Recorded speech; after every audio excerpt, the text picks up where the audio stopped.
30 M. Oh yeah, that's fine. So we drop at sundown, and then sunrise will be in 30 minutes. Yeah, it's dark when you land, but it won't be Crazy. long till it's light. Jaguar 2, Jaguar Like 2-1, Alpha Bravo Charlie, Delta. Delta. Delta Force. Jaguar. There is Delta. Delta Force in the mission, my dude. Delta Shift.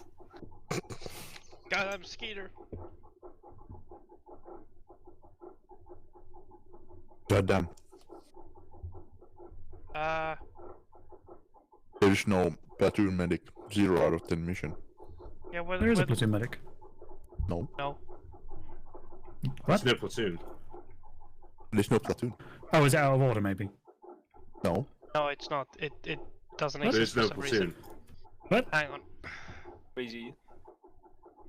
Has the server, have you like restarted the mission since we were testing around earlier? I don't think so. Maybe that's what to do with it.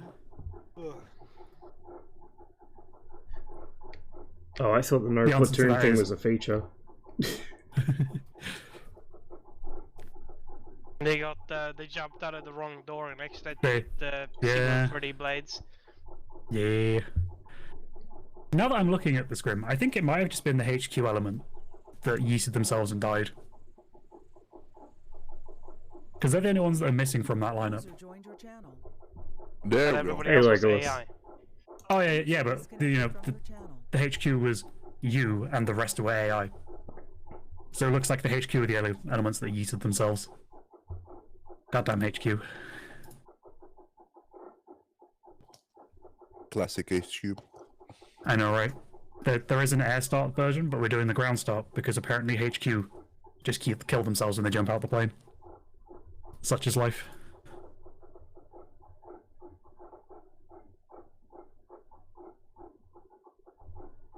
Well. I'll be kicking anybody who isn't signed up in the Discord event. Oof. Fuck's sake. Goddamn, this ice cream is great. Ice cream is always good. All the licorice. Licorice? What the fuck? Yeah, like this. Licorice is trash. No, you're it's trash. it is the greatest. Today I will eat charcoal. You're just jealous because you aren't fucking got adult taste. Imagine having taste. Ugh. Imagine being French. Ugh. Imagine being British. Oh. Oh. That's actually outrageous. Right, I'm gonna acquire food, I'll be right back. What?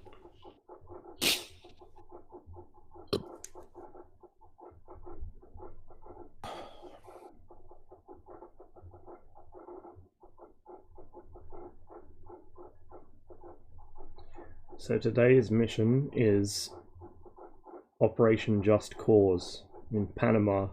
And the last time we did an Operation Just Cause inspired mission, it was actually a mini campaign, was I think the week after I joined 345th, many years ago. And it went about as well as you could imagine. So this should be interesting. We'll see if we learned anything. That noise, that's probably my heater you can hear in the background. I don't know if the fan bearings are a bit wonky or what, but it does make that noise. But it also keeps me nice and toasty and warm, so. Mainly I need it so that my hands and my feet don't freeze while I'm sitting here.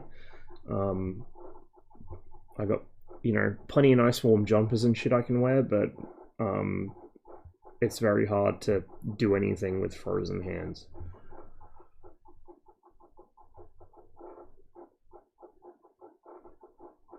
You guys having a heat wave or something?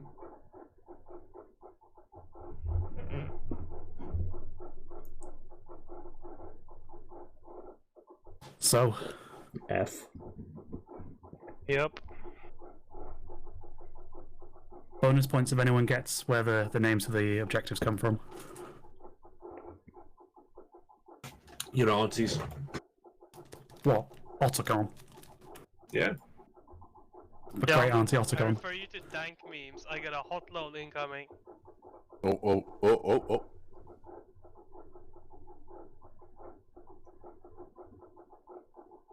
Hmm.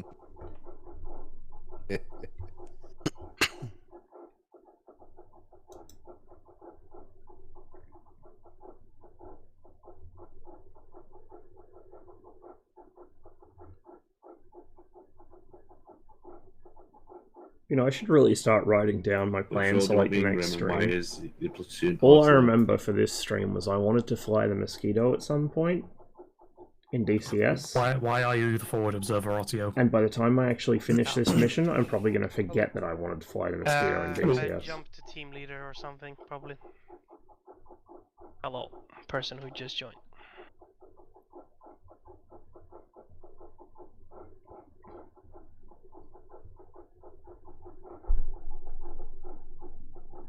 So, the Otio is the only one with a long-range radio, but you don't strictly need the long-range radio. Alright.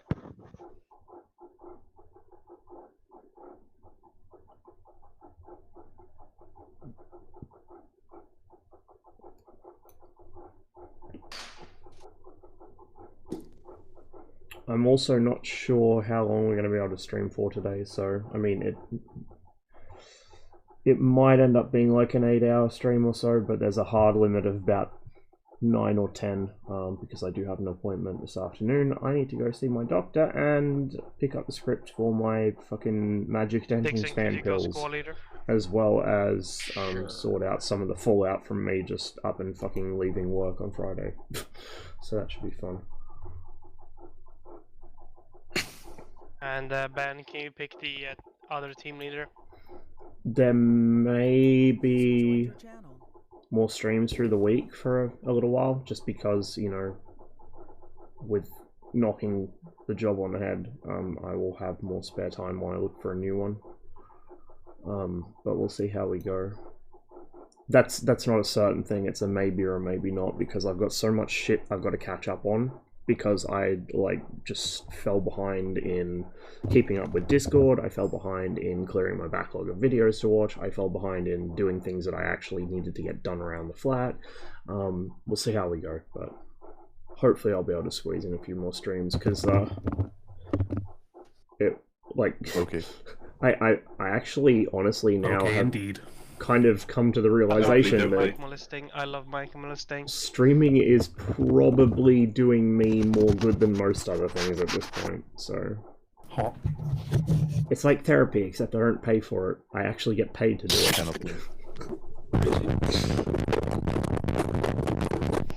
Please never do that again. Just as a fucking policy. Why are you raping me right now? Oh? Next fool who does it. Don't tempt me. Hey, Doxel. Good question. I got my my physical switch on right now. If you hear me, that's wrong. We've been hearing you putting down the headset. That's too bad, because the physical switch is on mute, so there's something wrong with my system. I can't switch it like with the software now, because then I have to tap out of ArmA. Zabby, So I'll just do Okay, this. Sabby, bind like tilde F1 Look. to mute software. all I'm gonna say is, Zabby, it's very on brand that we can hear you even though you're supposed to be muted. You use a USB mic? Debbie? Maybe he got himself muted. Crazy. Muted now. Yeah, we'll be doing DCS later. I don't know if we'll be doing Cold War right away, though. I kind of want to do some Mosquito stuff. I don't know if there's anywhere to do Mosquito stuff. I just want to fly it. Oh boy, here come the users. Yeah, Rob, I wish that I'd been You ready for diagnosed users to join earlier, your channel? because my life would probably be a lot less of a train wreck if I'd been diagnosed earlier. I told you. But at least now I know what it is, and now I can get something done about it.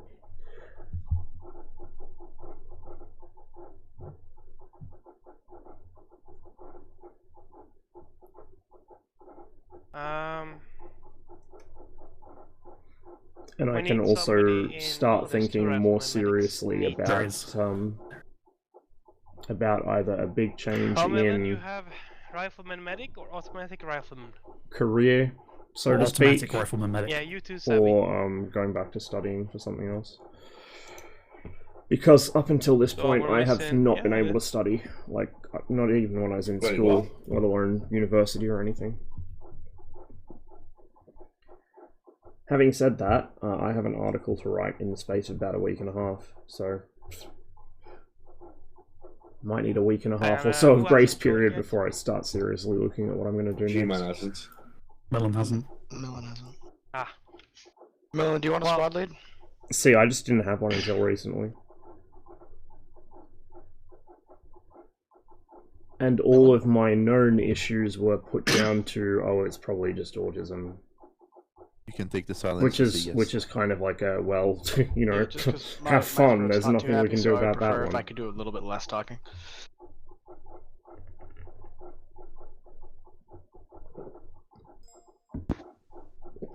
But also, I should note, I am one of these dumb fucks that won't talk to people It's time. and is either really bad at or just unwilling to show any like external emotion. So Millen, are you here? my sister gets a lot more help than I do, and Milan? so as much of a fucking train wreck as her life is, she's still better off than me, I think.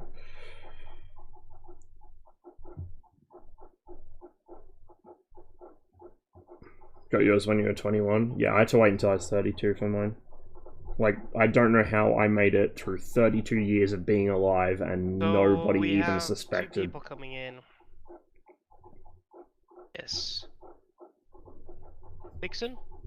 Jump down to Like, 1 especially free in is like school, if I'd been able any to role you actually want. focus in Automatic school rifleman, grenadier if you towards don't the wanna end, speak. because We about don't need a team leader, Dixon, year just 11 is when I automatic gave up. rifleman, grenadier or rifleman medic. That's the point where I started just sleeping in school and not giving a Oh, shit. you're rolling as one squad. I'll grab a Um, second medic. Yeah, I could have maybe Yeah. gone to uni Game for and something I was series, actually 1 free. keen to do Oh, instead of enable just, the AI oh, on your character. you know, well, I'll Yeah, pick people whatever going to sounds 1-3. interesting. And I could have actually finished a degree then and there, and, you know, like, my entire life would be substantially different than it is now, put it that way. G-Man, there you go. Отказ систем. Смотри экран. Ross, if I ever have to fly shit around again, I will rather stay home tan go trough that torture again. Also, I got workers and Yo, resources I now. am Well, I'm loading glad this you through. got workers and resources. But yeah, You may begin my reading condolences the for briefing. dealing with SAS's Your assumption bullshit. is I can read. It sounded awful, man. But at least you're home now. Fucking wrote the You thing. wrote it. I mean, Also, mute your stuff in the application. I don't want to hear you, Mm. please. yeah, I'll wait till I boot through to start reading. That way I don't have to crash when out-tabbed to scroll.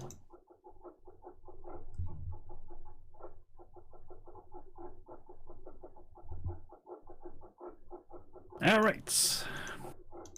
So, welcome to Operation Just Cause. We're in Panama, It does, Rio Hato, and Koji. it's It 1989. really does. We are 5 kilometers south of the Rio Hato airfield. It is 0500 hours on the 20th December 1989, as I already said, actually. Operation overview. 5 days ago, the Panama government declared a state of war between Panama and the United States. President Bush had ordered the invasion of Panama to safeguard US citizens in the country, defend democracy, and combat drug trafficking.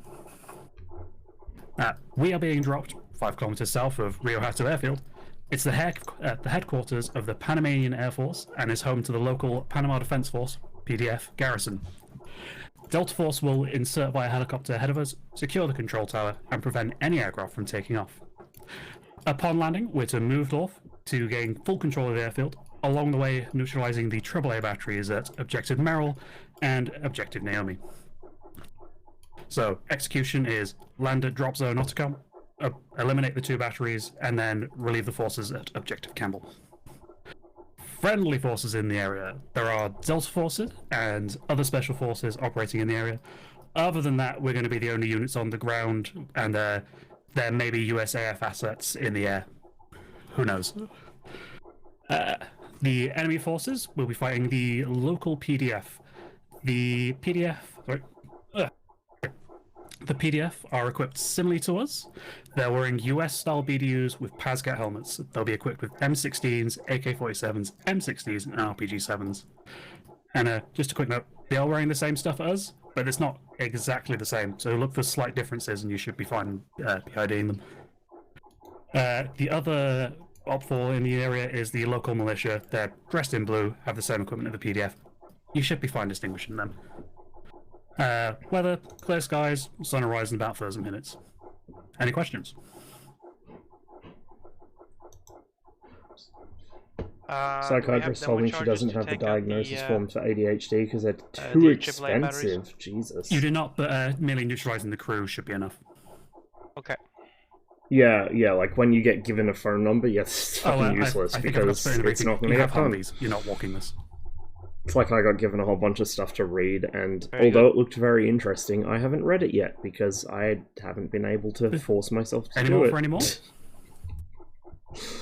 Can I ask a silly question? Ask as many silly questions as you like. Are there going to be any Metal Gear here? Metal Gear? Unfortunately, no. Damn it. You also noticed. I'm glad somebody actually got that. I was sad when Grim didn't. Look on the right, in white.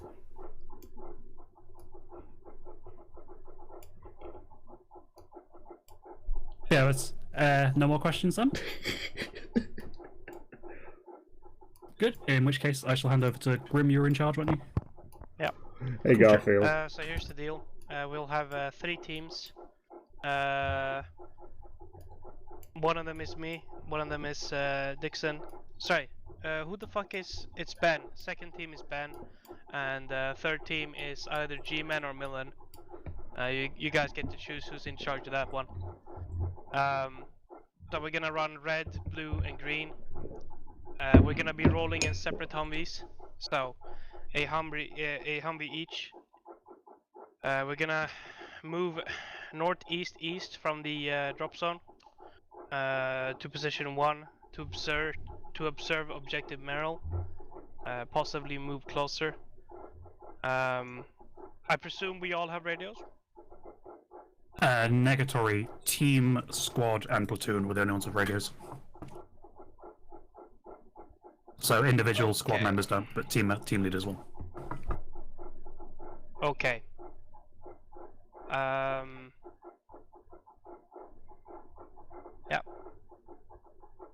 If you want more, I can get you more. Just drop one next to Millen or G-Man. No worry. Oh, sorry, Millen or Dixon, I think. So after the ArmA mission, that's probably going to be a plan. sort of short break because I need to eat some breakfast. And then after that, we're getting to some DCS. Great. Let's get these bitches out. Hoorah, brothers. Good luck. Error. Ah shit, I can't see. Ah!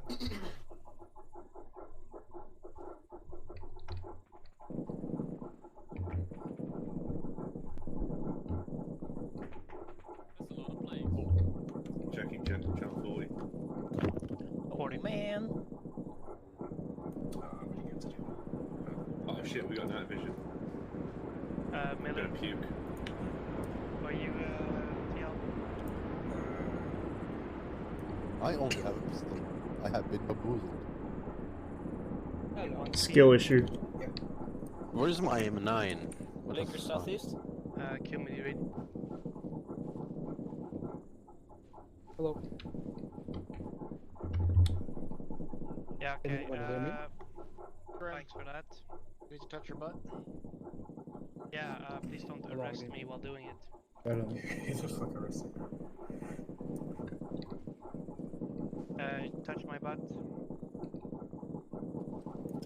Ross, Lazy, and Savvy, go red.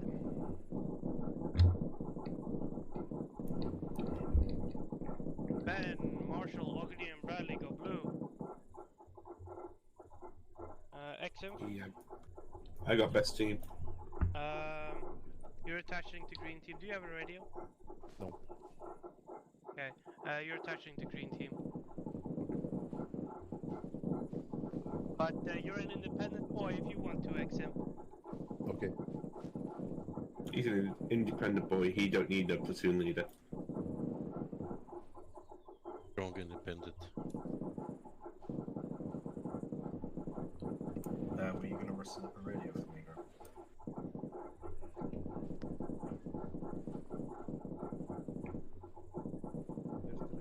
Is that quick, you? Could be in there. Yeah. I see it. I see the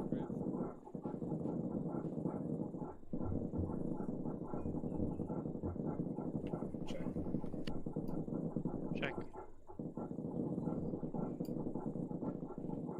Miller, you get the 50 cal Humvee furthest west. Ben, you get the one to the north. Red team, get in this one. Blue team on me, blue team on me. Green team, follow me.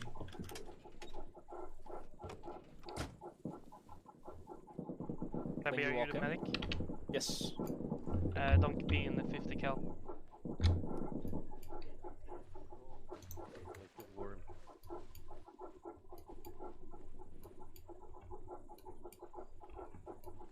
Report, I'm gonna be pulling up the Humvee in a... I'm getting the bearing now. Leslie, you could take the gun if you want. No, I'm blind. I mean, everyone Press here is N blind. for night vision.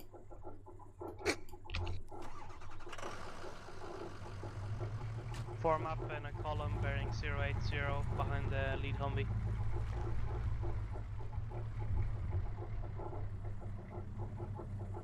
Remind everybody in your teams that you have night vision, over. Remind them they have eyes. Speed is gonna be 40 kph.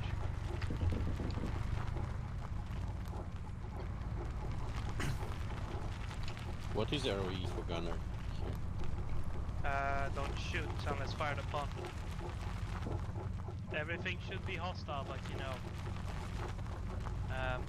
Report that you see something instead of lighting them the fuck up.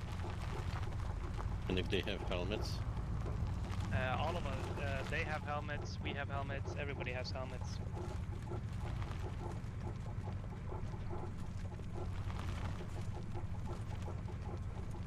Okay, I found the road.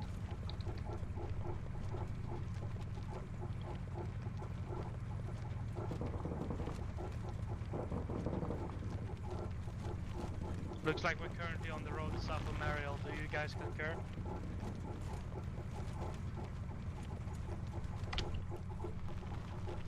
Damn, you smart as hell, over. We'll be following their, we'll be doing off-road towards the marker now. How's the spot?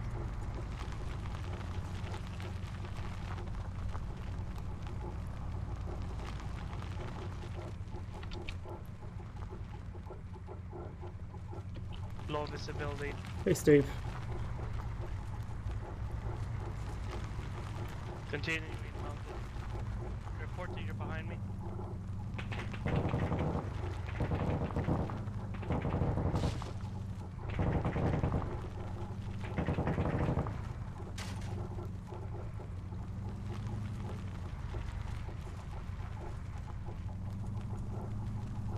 Yeah, they tend to be pretty good at avoiding that, aren't they?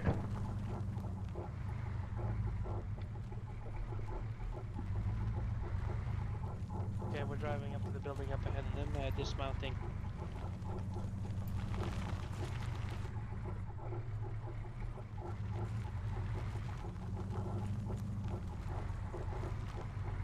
Hold and dismount.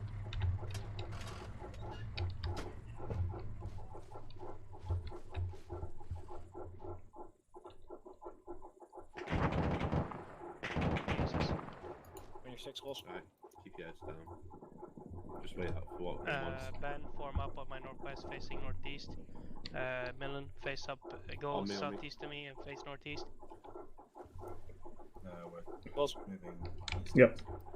I'll battle buddy you tonight. Okay. Yeah, line on my left, just facing northeast. Yeah.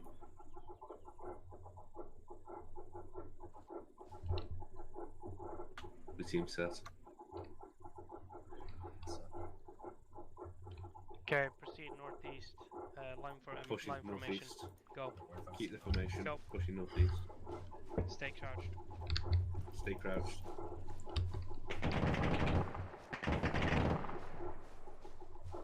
Is that everybody of us?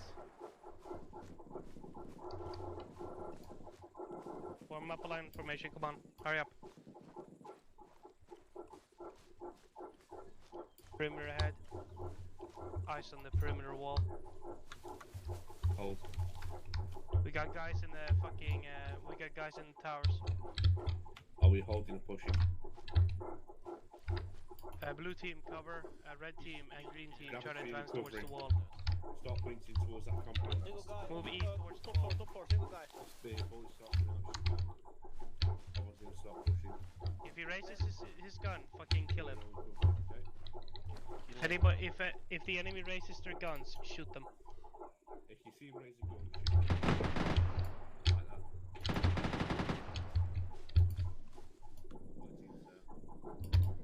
Green Feel team very go right around exposed the wall, red team go left with blue team. We're going to the right, around the wall. Roger that. Okay, it looks like the enemy is active. Open fire, open fire, open fire. What the fuck?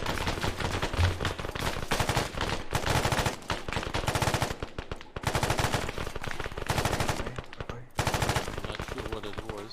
Let's go inside. It's about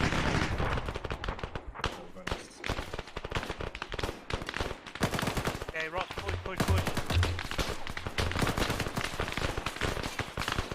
Red team, follow,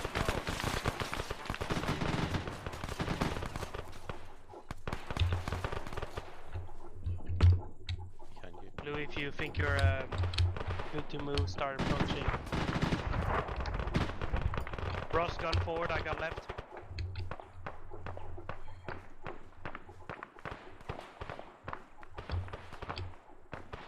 Green, how's it going? Have you entered, over?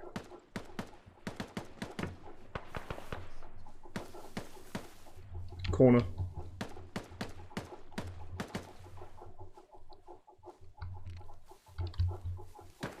Yeah, roger that.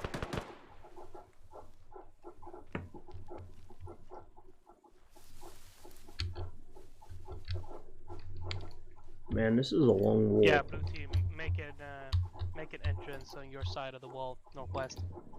Watch that tower, there might still be a guy in it. Yeah, roger that. Red team is looping around to the east.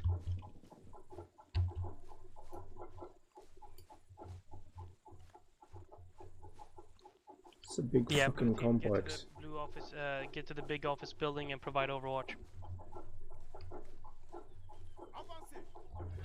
Tower behind us. Keep eyes behind. Another tower in front. I think this is the gate, Ross. Yep. Shit. I'm gonna be firing over you, Ross, so Oh, it's not. Jesus fucking, okay, keep going.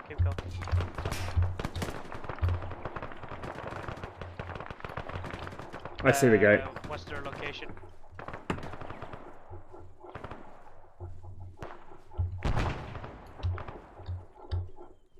Roger that, be advised, red team is entering the southeast. There's a pillbox inside. Bunker. We don't. They might have vehicles.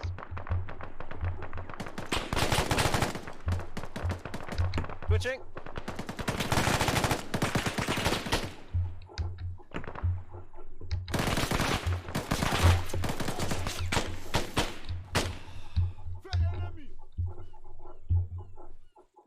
Ross, Wheel cover. up. Lacy C will move to the bunker. With me.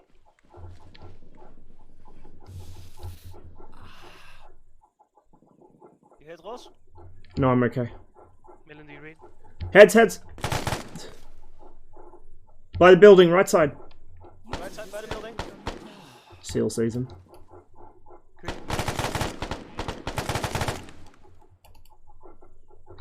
I'm gonna push in. Yo, on your 6. Right there. Shed behind us. Make sure this bitch is secured. Place the seal.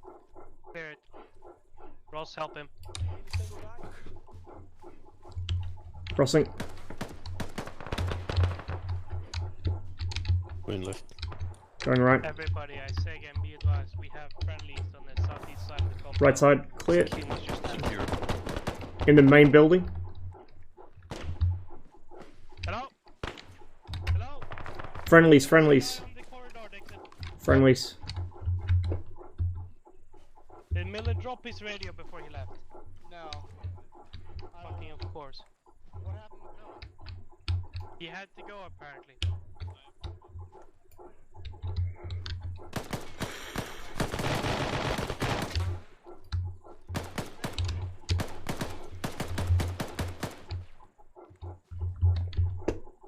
Jaguar 2-0, this is Jaguar 2-1.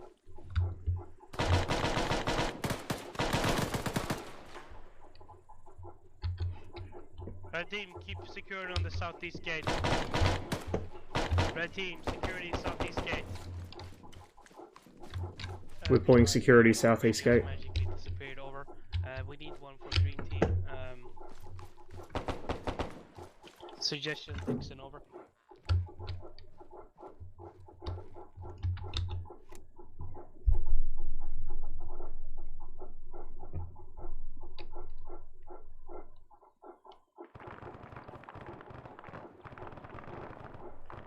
Blue team, report.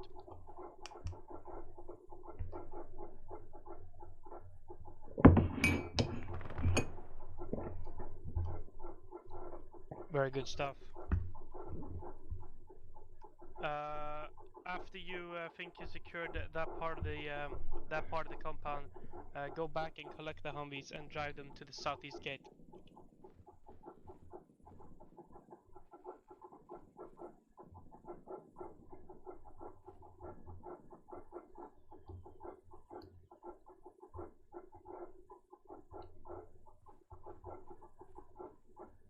Red team, stay here. Hello, green.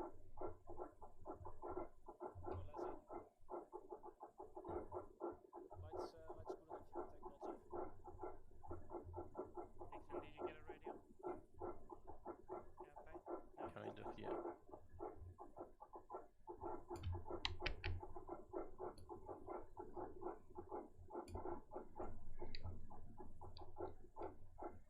Check. No, but if you're in Enigma's Discord and you ask Elvis, he might be able to give you some he drew up himself. The Mad Lad's been doing standoff attacks from like 20 kilometers away with S-13s.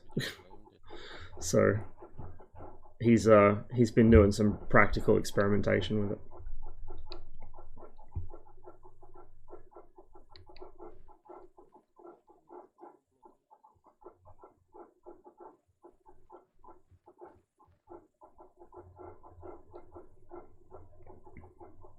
Hey, it's getting lighter. I can actually see something.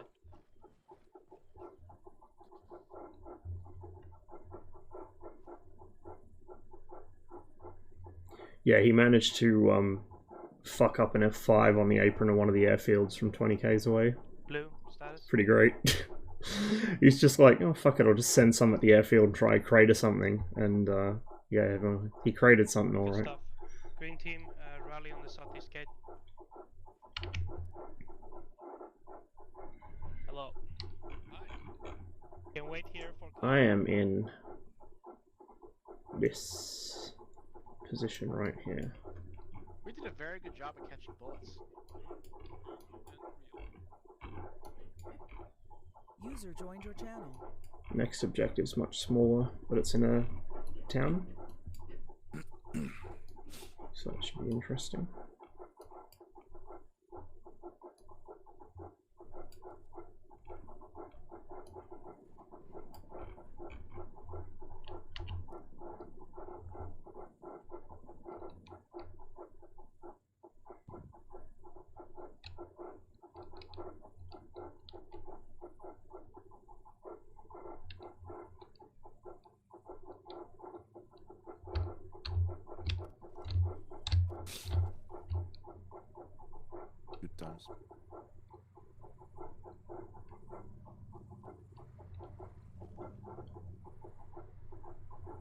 Everybody mount up in the respective Humvees. There's ammo and med supplies in this bunker, by the way. Marshall Park there, jump out, grab it, jump into ours. Red team Park over there, here. jump I need into a ours. driver for red team. This one us. I'll do it. Ross, you're driving. Oh, he's driving. Yep. Everybody. Plan is currently drive northwest up to position 2. We'll be avoiding the built-up areas. So we'll be following the purple line going off-road. Over. Blue.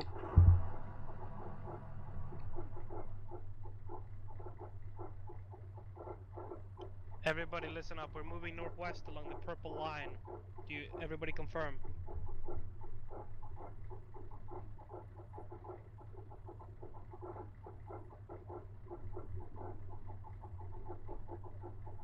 Green. Okay, let's go. Red team is leading. You have a GPS, so you just follow the purple line. Yeah. Convoy speed Truck 40 in front km/h. of us. Light that shit up, light that shit up! Bypass, bypass, bypass, bypass! Keep driving, keep driving! Drive northwest, northwest, northwest!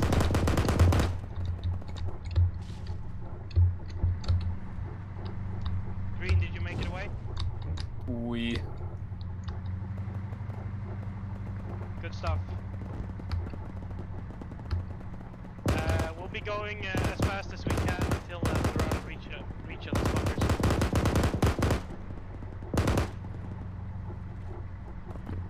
We go fast.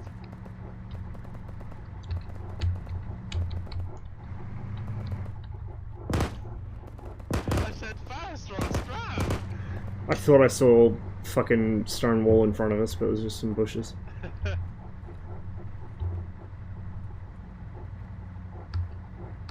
Gotta love the Colombian plains. House.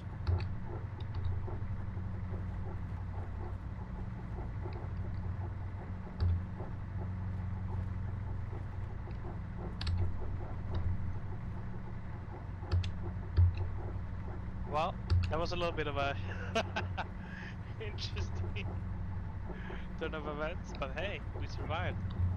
That was QRE. Are the others still with us? we were QR'd and QRE. There we are, AAA 146. Yeah, they were not us. That's probably Naomi.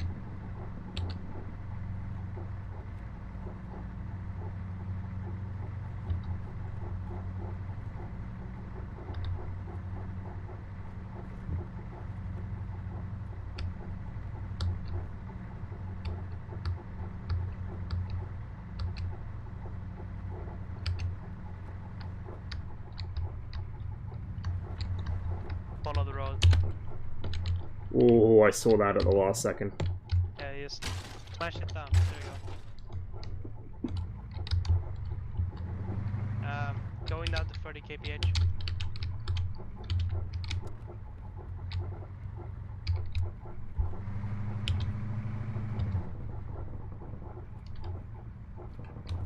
Gunner front, Sabi check left, I'll check right.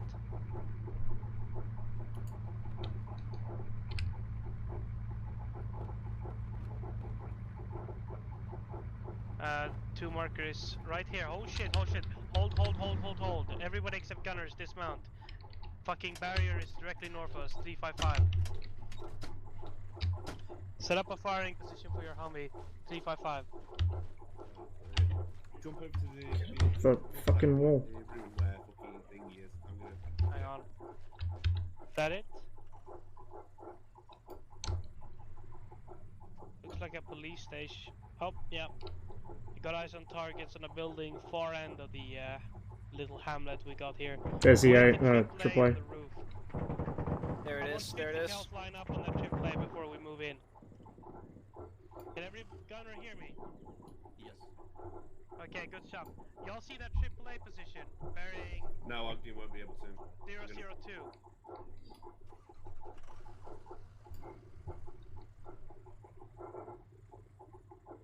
Okay, do the rest of you see it? I see it. Yeah. No, not the police building. The one to the right. 002. Yeah, Marshall. the white wall. Yeah. Yep. You might want to take the next building. Infantry spread the fuck out. When I fired the first shot with my rifle, 50 cal gunners lighted the fuck up, okay? Grim, I'm gonna take G-Man, we're gonna flank left, we're gonna flank right. It's on that rooftop. Okay, yeah, just get into a firing position. Blue team and red team set up aiming. AAA gun, white building, far, north, 002. I'm gonna be firing the first shot, and I'll be on radio. Green, report when you're in position. Where do you want blue? Sorry. Get on my left. Okay. Blue team, if you're in the gunner, get it to the left of Grim.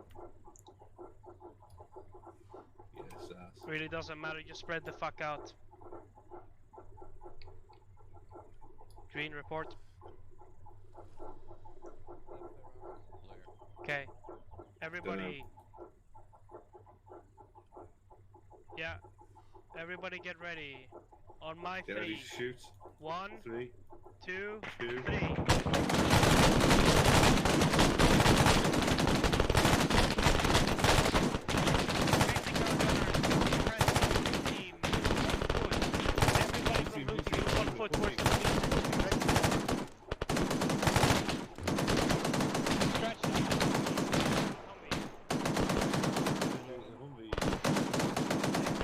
into the Humvee. When you're done suppressing, go pick up the east. Lazy suppressing.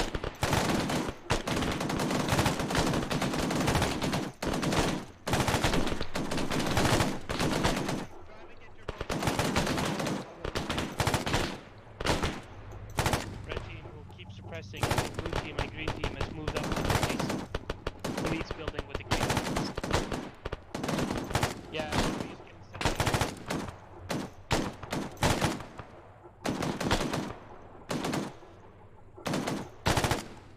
Dismount and start making your way towards the target.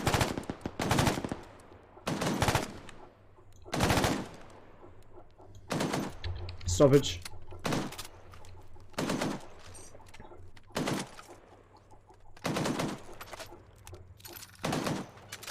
Back in.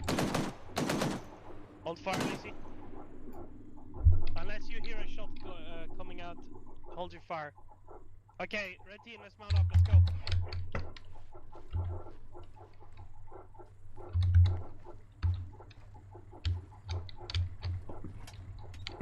Get on blue team's left, I'll be on, red team will be on the west side of the entire platoon.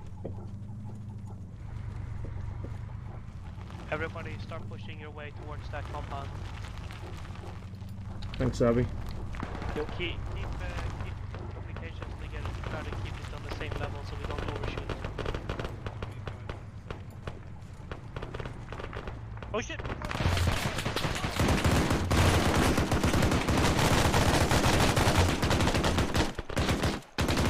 Fuck me, sideways. Everybody dismount, everybody dismount. Let me take the corner. Yeah. Yeah. Lacey, patch yourself up. He's on. Yeah, the team is countering resistance on the western side. Construction site. There's also watchtowers.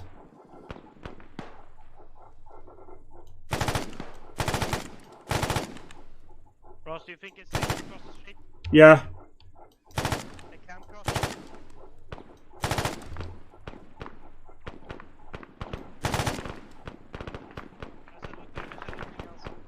I can hear shots coming out of the construction site periodically. Crossover. I say again, be very wary of friendly fire. Zabby's down. Oh shit. Zabby's down.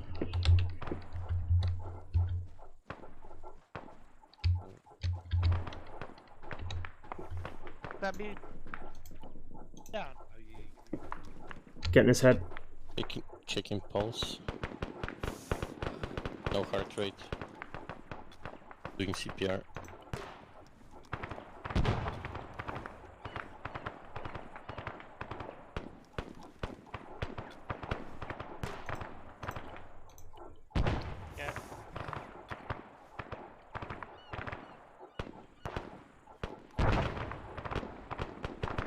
Head's good. You can't track him. He's dead.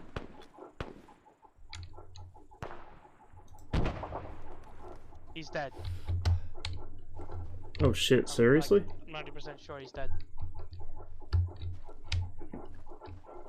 Yeah, he's dead. Grab everything off him.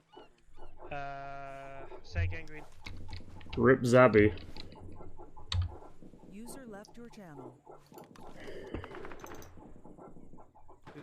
Do as you please. I trust your judgment. Be advised, red team has lost our medic. I'm gonna be really heavy because I'm carrying all his ammo. Hey, Grim, do you need help or not? Nah, he's dead. I'm in a two-man with exactly the station. Yeah, Ben, you need to go help him. That construction site's occupied, by the way, Grim. This one? Yeah, they're still firing from it. Uh-oh. Me. Yeah, lazy. Back won't work if I'm not medic, right? Be fucked. Yeah, you just need some blood. Hey, you'll be fine. Let's continue. Ross, you're on point. Push down this. We're heading towards those constructions. Red team is advancing northeast.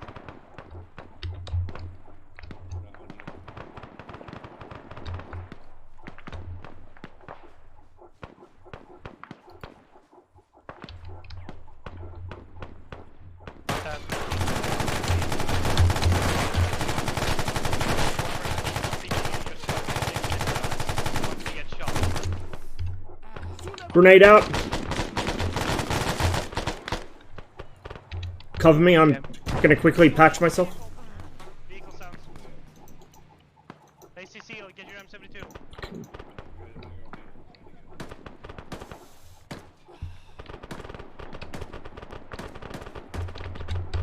Heard some kind of vehicle inside the compound.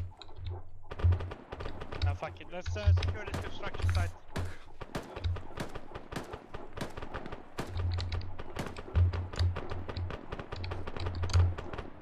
Going upstairs.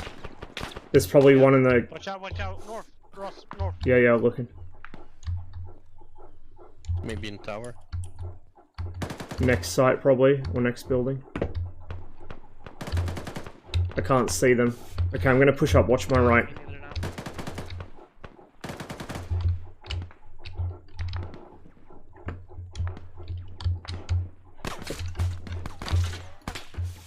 That's coming from northwest. Yeah, I see him. Dropped his ass. Blue, check. Green, check.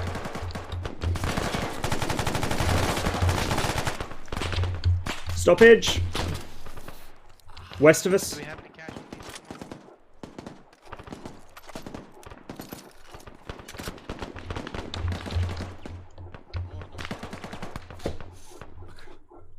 Dead or down?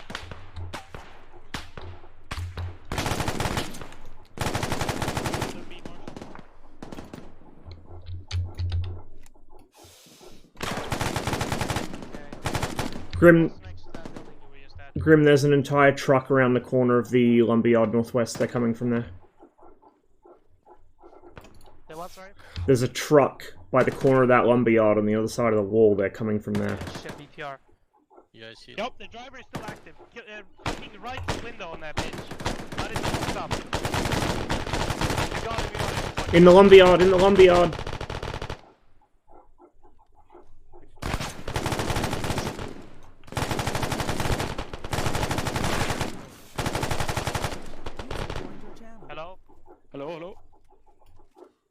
Marshall and Come in. Alex. Yes, coming in. Bradley, Marshall, Yes. why are you here? Which direction is Ben? Seal, can you bandage my arm and take my tourniquet off? Marshall and Bradley, Ben wants you to the east. Go rendezvous. Alex, what are you? I am Grenadier. Okay, join up with red team. Red team. Which team is that gonna be? My team. Alright.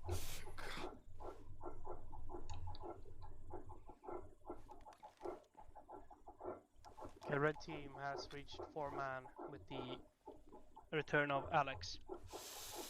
How Are you many guys in fucking position to attack the bandages compound it needs? itself? B. Okay, now it's Thanks.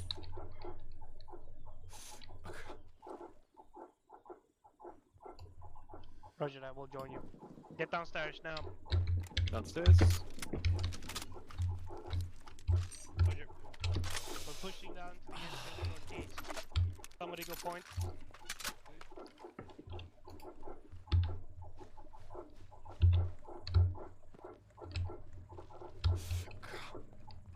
It's one of our vehicles.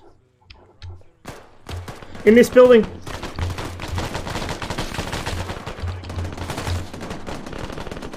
We should probably clear this.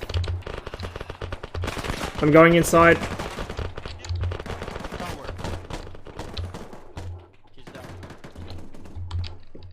I'm inside, I'm inside. Good? Ross? Yeah.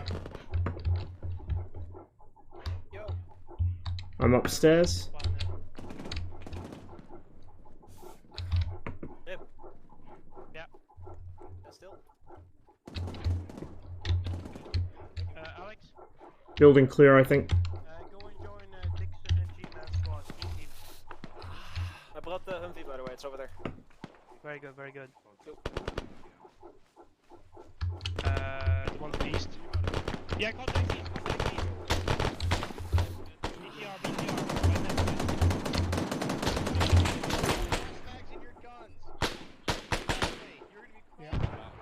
Also, everyone spread the word. Do not pick up any weapons.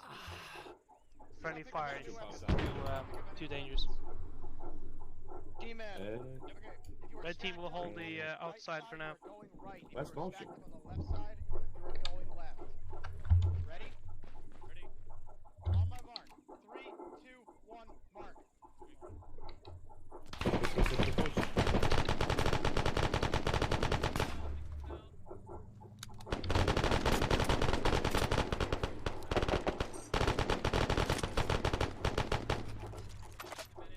Red team, we're going in, boys.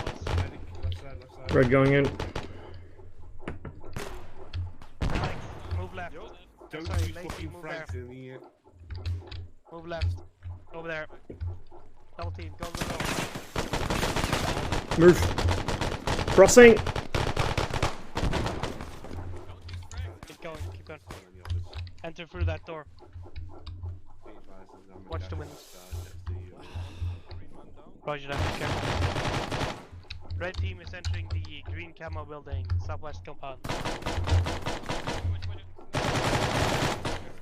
Seals down. Friendly fire! Drag him in. Friendly fire! Fuck. Got one man down to the right. Contact down. I'm sticking my head out, sticking my head out. Friendly fire, watch it. Right, moving to second floor. Grim, there is bodies here. Hold down here.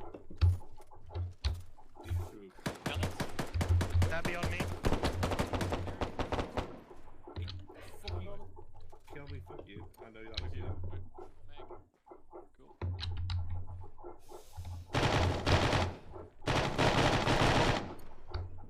G-man down. Hey up.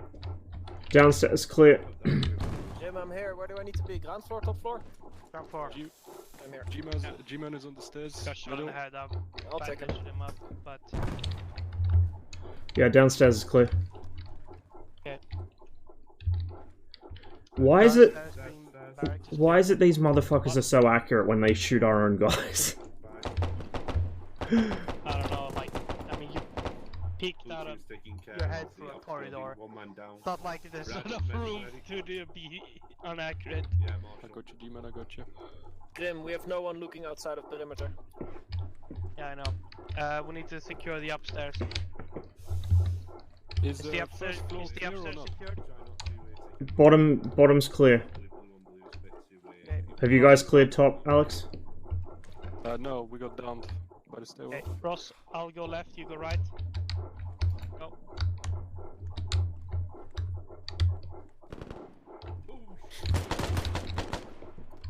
There.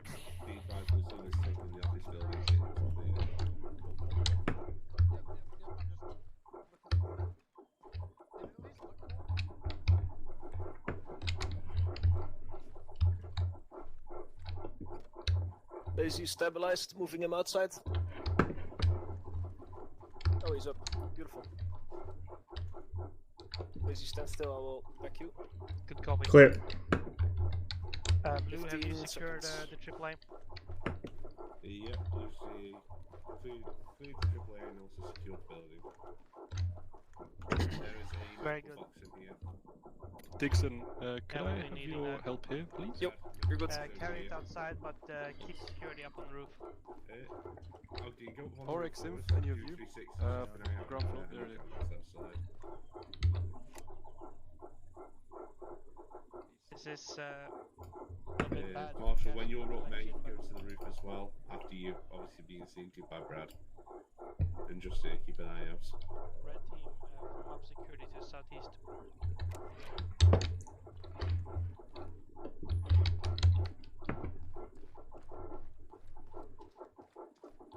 Roger that, we're just bypassing it. You can rearm if you want. Ross, what's your ammo status? Good. I'm going to try and move this. Dabby? Dabby?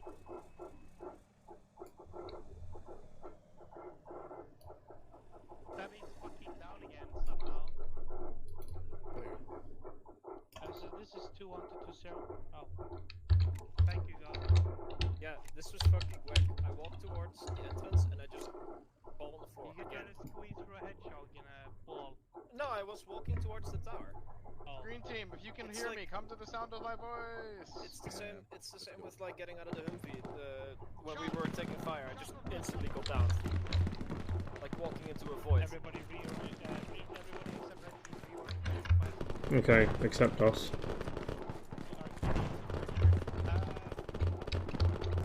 Did all 3 Humvees get delivered to this compound? The other Or one did is only like over three there. teams? The other one is over there. That's ours. Dabby, drive the Humvee over here.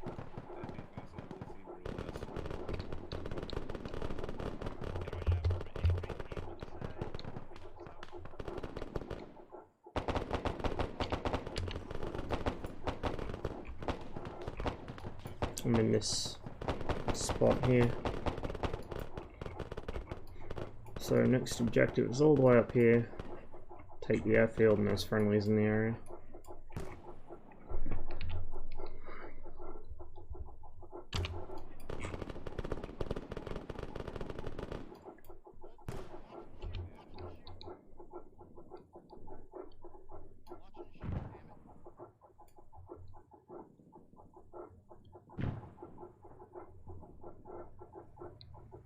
Dixon's voice sounds so fucking different through his new mic. Jesus Christ.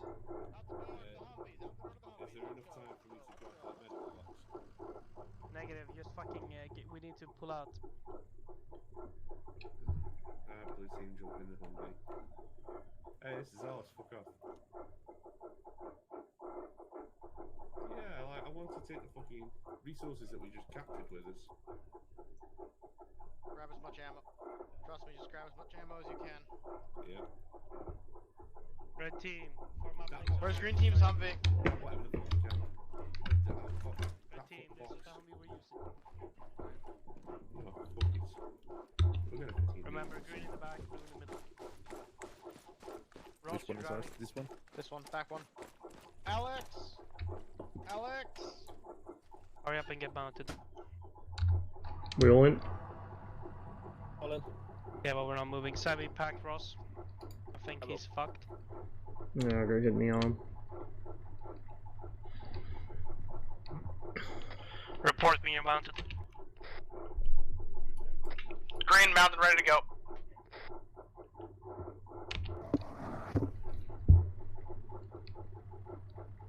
Blue's mounted. Vacating the premises now. Okay, 40 kph, let's go. Following purple line to marker 3. Unless specified otherwise. You want me to just follow the road since this basically does follow the road? Yeah, like my follow the road, that's the intent.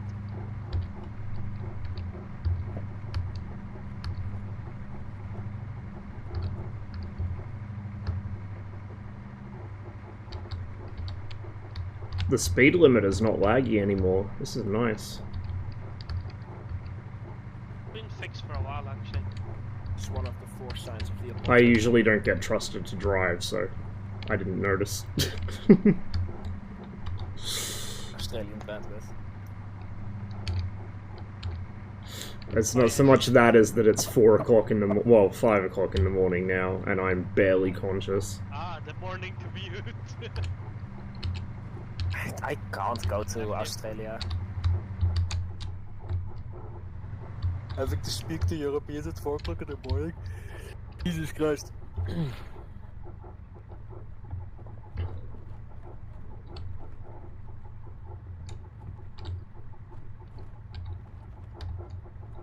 Ow. Fucking eyebrow hair just got stuck in my fucking glasses.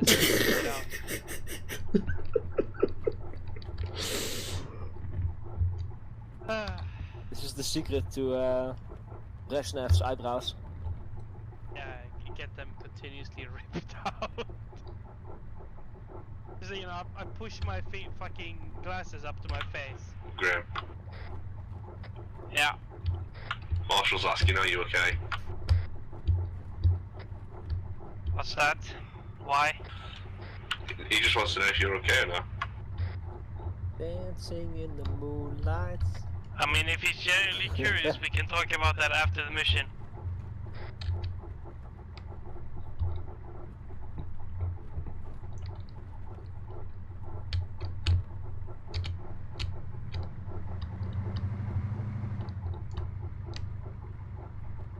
The voices.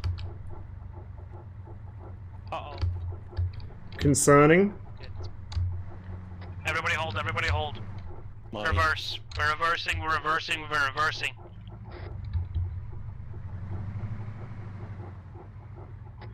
Reverse and pull east off the road now. And we're dismounting. Pull east off the road. And dismount.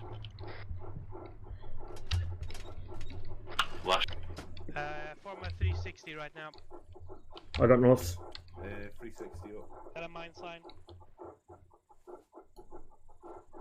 Yeah. We get a minefield up ahead.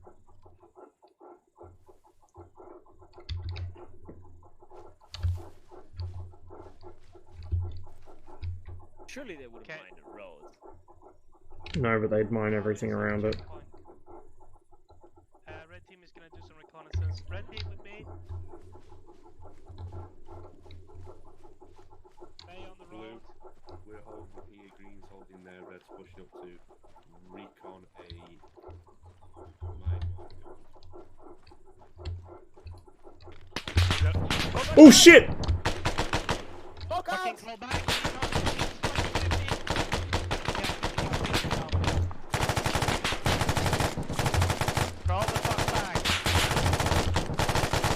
Zavi, pull back. Jesus.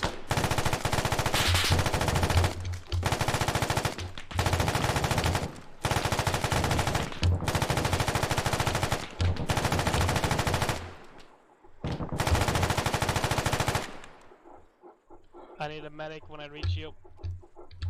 Brad, get ready to run up. You need a medic on Graham. Yeah. I just got zippered by 250 cal rounds in my forehead and survived. Right, Brad, in. Okay, so we got a 50 cal facing down the road. And then we got multiple fucking checkpoint positions. On this little hill rise here to our right and probably last time we have to it. Get with your Humvee, maneuver east, see if you explode. Okay, I'll do it by myself for now then. I'll do... If you explode yeah. or not, gameplay. Yeah, sure, man. I mean, we have these laws. Yeah, but we can't even fucking see it because it's in such heavy shrubbery. Shrubbery? Shrubbery. I saw it and then it zippered me. I saw its traces go like half an inch past Zabby's head. Gaming? How are you alive, Grim? How is Grim alive? Okay. Crazy. I don't know, Gold. You tell me. Wait. Blue team, mount up in the Humvee, boy. Green team, if blue team's actions work, we're gonna be engaging from the southeast, which then we will hopefully try to loose off some law shots at this fucking checkpoint. So green team, move up northeast. I know, right? Negative. Just go down the street to red team is right now. With Victor. Yes. Ben? Ben, I'll tell you this over radio. Try to fucking harass the fuckers from the southeast and try to launch a law inside the most western bunker. That's the one with the 50 cal.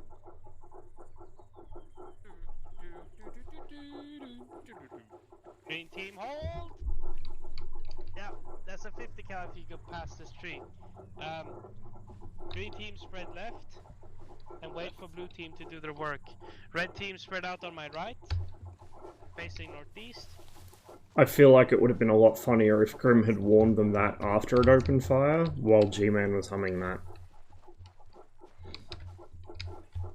You're on my left. Oh, you're on your left. Yes. Cool. Fine. Okay, let's start advancing. Get your bolts up and shit. Get your law out and get the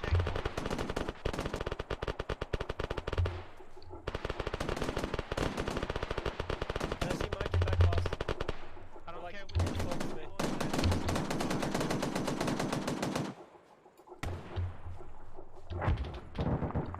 Pulling back.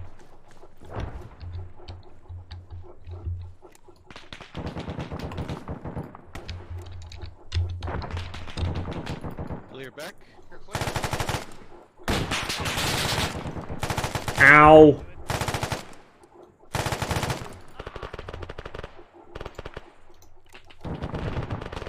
I got ass blasted. Wait, one. Coming.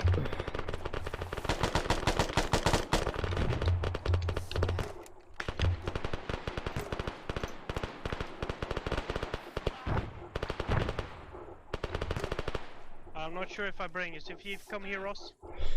Yeah, just let me finish unfucking myself. Yeah. Right there. Play that position. Just stay here. Where are you?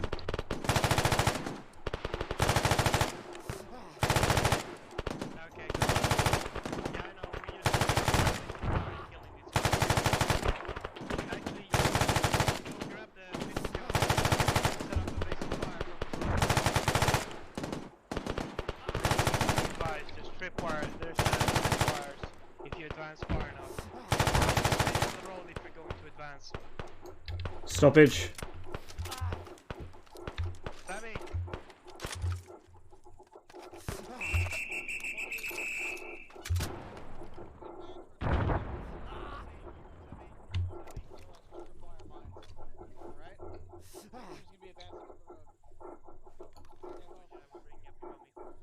Something's on fire.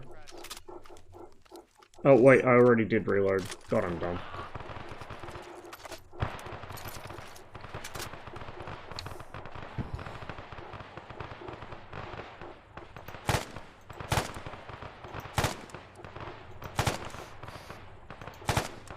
get back to the road.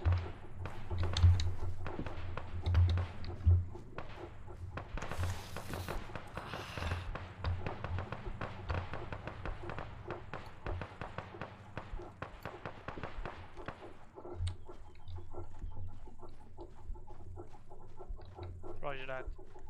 Ben, when you're moving down here, make sure you loop back southwest and then come along the road.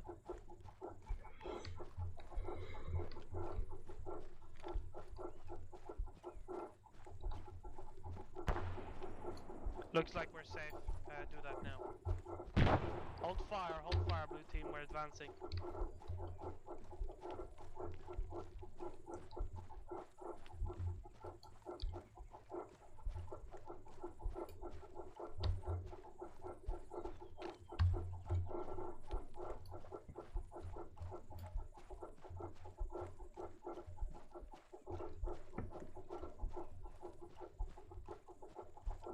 Green team, the moment you check the bunkers, get people looking north.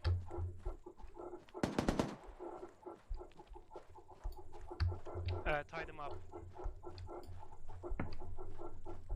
And collect them at the 50 cal bunker.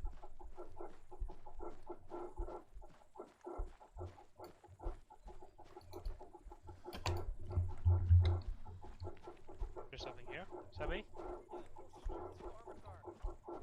Good. Apparently we got forces north. Are they moving? Yeah, they are. Double. Incoming enemy armored car to the north. Crossing.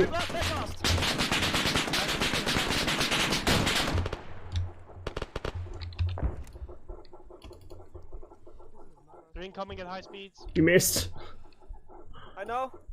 Ross, get it ready. Ross, get your Yeah. law ready. Clear my back. Clear.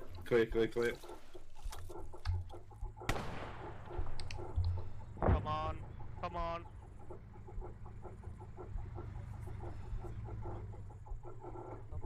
They might have stopped in the low ground. Yeah. Yeah, Ross, kick your mini-me out. It's incoming. It's incoming. Never mind, I'll get this back out. Nice shot.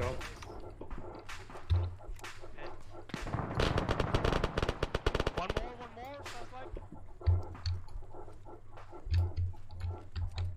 more, sounds like. One more incoming. Clear back. Back clear.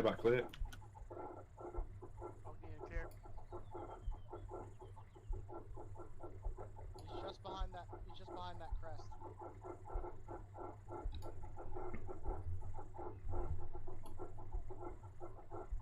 Almost forgot I had this thing.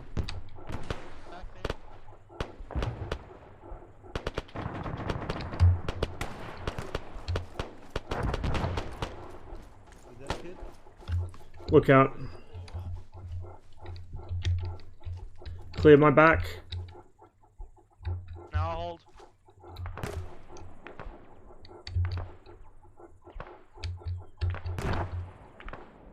Okay, new Ross.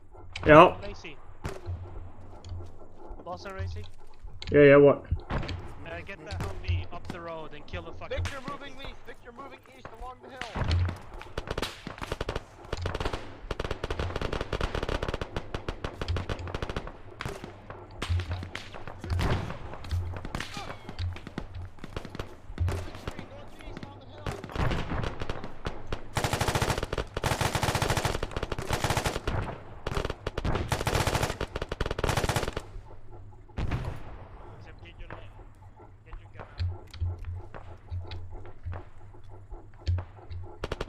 Seal, you drive. This one doesn't have balls. We need other one. Ross. Yeah.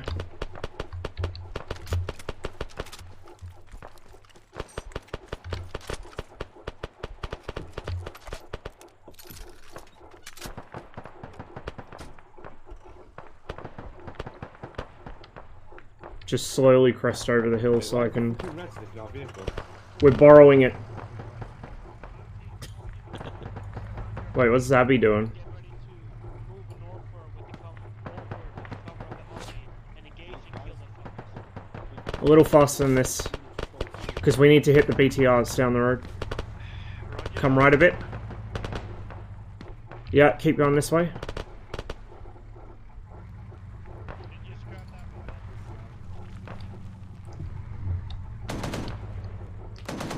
Keep going, keep going, keep going.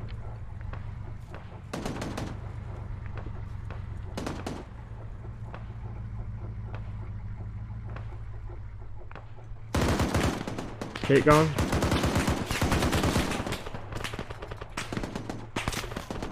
Right, shit, pull back. I don't see it. Fuck.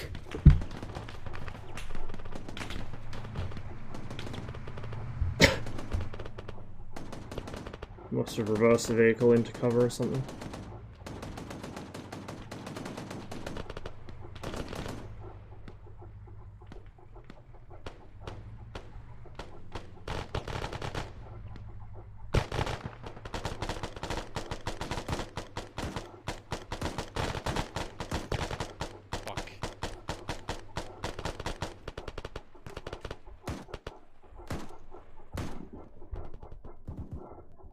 I'm out.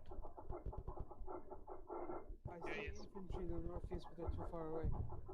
Okay, everybody, we're mounting up in the vehicles. Blue mount up, blue We're mount mounting up. Blue mount up. Oh, Brandy driving. Keep in mind, Oh. no MGM. We're mounting up now. Move it, move it, move it. Contact. We are bypassing these fuckers. Give me a sec. We are bypassing. Move your Humvee.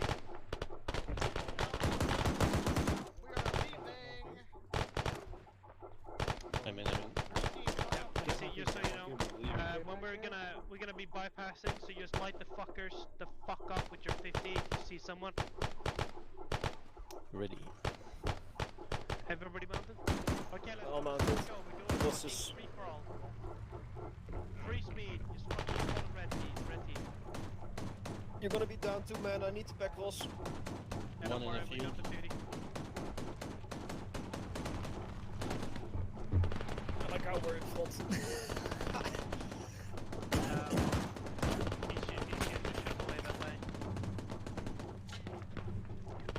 Real. One in front, in front.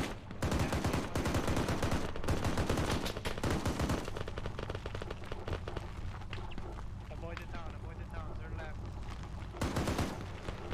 Okay, this one down.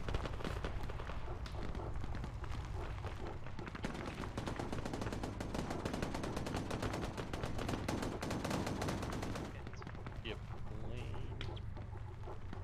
Is everybody following?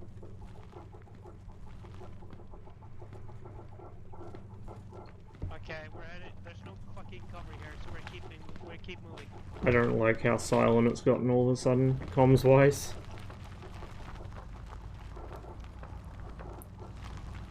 Okay, next stop is the fucking radar station. Light it the fuck up. Light it the fuck up. Suppress it. Fuck. Sorry, just light it up, light it up, light it up.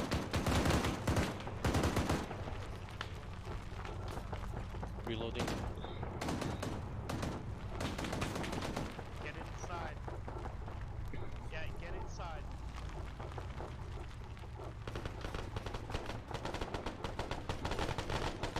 Yeah, red team, we're holding and covering on Savvy and fucking Lassie. Sorry, Jump in, Ross jump in. gets fucked. Jump in, Brandy. Do you not fucking nade in already? Jesus, what?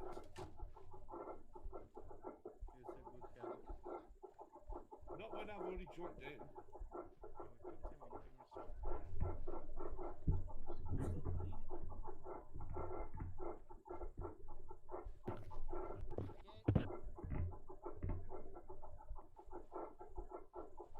But what's the status on him? The rock you hit fucked him up again. Yeah. It's fine, I think I'll get him. He won't die on my watch, he just has a low heart rate, so I'm gonna go blue and... team, get eyes east. Green team, get eyes northwest. Blue team, I'll be. We're making this whole Going to give this man some epi to get his heart racing.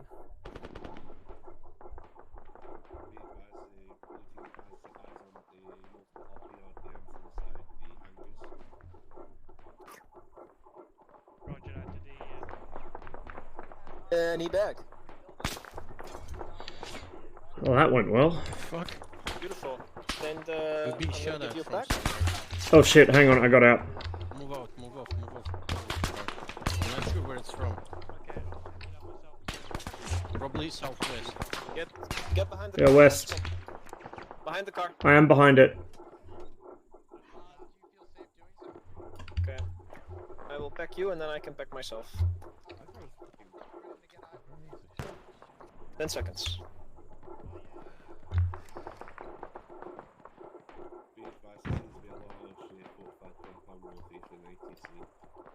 Alright, you're good. Roger that. Thank you. If they seem to be engaging Oh my us, god, that rock fucked me up. I'm gonna take a look at that compound. You're not shooting anymore. Oh yeah. The moment where you get like sniped in the head. They probably moving and just behind the hill somewhere.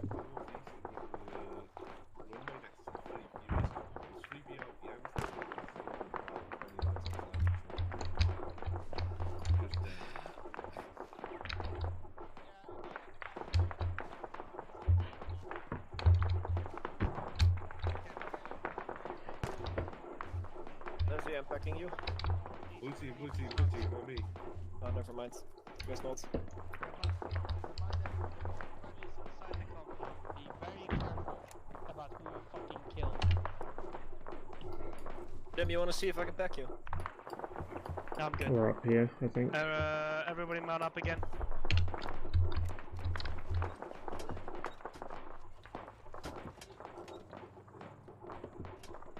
Owen.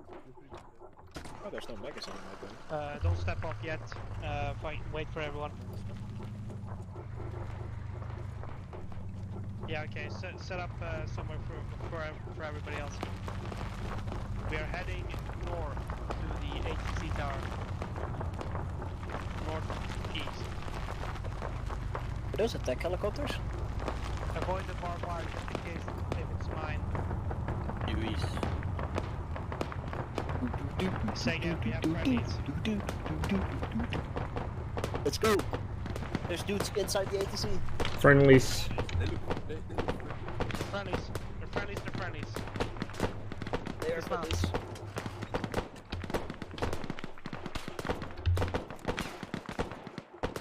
Enemies seem to be in the northeast.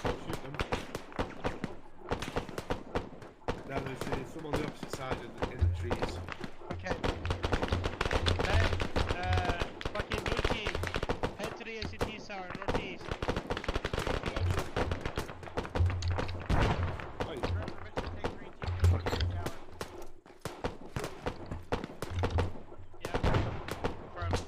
Green, we're going to the ATC tower, let's go. Okay, what's Blue's order now then? Take that. Is that the ATC tower? I'm gonna take the Humvee. Yeah. Back up. Blue team. 19, cover.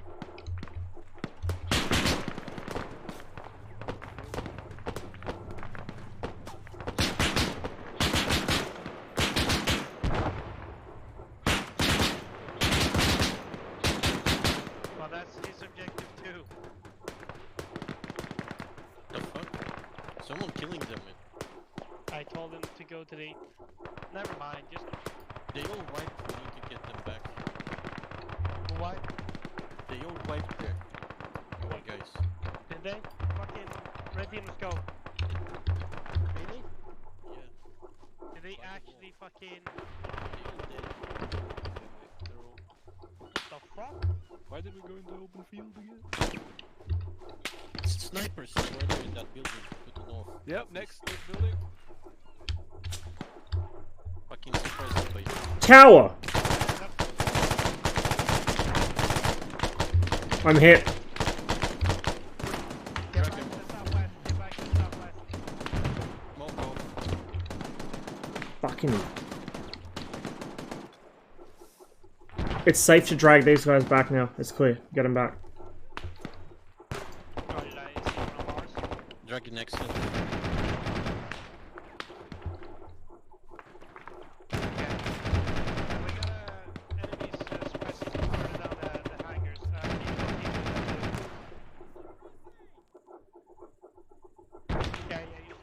User left your channel.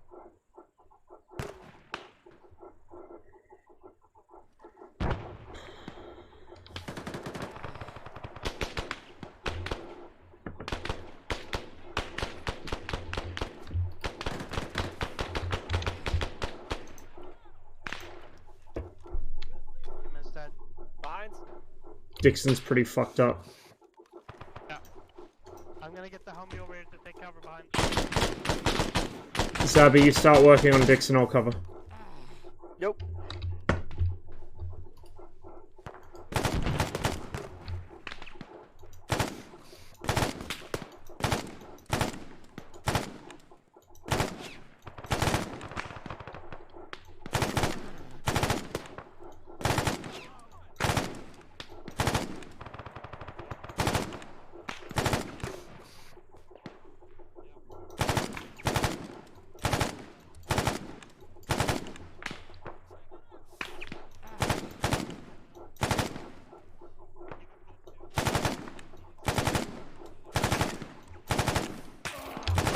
Oh, for fuck's sake.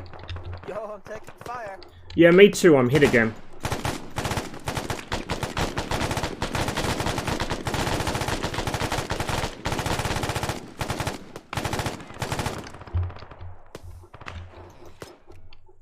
Smoke out.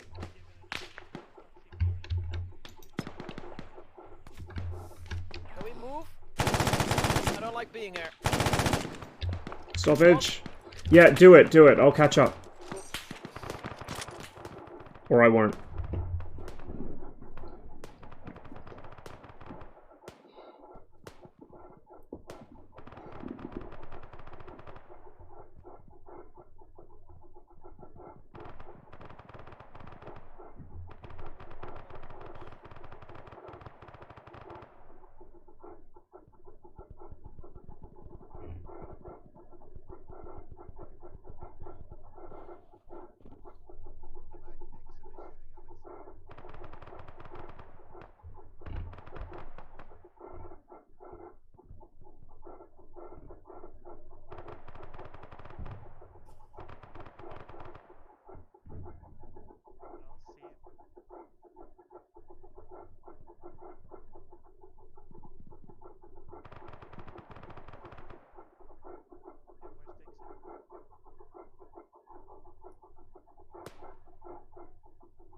Dixon is here.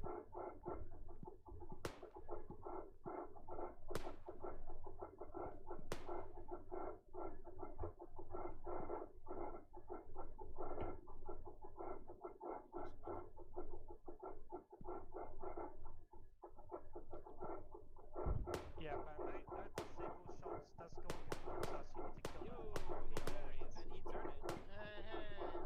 Hey, stand still. I'm gonna get back. There you go. Yeah. Jim, I can back you if you come to me. Yeah. Where the fuck is Ross? Boss is in front. He said he'd follow, but I'm not sure if he's still there. That's at friendlies. That's at friendlies. There is fucking grenade launchering. Yes, Abby, I need a fucking pack. I just got shot again. Where's Ross? Is he still alive? Yeah, single shots. Very accurate. Stand still.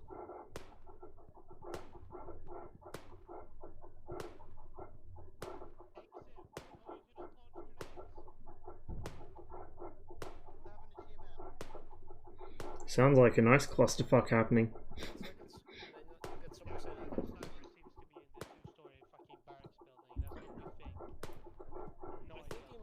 think he might be inside one of the towers because I shot it and again the smoke came out.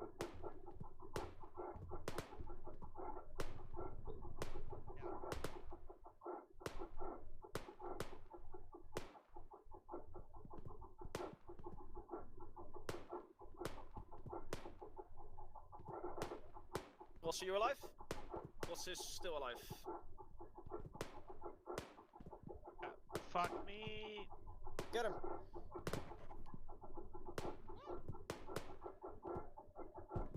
I'm going to run. He's in the tower, he's in the tower, he's in the fucking tower. I think we got that fucking sniper bitch now, he's in the tower.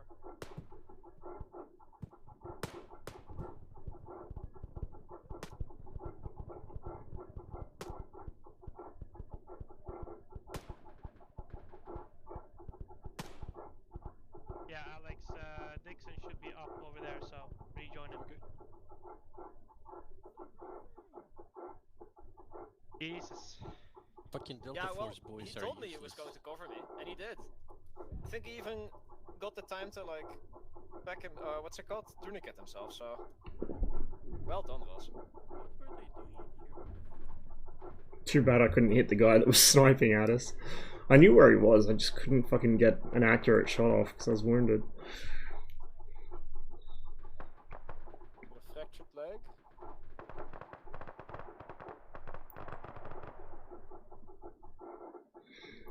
I kind of feel like somebody needs to add a thing to Ace Medical where if you get downed but it wasn't like a headshot or something that would put you in shock or unconscious, you do need to like roll around on the ground screaming so people at least know you're down. Blue has secured the north. I'm sure some people would find it annoying real fast, but A, my immersions, and B, the number of times I've gone down and nobody's noticed, because I'm usually like the last guy to leave an area, or, you know, I'll quickly jump a fence to go deal with something. Like last mission where the tank was oblivious to the fact there was a building full of infantry right next to it. And I did a very silly thing and jumped the fence because I wanted to make sure they weren't going to kill the tank. I think I have all stabilized. I might have. I think you can pack me now. Yeah, give me a sec. I need to check on Ross. Needs to. Okay, retard my gear. Just mag dump on the video. And like when you're not unconscious, Delta Force attacking somewhere at the west. well, because that's the thing, right? Ace Medical has two states. One is you're wounded but you're still conscious and controllable. The other one is you're completely out cold, can't see anything, can't do anything. Oh, F. Fuck. And he died. What? How? I don't know. So yeah, I feel like it kind of needs. Did you give? He gave you an MP. What the fuck? I gave him MP once, yeah, because he had no heart rate. I feel like it needs some sort of middle state where you're conscious and moving, so people can tell you're not like dead or something, but where you're not player controllable, so you can't continue fighting.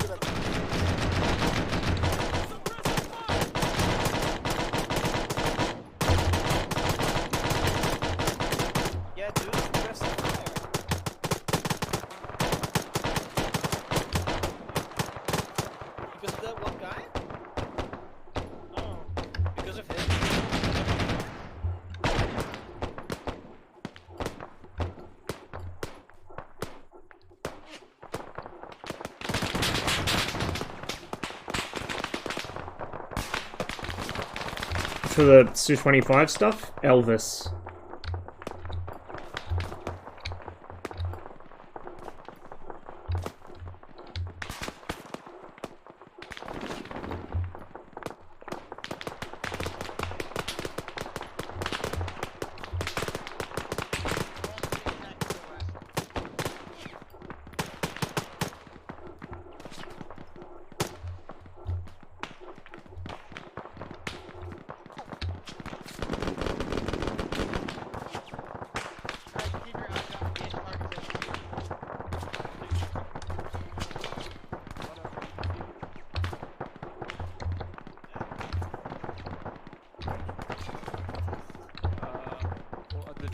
Kilmer usually does some pretty nice interiors for the buildings in his missions.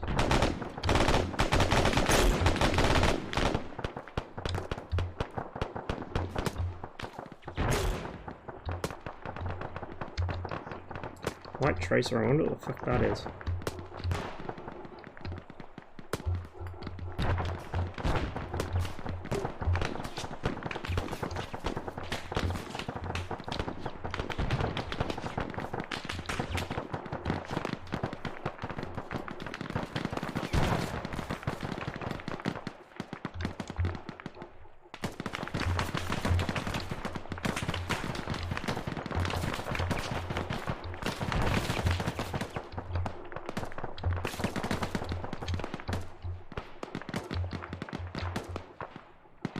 AK boy.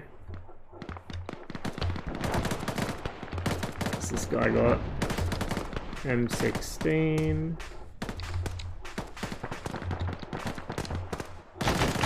Ah, M60.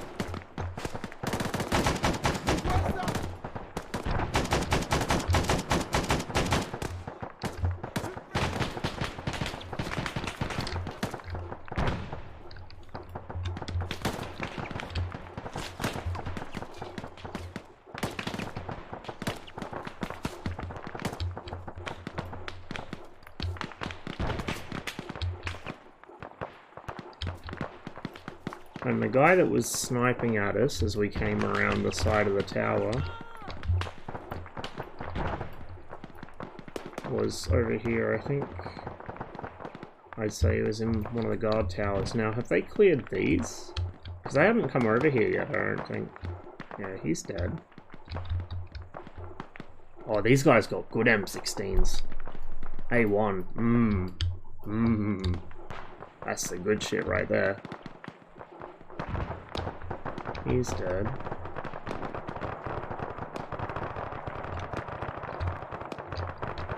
I think I got this guy. And I think this is the one that was shooting us.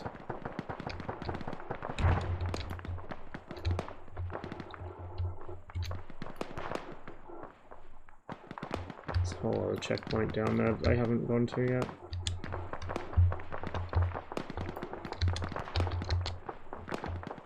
Don't know what killed him.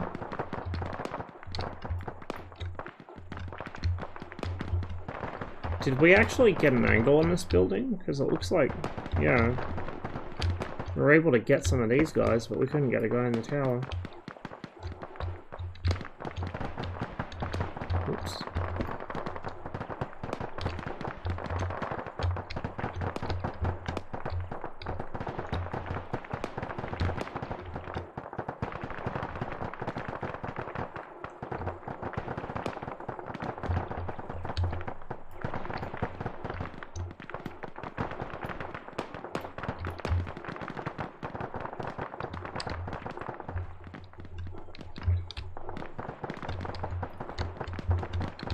The other possibility was that Snipey Boy is in here. Yeah, it could have been. There's a few guys that were in here.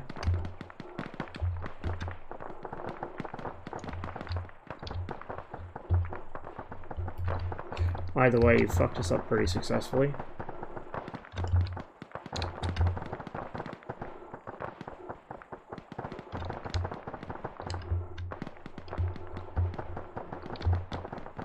These guys are all still up.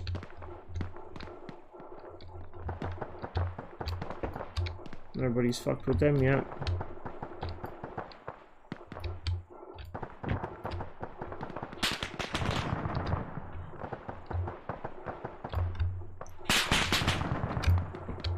Ah, there we go. We got friendlies coming in now. Those will be probably AI. Is there anything in here? Oh, no.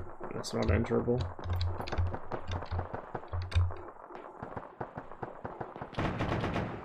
Wait, no, those aren't friendlies.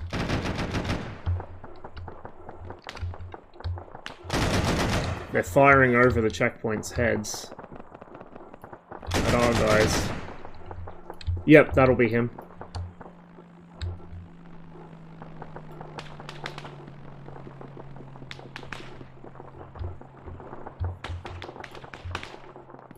They keep mounting and then dismounting. Just ArmA 3 AI things.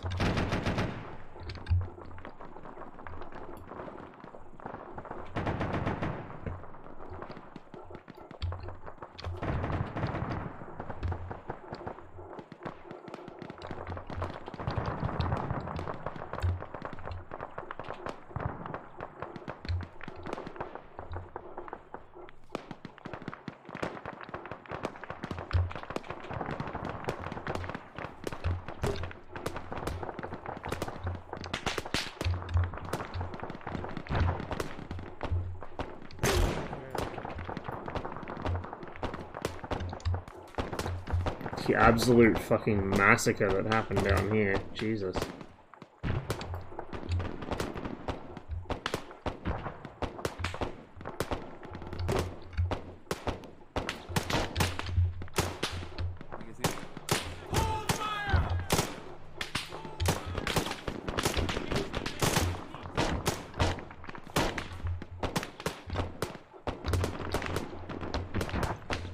This poor guy. This poor man right here, I don't know what he's doing, but it's not an optimal place to be if you want to stay alive, my guy.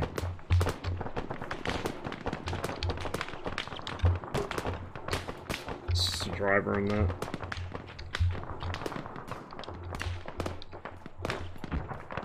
We got Captain Underpants over here. Oh, these rocks would be a nice little defensive position. Oh, there's a whole Underpants squad over here.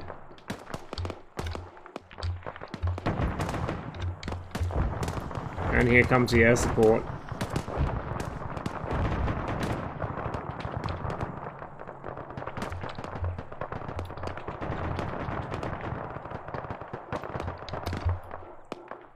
More BTRs incoming.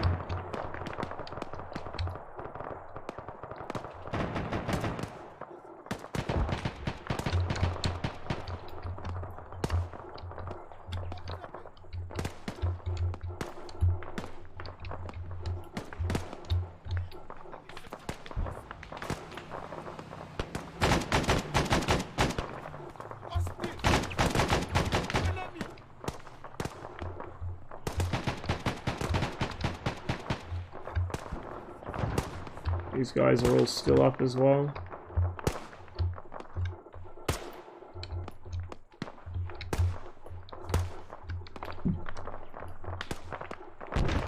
Ooh, nice grenade.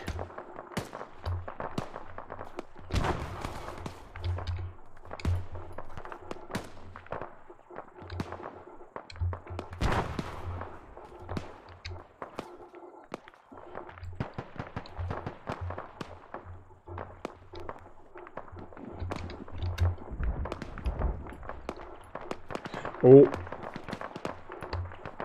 Now the Air Force arrives.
Not entirely sure of the wisdom of this position.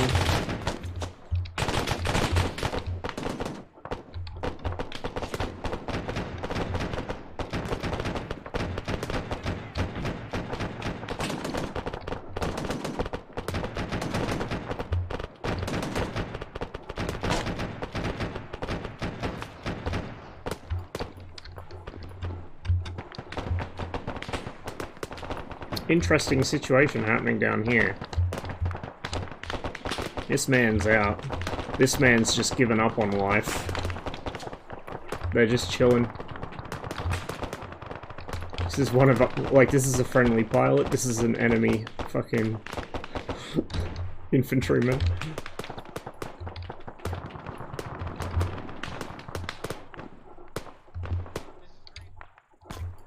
Look what they got over here. We got C-130s, we got Cessnas, we got Commanders.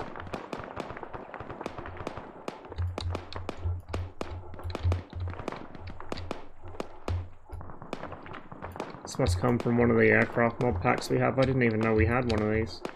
That's pretty cool.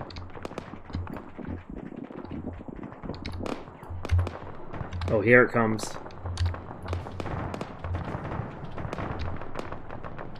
Maybe not. He's not engaging yet. Just still letting him piece the fuck out? Yeah, really. Oh shit. We've got everything in here. Militarized fucking Cessna. Tractor. Jeeps, BTRs.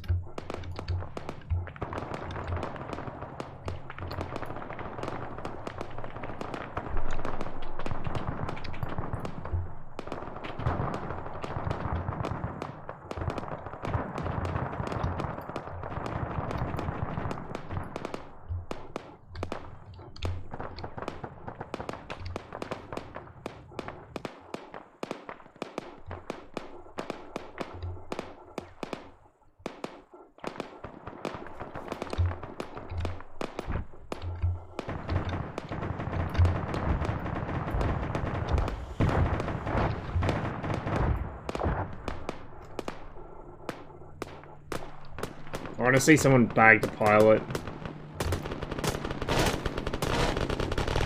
And that thing go into the compound that they're in. That'd be funny as fuck.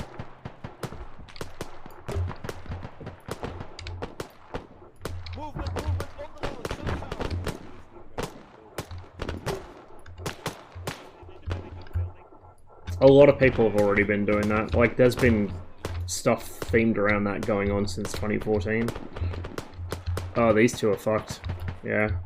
Bradley and Ognion are going to be probably dead if they aren't already. Nobody knows that they're down.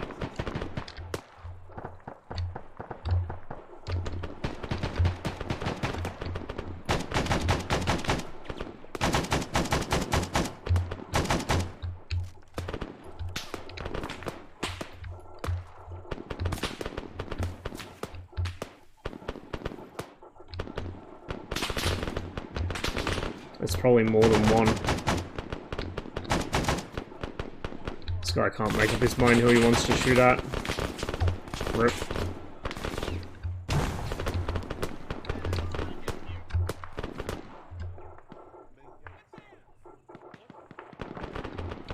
Copy that. Need medicals, where's that? Yo, they're floating in the sky for me. I don't know what to do. Yeah, I don't see him. I gotta get to my boys so they have a radio. I can't help them, I'm sorry. Be advised, no one can help them because no one can see the fucking building. It's weird they can't see the building.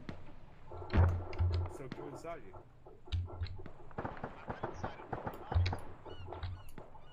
you. Weird. I can see them just fine. Did you check the roof? No, there was a bonfire in the way. XM's in there.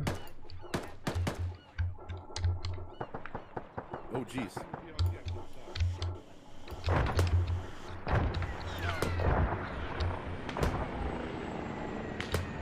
Ben. They both KIA. Yeah, I'm here.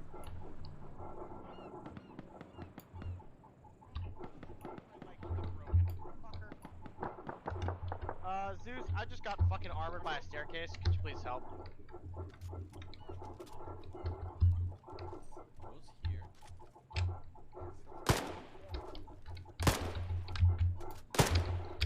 Alex being all tactical, as usual.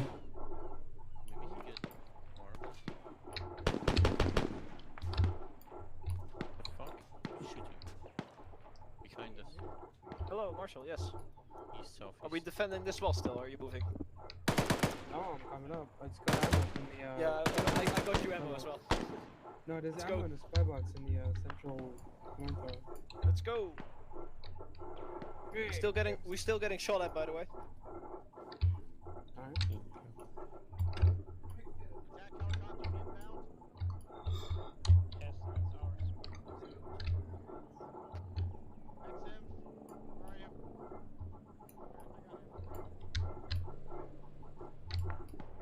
No, I didn't die on the Humvee. I died down here covering Zabby's. Well, that's not me. That's I forget whose body that was. But I got shot down there covering Zabby's retreat. And by the time they finally got to me, I was pretty fucked up. So that's my body there. Somebody took my gun.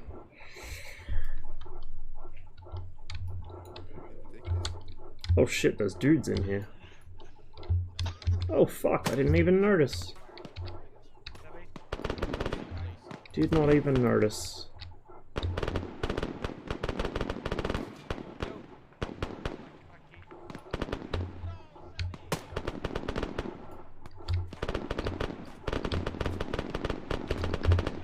Sabby's down on the northeast corner. East Marshall,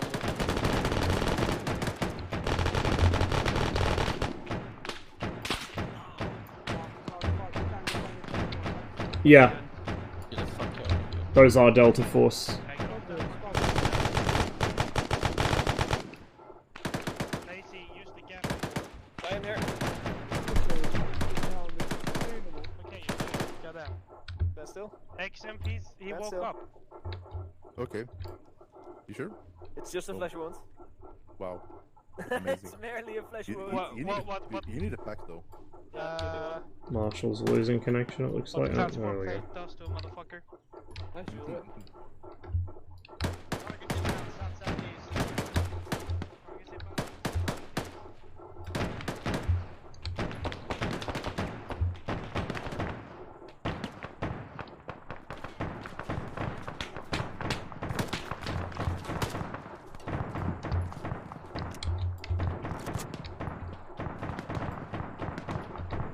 It is. Also, this isn't Tanoa. This is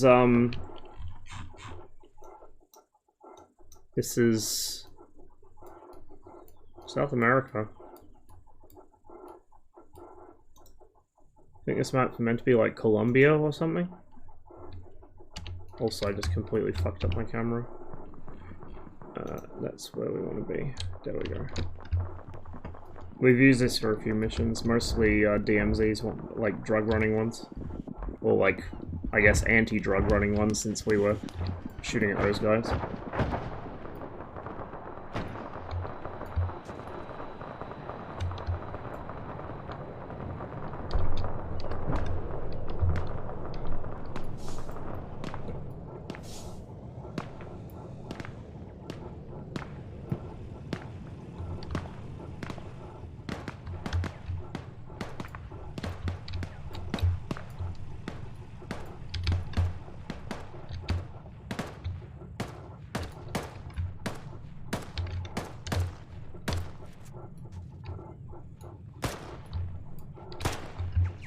Are they firing AKs at the A10s? That's some commitment. That's exactly what they're doing. What a Chad. What an absolute Chad.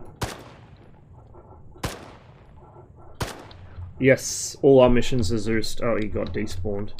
All our missions are Zeused. So this is one that Kill Me made, so he's Zeusing it.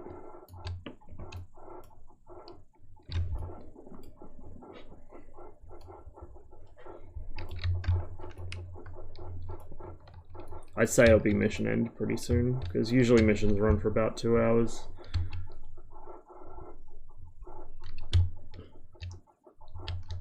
It seems like the attacks have kind of subsided a bit.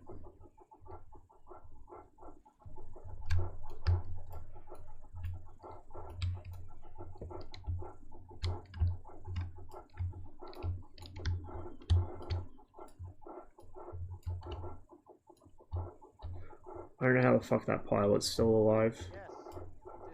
These are Delta boys, my guy.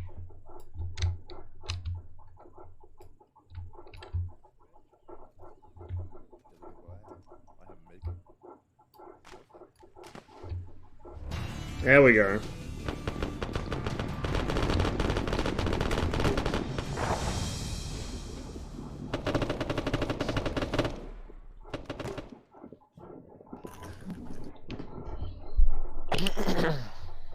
Buongiorno. Buongiorno.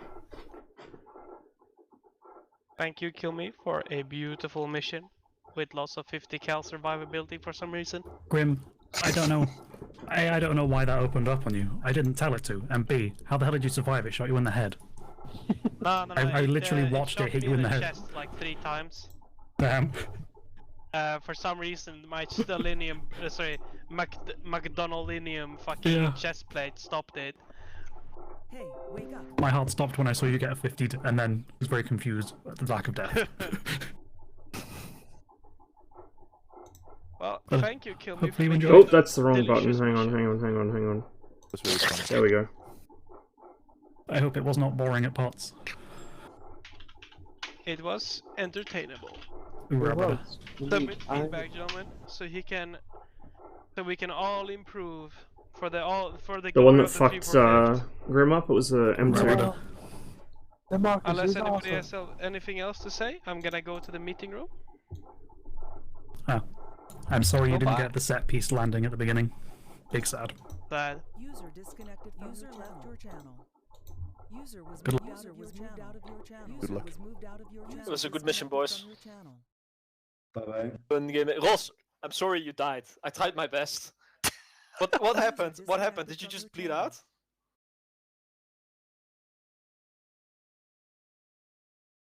Because like I got Dixon, and then I fixed Dixon up, and I was like, where was Ross? So I'm like, Ross was covering me, so I run back, and I see you on the floor. You actually got your leg.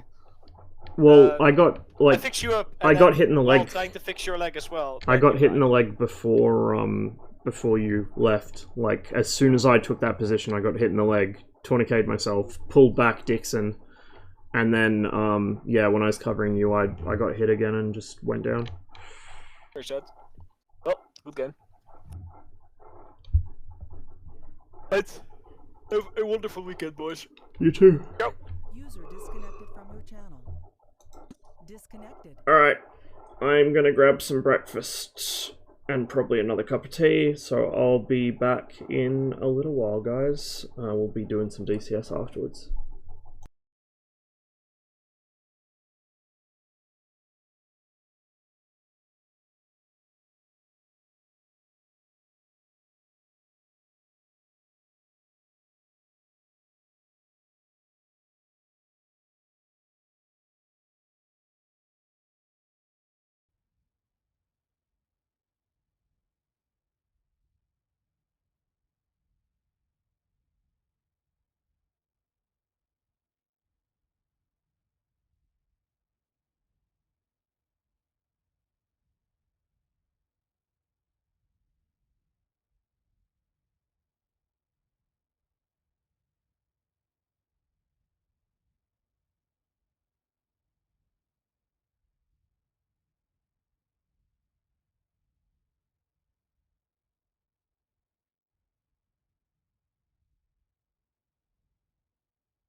It'll be a little while longer, guys. I am very hungry.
It took a little longer than expected. I got a bit of a sore throat, so I decided I'd tickle my nostrils since I got to go out to the doctor later.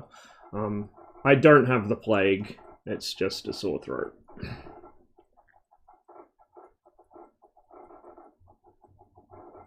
Which is good because it means I'm not going to have hassles getting to my appointment, but it's also bad because it means I don't have further excuses to stay at home.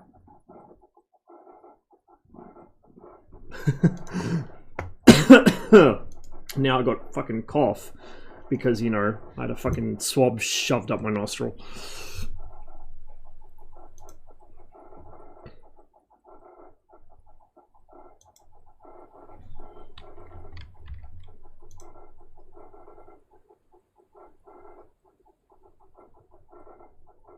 Fourth immunization, I've had 3 so far.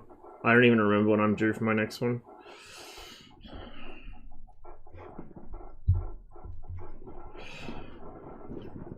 We'll switch scenes in a minute, guys. Just need to finish setting up for DCS. Third one being the natural way. Yeah, fair enough. I don't think I've had it yet. I don't know for certain, but I don't think so. part of the issue is the list of common symptoms is shit that I live with pretty much every day.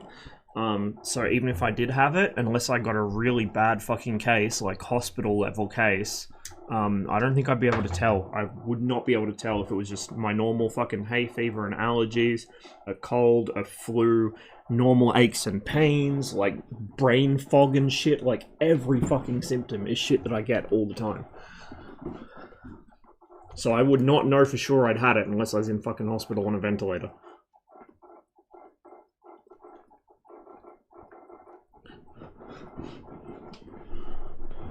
Shit is fucking stupid.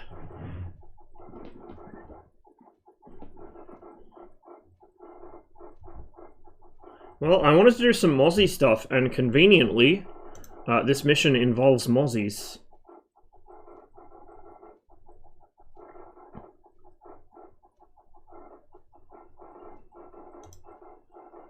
Hello.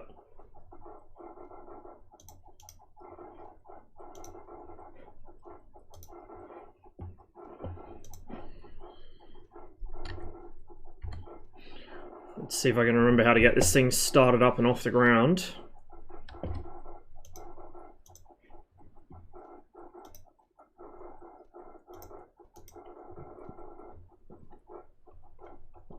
Oh, we got rockets now, that's right. Shit, yeah. What are these? 250-pound semi-armor piercing. I don't think we need semi-armor piercings.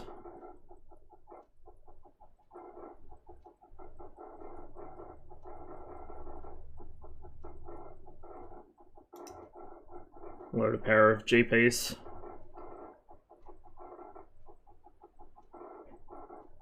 Unfortunately, Alpin has TAC numbers locked to not be player editable, so I can't edit my fucking letter code and serial number. Like, it's a mild annoyance in the MiG that I can't set my TAC number to 13, but it's kind of a big annoyance for me in this, because I know that the default TAC numbers are not what they should have. It triggers me every time ED does a trailer and the British aircraft have just like 3-digit numbers on them. That's not how that works. Is there an Israeli skin? Maybe a custom one. Or a faction locked one, maybe, I don't know. Okay, we've got, yeah, more or less what I want for that.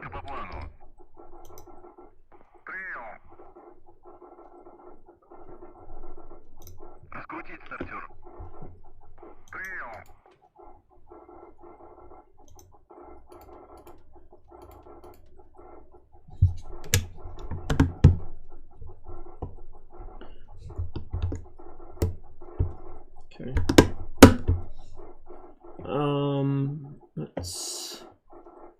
We'll wait for them to finish rearming me before we run the starter, because they probably haven't started priming the engines yet.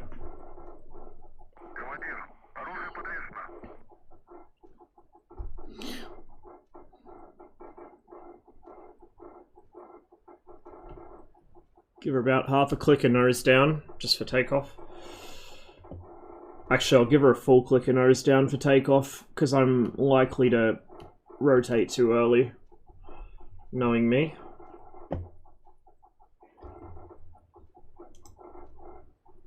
Yeah, I'll just tell him. Do that.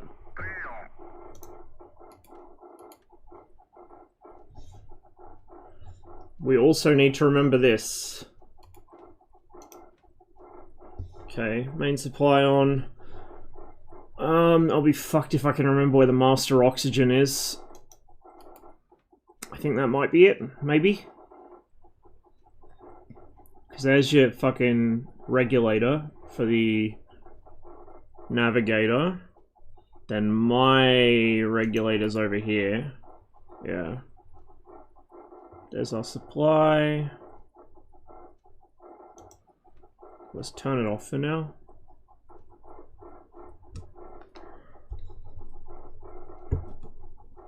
Okay.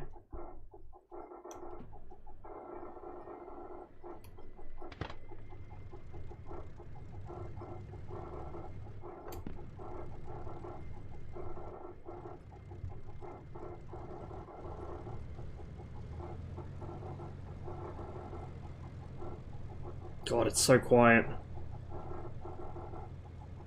I mean, I have got the Hear Like in Helmet setting on, so this is with, like, noise-damping headphones, but still, it's so quiet. You expect a Merlin to make a little more noise than that when it's right next to your head.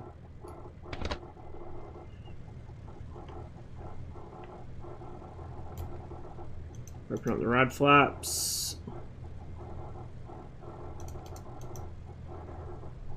Just so we don't burn the engines out while we're sitting on the ground. Okay, I'm gonna want this open. I'm not gonna arm anything yet, but we'll just prepare that so I don't forget that it exists. Radio on. Landing lights up. We will. My fucking chair keeps doing this shit where it sinks down under me. There we go.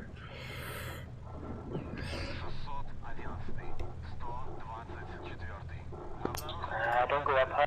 I wish I had around 60 yet. It's my IFF, I think.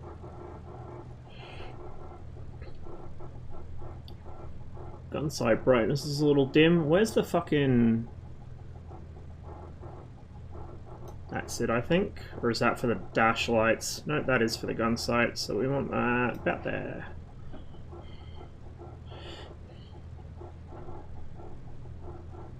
Oh yeah, they would lumber for sure. I've got nearby a tree. Well, and then I was hitting them on the trees, so.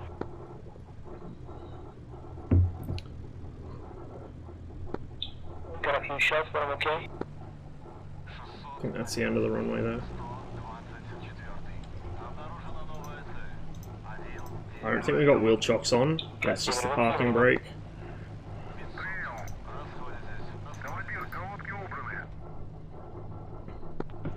Someone, can you see F86 on the map?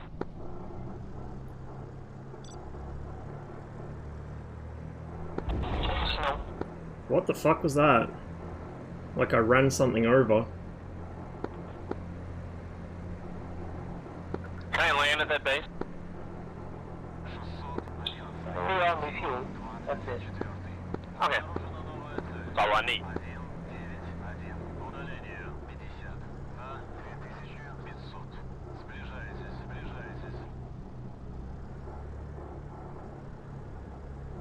Okay, Apple sent me the fix for the message on Discord. Yeah, he wasn't a fan of it.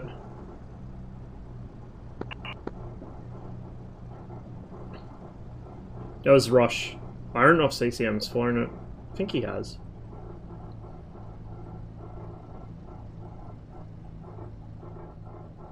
Where the fuck is the end of the runway? Let's go that way. And we'll do a turnaround down there. Although I think this is a taxiway anyway. No, this is a runway. It's got runway markings, just shit ones. No, it is a taxiway. Blue lights. My bad.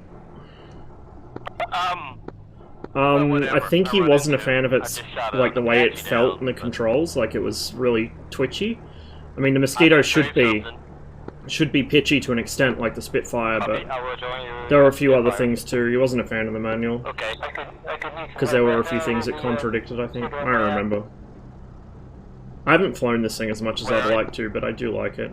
It is very, very finicky on trim. It's quite twitchy as well, but it's easier to control with the new stick because I have much better resolution, as it were.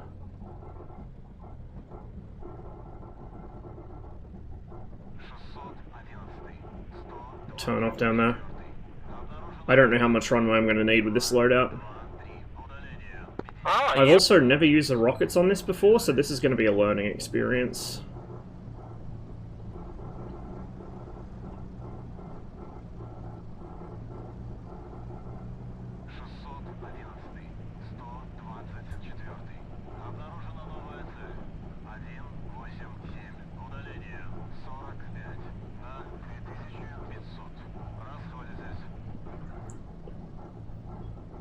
Oh, please don't tell me I'm going to have to taxi through one of the houses. I think I'm too wide to fit through one of them. I'm gonna have to do a U-turn on the taxiway though. You know what? We're a fucking warbird.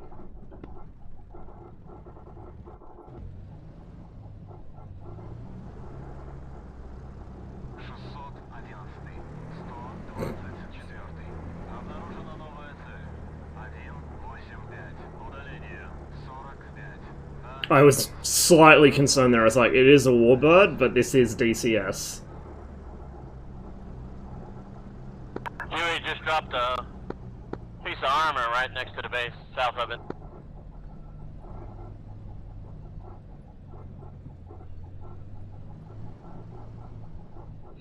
We'll just do a flapless takeoff. Should have enough runway for it. He's killing me, come on.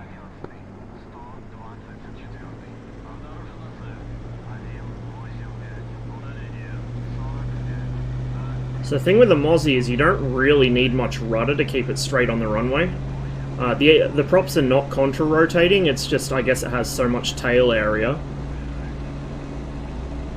And the slipstreams are mostly not hitting it. See, I need a little now. But that's just because I've started a bit of a pilot-induced oscillation here.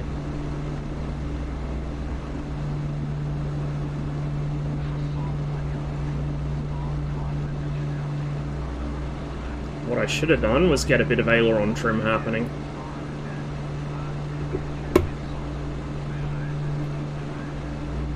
Leading with one of the motors, yeah, that seems like it would be a plan.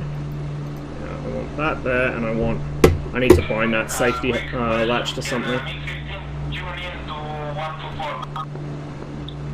unless you use the script that is posted on the main page of the Corvette web. Check it out. I thought we have been able to expand it. I wish they'd add a bind so I can use the neutral position on my Verpal box, like the MiG-21.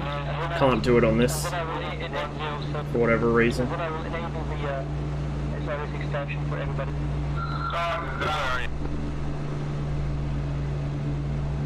I'm still northeast of the observation side, enemy side.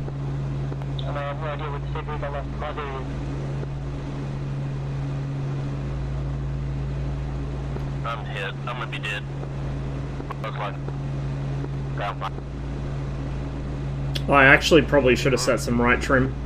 That's why I was having to actually use the rudder. Usually I set the trim about to the R or the I in trim, and it holds it pretty steady. Like I said though, I haven't flown it for a while, so it's taken a while for this to all come back to me. It's so hot in Germany right now. It's unbelievable. My room is just sauna. You got AC? Not in this room.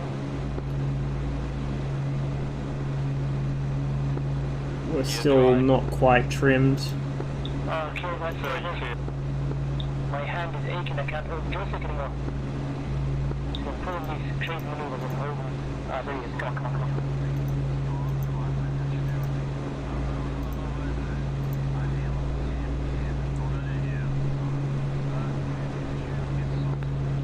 Stop, crossline. Oh wow. Let's spit down there. Now, what are we actually supposed to be doing here?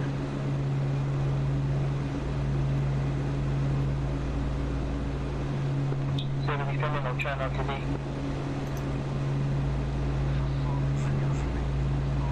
Oh, he's coming back. Oh, leave me alone.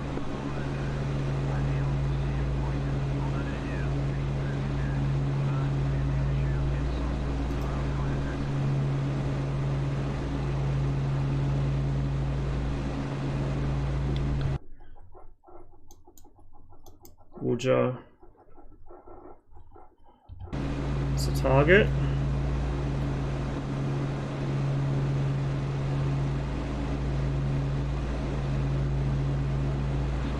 Yeah, blue line's single engine climb out. Red line's VMCA1 engine, I think. How is possible that happens shoot L5?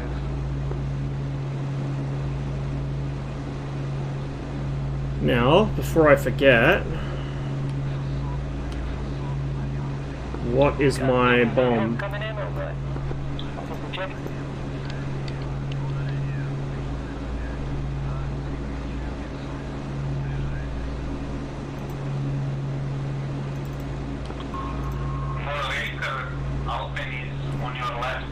Does anyone know? Actually, what I'll do is I'll turn the fuselage bombs off, because we're going to assume that this fusing panel also works on the rocket, so I don't want to try and bomb with my bomb bay doors closed.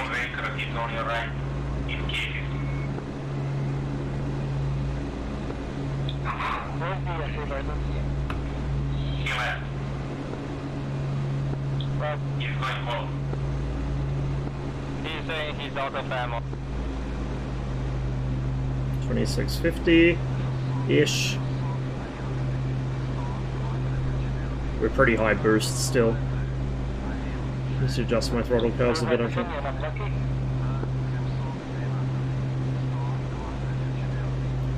Solar twin fire for rockets. Do you know where it is in the cockpit? He could hardly see me, that's not me being lucky, that's him being not too good. Switch on the dash. This one? I know Billy She and Dogger would have seen me and killed me. Rocket arms on the left here. Oh, these would be a good idea. Just ask Roger, he'll kill you then. What's pretty hard to spot?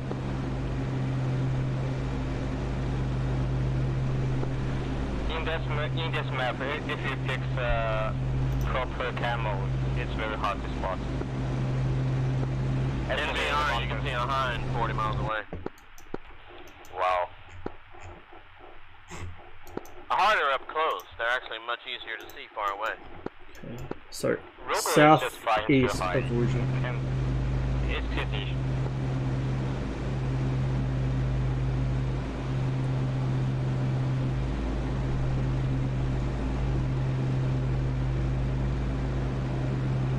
Whoa, those three. What, these three?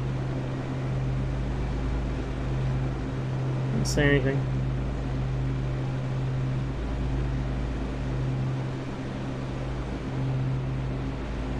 Hidden under a black hood, lower left.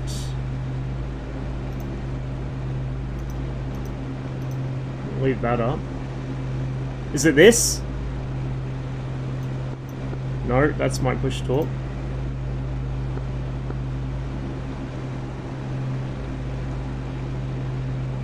That?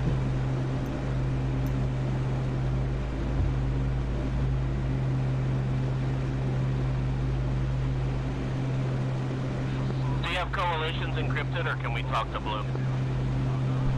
The solar projections just behind mixture. Okay, Abu, now we can go with 124. Hmm. That's it. I don't know what the fuck this was. Hopefully nothing important. Okay, there's Wuja.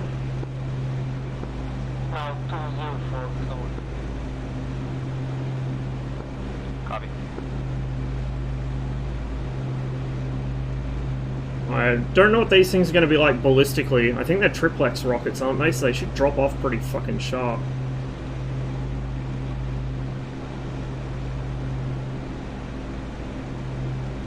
Rocket pylon selector. Ah.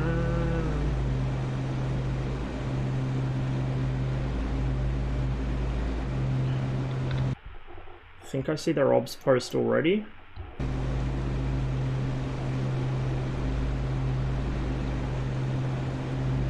Well, there's vehicles down there, but those look like wrecks mostly. Apache is down. Even if I'm killing targets that aren't really consequential or something, I just want to get the hang of using this thing.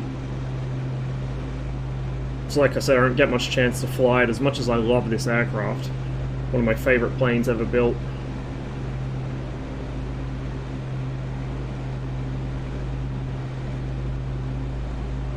Oh, fuck me, hello.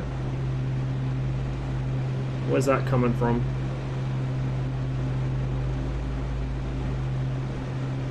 I guess we'll see when we overfly it ourselves. It's like on the back slope of this hill or something. Oh, My radiator is overheating in no time. Your radiator is overheating? What's that radiator? Radiator. Ability, watch out, 1 o'clock, 2 click, 2 triple A.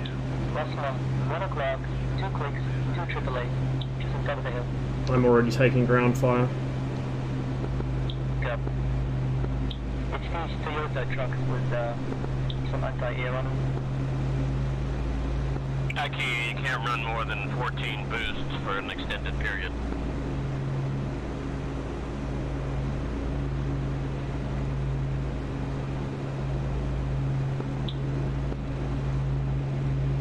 So I saw one sitting just out the tree line. Oh shit.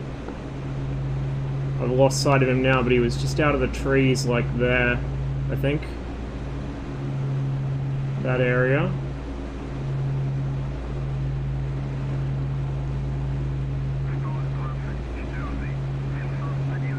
There he is. I'll try for him. Hope his other friend doesn't get me, who I'm going to probably fly right over to attack that guy.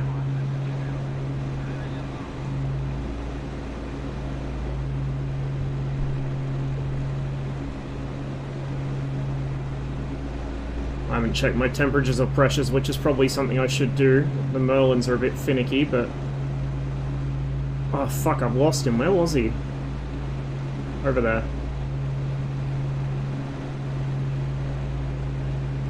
It's bomb release to fire the rockets, right? Same button? I guess we're about to find out.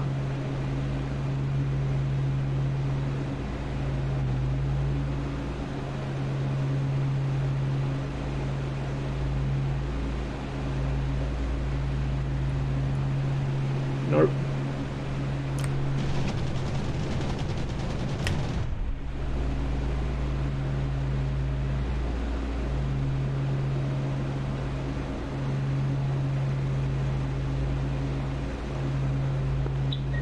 Moonraker, you can get closer if you want. All AAAs are destroyed.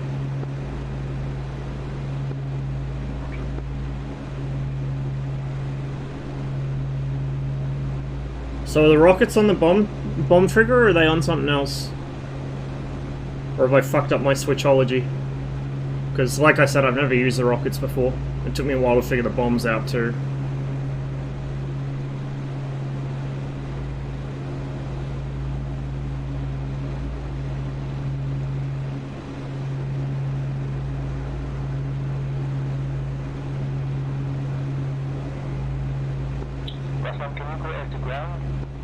I'm working on it. Yeah, I do. If you could attack the observation site, that's what I meant. If you could vector me onto it, yeah, sure. Yeah, 120, 18 click. 120, 18. Got a K-50 there already. AAAs are down, just down to bunkers and small buildings. Yeah, just, for your situational awareness, if you don't know already, there's a pair of technicals or something in the tree line to my west. They're just engaging me. I'll put a marker. Savoia here. Savoia is here, copy. No, it's a Sherman.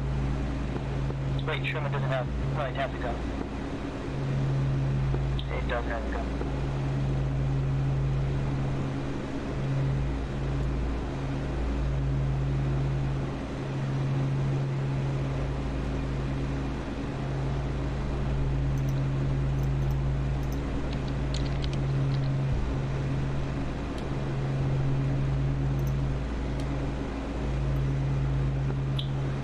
Pop up Apache 155 4 clicks.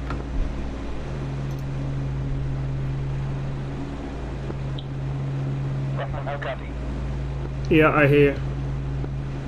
180 4 clicks Apache. I'll see if I can spot him. Copy. Remember, there's a delay on the cannons because of the pneumatic firing system.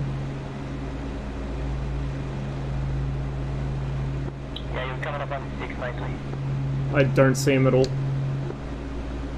On your run, behind the hill, on your 1 o'clock.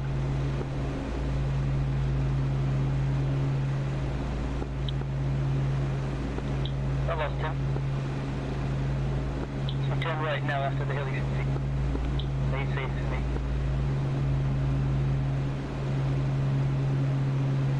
No joy. Oh, tally. Me neither. Got guys everybody after. I might be able to get him here, hang on.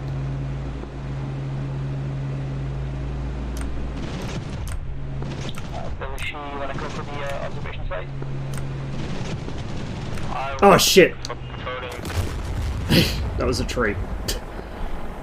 I forgot I was in such a big plane. Yeah, this mission is interesting in terms of its plane set. That's why I don't like attacking helicopters. You have to tunnel vision so hard on them and zoom all the way in that you completely lose your situational awareness.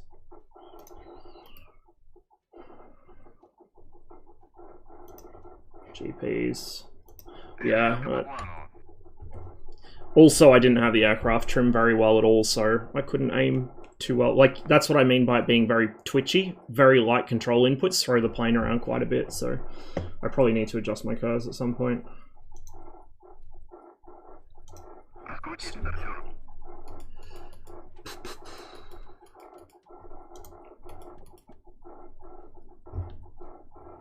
Oh, for fuck's sake. This shit where you have to open the window to talk to the ground crew is fucking stupid. You'd be doing hand signals out of it. Like, the ground crew... With this thing fucking running next to you, no cunt's gonna hear what you're saying. Like, you would be making hand signals to them.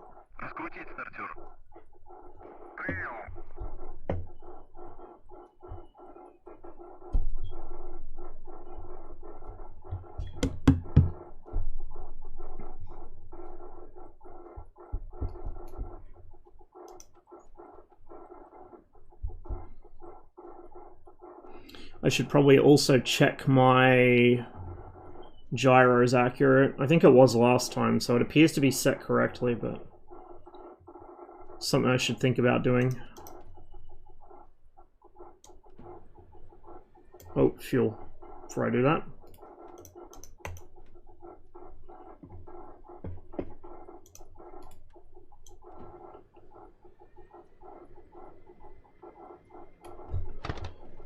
Well, I mean, on the Spit, it's got the little key gas hand pump primer in the cockpit. It's just the Mossie that's weird.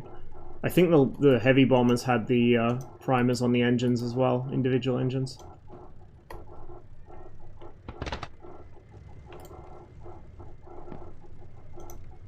That's 2 Happy Merlins.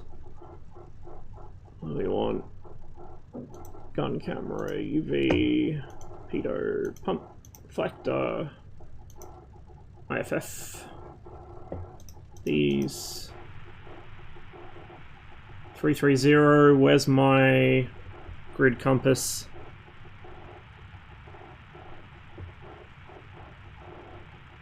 Hmm.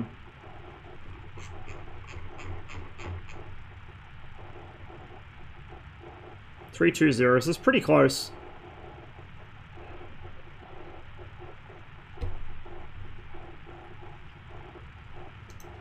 I'll just turn them on now. So don't forget, we'll go a full clicker nose down again, because that worked pretty well for us last time. We'll set some right aileron trim. Like half a click right. And we'll set... Did I unbind rudder trim from that? Interesting. We'll set rudder trim... out there.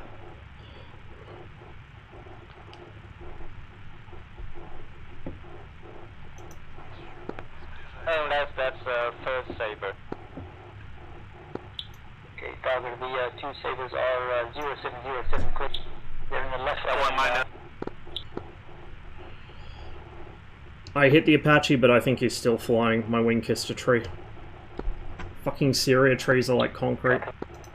Left Apache has been taken care of. Yeah, the she took care of him.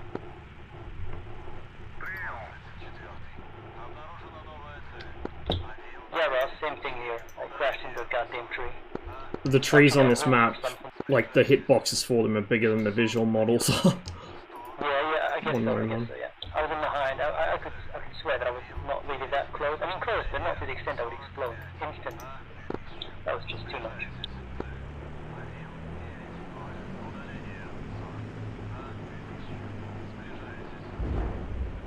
I don't know what the fuck that noise is. It's kind of concerning though. Really tough terrain for the helicopters. It's just a lot of mountains and hills. I mean, fun, but tough.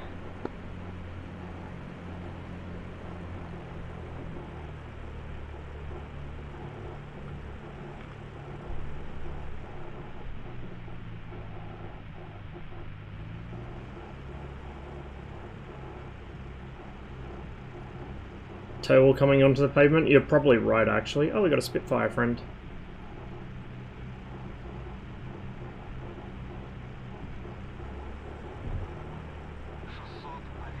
Yeah, we got a Sabre over the bullseye, Ruja airbase. Hades, you got a Sabre on your 1 o'clock, 3 clicks. Cool. I got a Sabre in my nose. The paddle on this stick being an axis makes taxiing so much easier. Yes, that makes it sweet. He might be dead. Apple, can you hear me? I'm just barely touching the brakes. Apple? Okay, you hear me. Apple, on your nose, 30 clicks. 3 Sabres, 1 Spitfire.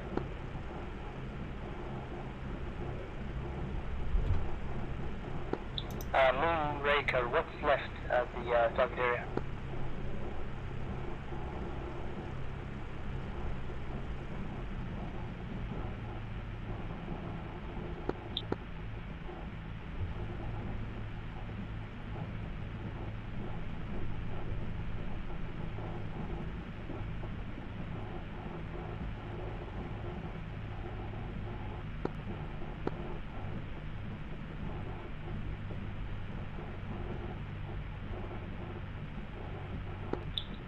Proof, how copy?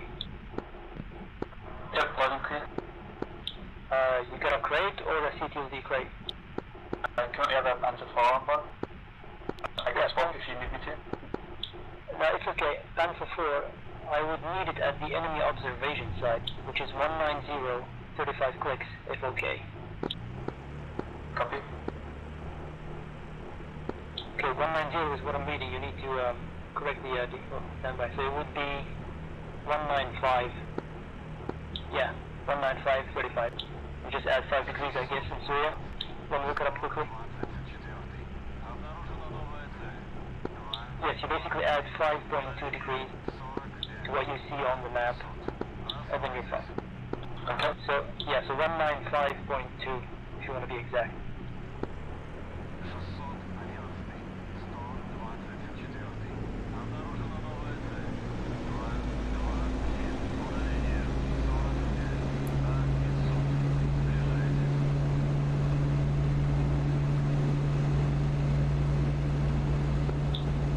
We've got the machine behind you in the Spitfire.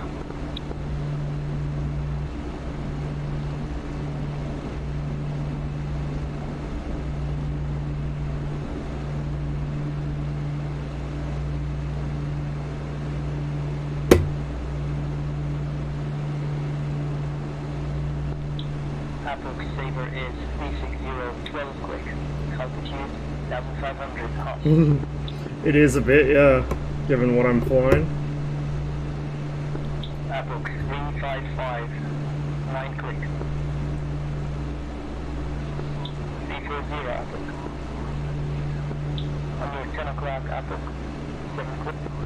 There's another Sabre, under 9, very close, just north. Apple, you're north with at least 2 Sabres.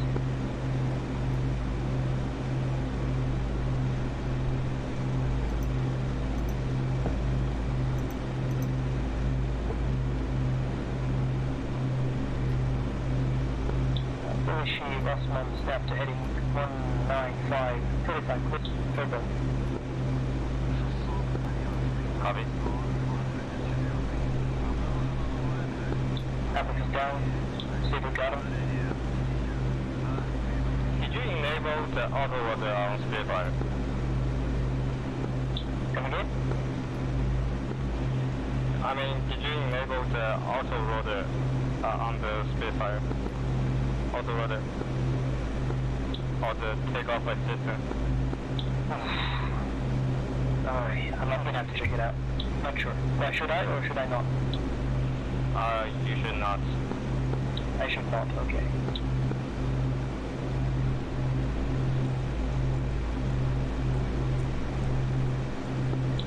Honestly, I've been too stuck in DCS, so no idea, and that's why I was asking around what I should do and what I should not. Copy.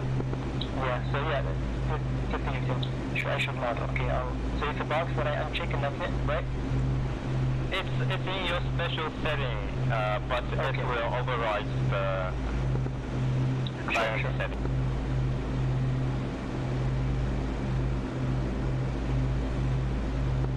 Moonraker, how copy?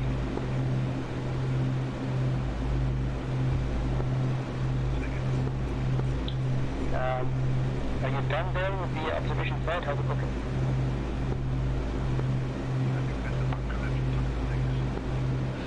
Okay. I'm currently people. Yeah, we'll get an Tiger. Moonraker, you got F86 on your nano clock. 2 clicks, he's flying south.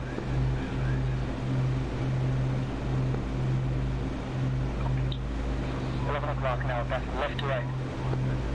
On your nose, Moonraker, pass left to right, Saber. High, 2,000 meters.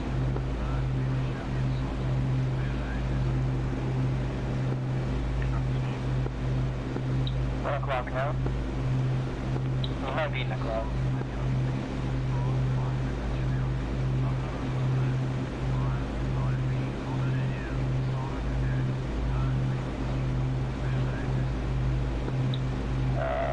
What is your current heading? What do you see on the compass? 195. Copy. It's showing me 202 on the F10 map.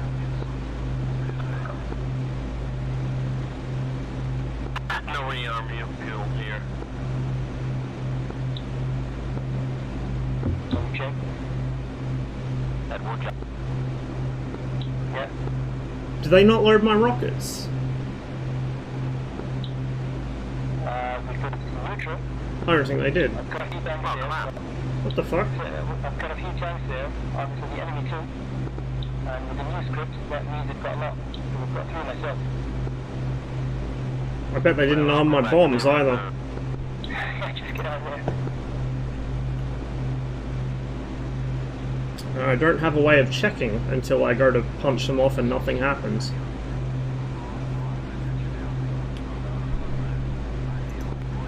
Max Delta being the Saber. Max Delta and the Saber, that's a I mean, he loves the Saber, he's flies it a few times. He's been flying a lot lately. Yeah, with the other mission, with the Bandar 1949, he likes that one. He flies the Saber there. He's been flying the F5 as well, quite a bit. Yeah, which is good. Every time he's doing combined arms, I'm forced to do combined arms just to counter that. Billy was following me, but I think split off to engage something. And now he's flying, and I'm continuing this, but I'll finish with you guys now and then I'll fly myself.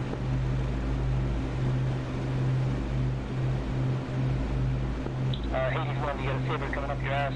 225, 7 clicks. On break, hot. He's going east. He's going east now. He don't want to know that yet.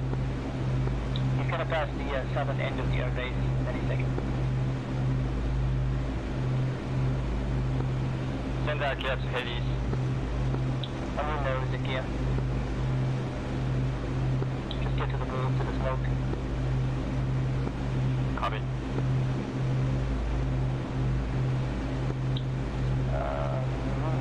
Last one closest bandit is 205, 20 clicks. Altitude 1000, hot, safe. 20520. This will be interesting. Okay, up, 11 o'clock, 4 clicks, on the deck, hot. Safe.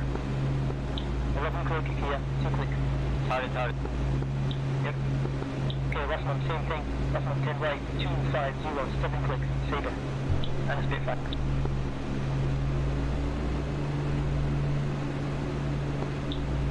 Ikea missed. Last one, 280, 5 clicks, purple. Tally. Fox 2, kidding. Where did you get me, man? Come on. I see Billy, I don't see the Saber. You crashed? Copy that, just he crashed. A from Delta Fox 2 kill. Submission about, did he crash or not?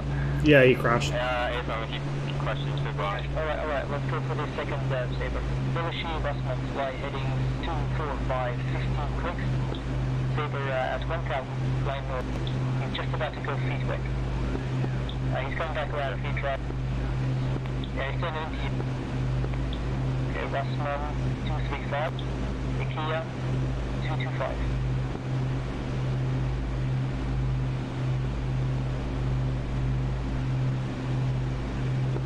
Comes up on one observation side is 5 degrees to the left, 12 clicks, so the direction out of our being just, surface. Most units should be dead. AAAs anyway. Ross, no joy. Yeah, I lost him about a half a minute. There he is, south-south, that's number 1706 clicks. Left turn. Belushi, same thing. 150, 10. He's on the left turn. He's going towards the observation side. But we're going for the MI8. Okay, Russman, Belushi, fly heading 130, 15 clicks, observation side. We'll see an MI8 there shortly. And possibly the Saber as well. Copy. It's in 143,415. Yeah, he's still extending. Speed is 1,180. That thing's fast.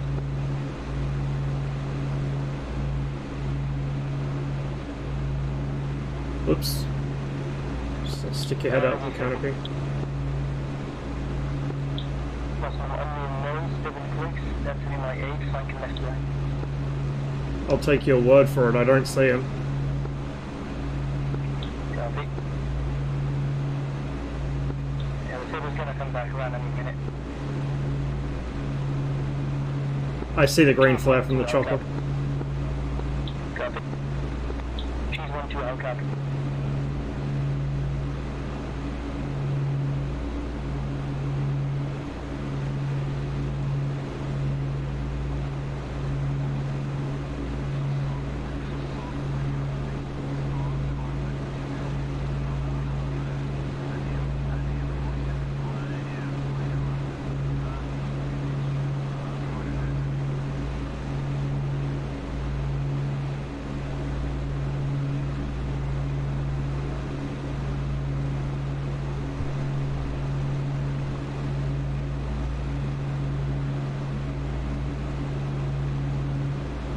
It's on Cold War. It's interesting. Apaches, Heinz, Car-50s, but World War II and Korea planes. Banzai 1-1, 5 degrees to the left, 4 clicks, observation side. Don't order my shot 12, I'll jump it here so you can drive it up if you want. Try and get close, but I'm already said. Just a few buildings left. Okay, cool. Hey JP, just a follow. Last one, check, 1 up grab, 4 clicks, observation site. And choose a bit steep. Might be able to hear something, I don't know. I don't think the ground crew gave me any bombs. What about the cannons? Yeah, maybe. 50 cals or whatever? Okay. What else, an ammo crate and stuff, might be able to.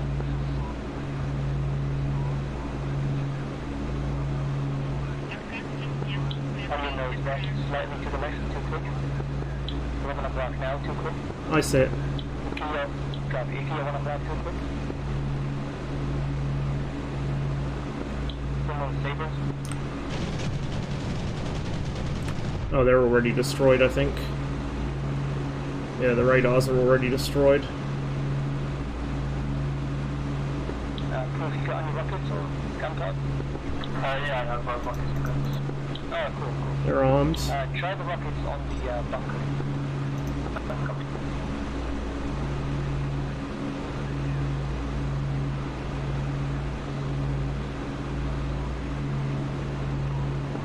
I think the Saber is lost. Brilliant.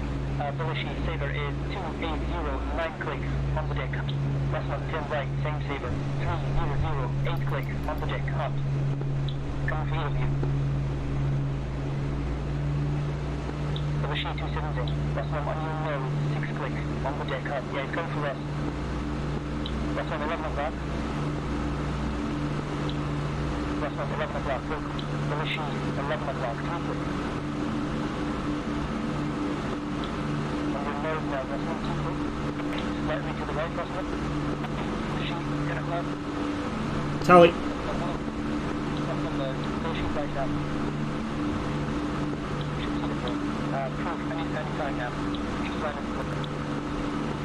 I didn't see Ross. I lost the Saber. Me too.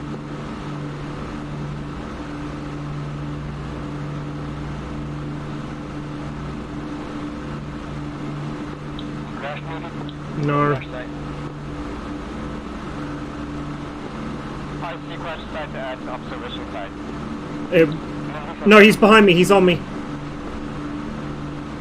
Belushi flight 250, 3 clicks, left. Copy. Got a 15 coming from the north, not on cost.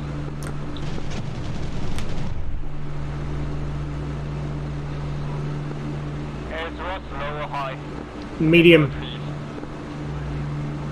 Medium height above the valley. I'm behind the Saber, but I can't catch him. Left hand turn. Low. There's Billy. Probably going to cook the engines here. We'll see what we can do.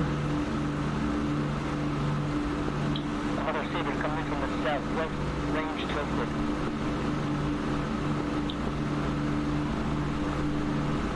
Trying to spook him. Come. There you go. Good job.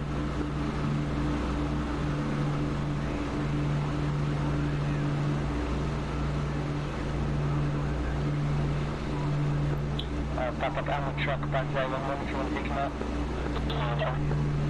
Come back to 2850. Hey Archer! Just to the right, man. Hope you had a good stream.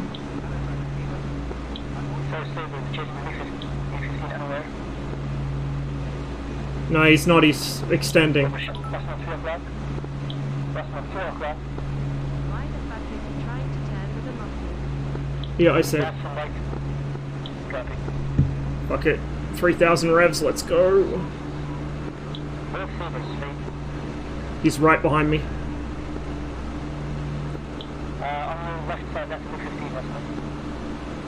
No, there is definitely a Saber right behind me.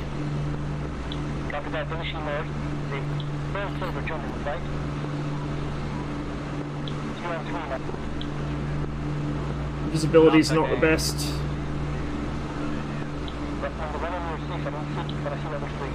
I'm blind at the moment. I'm having trouble keeping track of them. Copy that, 1 o'clock, 2 o'clock. Last one, 3 o'clock, we're about to rush. He's coming from the right. A little sharp, he's to the left now.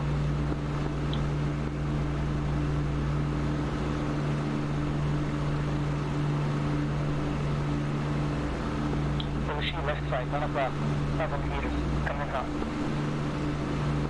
Break, Belushi. Right side now, he overshot to the right.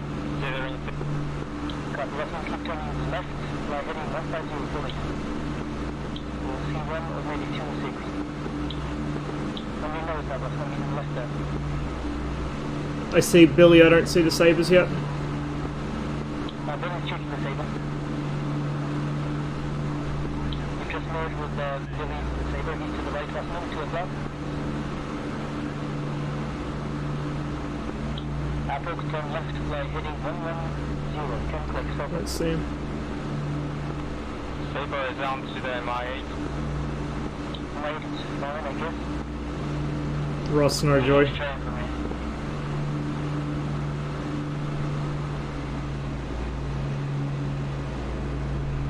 I got some holes in my wing. When did that happen? I'm totally blind.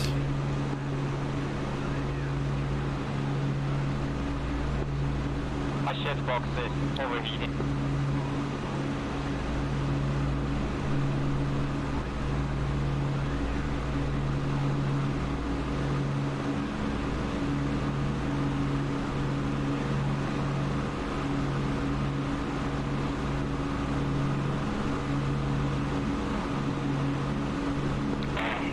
Check 11 o'clock. Spitfire, 115, 2 Sabres. I only see the Spitfire. I see nothing else. Disregard. I see a Sabre.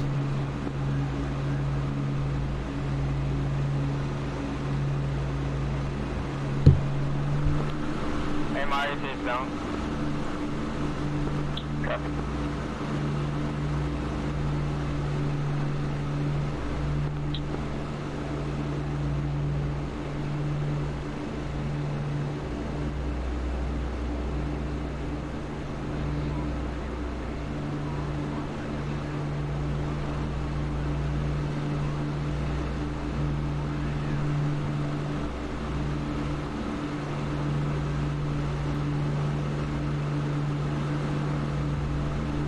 Two Sabres with me, but they're keeping their speed up. I can't get to them.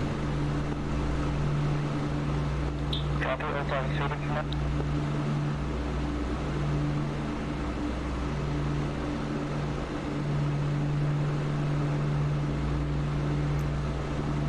oh, one of them's a MiG. Sabre's chasing him. the leading one is MiG, but he's going to be Yeah, shot yeah, down. 2 Sabres.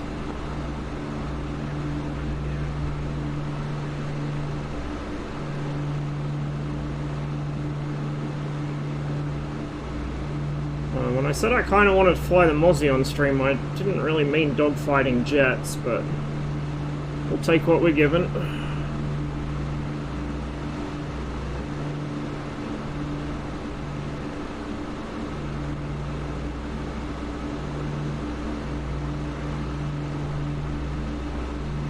We're almost certainly going to blow our engine though, because I've been running it at combat power for way too long.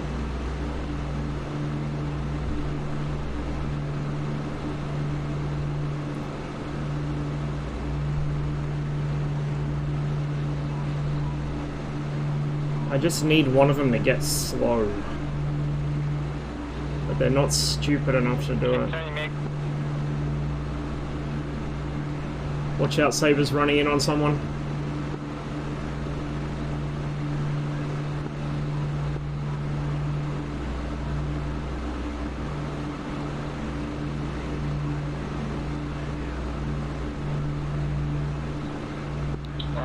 Okay, I see two Sabres. One mosquito, one Spitfire, one mosquito. Finishing left and Apple. To the south, we got another MiG-15 and a Sabre in the fight. MiG-15, check 6. Apple, you have a shot to the left. On your nose now, to the right. Apple to the right. Okay, what's the other one?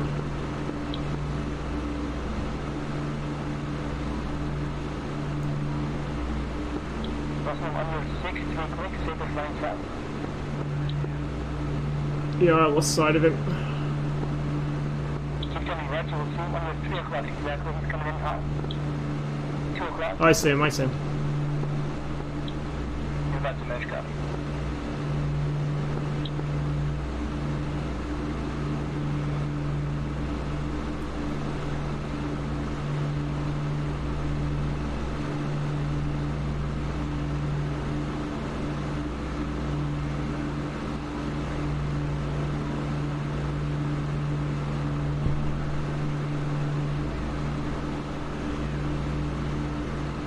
Temps actually look kind of reasonable somehow.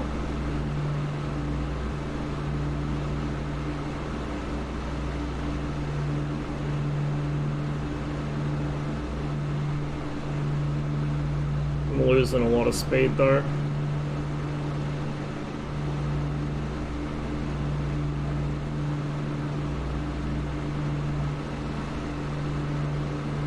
I'm pretty defenseless against this guy, I just can't keep up with him. And he's learned to high yo-yo.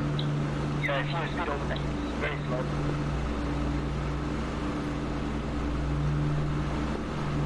Sabre on my nose is hit by 20 mils. Okay. I've got one looping over the top of me. He's slow, but I can't get up to him.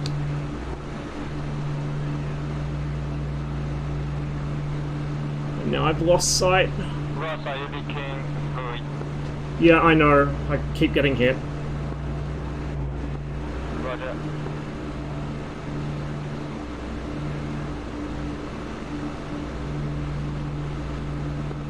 Going to copy. Gonna shoot on your fly, very close, front. To the left, you have a shot. To the right now. Scissors, 3 o'clock, 4 o'clock. 4, Billy. Left one on your nose, full click.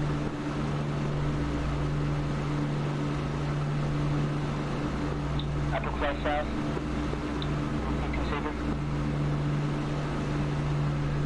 I can't sustain this kind of turn, especially at this altitude in fucking mountains.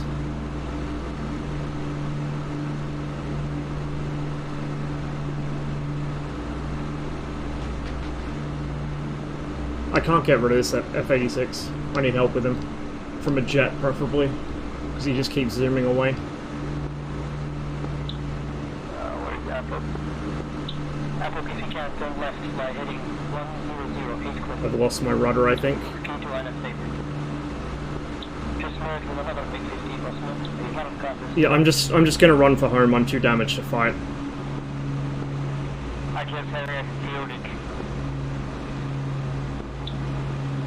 He's gonna finish me off. Okay, Ross, right north, 45 clicks.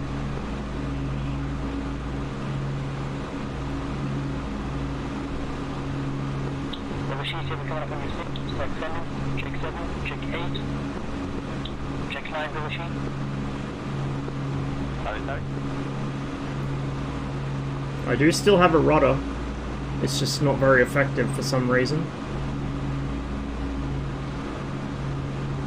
And now I'm way out of trim. What the fuck?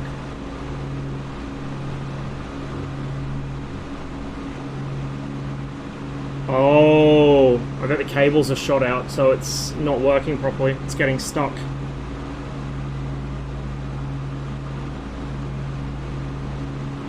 Because I can't quite straighten it out.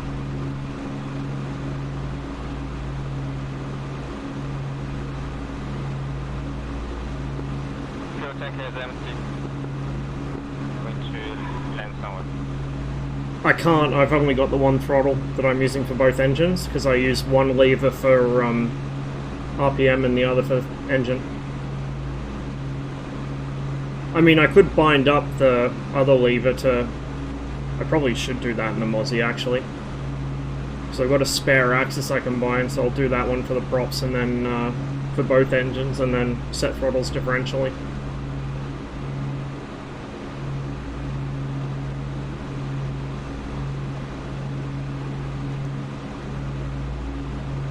Honestly, I'm starting to feel the need to get a fucking quadrant for when I fly multi-engine shit in Nissa and Misfits, like multi-prop engine stuff. But might need to wait a while for that.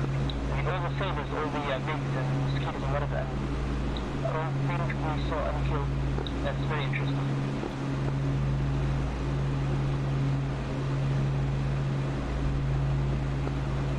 Our lifting is also numbering F-86. Yeah, Apple's still there. Cheese 1-2 is also there, but he's not gone. If you don't mind, I'm going to switch to the blue side. Yeah, okay, go there, outnumber. Okay, seeing the air.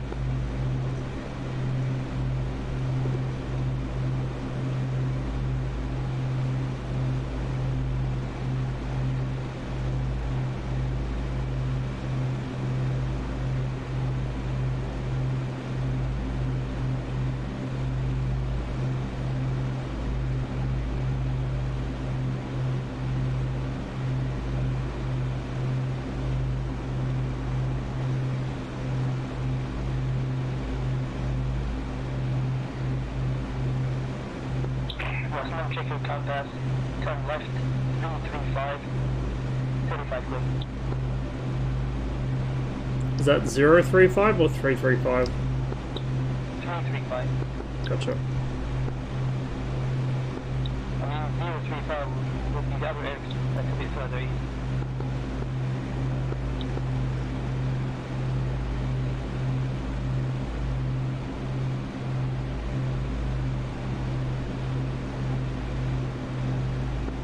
Panzer 1, there's nothing you can do with the tank. I mean, I destroyed the smaller building, but the remaining ones are just too big.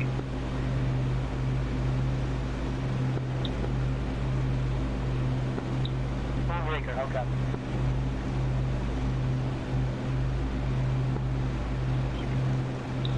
If you see a ground unit at the observation site moving around, it's a friendly tank. Do not engage. Stands for friendly tank.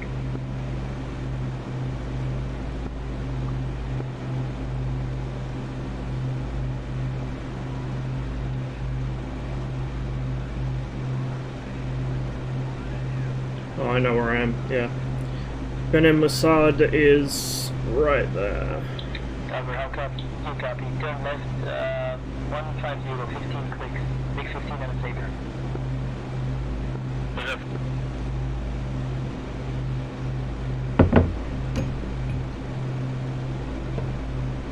Town must have been founded by a guy named Mossad, because Bene is sons, I think. So that's sons of Mossad. Magic, who was that for? That was for you, Dogger. Turn left, 130, 10 click, purple. Dead.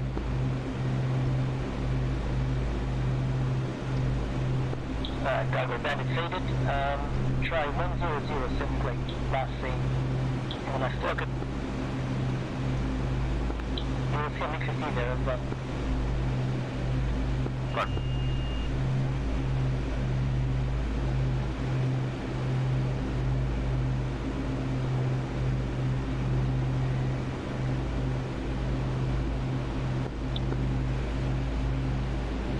Fucking full of holes. Everywhere. Jesus.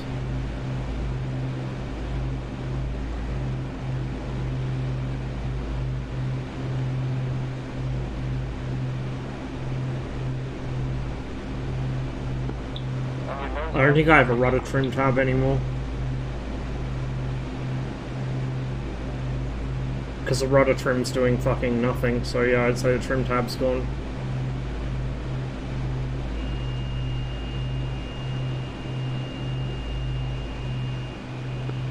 Moonraker, the bunkers are destroyed. Check for the campsite. The White House is 4 or 5 of them.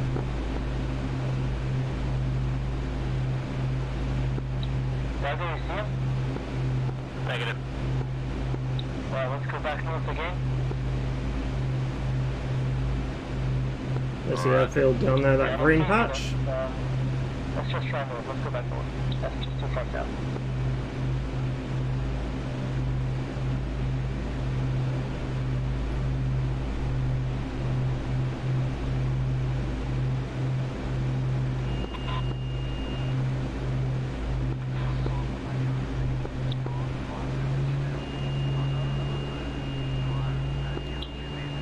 Everyone you know is the MiG-15 behaving very well. So I would guess he's gonna try 335, 13 clicks. Altitude. It makes me so happy they modeled that. Over the deck, looking.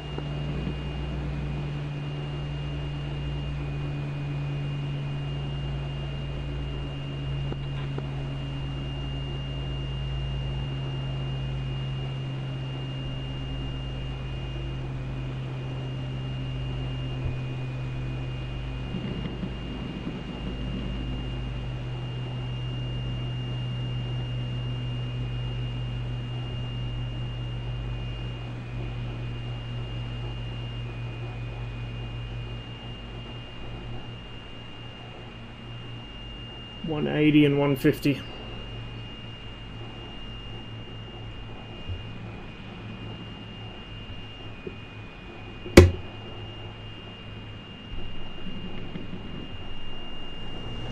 Probably Singleton North, that's it.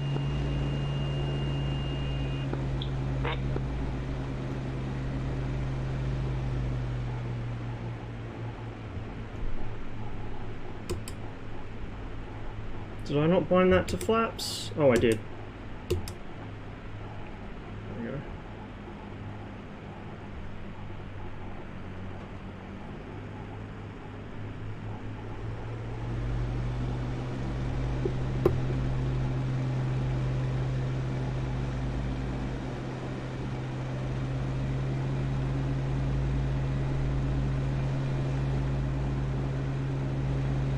Trailing oil out of the right engine.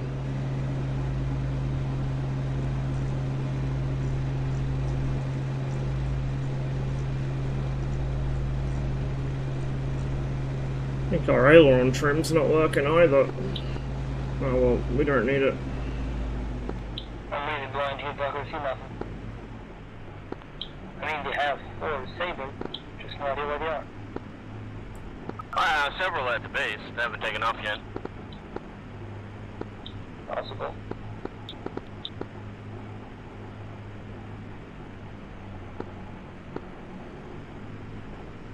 You know the other MiG-15 Sabre mission, the Bando 1949, it's part of the daily missions, but I haven't seen that one in a long time.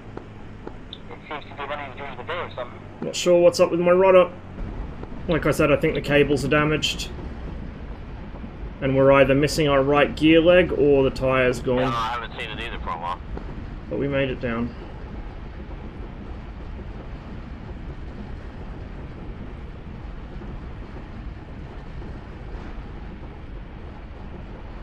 Oh yeah, left gear leg collapsed.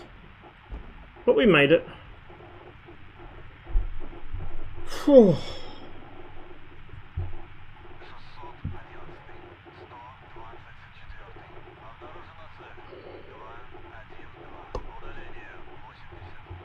Oh shit, Dogger, under 6, 4 clicks. Sabre, hot. Oops.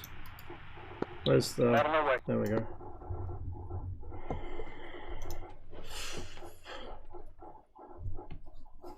I wonder, is the escape hatch clickable in this?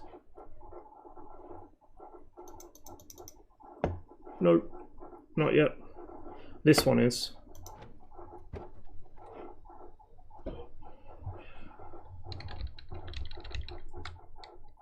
Oh, it automatically pops off when you do the... Oh god. Can I not be stuck on the plane, please? I want to survey the damage. But, I think my pilot's going to be stuck here.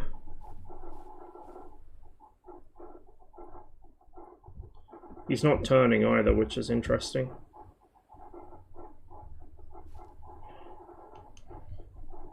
Hey, Priestwind. Oh. But yeah, we got shot up pretty good. The rudder's still there, it's just shot up pretty bad. I think they blew the trim tab off. I really wish that the control F11 thing was, like, if you're on the ground, it just works or something, because I'd like to check out the state of my plane, but as soon as I reslot, it's going to despawn. And I can't get my pilot off the wing, because he's stuck. But yeah, you can see I'm full of holes. All full of holes.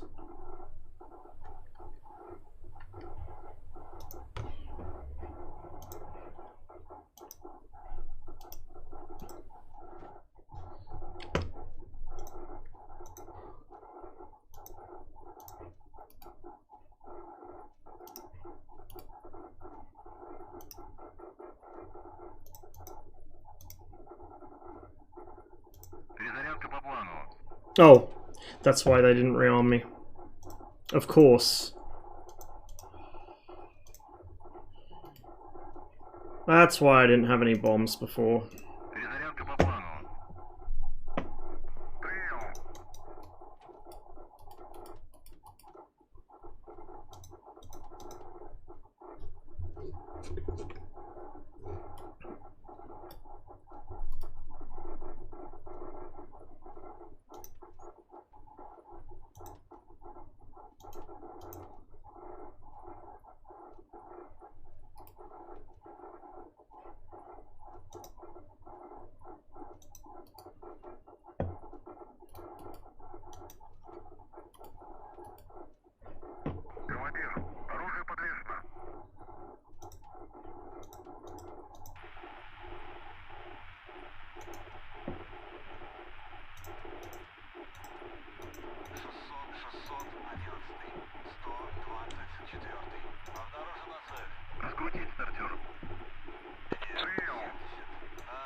possible to destroy the buildings. We need a helicopter.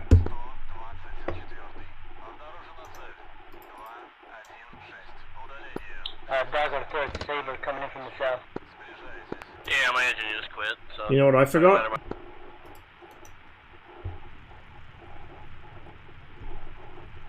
Yeah, sure, just...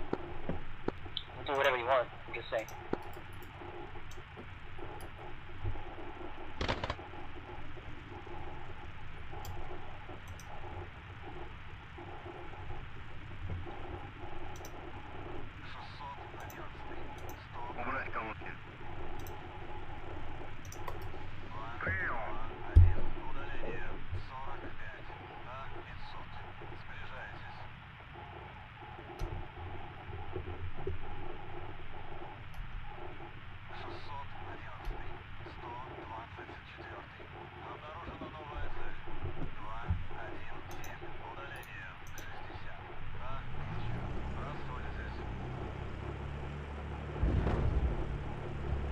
Yeah, it is the tail wheel going onto the concrete, I think. Sketchy sound though. Oh! There we Aww. go. We got the anthem now.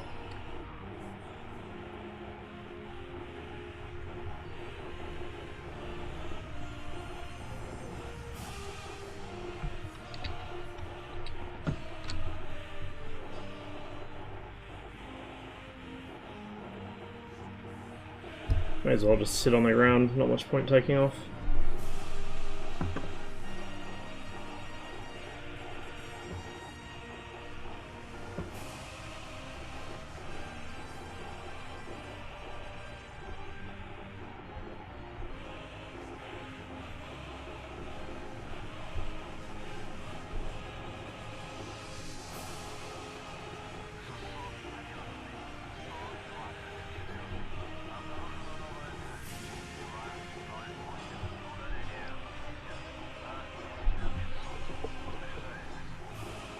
Got to study for my check ride. Good luck, man. Good luck.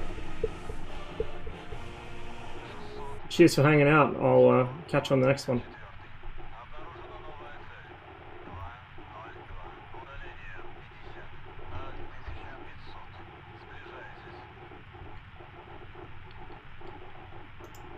Well, I killed a big fat nothing, which is not surprising.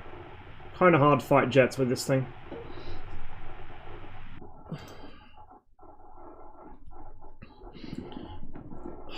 I do need to fly the Mosquito more though, it's a lot of fun.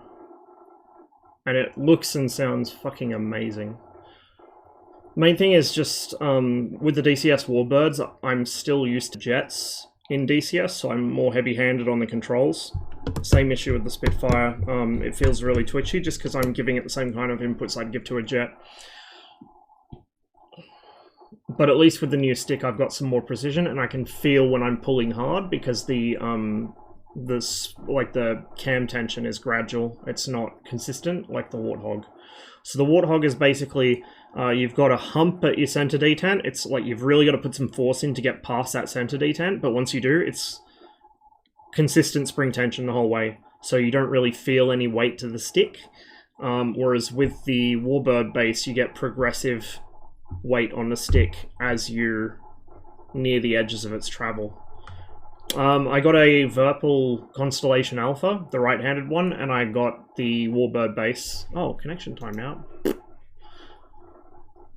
So the Connie was mostly a choice because the T50, which is what I would have got otherwise, is too tall to use on a desk mount, or like a, not a desk mount, but desktop use, which is what I do. And the Connie's just a little tiny bit taller than the Warthog, so I can still use this without my arm being like up like this. And blocking out my screen. If I had a desk mount, I would have got the T50. I was also looking at the VKB Gunfighter, which looked really good, and I could have used it on desktop and it wouldn't have had the height issue because it's not quite as tall as the Virpil T50, but the VKB Australian storefront didn't have the version I wanted, and I couldn't just buy one from the US storefront and get them to ship it over, so I ended up going with the Connie, which is pretty good. Oh, the server might have actually gone down.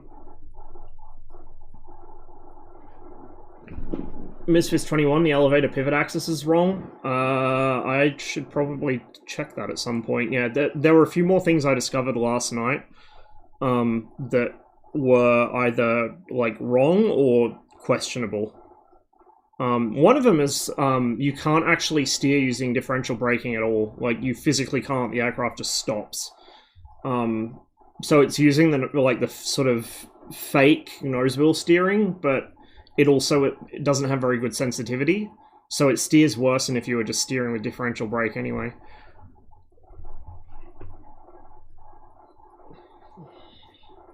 Perpendicular to the aircraft. That would explain it. I thought something looked wrong with the elevators, or the stabs pitched up. The MiG-21 for MSFS.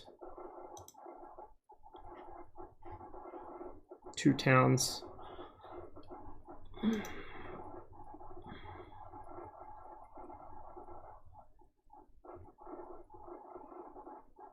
See if the server repopulates.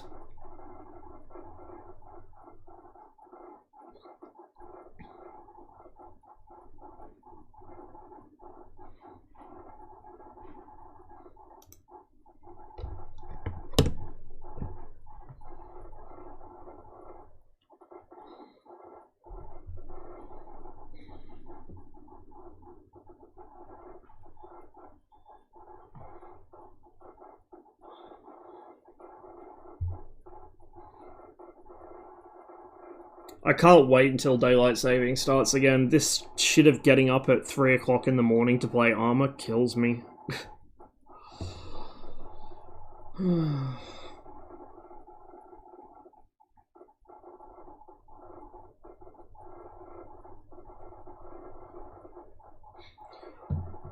So my issue with getting like desk mounts or something is that I've got drawers on the front of my desk I need to access, and also my desk isn't the most sturdy thing ever.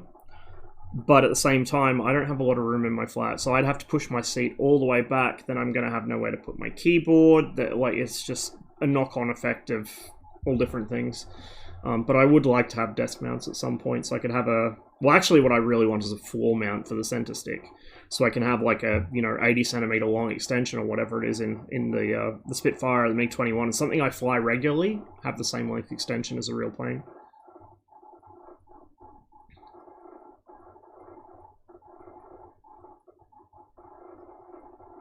Yeah, go for it.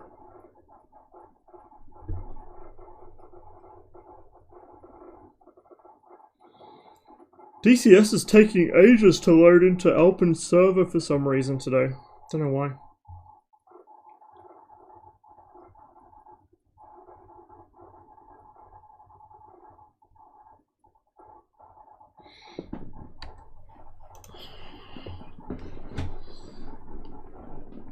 Two towns.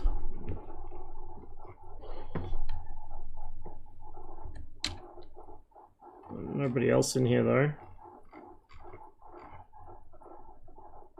It is a bit early for the server to take a shit, so we'll see if people come back.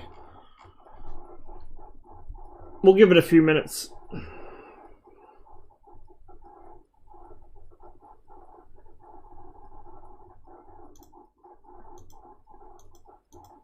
And if the server doesn't repopulate, I might just go over to MSFS for a bit.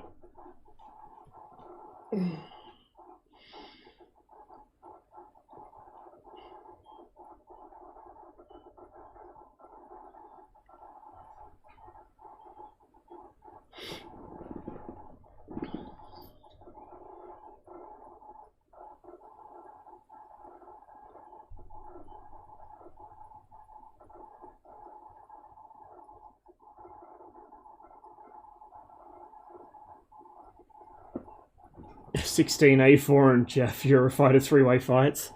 Yeah, that'd be interesting. Dude, I really don't think that the Eurofighter's gonna go over well in multiplayer. It's either gonna get blocked from every server, or it's gonna get its weapons restricted and still dominate because the airframe's a problem, not the weapons. Or it's going to turn into the new F-16 where all the popular servers just have both teams having the same planes. Like, mirror setups really shit me to tears. It's why I never really played on 104th. They got a perfectly fine server, I just don't like mirrored aircraft sets. I find them... I mean, I would...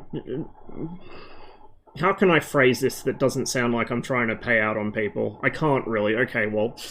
It feels like lazy game design, to me. I get what they're aiming for, but I don't like it. I think there's better ways to do it. And yeah, it's boring. It makes IFF terrible.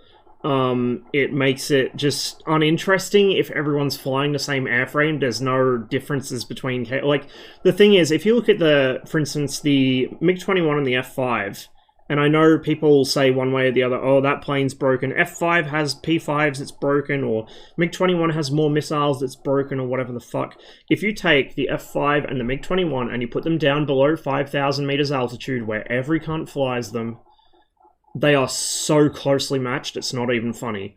Yeah, the MiG-21 carries more missiles, potentially. If you're smart, you don't.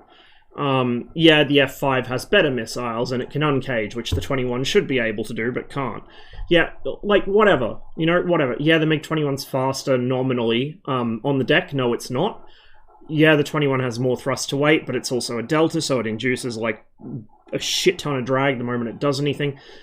They work more or less as well as each other. I mean, there's a reason the Americans use the F-5 as a MiG-21 stand-in during aggressor training. And so those are two aircraft that have very different traits, very, you know, there's similarities between them, but there's a lot of little differences one way or the other. And yet they have this almost perfect asymmetric balance going on. That's fun, that's interesting, because you have to understand a little about your opponent's plane to fight him effectively. If you're just fighting the same plane you're in, either, if the enemy pilot's equal skill, it turns into NASCAR on the deck, like BFM tournaments, Hornet vs. Hornet, or Viper vs. Viper fights usually turn into. Boring as fuck. Or, you know, you both have the same plane anyway, so whoever knows the plane better will win. There's no challenge to it, really. I don't know, I don't like same airframe setups. I don't like them in BFM tournaments, even. So in like an actual live server environment, I fucking hate them. I really don't like them at all. So that's why I don't play on 104th. That's why I stopped playing on Growling Sidewinder, is because it just became F-16 world. So yeah. Any server you see mirrored plane sets appearing, you will see me disappear from very quickly.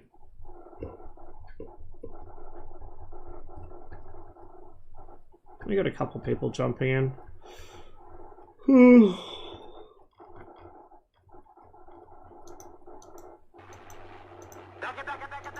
Hey, Mike Delta! Just the raid, man. Hope you had a good stream.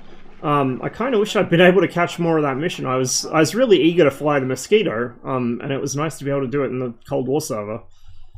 But, unfortunately, I didn't fly it very well. It didn't go too well for me. We'll give the server another couple minutes, and then we'll, if it doesn't repopulate a bit more, we'll probably head over to MSFS for a bit, because mostly I wanted to play DCS today just to fly the Mossie. Love most BFM tournament turns into F18 BFM tournament past quarterfinal. Yeah, like, so I missed last year's, Folds of Honor tournament. I didn't intentionally miss it, it's just I didn't realize when it was on, and by the time I found out, they'd already closed entries. But, yeah, like, every year, Folds of Honor is like Hornets, just Hornets and F-16s now. And every now and then you'll see, like, somebody in a Mirage or some absolute Chad in a fucking Sabre or something, but you rarely see variety in tournaments. And once you get past about the quarter or semi-finals, everyone's in fucking Hornets or F-16s.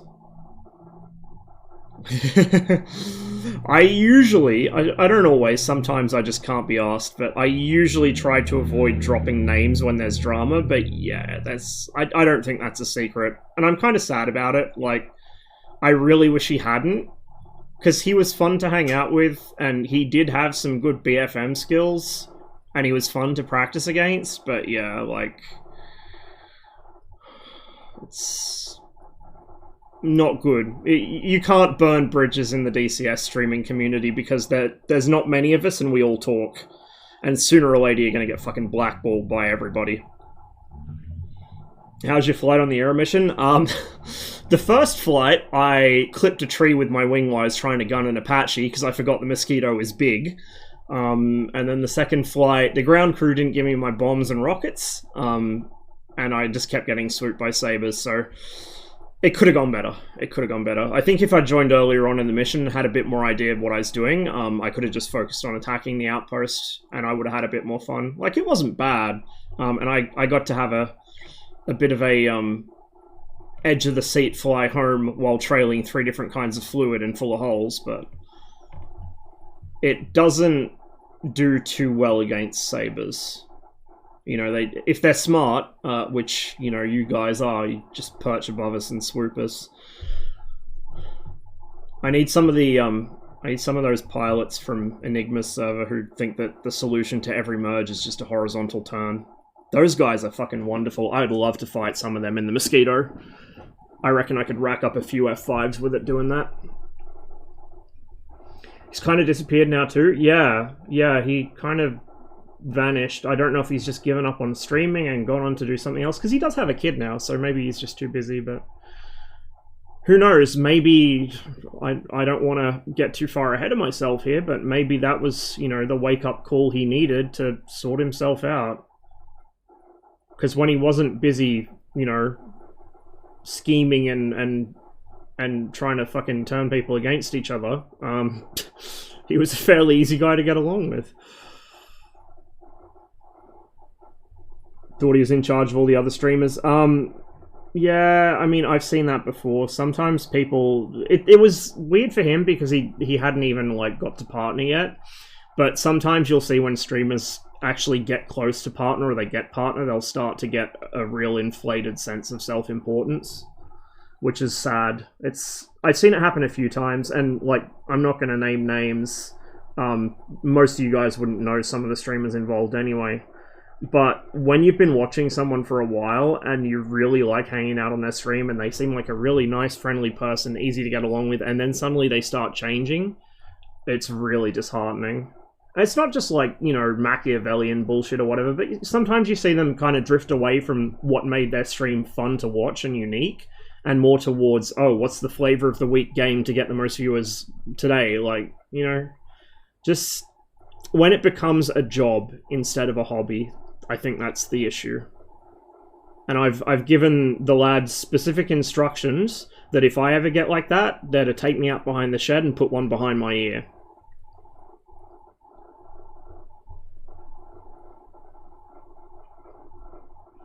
It's good in some respect, but can't do it too much. The ground war's just hard work and makes my head hurt. Yeah, combined arms do be like that sometimes. Catch you later, man. Have a good one. Started change when he's able to run DCS above 60 frames.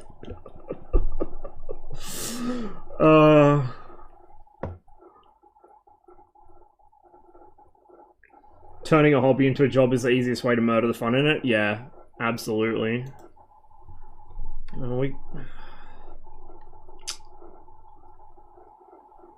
A Su-25 and a Vigan.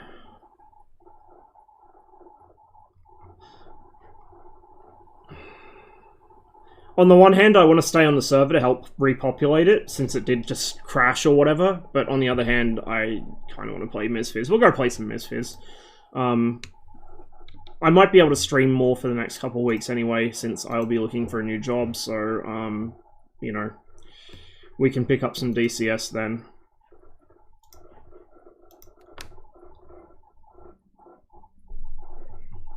Wake up tomorrow and Beatski Mark 2 got rolled back to Beatski Mark 1. What do you do?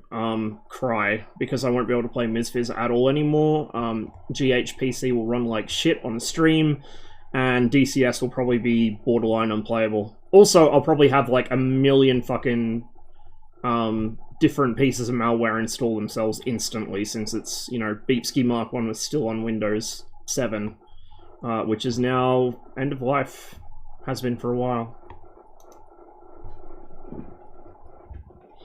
What happened to the old job? I realized it was not a good fit for me, and I was not a good fit for it. And I had a bit of a shit show on Friday and walked out. It is what it is. It's a learning process, so I learned a few things about myself, like the recurring problem I have with a lot of jobs is I'll get to a point where I just get so stressed out and so fed up with everything that, like, I know if I stay there I'm gonna snap, so I just leave. And I think I figured out what's causing that now. What line of work do you nominally do? Cleaning. It is not fun. The hours are not great. The pay is not good. But worst of all, and this is, I think, what's causing the issue, is there is nothing for this fucker to do for however many hours a day. And so the moment something puts me in a bad mood, I just start mentally circling the drain, and there's absolutely nothing to pull me out of it. Whereas, like, you know, let's turn this into an impromptu psychology discussion. Psychology? I don't know, whatever. Ology or iatry, maybe both. So I've had issues on and off with depression since I was a kid. I didn't have a particularly hard childhood in the traditional sense of it. I got bullied a lot in school because I'm a, you know, special little fucking puzzle piece, and it took them a while to realize that I was actually different to all the other kids. But, like, I didn't have a super hard childhood or anything. I come from a pretty good family. Yeah, we had some issues, but not that many. Whatever. But I kind of dip in and out of depression all the time. And I, like, for the past 2 years or so, I've been doing really well. Really, really well the last couple of years. And then when I went to this job, I was fine for about 2 weeks, and then it just started sliding and getting worse and worse and worse. I think partly because there's no predictability or routine to it. So the lack of routine was really bothering me because I didn't know when I'd get home any given day. And for me, like, I like to know when I'm going to leave the house. I like to know when I'm going to get home. I like to know what's going to happen in between. Like, I like to know what's going to happen throughout my whole day. I don't like surprises at all. And so having a job where the hours were, you know, I might work till... I'd start at 8 and I might work until 12:30 one day. And then the next day I'd be there until 4:30. I can't do that. I just can't do it. It wears me out too quickly.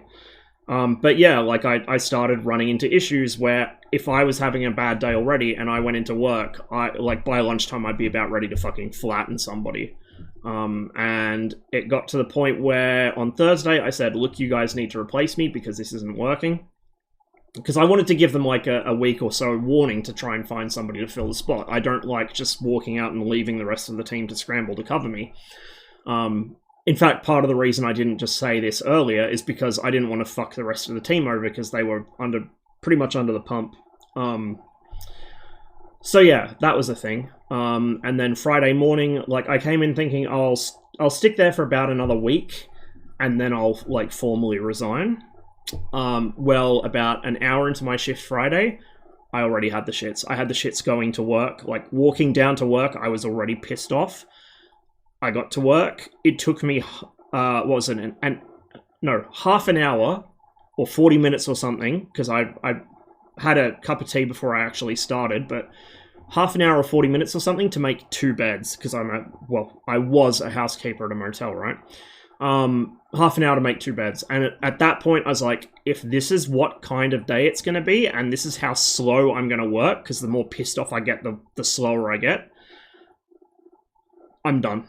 So I just went up to the office and said, look, I'm having a shit fight. I am not here mentally. I'm done. Probably best if I don't come back Monday. So yeah, I'm going to see if I can find something new. And I'm going to have to talk to... Because I got that job through an employment agency. All the other jobs I've had, except for one, were jobs I found myself. And the jobs I find myself, I usually stick with longer. So I had one that was a full-time cleaning job, which I'd managed to stick out for about 9 months. It was 6 months full-time, 3 months casual. And I only left that because my co-worker was... let's call him Dr. Jekyll and Mr. Hyde, because that's probably the best way to describe him. And that got too much for me after a while, and I had some stuff happen in my personal life outside work, and the two of those things didn't combine well. So same thing, I woke up one morning, I was like, I am going to fucking kill him if he starts with me today, so I'm just going to resign. And that's what I did. And then, yeah, when I was working at Coles, I was there for about 2 years on and off. Because I did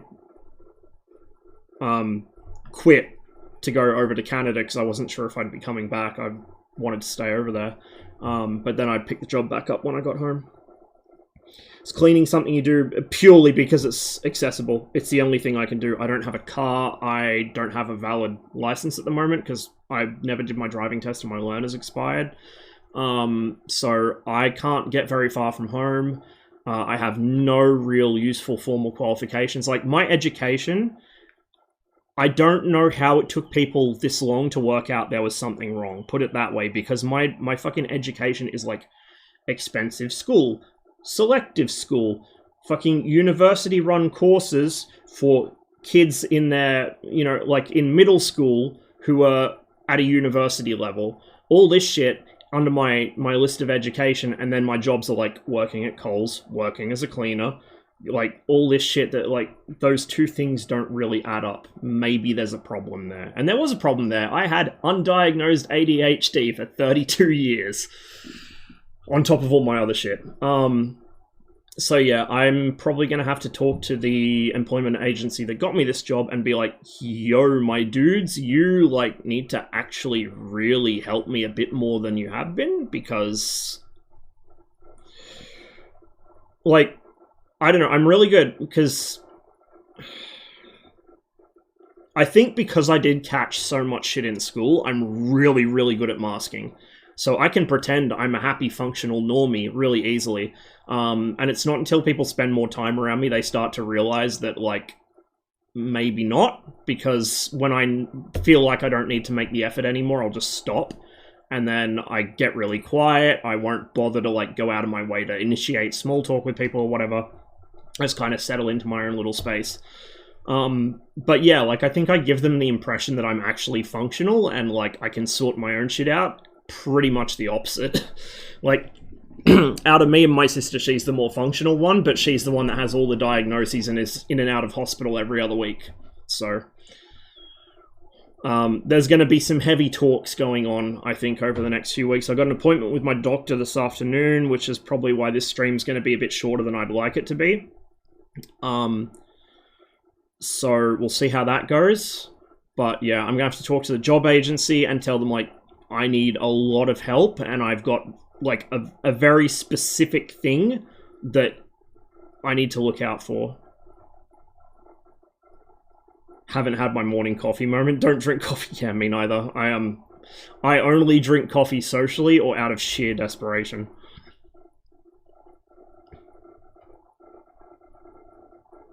Headphones on, audiobook locked in, can learn lots on the job. I did try that approach. And what I found was either it slowed me down because my brain was trying to process actual information and I wasn't paying attention to what I was doing, or it just, like, it wasn't enough to offset my mood if I got into a shit one. What I really want is a job that actually requires me to use my brain, because then I'm thinking about that and not, you know, what a shit day I'm having or how much somebody's pissed me off or whatever. And I feel like I'm doing something useful. I think that's the main thing, is feeling like I'm doing something useful and having my brain occupied.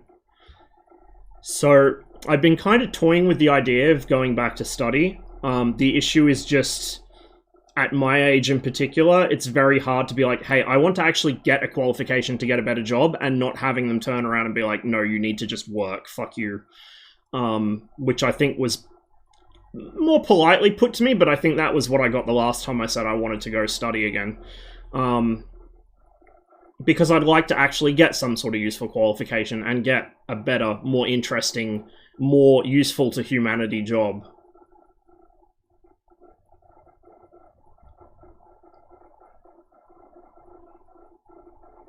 IT certs? don't know if I'd really be very good at IT. I mean, IT seems like it would be good in terms of pay and good in terms of being able to be, like, on call and just bum around at home or something. Isn't that what you do, Cotty? You, like, just chill and people call you when shit goes wrong? On-call pay for most jobs is really good, too.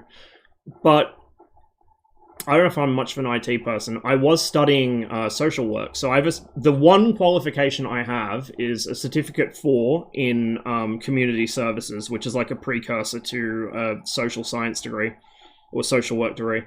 So I did that. I did like 95-ish% of the coursework for a diploma, but kind of had a meltdown at the last moment, so I didn't end up getting the diploma.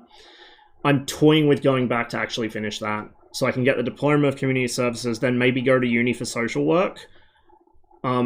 Because the thing is, like, I'm worried I'll burn out really fast because I catch emotions off people really easily. So if I'm working with someone who has this is part of the problem with the job, is that my co-workers all had completely fucked up lives, and I would catch that off them. So if they were having a bad day, I was having a bad day. So I was worried about burnout, which is part of the reason I didn't finish the diploma. And decided, oh, maybe this isn't the career path for me. But the more I think about it, it probably is the best place for me, because I recognize these things in other people, and a lot of people that go into the field don't. Like, a lot of the people I kind of come into contact with working, you know, like caseworkers and stuff who've been dealing with me, you know, not as like a co-worker, but when I've been run through the system, I can tell a lot of them don't know what the fuck is going on. I can tell a lot of them don't actually have really much or any experience dealing with this shit. In a lot of cases, particularly with employment agencies and shit, they're not even qualified in it. Like, my one is because they're technically a disability employment service, but one of the previous ones I was at, like, my caseworker there was a fucking, what was he, like a typist or something. Like, just it was some entry-level sort of data entry job, but he was dealing with clients trying to get employment, and just by dint of the kind of service it was, a lot of those clients had really complex needs, shall we say. Yeah, like, I feel like maybe I could do something useful, kind of working at the system from the inside, since I at least have an idea of what some people go through. Last IT job was 90% sitting in the office playing video games. That does sound pretty tempting. Cert 2 and being a talentless fuckwit. Look, that guy was nice. However, there was at the same place this one bitch who was absolutely, like, just awful. And any time I dealt with her, because my guy was off sick or whatever, it felt like I was being fucking interrogated by the Gestapo. Shit awful. Get a degree in applied math. Best degree for staring at a problem for like 12 hours and does nothing. Best for ADHD. I can't do basic math problems, let alone complex ones. At least you don't have people telling you you're just slow and lazy and there's no way there's some... Oh, I've had that. I've had that. I mean, probably not as much as you have from what you've said, but I did get that a bit.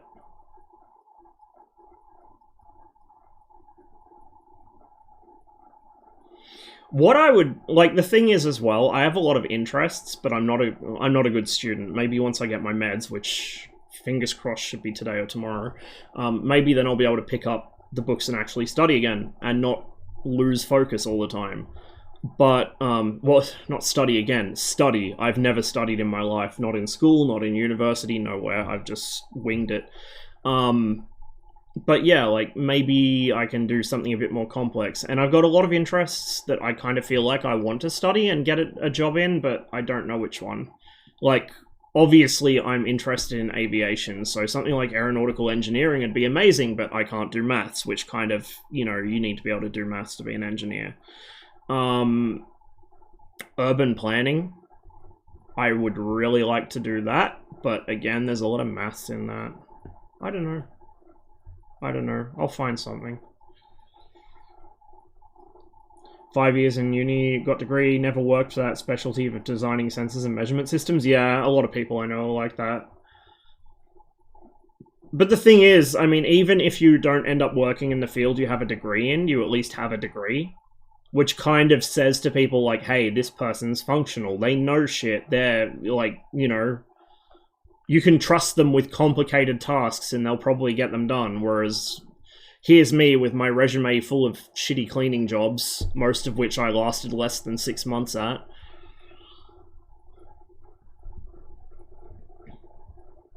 Urban planning means you need to deal with the worst scum on earth as your customers. Your mileage may vary. I feel like it would be a lot worse in New York than it would here. But yeah, I wouldn't be surprised. Fucking developers and shit.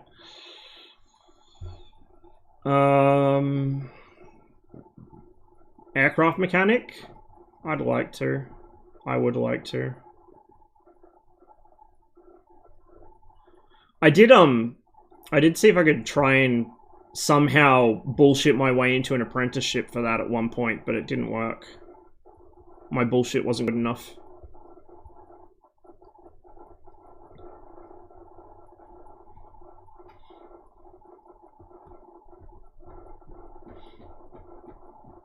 What I'd also like to do, and this might get a bit doomerish, so if you're sensitive to that kind of stuff, just turn your ears off for the next 5-10 minutes, but look, we all know the state of the world isn't getting any better. Retirement's not going to be a concept that exists by the time I get into my 50s, if I get into my 50s. The world is fucked. Large swathes of the world are going to become uninhabitable. I'm not going to wait until that has already happened and I am old and decrepit to be able to finally enjoy myself. Like, the traditional concept of retirement, like, waiting till you're 55 or 60 or whatever, retiring, doing a fucking caravan trip around the country, buying a boat, whatever the fuck, that ain't gonna happen for me. Even if I wanted it to, that ain't gonna happen for me. Even if I got a well-paying full-time job, it would be questionable. And I think, I feel like part of this was lessons I learned from my dad. So, Dad worked a very well-paying job in telecoms for his entire life. He spent a lot of time on conference calls at 3 AM. He spent a lot of time on trips away from us. He had to deal with all manners of fuckwits, mostly at his own company, who kept giving away things that was, you know, very costly to develop as marketing incentives that didn't work anyway because they just got undersold by Huawei. And he figured that he could probably retire a millionaire, like 2-3 million. That didn't happen because Nortel went tits up, and Dad was one of the last people to get away with the package. And so yeah, I kind of learned from that, like, it doesn't matter what you do, you can do everything right, you can play society's little fucking game to the letter. You can have 2.5 kids and a dog, and buy 2 cars and a house, and work full-time, all the overtime, do all the shit you're supposed to do all the shit that the media tells you to do all the shit that you get fucking abused if you say it's bad, do all that and you still get fucked anyway. So I'm just like, you know what, fuck it, I don't care. And people can think I'm lazy or whatever the fuck all they want. I work just enough to sustain myself, and yeah, I end up between jobs a lot because I have fucking mental health problems that have never been taken care of. What about it? But where I can, I will work a job for just enough hours that I can pay my rent, my food, my bills, and save up maybe $100, $200 a fortnight. That's me. I'm not saving up huge amounts of money for anything. I'm not buying a house because I can't afford a house and I will never be able to afford a house, and, you know, I'm not prepared to move to some bumfuckistan rural village somewhere in Western Australia just to be able to afford somewhere to live. So, you know, all the usual stuff you're supposed to do, the whole game of life thing, I'm just skipping that. I'm doing only what I need to do to survive. I'm going to try and enjoy what I can from life while I still can, while my body still kind of works, and I don't give a fuck if people think that I'm some sort of fucking... Years and years ago, I got into an argument with this absolute obnoxious shitheel, who, at the time, still hadn't moved out of their parents' place, was working part-time at McDonald's and probably not even paying tax on it. And and then banking all that because their parents paid everything for them. They didn't pay rent, board, didn't pay any sort of shit, got an allowance off their parents. So, like, typical spoiled brat, right? Absolute stereotypical spoiled brat. Called me a fucking leech on society while I was working a full-time job. Minimum wage full-time job, just to be able to be financially self-sufficient. Like, there were entire benefit schemes and welfare payouts I could have claimed, and I didn't because I just couldn't be asked to deal with the fucking welfare system because it's so annoying. But yeah, that was kind of my point where, you know what, people are gonna call me shit anyway, I don't fucking care. Call me what you fucking want, I don't give a shit. Like, if people are really so enamored with the taste of boot leather that they will go after anyone that doesn't do the whole, you know, 2.5 kids, dog, 2 cars, house, full-time employment till you're fucking 65 or drop dead, whichever happens first. If they'll go after people who don't do that so viciously and try and shame anyone who actually expects to be paid properly for their work or be given fair time off, fuck them. Like, what was it, on Twitter, I know Twitter's a bad source for this shit because it's, the algorithm there's a mess, but still, there was a guy that posted a photo of, you know, your typical fucking mom and pop store. They're the worst for it. Small businesses are, like, hands down a nightmare to deal with. And it's very rare you find one that isn't. And it was a sign they had posted on their door, which is, there's a new rule, and it's for every minute late you are to work, you have to stay 10 minutes past 6 p.m. So if you're 4 minutes late to work, you're working 40 minutes overtime, and you can pretty much guarantee they weren't paying overtime if they were paying at all for those extra 40 minutes. And people are like, this is fucking ridiculous. This is how you know when it's time to quit your job. And there were actually people in the fucking replies to it like, oh, well, you're just lazy, or you don't work hard enough, or just don't be late, forehead. Like, shit like this, like, what the fuck? You can tell either they're small business owners themselves who treat their workers like shit, or they're independently wealthy, so they don't need to care, because this is never going to happen to them, or they're just, like, so mentally broken that they will, like, throat the boss when the boss asks them to with no objection at all. Like, what the fuck, man? Like, imagine being so mentally broken, so fucking cowed away from any kind of self-advocacy at all, that you will sit there and be like, oh yes, boss, please fuck me up harder. Please give me more unpaid overtime, boss. Oh, come in on my 1 day off a year? Absolutely. Like, what the fuck, man? Fuck that. Yeah, like, this aspirational shit, where they train people to, like, this is something to watch out for, by the way, if you have kids. Be careful what you let them fucking watch, because this shit's pervasive. Like, fucking Goebbels would have shit himself if he could see the level of like, subliminal propaganda that we have in popular media. Movies, TV, radio, whatever, everything, right? Music even. But this whole aspirational living thing, where, you know, shows like Cribs or whatever, where you get a tour of some fucking rich cunt's mansion, which you'll never own. You will never own a mansion. You'll never even own a fucking shoebox of a house, right? You'll never be able to. But it like bamboozles people into thinking, oh, it's gonna be really hard, but if I just work hard enough and I get just a little bit lucky, that'll be me. Like, no. Go buy a lottery ticket, because you've got a better chance of winning that than you have of actually getting there through hard work. Like, what the fuck?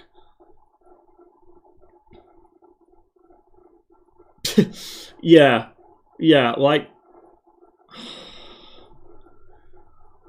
And then, I mean, it's bad everywhere. It's bad like that here as well, but the US is probably one of the worst examples of it.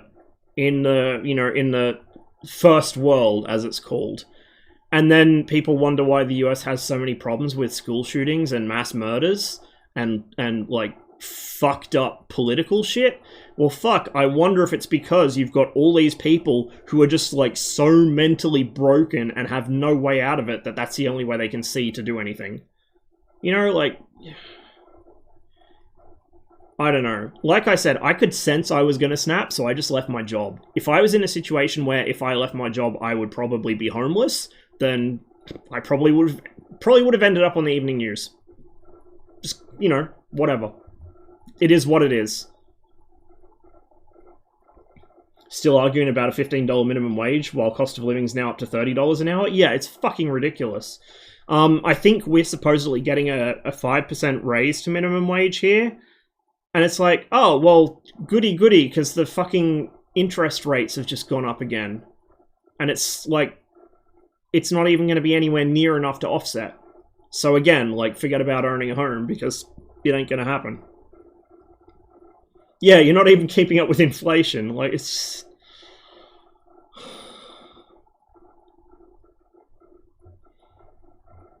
I'm just waiting for my parents to get decent internet out at their place, if they ever do, because they're, you know, they're considered to be in a remote community because of how relatively inaccessible it is. If they ever get, like, internet equivalent to what I have now, or even a little bit worse, I'm just going to say fuck it and move to the farm. Like, why not? Why the fuck not? Because I'm not going to be able to afford to stay here much longer. My rent's gone up by... what was it, $220 it was when I moved in, and it's now $280, so it's gone up by $60 after about a year and a half of living here. And it's going to get worse because all the cunts from Canberra that can't afford to live in Canberra anymore are hopping the border and buying or renting shit here. If I wanted to go back up to Newcastle, it's pretty much the same deal, because Newcastle's being colonised by fucking Sydney and Melbourne people. Especially the waterfront. They're just gentrifying the whole town, and it's taking property values up with it, so... yeah, Newcastle's fucked now. Like, it's so bad. Working class towns for the working class. Send the fucking Sydney and Melbourne cunts back where they came from. Can't even get rolled outside the Hungry Jacks.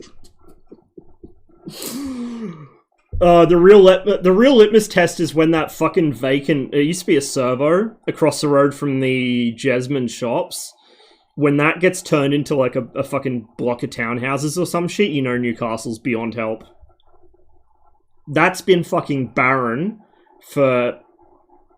I mean, I don't know about now because I haven't been back up to Newey since before COVID, but last time I was up Newey, it was still like that.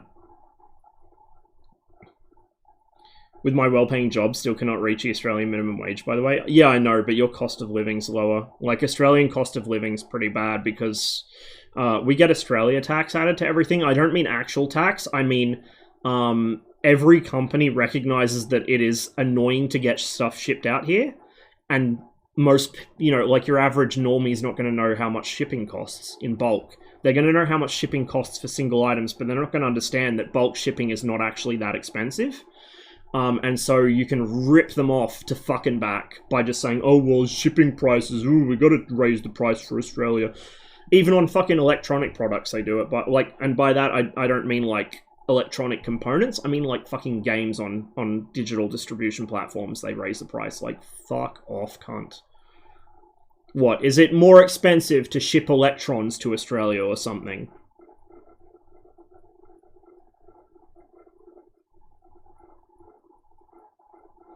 Applied for an aerospace pre-master. Hope I can enroll. Also have my graduation defense upcoming Wednesday for my aviation bachelor degree. Well, good luck, man. Good luck. I would genuinely love to get into something aviation related. I just don't know how I go about it. Maybe, like, again, maybe once I've actually got my meds, I'll be able to, like, think clearly and the path will appear, but for the time being, I just don't know. Oh my god, the sim finally loaded. Where are we going to fly today?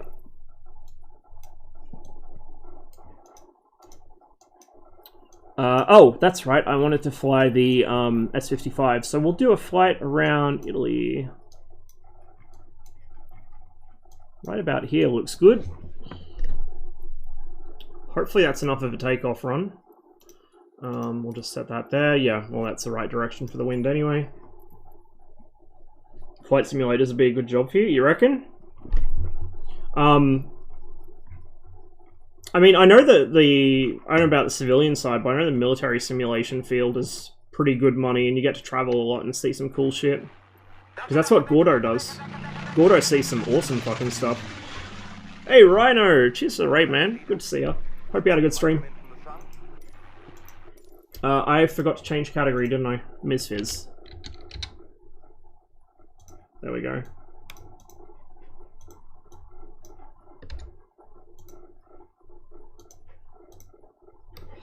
But yeah, we'll see how we go with the with my legal, not ill, legal meth. Because I got it's Dexies that given me.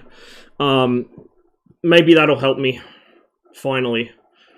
Because I feel like I've kind of wasted like 10 or 15 years of my life while I did, you know, well, not intentionally. I just didn't know why. Nobody really knew why, but. Now we know what the problem is, maybe I can do something about it. Oh my god, that's gonna put me overweight.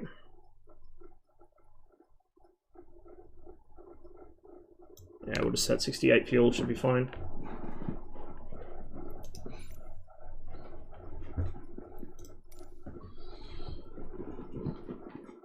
Whole Amdama meme sounds more and more enticing. Do it! Do it! Seriously! You should.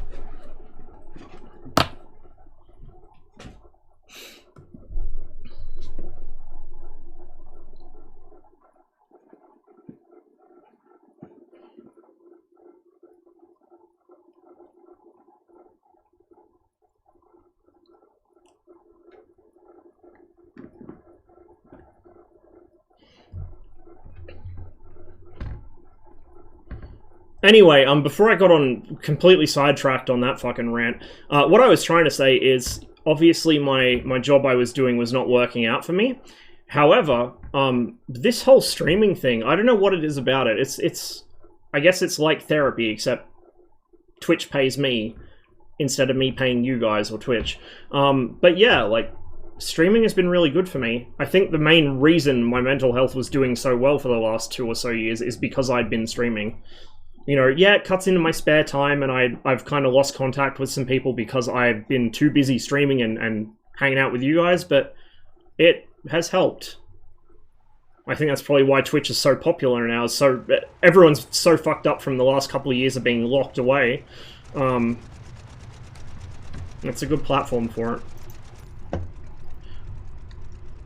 By the way, this thing handles like a dream on the water. I think this is probably the first plane in the sim that actually has really genuinely good water handling. The Goose is pretty good too, like the big radials Goose, but this is fucking excellent for it.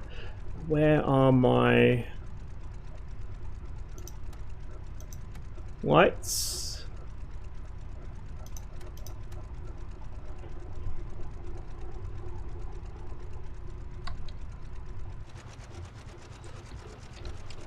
So this is the Savoia-Marchetti S-55. Beautiful aircraft.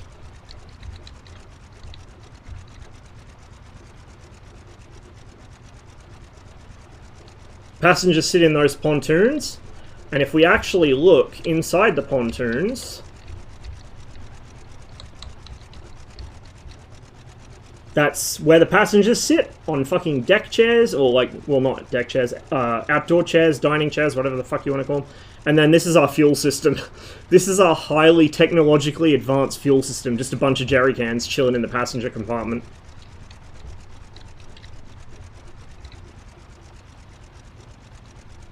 And you can access the cockpit to the passenger compartment through these little shutters here. They don't open in the sim, but yeah, that's what those are there for. You've got all your cool throttle linkages that run up through those struts to the engine. So if we, let me just unhook that, and we can, so you can see it moving.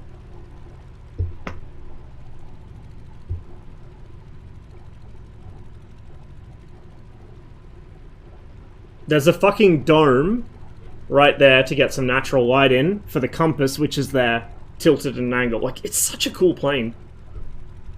Such a cool plane.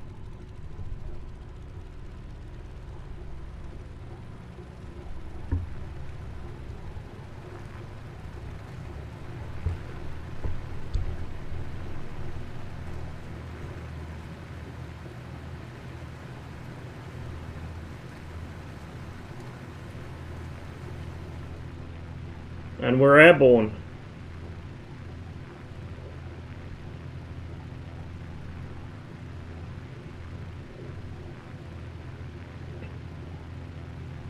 One in a museum, I believe. I think they actually got access to it to, or was it, no, it wasn't this they got access to, there was something they got access to. Oh, it was the ravioli, that's right. Where it was one that was left in a museum and they got access to the actual real thing and built it off the plane.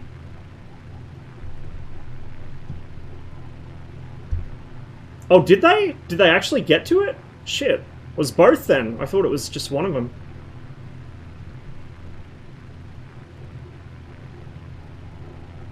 That's fucking awesome. Also, I hope that museum is either able to reopen or at least relocate its collection somewhere else safely, because they've got a really good collection.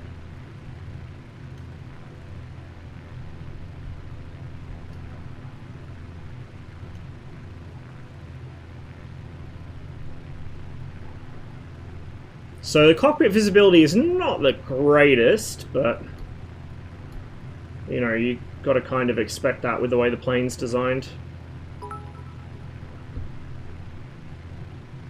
Now Twitch pays a bit more. Aw, cheers for that, Freckles.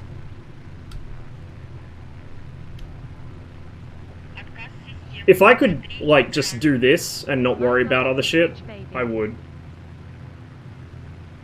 But, we're not quite there yet. Not quite there yet.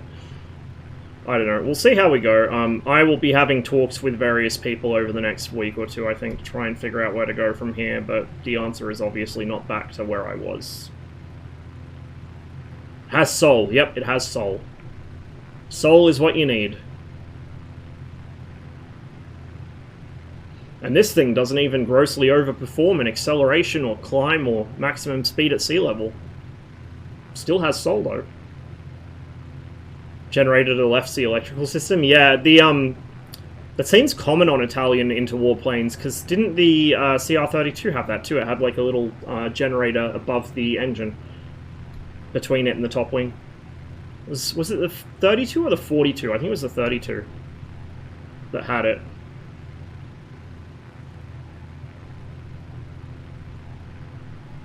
Yeah, there is. That's the Brazilian one. Super.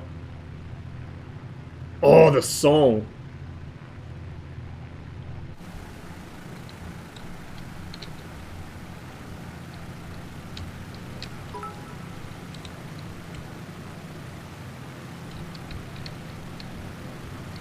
Cheers, newbie.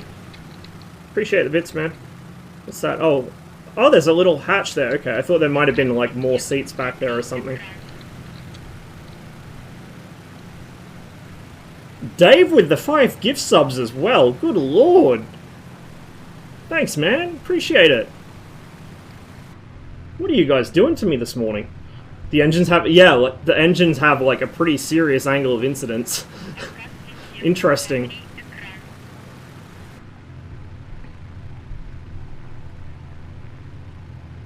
Even managed to cram an APU between the engines. Jesus.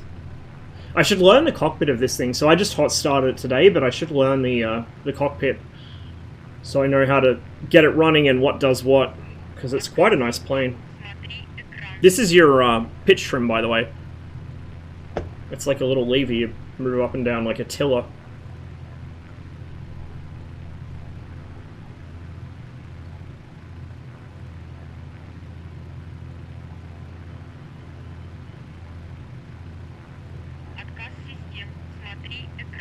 Now, I will warn you guys, when it comes time to land, I have yet to successfully land this thing. I think I came in too steep last time. You don't have great... I mean, the forwards visibility is not bad, but I feel like it could be better. Kind of hard to judge the angle. And all the instruments are in Italian, which I can't speak.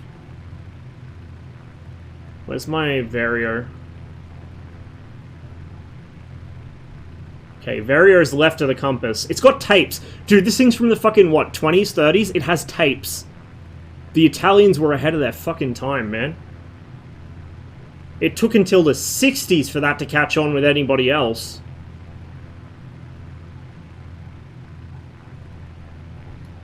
So the left one's my vario. I think the right one's my airspeed indicator. Aggressively gesture at the panel.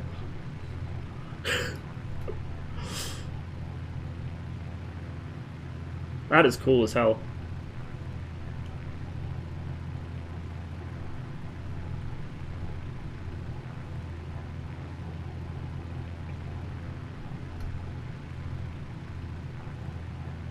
Just want all you young people to hang in there. It's amazing what will happen. Being a low-grade dipwit, I have 2 houses. Yeah, I mean, there's no real predicting what life is going to do for you, so... I'm kind of aware of the fact that I might just get lucky one day, but... My kind of philosophy is I just try and appreciate the world for what it is. So, you know, I might not have the greatest life, I might not have all the stuff I want, but there's so many beautiful or amazing things in the world, so often when I'm bored, I'll just sit here and read about shit. Or I'll load up the sim and fly around somewhere I've never been and can't afford to go. This is, actually, MSFS has been really good too. Like, when I'm having a really bad day, I just hop in MSFS and go fly somewhere. I can go fly home, you know, and check out the old neighborhood, or I can go somewhere I've never ever been.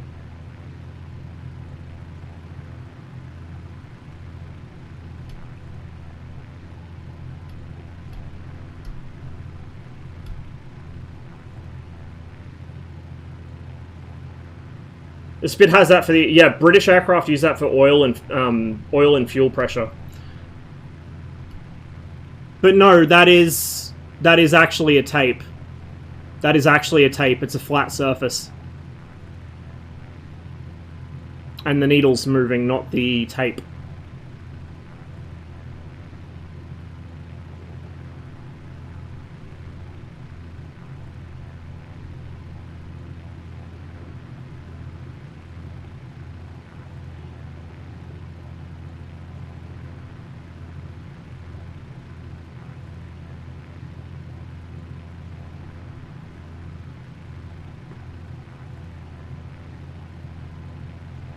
Before it was cool. Oh, the fucking fuel gauge and the griff spits, yeah. That's an interesting design choice. Very interesting.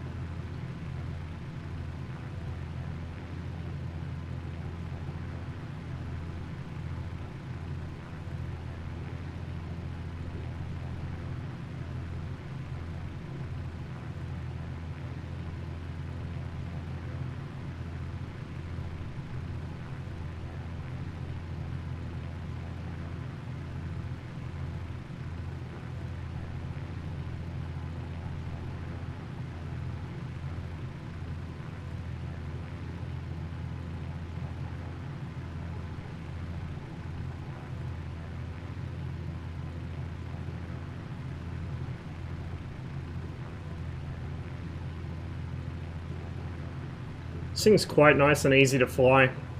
Really stable. It's, as you might imagine, not the most responsive, especially in roll. Pitch, it's okay. Roll's pretty slow, but, you know, you would expect that. Very loud and rickety in the cockpit. A lot of things are very loud and rickety in the cockpit, to be fair.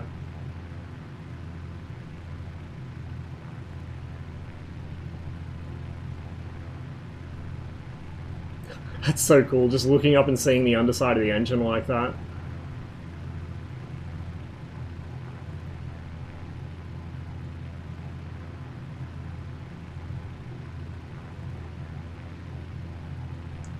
I added it to the playlist just the other day, yeah.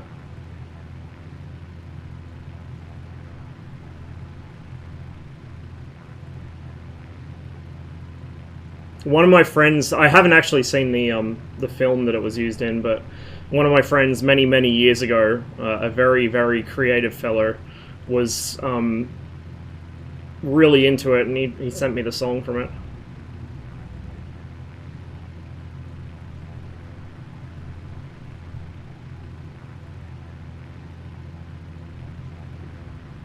Heavy glider.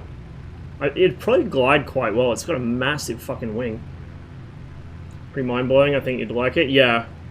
Yeah, I think I would from what I've heard about it and like the brief bits I have seen. I just need to find the time to watch it someday.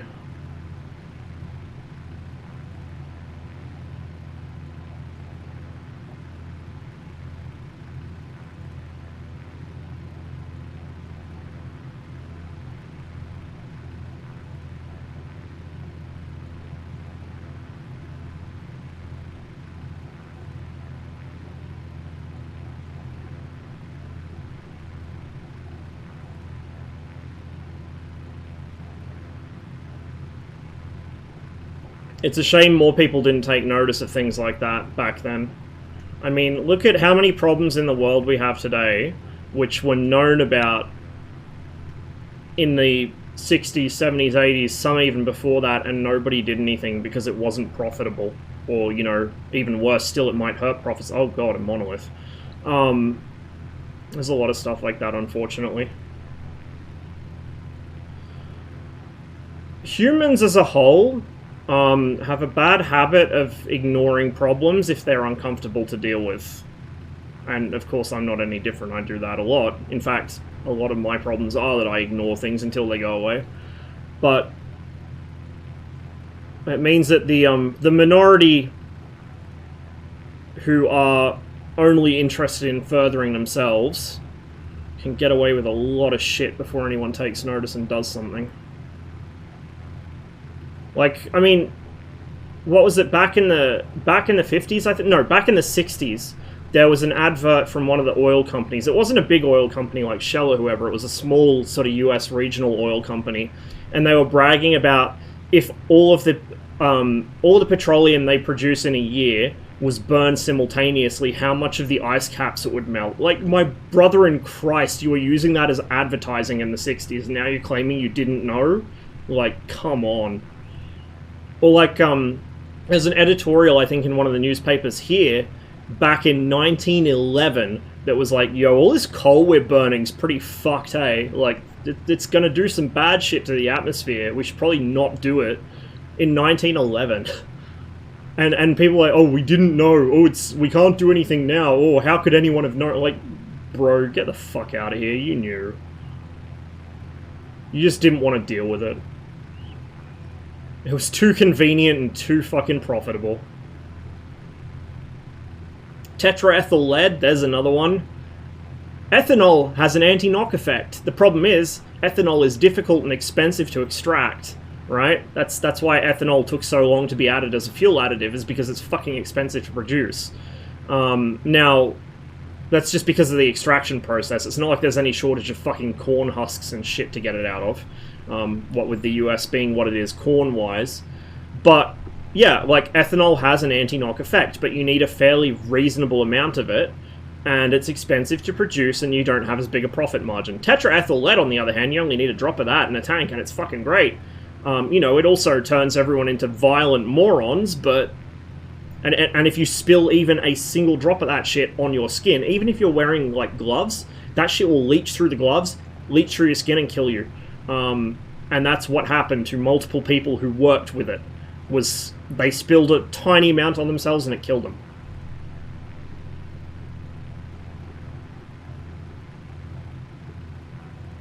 Yeah, absolutely, Frackles.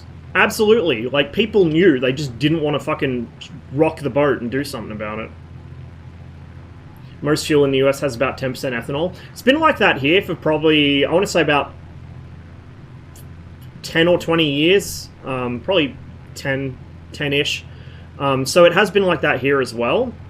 It took a while to catch on. There was a lot of kicking and screaming at first about my engine, my damage things. Because, you know, you do need to tune the engine a particular way to get it to run well on ethanol. If you just chuck it straight into a vintage car engine, it will fuck it up eventually. But there was so much push against it.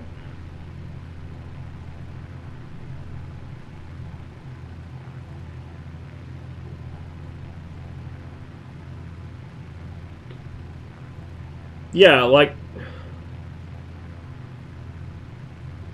Not all humans are bad. In fact, most humans are good. Like, the overwhelming majority of humans are good. But the problem is that most humans are fucking lazy, or just don't like to, you know, they don't like change, and they don't like to do things that will inconvenience them. And unfortunately, no you don't. A lot of the bad things that happen in our world come from people not wanting to deal with change.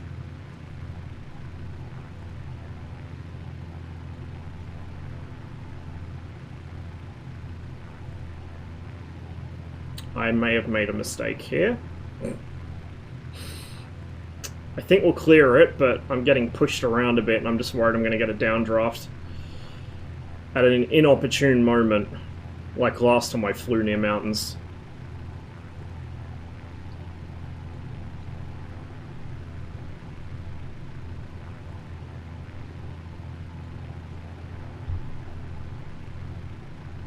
Yeah, Avgas has still got lead in it.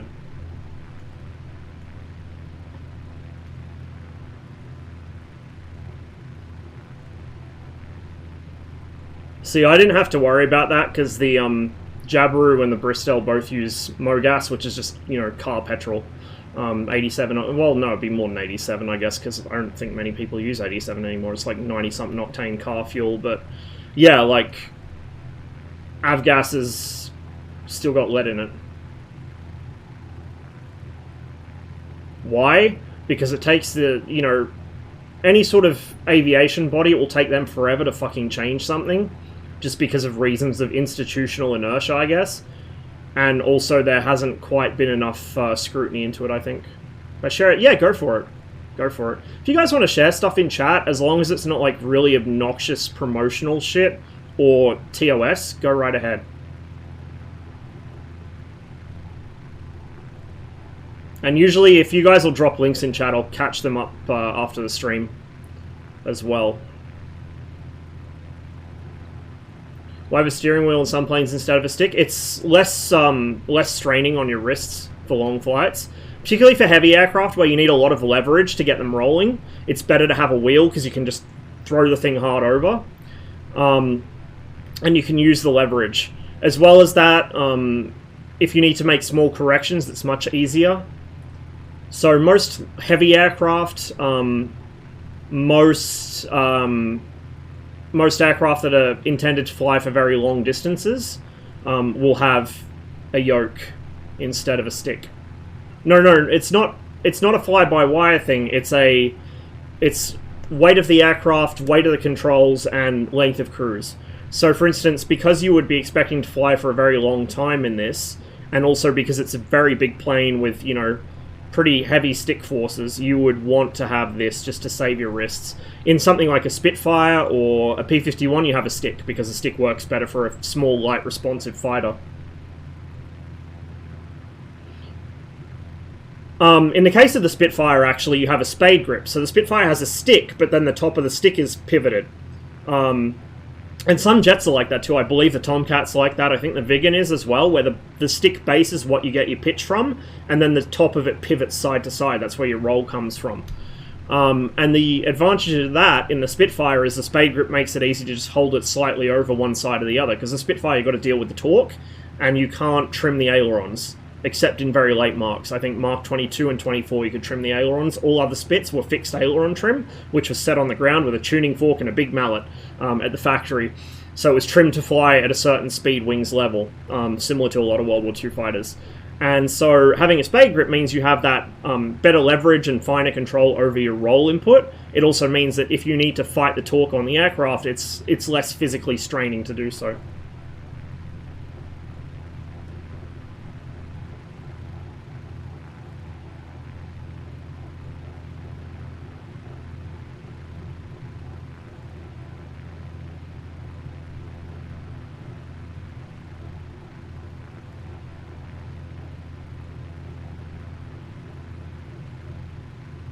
The theory that nuclear detonation would trigger a sustainable nitrogen combustion in the atmosphere, igniting the whole planet on fire, and they didn't fully know it was incorrect till the first bomb was tested? Yeah, I remember hearing about that.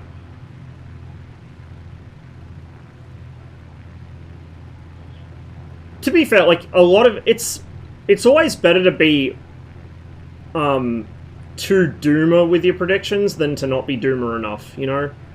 It's always nice to be pleasantly surprised. So I'd rather, you know, sit here and be like, oh my god, the world's gonna suck, I'm gonna have a horrible life, whatever, and then be wrong, than be like, oh my god, my life's gonna be so easy, it's gonna be amazing, and then just get the shit kicked out of me. Same stuff with the environment. Like, I think a lot of the doom-saying about the environment is probably a little extreme. I'm not saying that we shouldn't do things, we should have done things long ago, but I think probably it won't be quite as apocalyptic as people are leading themselves to believe. It'll just be really bad, and the people who are going to suffer the most are people who are already fucked. So poor people, people in developing nations, that sort of thing. People with existing health issues, you know, the people that no one cares about, unfortunately. But on top of that, you know, like, what was the other thing I was thinking of? Oh, nuclear war. Yeah, nuclear war. Fucking all the predictions that, you know, a general nuclear exchange would extinguish all life on Earth, there'd be a nuclear winter so severe the entire planet would turn barren, all this shit from all the burning cities. Like, it's been kind of, researched a bit since then, and it's been found that that was a little extreme. Like, yeah, it would be really bad, but nuclear winter blotting out the sun for 1,000 years, not gonna happen. Especially with modern cities being what they are, they're not that combustible. Modern cities are not very combustible compared to what people, you know, were kind of expecting, so... I'm not saying we should nuke each other, just to be completely clear. But, you know, the sort of, scaremongery popular view of the results of nuclear war is perhaps a little exaggerated. Orca Media has a double-jointed stick. What, like the spit, like a spade grip, where it's a joint at the bottom, then one halfway up? That's common for RAF aircraft of that era. Pretty much all their fighters are like that. I think the Mossie was, yeah, the Mossie was like that. So you would have seen it when I was flying the Mossie in DCS.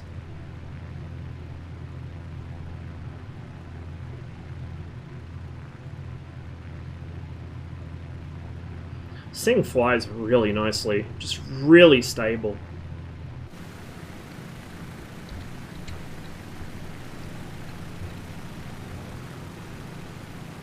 Still photogrammetry under me.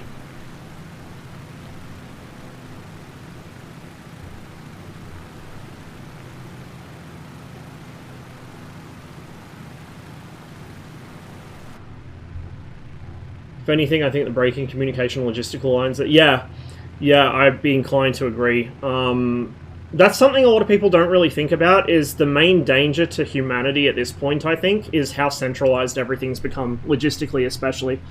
You know, most people don't have the skills or understanding to grow their own food. They don't have the skills or understanding to hunt. I do. I'm quite proficient at killing things. I just can't do the dressing and skinning and butchering part. But, you know, like, most people don't even have that skill. Most people, if you gave them a gun, would be more danger to themselves than anything else. You know, you would not trust them to go and get fucking dinner, put it that way. Like, basic survival skills, being able to build your own home, even out of logs or whatever, like, just basic human knowledge doesn't really get passed down anymore, because we have specialized people who do that for us, and we pay them to do it. And then if anything happens to those people, we're fucked. Like, you know, we've had kind of previews of it during COVID, and then during the fucking, Suez meme ship crisis. Imagine that, but instead of just being for consumer products or fancy electronics, imagine that's for basic necessities. Like, that is the problem. Everything is so heavily reliant on a relatively fragile global logistics network, and everything is, like, distribution is so heavily centralized around a few distribution centers. If anything happens to those, it's not going to be good. Where are we flying? We are flying around Naples. So we're in Italy. In fact, do I have... Oh no, I don't think I have any Dean Martin on this playlist yet. I'll have to add some later.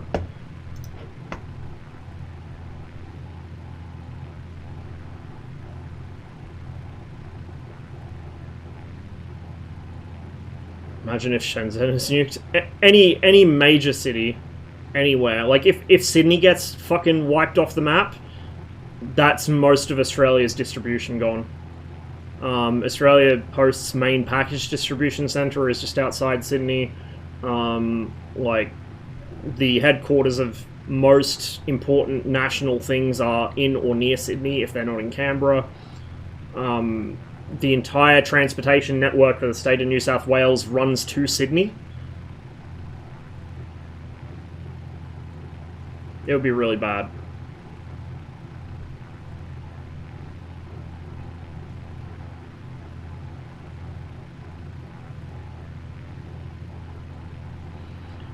I don't know, I feel like, as time goes on and resources get more scarce and international relations become more fraught, more and more countries are going to start to realize maybe it was a mistake to outsource all their industry. Maybe it was a mistake to reorient themselves to a service economy. Maybe it was a mistake not to go for some, at least a limited form of autarky.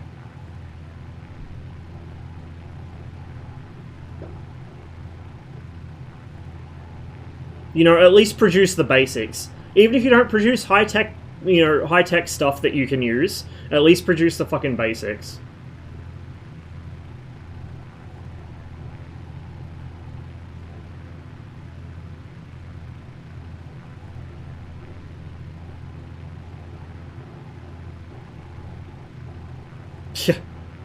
Or outsourcing all your manufacturing to China. So that, you know, all your advanced electronics get reverse engineered and then implemented in their military. That was a fucking great one. Big brain moment. I still can't get over, like, I've told this story on stream before, but my mum was in the Soviet Union in the 70s. She was traveling through just before the Olympics were on. Like, they were still building all the stadiums and everything. Because she used to coach a swim team, so she got to do a lot of traveling. And they had a very obvious supervisor, we'll call him, on the tour bus, who made a point of approaching her about politics one day, and his kind of drive was, I don't know why your countries, as in the West, are so afraid of us when the Chinese are going to be the real problem.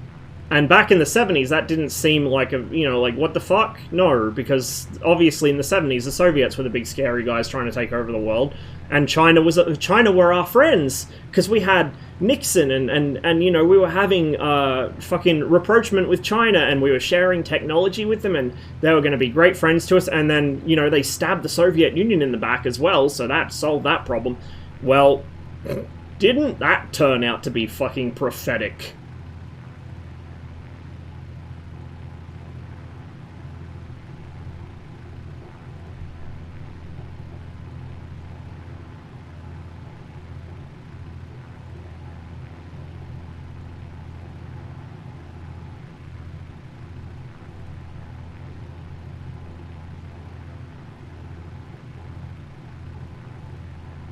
As long as they're going for economic victory, at least we'll... Oh, it depends.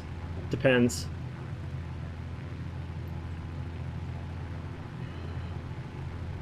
It depends to what extent they want to actually exercise their soft power. What server? North Europe.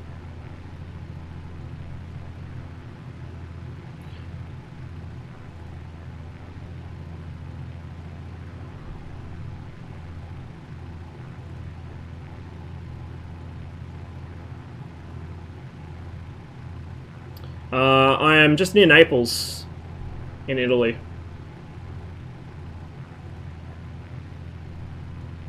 Games end after the economic victory, but I really keeps... Yes. I mean, it's funny, in a way, that people are so shocked and so scared, like, oh no, China, China, China, China this, China that. Like, they used to have a fucking great empire for a very long time, and then, you know, Europeans rolled in and fucked them over, and it's been that way for a couple hundred years now, and now they're finally, looks like they're finally going to have another shot at getting their own back, and everyone's so scared, like, oh no, if the Chinese take over, it'll be so bad. Like, my brother in Christ, like, what do you think we put them through for the past couple centuries? Like, it will be fully deserved if they do. Fully deserved. How on earth do you do a water takeoff? There's a water strip. Just in the harbour over there, somewhere. My heading is... if I can make that out... Oh, I got a gyro compass there. 310-ish. 310, 315-ish. Yeah, it's kind of funny how much people struggle with the concept of things that either happen significantly before their lifetime or things that will happen after their lifetime. Like, I don't know, humans are a funny bunch. Like, we think that everything's just going to magically stay the same and nothing will change, and if it does, it's by default bad. Like me, for instance, as I get older, I start kind of feeling more and more disconnected from the world around me and missing more and more how I remember things being. God help me, I'm turning into a fucking boomer. But everyone's like that, I think. Maybe not everyone, but certainly the majority of people. And so it's like, you get people freaking out over this shit, like, oh my god, it's going to be so bad. Like, it's happened before, it will happen again. You're not going to be here when the worst of it hits, so who cares? You know, it's...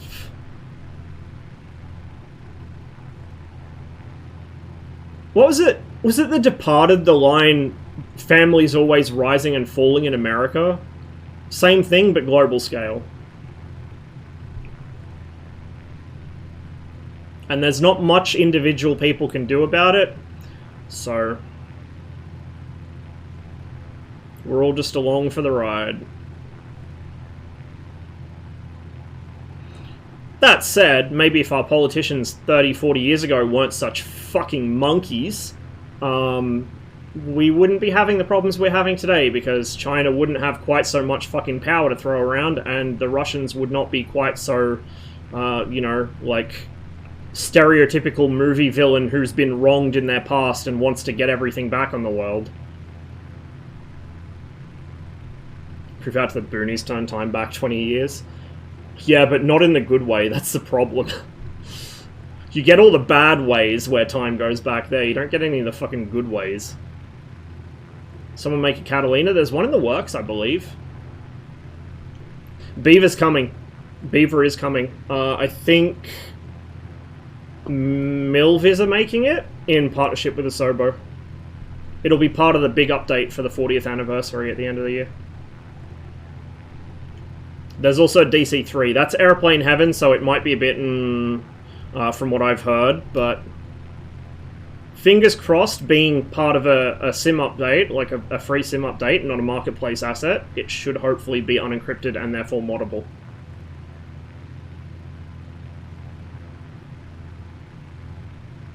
Two tornadoes. I did not see there were two. I know there was one that India Fox Deco was doing. I don't know what the second one was.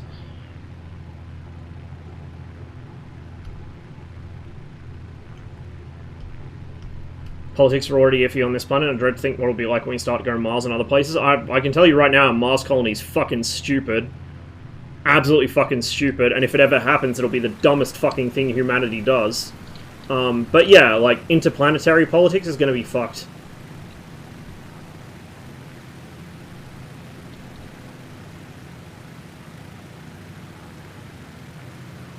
So this is all photogrammetry around me.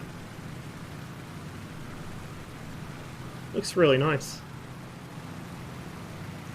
Day Elon fucks off to Mars will be a happy one. The day Elon fucks off to Mars will be the day that Earth is so uninhabitable, he has no other choice. Like, I think this is the thing people don't think about when they're like, oh, colonizing space would be so cool. There are one of two ways that's gonna go. The first way is all the rich cunts are gonna stay on the planet and treat it as a giant playground and kick us off into Amazon warehouses in space where we have to fucking, like, imagine a company town, but it's an orbital station and you can't get off of it. What a future. So that's one way. The other way is, indeed, all the rich people fuck off to space and they leave us with a planet that we can't unfuck.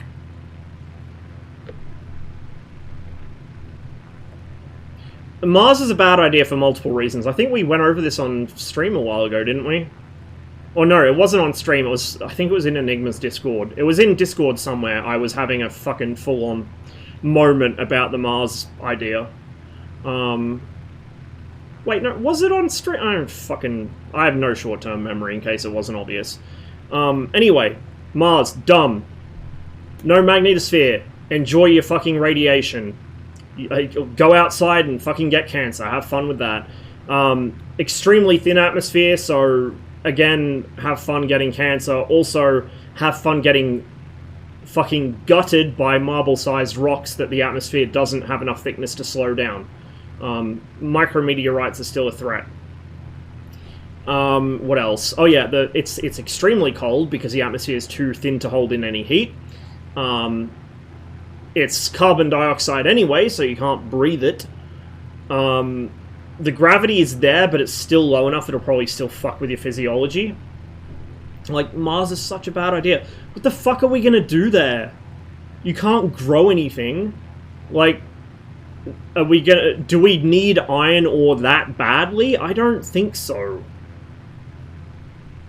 Like, what the fuck, dude? Mars is so stupid. I mean, colonizing anything within our own solar system is probably not a good idea to begin with, because there's really not that much hospitable to us. Terraforming's a fantasy. Terraforming doesn't exist, will not exist in any of our lives. I'll be surprised if terraforming's a thing we ever achieve before we wipe ourselves out. But, like, the idea we could terraform Mars into something hospitable to us is... It's literally fantasy. I don't care if Elon Musk says it's possible. Elon Musk is not actually a real engineer. He's a guy that does software and thinks he knows how to do shit because he made PayPal. The things that SpaceX actually achieves, or Tesla actually achieves, is because he forks out money to hire real engineers to do the work for him. And then he fucking browbeats them until they either quit or he fires them. Did software, yeah, did. Many years ago, so he's probably not even up on current trends in it. So anyway, Mars is stupid. Peter Molyneux of space, yes. Mars is stupid. The moon is kind of viable. The moon has basically all the same problems as Mars, except the moon would actually be useful because instead of 6 months to get a supply mission there if something goes wrong, it's like a day. So if you actually do colonize the moon and you need to urgently get somebody back or send somebody there, it's not going to take you that long. If you need to do it to Mars, you're fucked. The other thing is, the moon has even lower gravity, and we can use that to our advantage. We can use the moon's low gravity to build shipyards, and we can actually start to build more substantial space travel vehicles from the moon. Why go all the way to Mars to do that when we can do it from the moon, which is basically next door? What's your airspeed? Good question. 200 somethings kilometers an hour. Of course it'd be metric, it's an Italian plane. China planning to... I don't know. I don't know who's planning to build what, to be honest.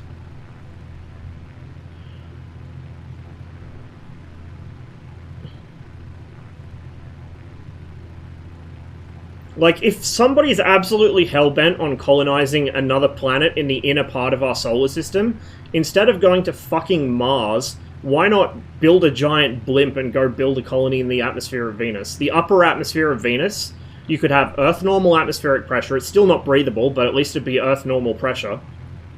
You would have reasonable-ish gravity. You would have... I think Venus has a fairly weak magnetosphere from memory, but it does have one. I could be wrong. I think it does. Venus used to be Earth-like. It's smaller than Earth, and there were a few parameters out of whack, which is why it ended up the way it did, but when Venus initially formed, it was Earth-like. Which is more than can be said for fucking Mars. We will never terraform Venus. Going to the surface of Venus would be literally going to hell. You would die anyway from getting crushed by the pressure, let alone cooked. But, you know, up higher in the atmosphere you have reasonable temperatures, reasonable pressures. If you had like some sort of airship kind of thing going on, you'd be okay. You still need it pressurized because you need breathable air in it, but you could do it. Mars, though, like, dumb. Dumb, dumb, dumb.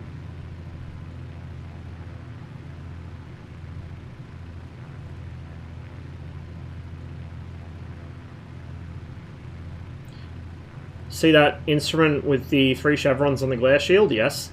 Spring-loaded instrument showed deviation from... You're kidding. Does it actually work?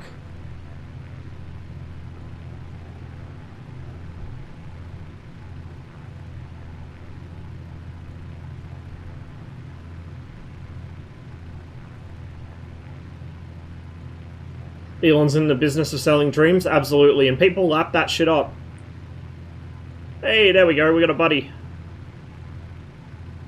I'm guessing that's Blue Angels.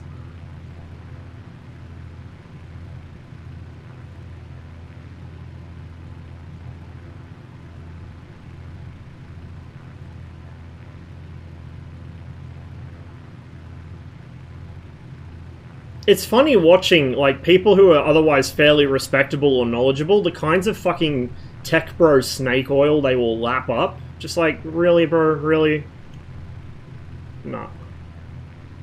Let's talk about actual fucking mechanics, not fucking magic. The AM/FM test. Everything Elon comes up with fails the AM/FM test.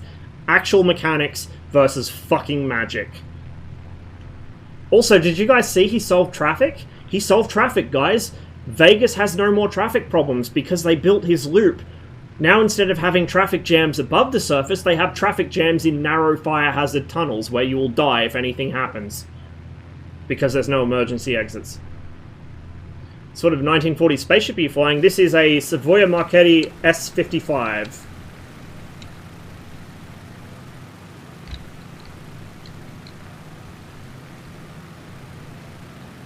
Invented the railway tunnel, but worse. But worse. Like, that's what gets me with these tech bro ideas, these tech bro schemes, is they reinvent something that we've had for hundreds, if not thousands of years, but they somehow make it worse and more expensive.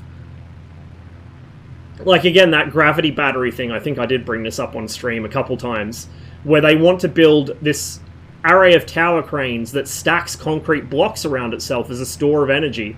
When you have a surplus of energy, it lifts them up to a Jenga tower around itself. When you have a deficit of energy, it lowers them over the side, which drives a generator through the crane, which then generates electricity. They want to build this in a high wind area, in a valley, like a mountain valley in Switzerland, because it's geologically stable. Well, it isn't fucking atmospherically stable, I'll tell you that much. So you want to have tower cranes stacking concrete blocks. Concrete, by the way, is notoriously a sustainable resource we could have infinite amounts of with no consequence. I hope you guys picked up the sarcasm there. Concrete's one of the worst offenders we have for unsustainable fucking building materials. So we're going to stack concrete blocks around ourselves in a high wind area using tower cranes, and we're going to use that to generate electricity. Now, that sounds to me like a gravity battery. Did you know that humans invented gravity batteries, like, over 1,000 years ago? Do you know what they're called? A dam. My brother in Christ just put a fucking mound of earth across a river, and then some pumps. If you have a surplus of energy, you pump more water uphill into the dam. If you have a deficit of energy, you let it run back down into the river through a fucking turbine. Like, oh my god.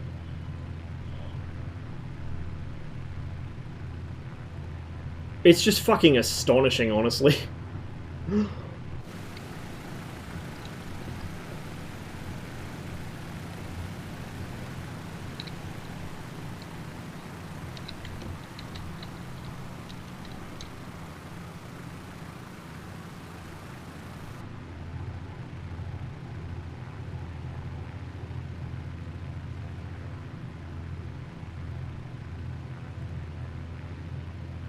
Build a monorail, they've got one in North Africa.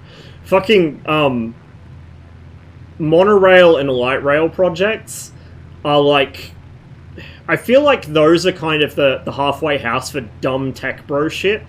Like, Newcastle, right, tore up all its heavy rail, so they could put in a light rail instead. So Newcastle had a heavy rail corridor that ran straight to the center of fucking CBD. Because Newcastle used to be an industrial city. That was where the docks were, right? You need heavy rail to get to the docks, whatever. And they tore that up. Tore that up so they could build tower blocks of luxury apartments on it. And instead they're building a light rail, which runs down the main street of Newcastle, which famously, Newcastle had a severe parking shortage, especially on the main street. The main street is relatively narrow for how many people there are in Newcastle. So you can only imagine having a fucking light rail line that runs down the street only goes between Wickham and the fucking CBD. Like, Newcastle used to have trams back in the, I think it was like the 30s or something, and they ran all through the junction, they ran through fucking everywhere. Market Town, all the way down. Yeah, well, they're not going to have that anymore. They're just going to have this one pissy little fucking line that runs from Wickham at the interchange to the CBD. And I think maybe they were going to extend it a little further down towards the beach. Like, what the fuck? And it cost them so much to build that shit, and it still doesn't work properly, and it causes traffic problems, and it's a hazard to pedestrians. Like, why? There was nothing wrong with the heavy rail. If you don't do it, the property developers are going to starve. I know, right? Or the or all the fucking NIMBYs that came up from Melbourne and Sydney and now insist on closing down pubs before fucking 9 PM because of noise complaints. All of those shits that bought out the luxury apartments on Honeysuckle, they wanted their light rail so they could feel like they live in a real city. Like, it's just depressing watching what they're turning that town into.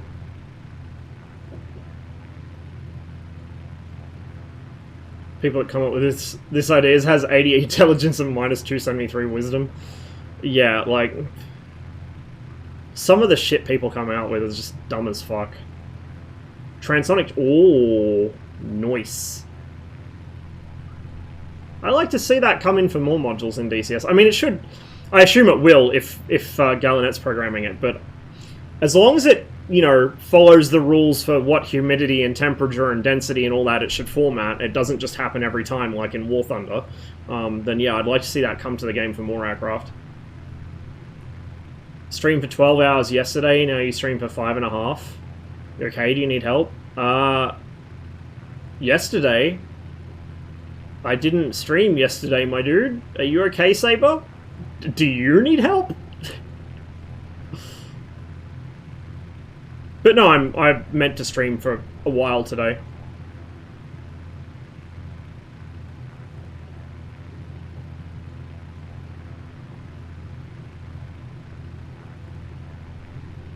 So, we're not actually really going anywhere. I think that's where we took off down there. We're just kind of circling around, admiring the view and admiring this plane and talking shit. Hang on, hang on, hang on, hang on. We've got to have it from the top. We gotta have the volume. You show us the landing? Maybe.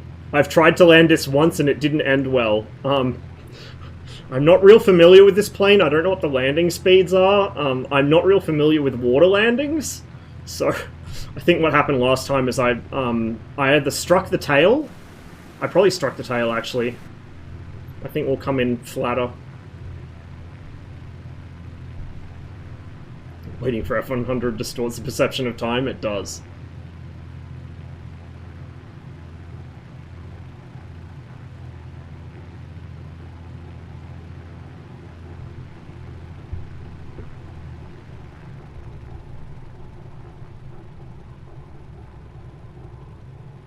Oh, Saber, don't do it. Don't do it to yourself, man.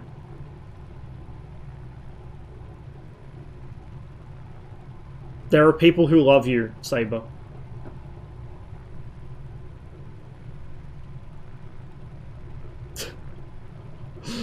I still can't believe you thought that this was French.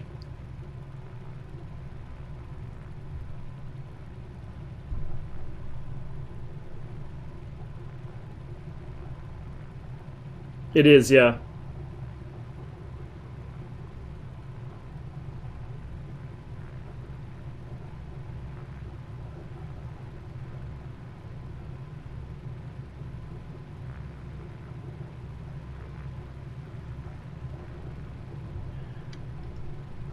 Holy shit. What are you flying, Blue Angels? The thing's got some speed on it. Obviously something I don't have, but got some fucking speed on it. It is Saber, yeah.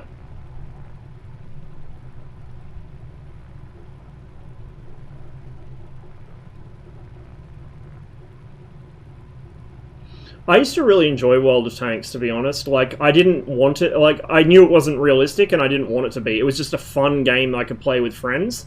But a lot of my friends stopped playing. Wargaming started adding more and more stuff that kind of made the game difficult to enjoy. Especially if you were playing by yourself, so I just kind of gave up. Which is a shame, because I do miss it sometimes.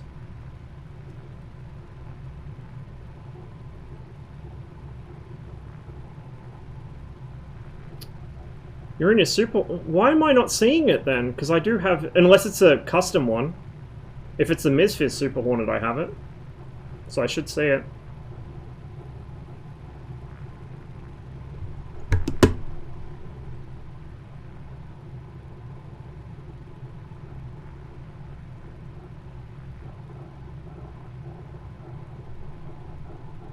I think that is where we took off from, so we'll land there as well. Oh, it's custom? Okay, yeah, that explains it. It's like, that looks like a Bonanza, but I'm pretty sure that's not Bonanza performance. I do wish that the sim had better model matching for custom stuff or like third-party stuff. But that said, his multiplayer is still light years ahead of any competition when it comes to Civi Sims with multiplayer.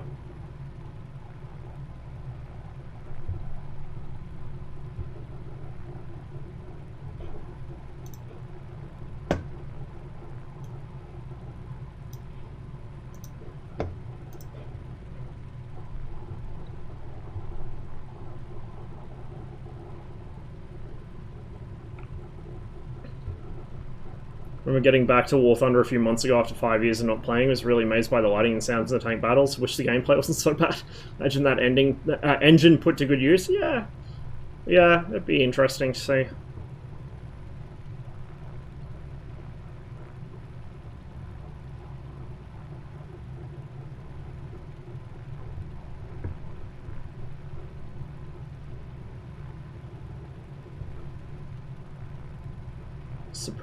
We're not going to land off this approach, we're going to do kind of a scuffed circuit, but props are tiny. And only on one side. Yeah, no. That's the big boys up there, and then that's, don't talk to me or my son ever again. That's our electrical system on the left.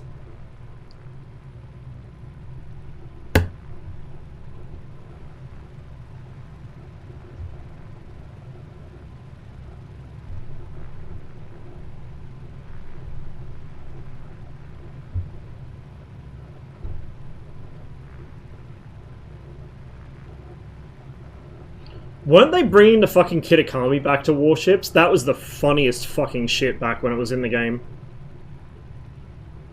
The players were either amazing or brain dead. In the amazing department, I found a division of players that was a Shimikaze and 2 Kitakamis. And the Shimikaze was just perma-smoking, and the Kitakamis were shitting out 40 torps aside. You know, 2 times 20. Just in one corner of the map. There was just this ball of smoke and hatred in one corner of the map permanently. And it was getting so many kills. The dumb department was a Kitakami that pulled up alongside me. I was in North Carolina. There was a enemy battleship, I forget what type, on the other side of an island to me. I was engaging him over the island. The fucking Kitakami pulls in on my left side and tries to torpedo through me, through the island, to hit the other guy. And nearly killed me from full health with his fucking torps. I was so pissed about that, but I went on to have my highest damage game in World of Warships ever. It was like 250 something K. New Kitakami has their own... Oh my god, that would be so broken. Stop it, you're making me want to play now. Oh, that would be filth, dude. Oh, there's no team lame. Okay, well that's not as fun then. I think they took away team damage in World of Tanks as well, didn't they? Cowards. I know they took away all chat. Which is, I don't know why you would take away all chat to try and remove toxicity, because 99% of toxicity in World of Tanks happen in team chat. You're not calling the other team fuckwits, you're calling your own team fuckwits.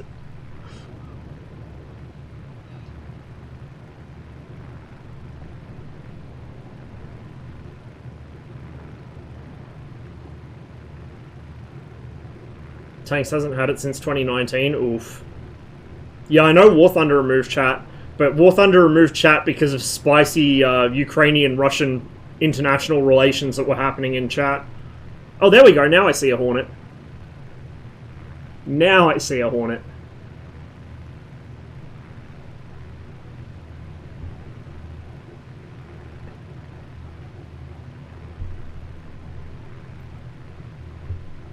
I think we'll do one more circuit just so I can approach in over the land side, because I think we are still getting wind from that a ways.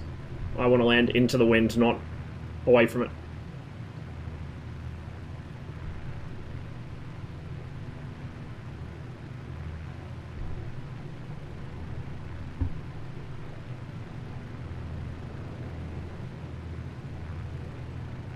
I didn't really quit World of Warships because of any specific thing that happened. I just kind of stopped playing because my interest tapered off, and I had a lot of the ships I wanted, and then just couldn't afford to keep playing them without having premium.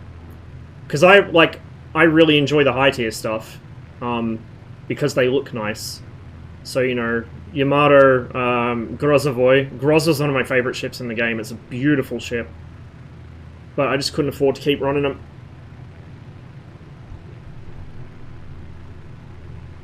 Oh, that was a close pass.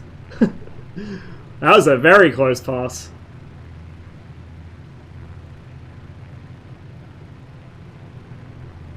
Yo, where my Battlefield Vietnam appreciators at? That was the game which both introduced me to the Kinks, at least more so than hearing Lola on the radio, because that was the only song of theirs that ever got played. And specifically, this version of this song.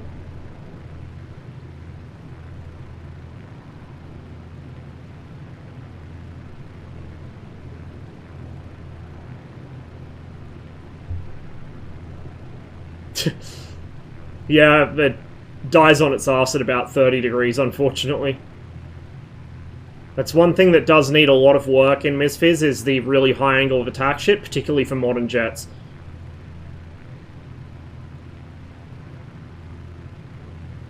Up Hastings till 5 AM. Yes, boy! Hastings was so good.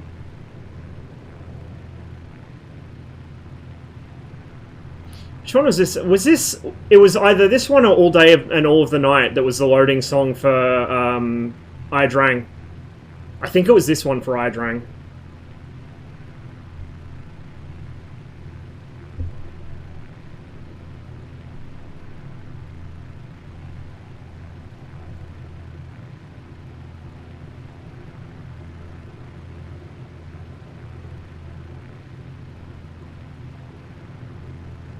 Photogrammetry here is beautiful. Might need to do another flight around Italy. Pick another city and take something with a little better cockpit visibility, maybe. Oh shit, I'm way fast. I mean, we got plenty of open water to land on. I just would have liked to be a bit slower. Castle right on the waterfront? Oh man. We're gonna try and give her a bit of side slip. Ah yes, there is a tree on the back of that cruise liner. Of course.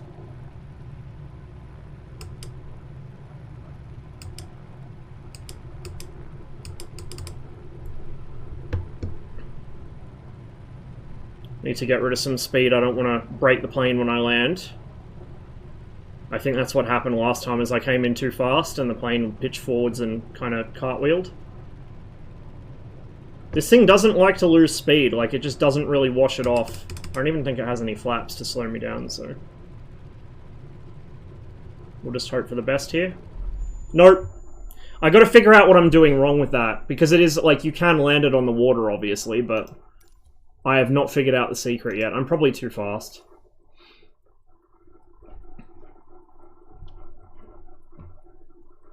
I'll do some practice offline. Next time I fly that, you guys will see me do a perfect water landing.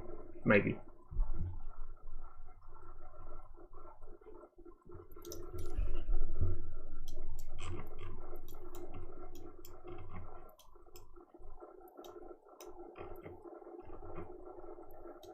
Not Vesuvius.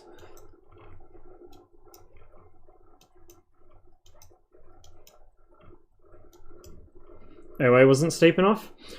I thought that I'd have to come in flat with that because it looks like the tail doesn't have much clearance. Oh, mind you, yeah, that was the step, wasn't it? You know what? Let's air start it, and we'll see if I can not fuck up this time. We'll practice.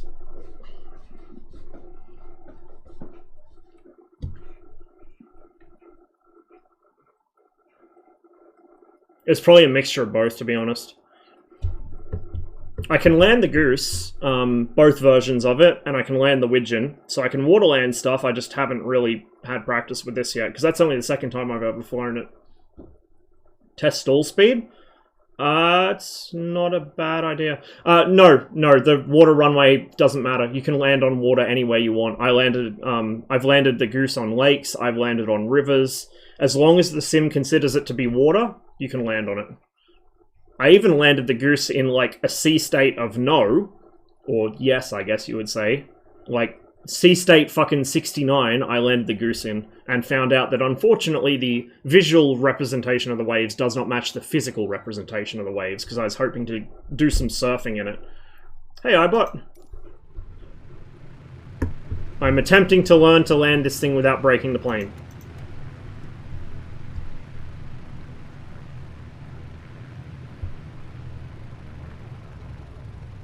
So we'll cut the power a bit early so we're not as fast. It's not so much the water's not agreeing with me, I think I'm just being a little too optimistic with this thing. This plane in particular.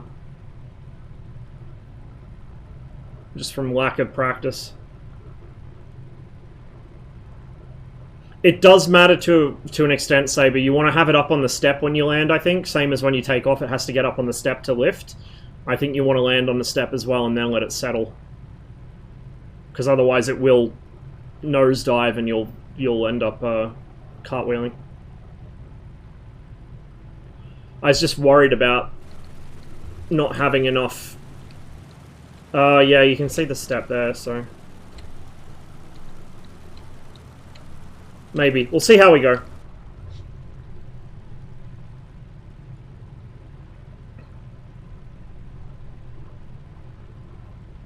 Kept going on the Spain flight, made it all the way to the east coast of Spain. Nice. That was a really nice flight. I'm kind of pissed off at the sim crash, to be honest. I got some really good screenshots out of it, at least.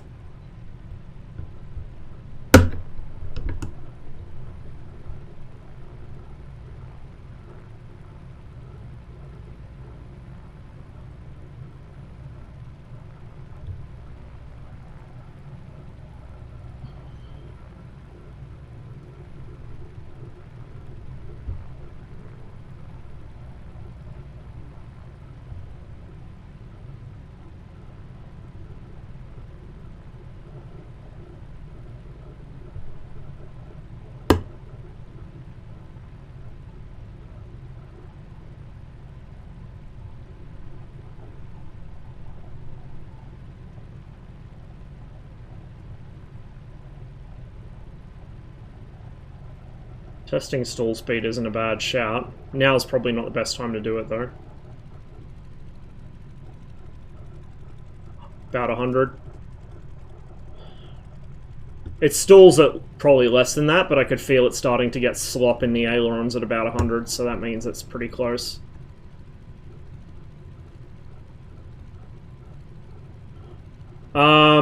Whatever the airport at Naples is. Fuck, that guy's got some speed on him. Look at him go. Flown over Pensacola and checked out the Air Museum. That's not a bad shout, actually. Might do that this stream later on.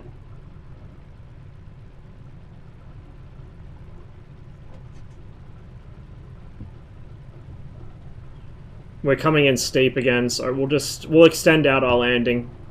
I'm not too concerned about landing in this little port here, so we'll extend out past the breakwater if we have to.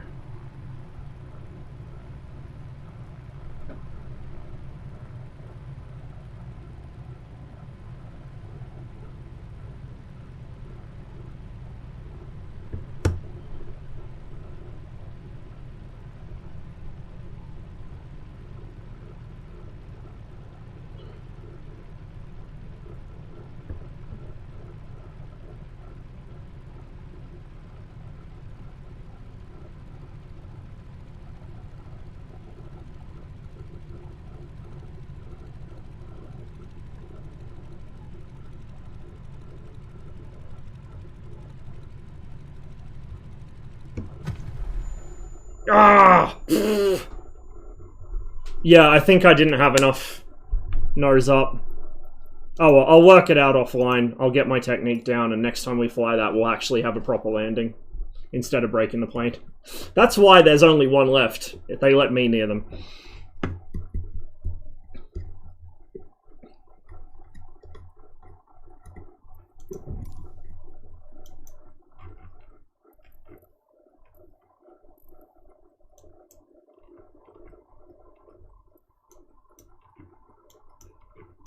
Maybe. I doubt it, though. Worth checking third-person view to see what... it could be, maybe. It was probably a bit nose down. I'll work it out offline. We'll solve the mystery offline.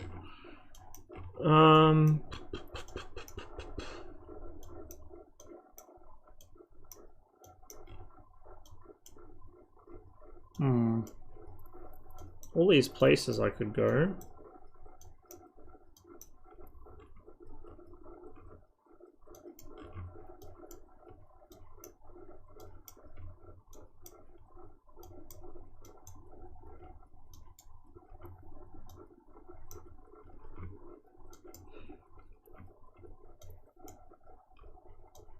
Let's fly from here.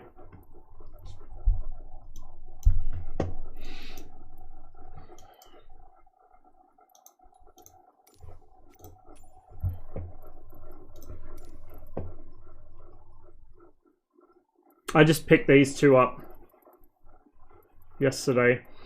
This is quite nice. This is by the same guys that did the Fuga Magister. It's also a French trainer. This is what replaced the Magister in French service. It's a pretty neat little plane. Don't know if I'll do a flight in it today on stream. I did do a flight last night, which I got some screenshots from. Haven't flown this yet, but should be interesting. It's aerobatic, so we've got a nice little stunt plane there. We've got all the usual stuff. What else was it, though? Wanted to fly on stream.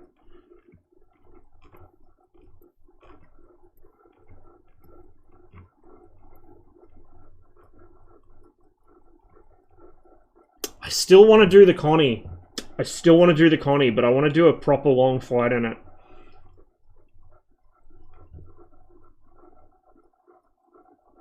What time is it? 9:30.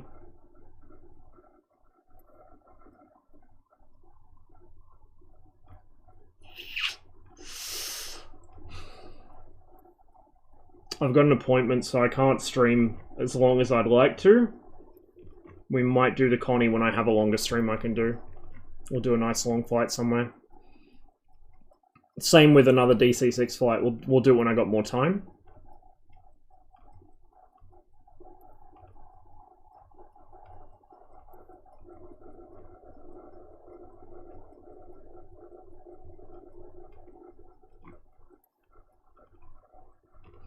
I want to do one in the Trilander, but I'll probably do it around Wales or Scotland or something. I do like this guy. I flew it last stream, but I really like it. Kind of want to fly it again.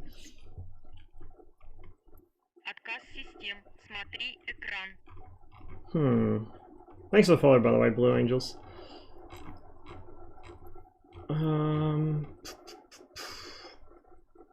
Peach 18 supremacy. Yeah, I know, right?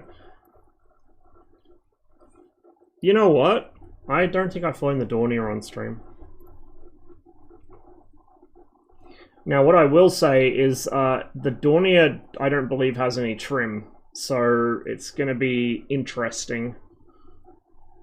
What's the fastest one? Oh, no, that's the fastest one.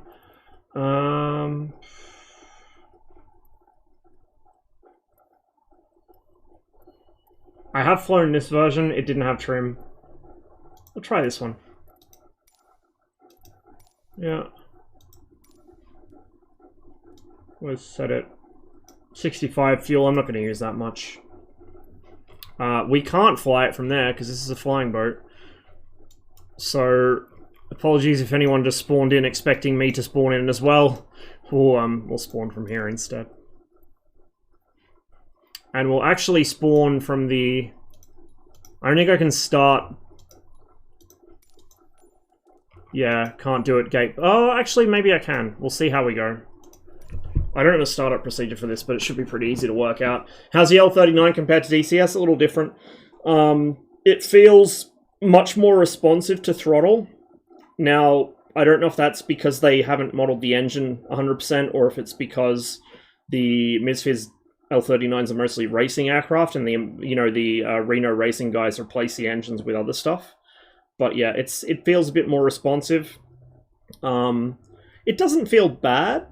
It doesn't feel quite as twitchy as the DCS L39, I want to say. But I haven't really done a thorough side-by-side comparison yet. Is there any Sikorsky float plane for MSFS? I don't know. There might be a third-party one, but I'm not sure.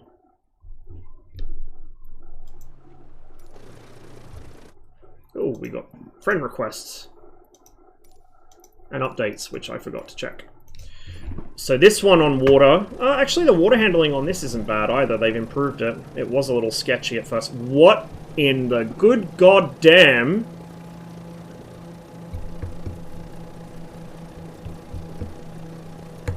It also still doesn't stop in water when the engine's running.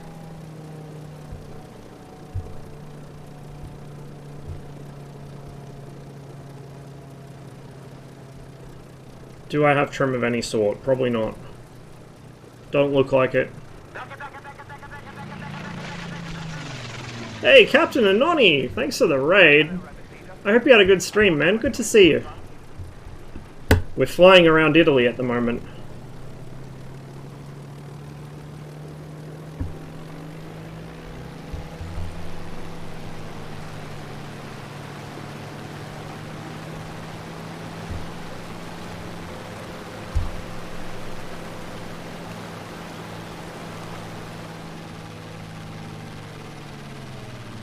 Oh, I'm lucky I got airborne there. What are you flying? A Dornier DOJ flying boat. Oh, it does have trim. Good.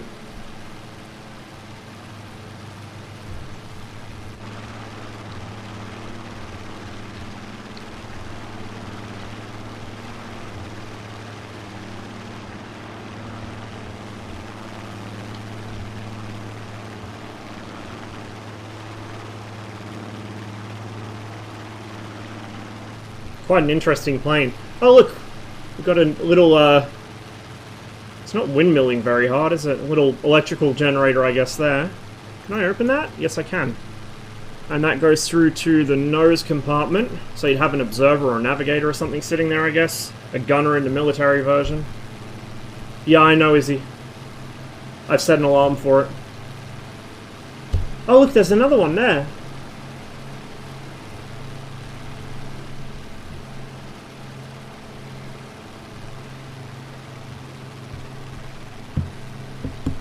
Okay, so they're fixed pitch props. That's my mixture.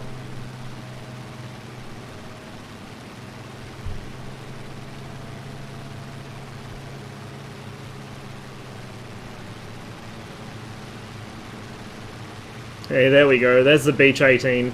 That is such a wonderful add-on, that Beechcraft.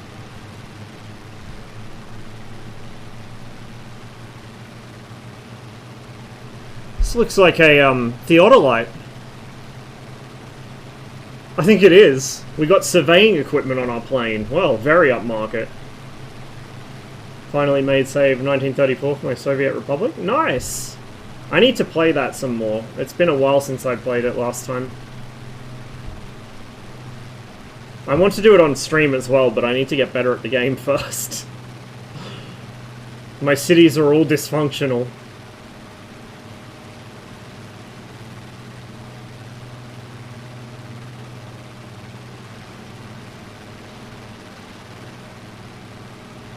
Work as a, what? Overspeed? That was weird. Okay, well, we'll take off again, I guess. Workers and resources, Soviet Republic. Why theodolite? This was one of the aircraft used to survey the Arctic, I think? Or Antarctica? I'm not sure which, but I think this was an exploratory aircraft.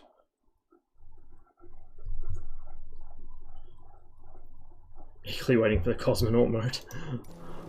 Yeah. Okay, well, let's...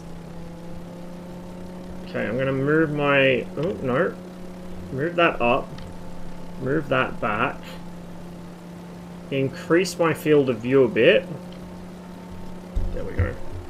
Okay, make sure that's fully forwards, that's fully forwards. Slap on some power.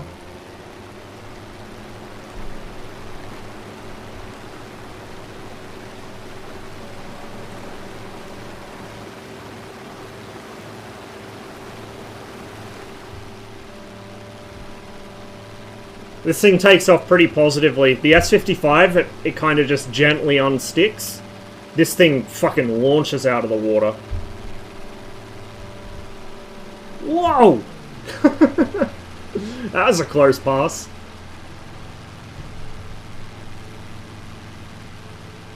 We've already done the South Atlantic flyover.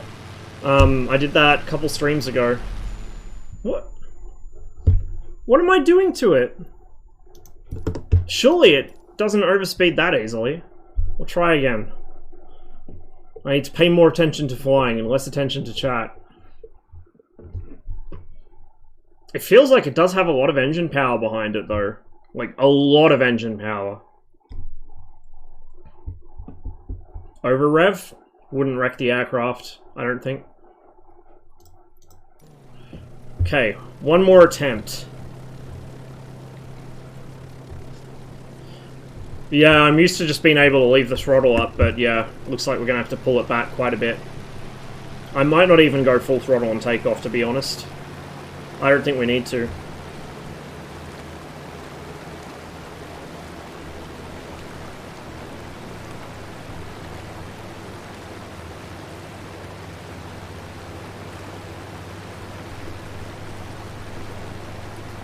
Okay, no, we do want full power for takeoff.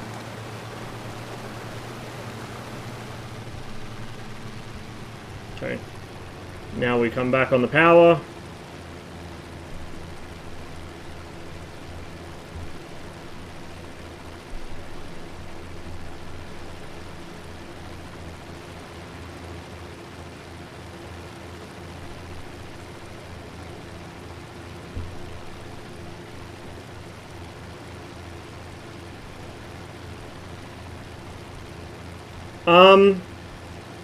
It looks pretty. I'll tell you when I can fly it for 5 minutes without overspeeding it.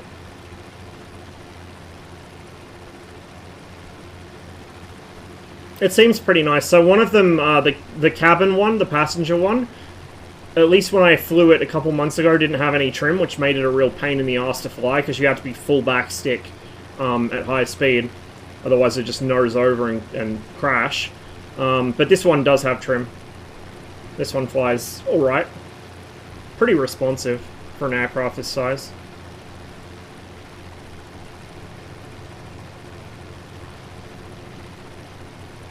Not sure which instrument's which.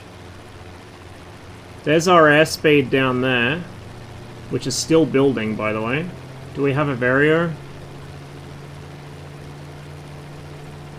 I can't tell, and I also can't... I think that might be the altimeter bottom right, but I don't think we have a Vario.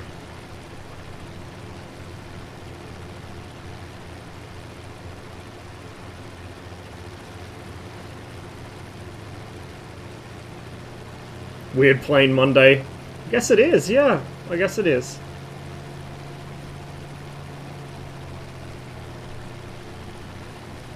DCS South Atlantic, I think, needed a lot more work before release. And I think they kind of underestimated where people would go.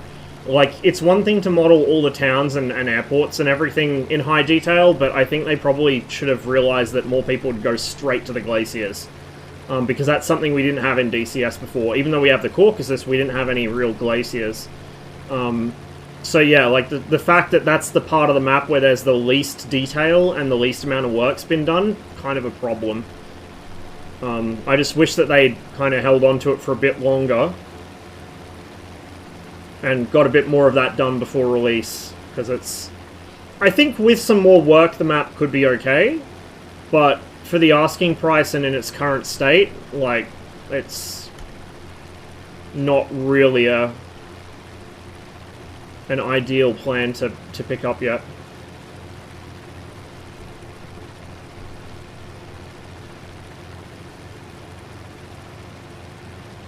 I also think they could have done a bit more with the rocks on the Falklands. I mean, I'm glad they put rocks there to begin with, but I feel like they could have maybe made some custom, like, well, maybe they are custom rock assets, I'm not sure, maybe they're the Marianas ones, but, like, they should be jagged rocks, and they're not, you know? Just little things like that.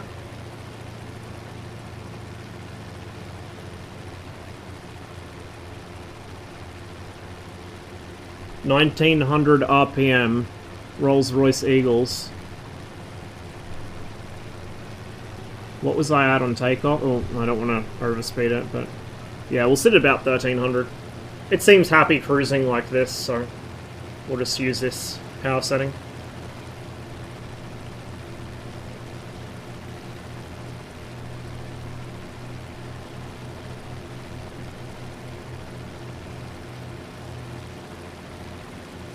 Soil photogrammetry. So Anzio is down that way. Rome is in front of us, ish.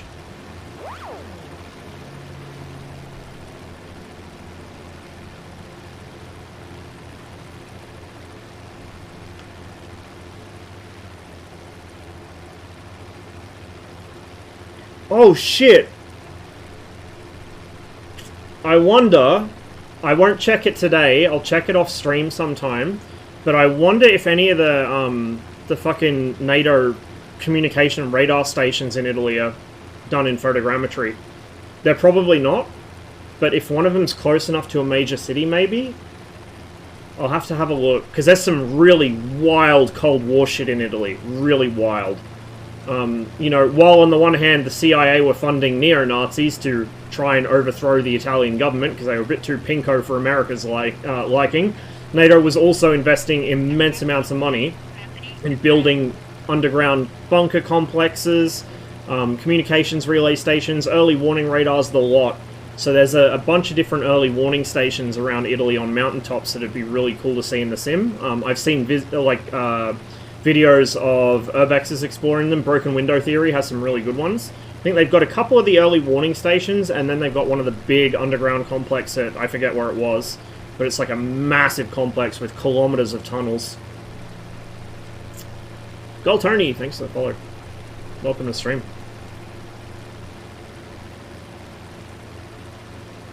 Wanted to hold on the Alps? Yeah.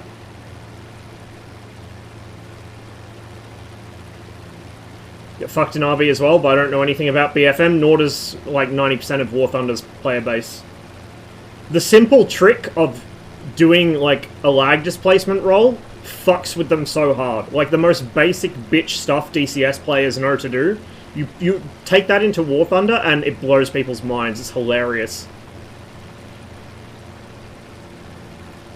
As one of my friends put it, advanced point-and-click tactics.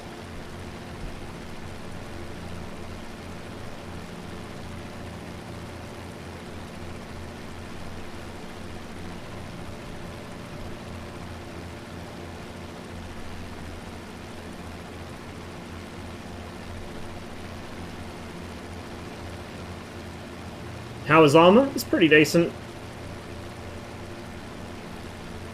I died so that Zabby might live.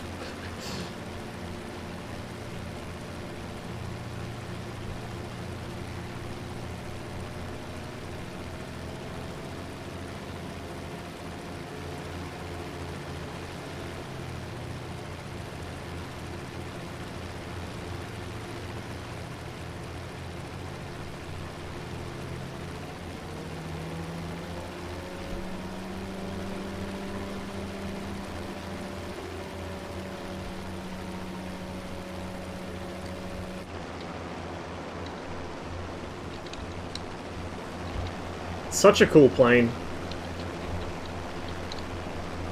I love flying boats. I wish they'd make a comeback. I mean, fuck, the way the world's going, they probably should. You know? Hey, there's something we could get into.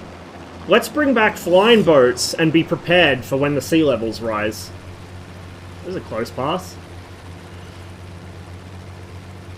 Big brain shit right there.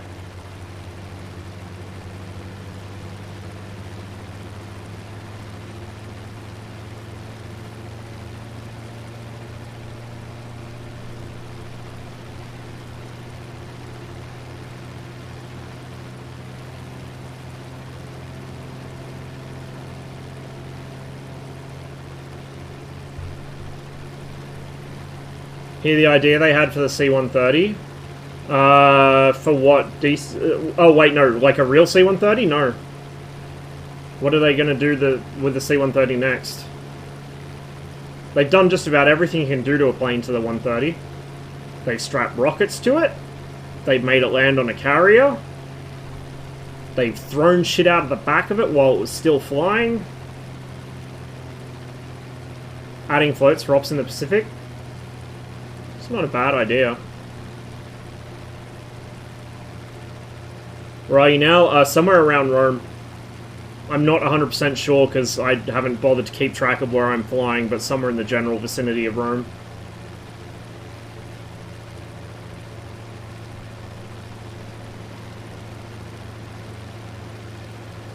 See if we can spot the Vatican, then we'll know for sure.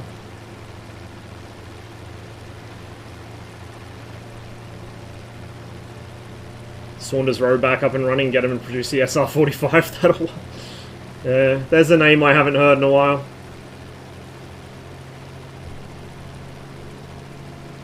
Let's dump some altitude.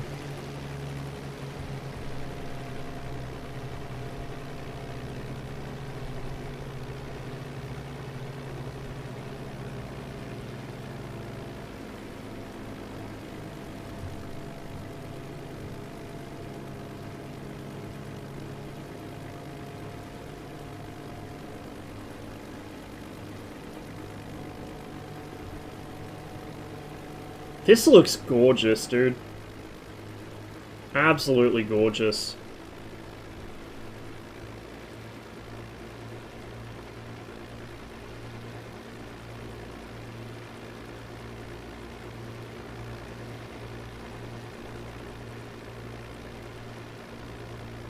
It's so cool seeing a shadow across the ground.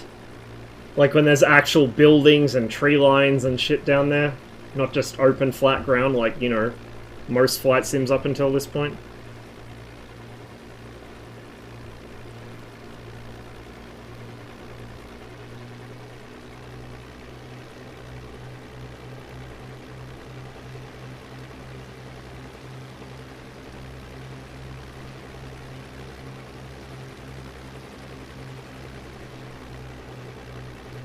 I'll have to visit Italy sometime. It's one of the places in Europe I haven't actually been to.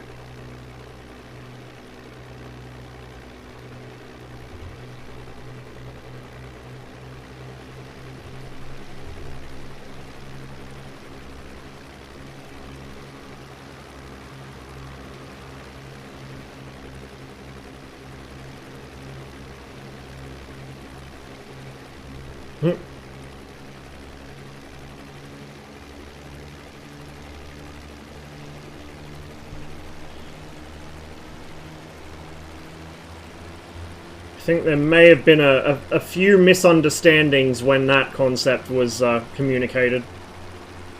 It uses autogen to populate trees, including in places it shouldn't populate trees.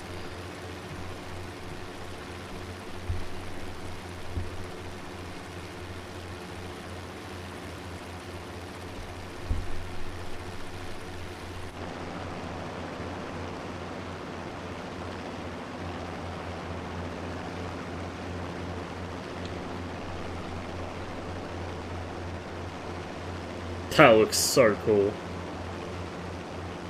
So fucking cool.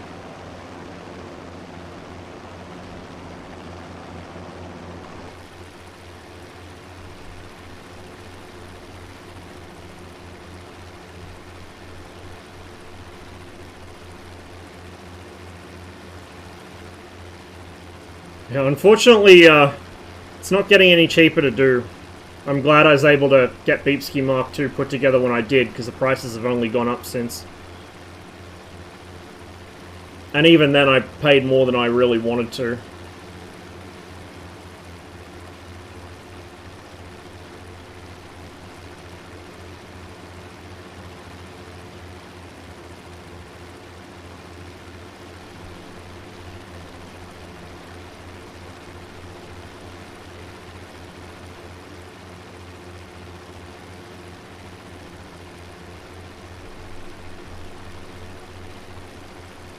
Oh, hello. We got a friend. Although, multiplayer's being a little laggy. You do see that from time to time in MSFS, although not as badly as some of the other attempts at multiplayer sim stuff. Like, seeing videos of people flying other sims on VATSIM and shit, people just rubber band everywhere. So, does still happen in MSFS, but less often.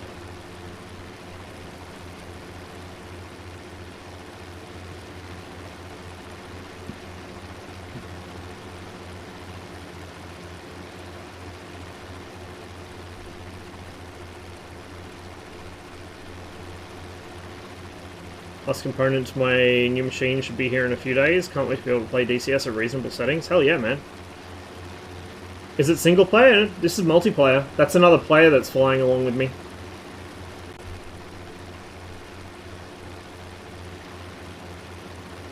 So, as well as other players, like, there's different multiplayer settings, so you can just play single player with no other players if you want, if you really want. Or you can play with everyone, so anyone who's on the same server as me, which is the North Europe server, they can fly along with me. As well as that, I've got live traffic turned on, and what that means is any real-world plane that is being tracked by, like, a flight tracker, so unless it's, like, a military plane with its transponder turned off, its Mode 3 transponder turned off, those will appear as well. So I can fly along with real-world flights. Obviously, they won't see me, but I can see them. It's really cool. So I've done a few times where I've intercepted and flown alongside airliners in the F-104 and the Spitfire, which is just adds to me wanting a Su-15. It makes it even more urgent that somebody gives me one. I'd be worried if... Yeah, me too. Especially with how I fly. That's a prison. I love how you can fucking tell the shape of it. It's got the panopticon observation thing and then the wings coming off of it, and you can kind of see the wall around it. Any prison built between about 1800 and fucking 1950, you can tell at a glance just from the shape of the buildings.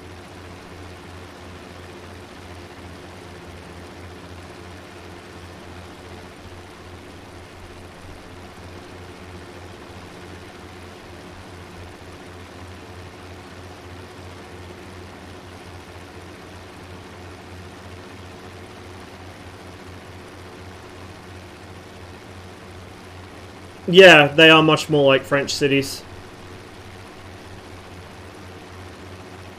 Actually, a lot of the continental cities are like this. So you see this a lot in Spain as well, and Germany. It's really the UK where you've got spaghetti, but the continent's largely grids, and not grids in the American sense where it is literally a grid, but you'll have a grid and then you'll have diagonals running across it, or you'll have like radial patterns, like Paris has got a few radial patterns in it. Cross shape could be a church too. Yeah, but just the architecture of it, it looks very utilitarian, so it's probably a prison. Churches tend to be a bit more ornate. Oh wow, the Vatican's got a solar farm, apparently. I didn't know that. Gauge ahead of me would be indicated, I think. Actually, no, what? Yeah. No, I don't know. Times 10 kilometers ST. And then our actual airspeed is down here. It's 150 kilometers an hour indicated. Yeah, I don't know. Built-in breathalyzer.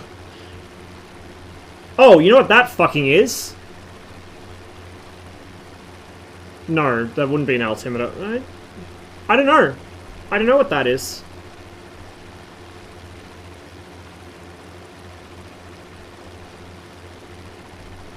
You got me curious now. It's like the little anemometer is how the Germans did airspeed indicators in World War One. So I figured it might be the indicated airspeed, but no, because that's down there, so I don't know what it is.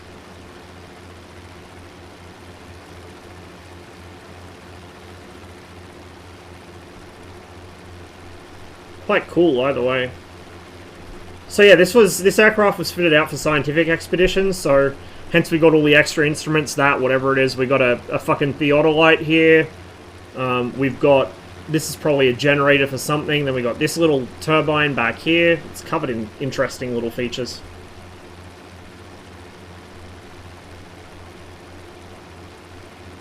Yeah, you're right, Super, actually. You are right. That's probably feeding down into this, and then I don't know what the fuck that's feeding into.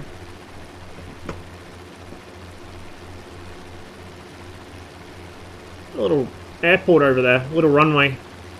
Which we can't land on, because we don't have wheels. This is not amphibious at all, it's purely a water-based aircraft.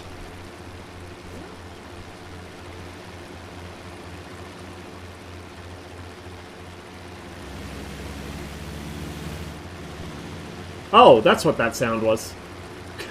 It's like, what the fuck was that noise? We got a friend.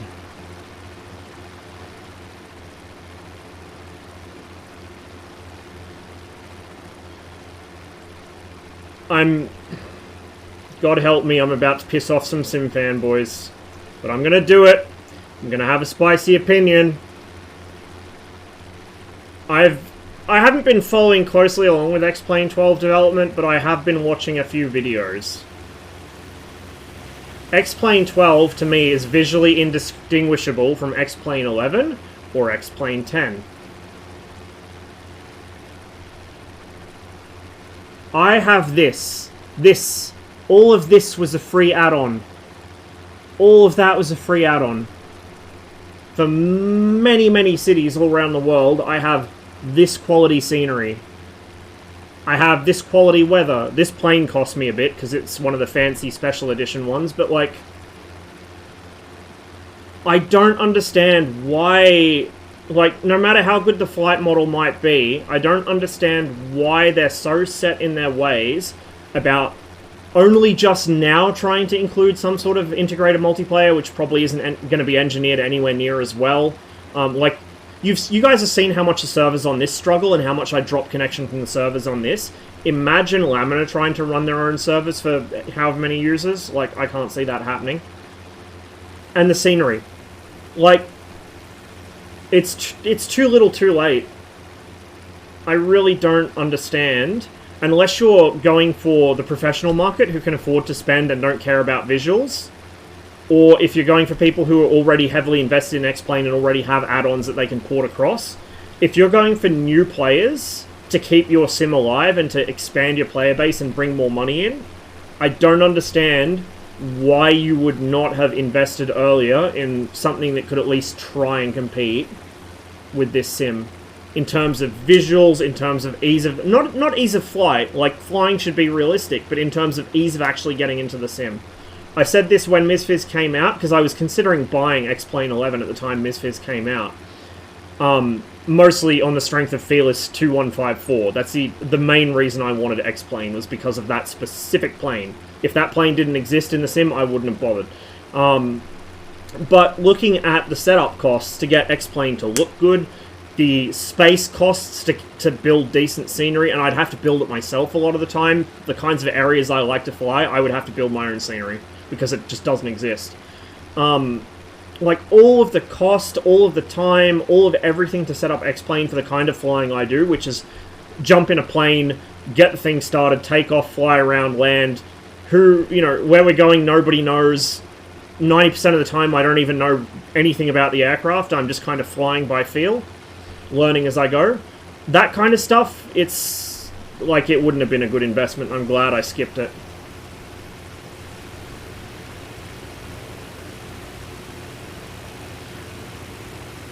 The main thing is, like, I'm pretty happy to give money to a small team who's really committed to what they do. Look at Gunner Heat PC for an example. Like, I have absolutely no qualms about that. The issue is just when what they're doing is so out of touch with the reality of where Sims are headed and where, you know, really where Sims can go. That's what gets me. Like, a lot of the stuff that they're talking about integrated into the Sim should have been done a long time ago. It feels kind of like they were resting on their laurels for so long because, you know, X-Plane was where you went if you wanted good flight modeling.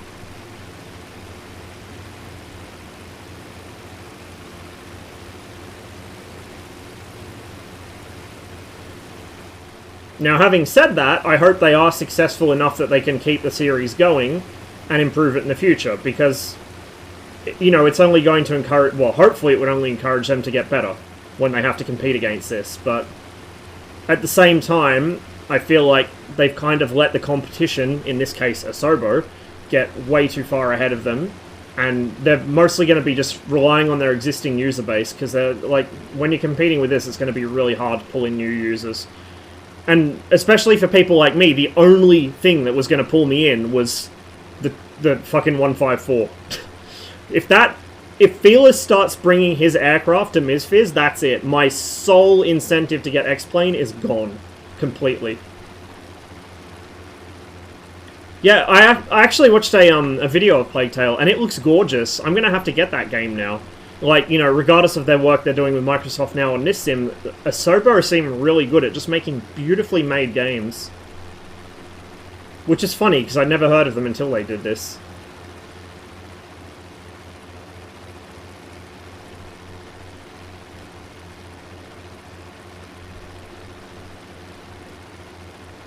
That is true, they are using a lot of resources that other companies don't have access to, or at least not affordable access to.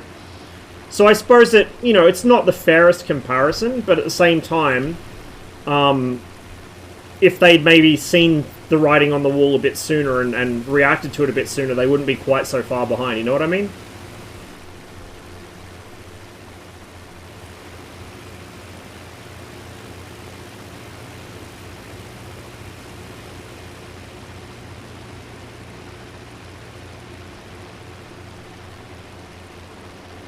Man, Italy is beautiful.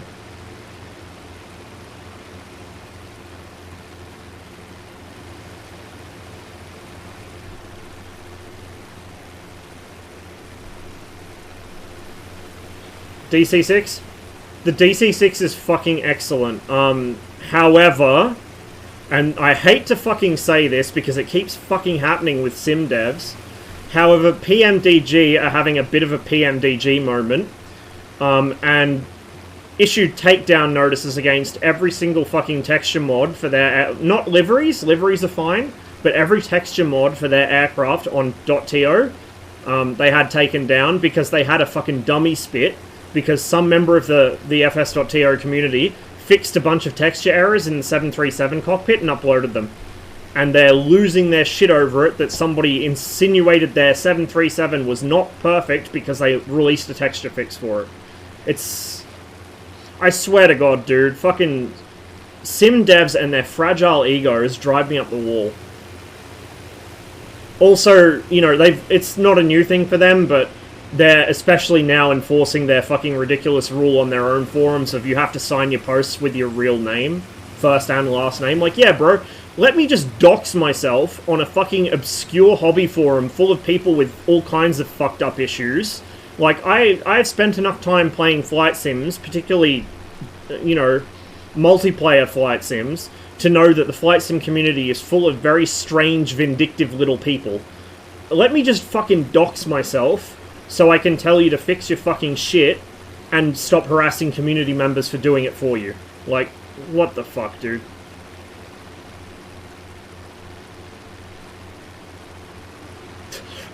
As Rob said a couple streams ago in chat, Randazzo needs to experience ego death. He's not the only fucking one either. Oh, that's even better, Cotty, even better. People with names that were funny or, you know, like they looked like fake names. They started insisting that they send PMDG moderators their fucking personal identity documents. Like, get the fuck out of here, dude. I'm not sending you my personal fucking ID just so I can post on your forums.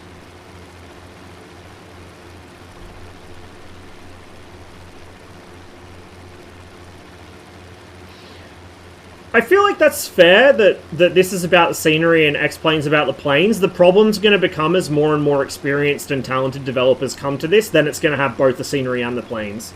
You know, at the moment, a lot of the developers in MSFS maybe aren't quite as experienced, or, you know, they aim for a kind of lower level of system simulation or whatever, which is fine.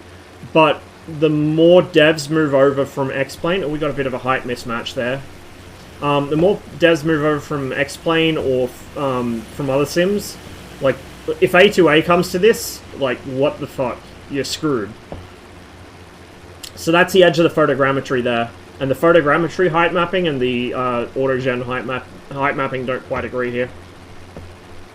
How about the Avs last night? I didn't watch them. We're going to go watch a game tomorrow at the pub, but I haven't watched the last couple games because I've just been too busy. Also, I'm still kind of in mourning. There's always next year, or the year after that, or next century.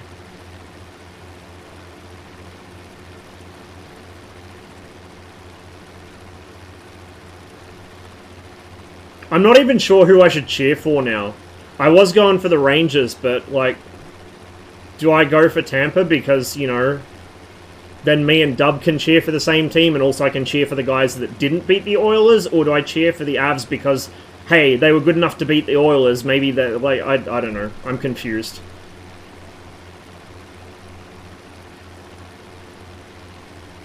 Yeah, I kind of feel like I should cheer for the Avs because, you know, Tampa's threatening the Oilers' legacy by trying to do something similar, and fuck that. Not allowed. I did take grave offense to it when they said, the first team since salary caps were introduced to win, you know, to win the series 3 times in a row. Like, my brother in Christ, the Oilers effectively had a salary cap for the first decade or 3 of their existence. Like, don't come at me with that shit. The salary cap exists because teams like the Oilers could barely catch a break.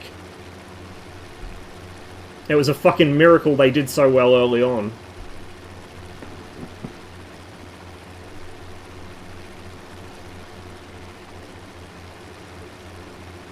Catch you later, Altar. Want them to finally add shared cockpits so I can fly around the same plane with my friends? Yeah, I'd love that. I think there are mods that do that, but I don't know how well they synchronize over multiplayer. They're probably... I would imagine they're probably pretty buggy. Knowing how buggy DCS multi-crew is, even on modules where it's specifically been developed. So... I haven't tried it yet. Maybe I'll try it sometime and see how it goes.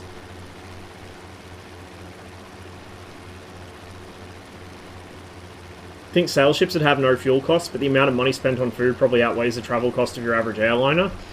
Yeah, and then you've also got, like, the loss of cargo capacity because you're carrying so much spare wood and so much spare linen to repair things. On the other hand, actually repairing the ship on the fly is not too difficult. Which is an advantage, I guess.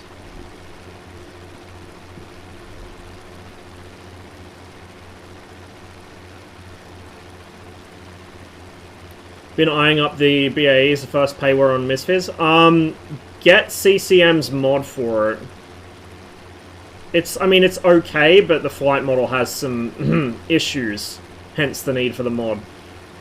Like, that's something that's too common with MSFS modules, especially from devs that should know better. Like, just because it's an airliner and most of your customers are going to be flying at fucking autopilot from the runway to the other runway, doesn't mean you can skimp on the flight model. I expect it to stall. I expect it to, if I throw it around enough, to spin. I expect it to handle realistically on 1 or 2 engines. Like, you know, put some effort in.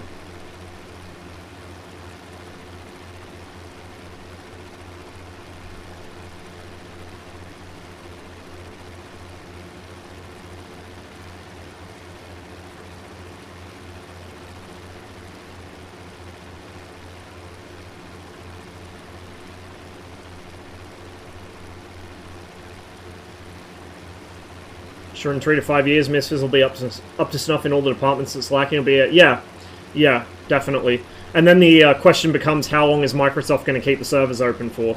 I'd imagine they'll keep them open for quite a while, though, because this sim has been so successful. It's been going from fucking strength to strength. So I think the incentive's there for them to keep it open. I know that's something Cathorius worries about a lot, and it's a fair concern for sure. But the better the sim does, the longer they'll keep it open. And then hopefully when it does finally come the time to put the old girl down, hopefully they'll be able to come to some sort of an arrangement with somebody to maybe offload something to some other servers so we can at least keep something. I doubt you'd be able to keep the whole world scenery if Microsoft decides they don't want to keep that server open anymore and want the space for something else, but you know, you could at least have some areas maybe. Who knows? Who knows?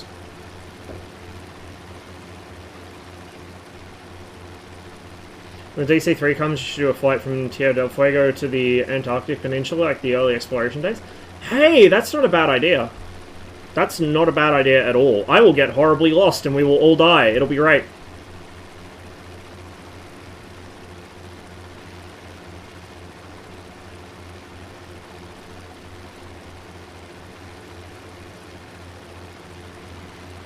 I just realized I'm probably like getting further and further inland in an aircraft that cannot land except on water, so maybe not my finest idea. Where's my compass in this? Oh, right there, dumbass. Heading northwest-ish. North-northwest. Might make a subscription service. If they do that, then I would subscribe to it. I think it's worthwhile. As long as the pricing is pretty sane, you know. I mean, to be fair, with the amount of content in this already and how powerful it is, I'm kind of surprised that they didn't make it a subscription service, because they could rake in a shit ton of money if they did. Like, there are a lot of people who would subscribe for what the sim is right now. So the fact that they didn't make it a subscription service from the get-go is, you know, that's something. Ooh. I hear a jet. Where'd he go? Ah, over there.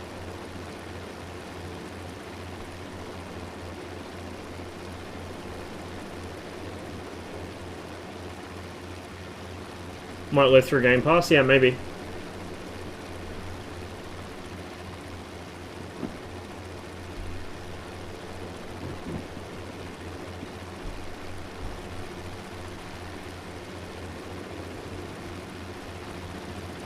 Yeah, I quite like this thing.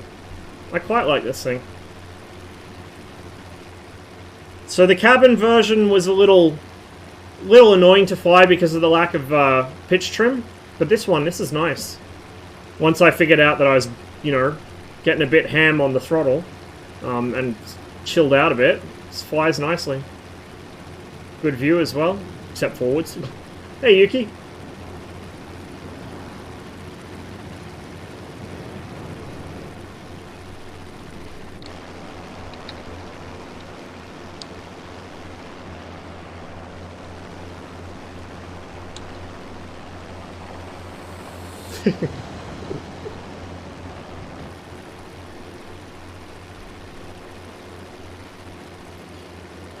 I'm actually curious if that's you, Blue Angels. Can you try and do a supersonic pass? I want to see what a sonic boom sounds like to other players, because I've experienced plenty of sonic booms in DCS. They frighten the shit out of me, but I've yet to experience one in MSFS.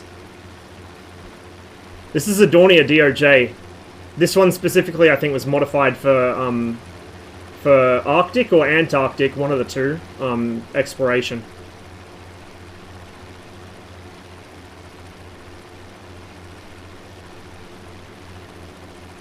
Cheers. Yeah, I'm curious what it sounds like.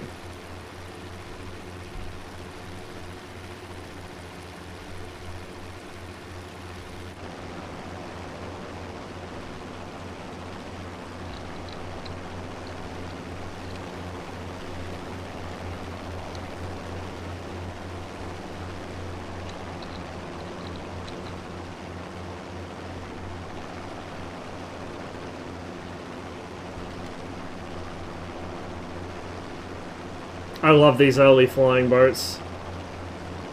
It's beautiful aircraft.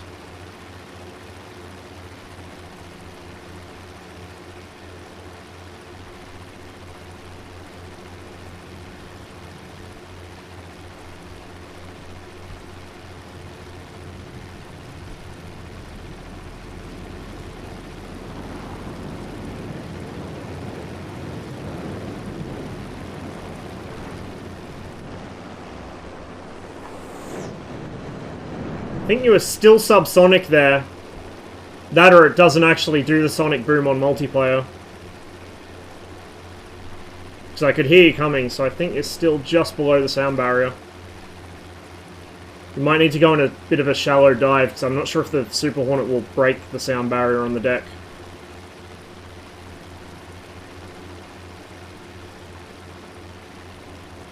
Wind Rises was good. My sister took me to see that one. I don't normally watch anime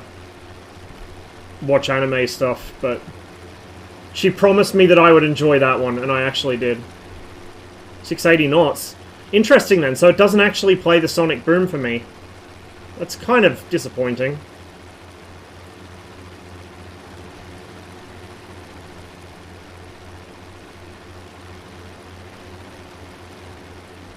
DCS sonic booms are fucking stuffing nightmares if you're on the ground doing combined arms stuff and somebody booms you. It's terrifying.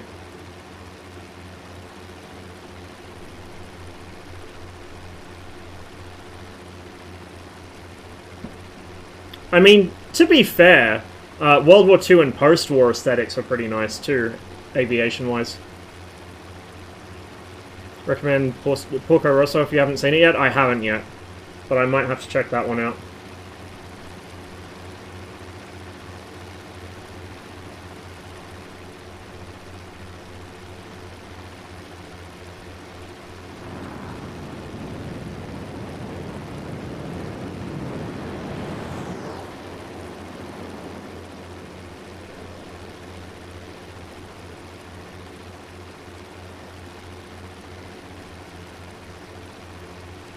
My favorite airliner, hands down my favorite airliner ever built, was the Tu-114.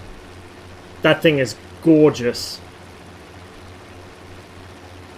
And running second is the de Havilland Comet.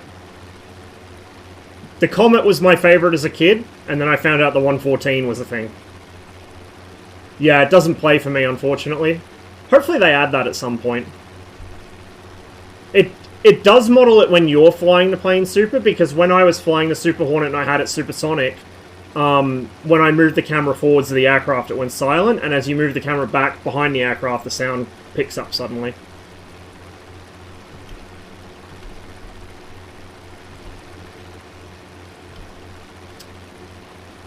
Two is in Tupolev. Tupolev 114. It was based on the Bear, on the 95, but instead of a narrow fuselage, they built a new wide-body fuselage, the classic cigar-shaped airliner fuselage, and they gave it a low wing instead of a mid-wing. Just absolutely beautiful plane, and incredibly noisy. Might be my bias because I work at Bombardier, but I strongly prefer Q400 and CRJs to anything Airbus when traveling. I don't think I've ever flown on a I haven't flown on a Q400. I don't think I've ever flown on a turboprop. I don't think I've flown on a CRJ of any sort either. I think the smallest things I've flown on were like the little sort of medium-range Embraers. As far as airliners go, anyway.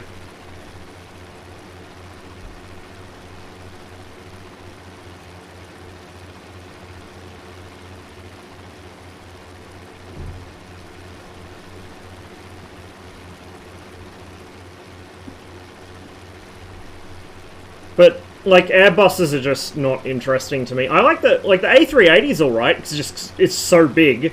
I have flown in those, but the others, that like they look like 737s, but less interesting. 80% of the Canadian air fleet's de Havilland and Bombardier. Yeah, especially for like light and medium weight stuff.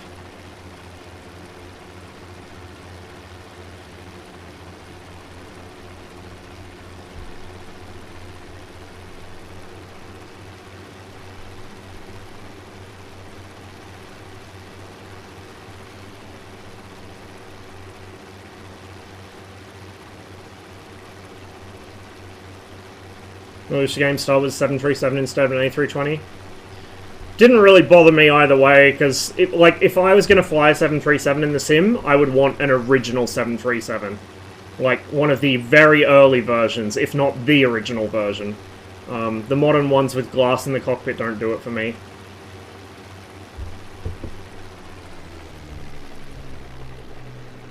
What I would really like are some tri-jets. Any tri-jet, I'm not fussed, just give me tri-jets.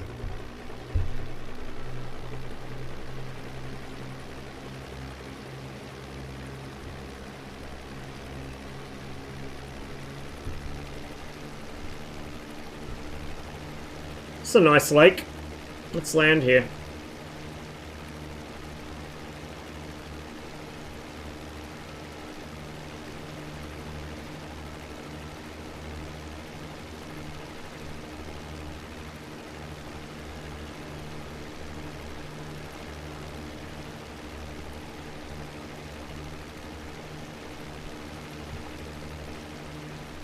Still no idea what that gauge is.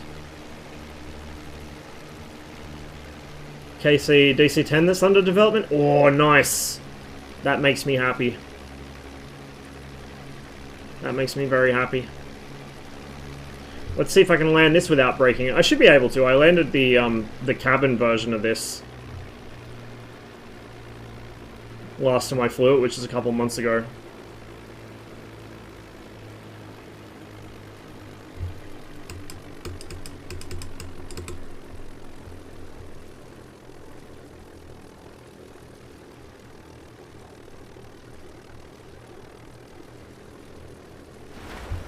There we go. I probably didn't have enough angle of attack on the S-55. Came in too shallow and nosed over, I think.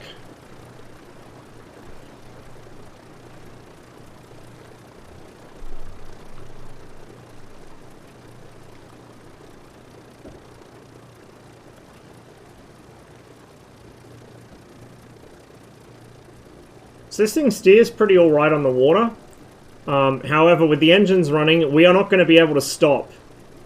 Because even at idle, the engines produce enough thrust to move the aircraft. I kind of feel like the water friction value set a little too low. It will gradually slow down if we turn enough, but... can this land on snow? Maybe, I don't know. I doubt the sim models that, though. Oh, no, wait, the sim does model that, doesn't it? Because there's stuff with skis by default, I think. Not sure. I haven't tried it, to be honest. It is pretty flat bottom, so it might be able to get away with it.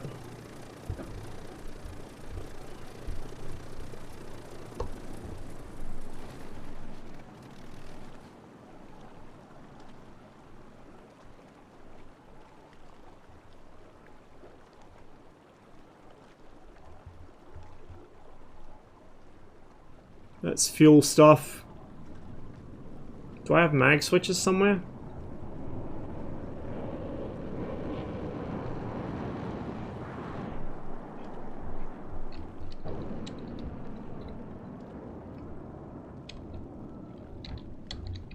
What a beautiful plane.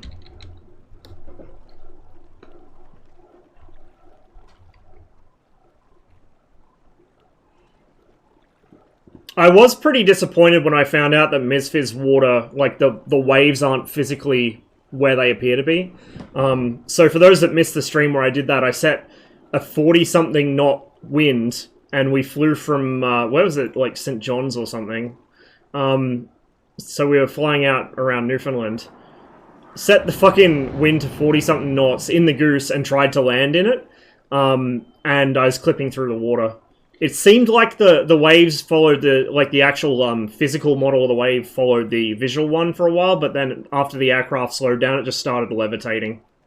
So I think that's something they could improve, because I noticed as well, the waves didn't appear to throw the ships around either. Like, the shipping traffic just sat as if the water was dead glassy.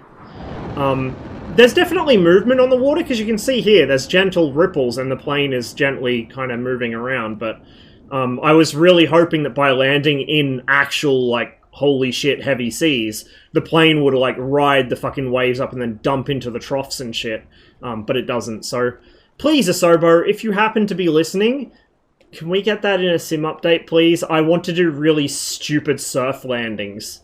Please. Look, why not expand the flight sim? We've already got people building ground vehicles, so you can make it a driving sim too.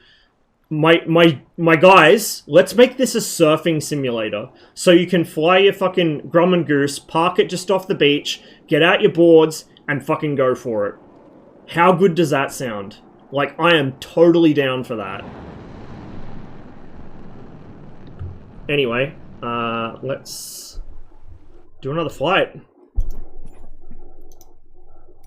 You could do sailing too, yeah. Why not just make it in everything? Just all forms of transport. Change the name from Microsoft Flight Simulator to Microsoft Planes. Was it Planes, Trains, and Automobiles?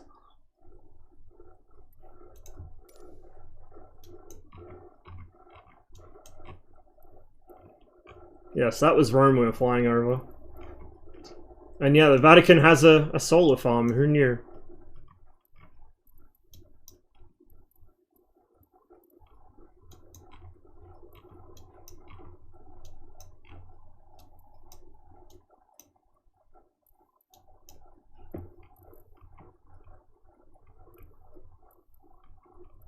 Let's do a flight from Ljubljana to Zagreb, and then from Zagreb we could go to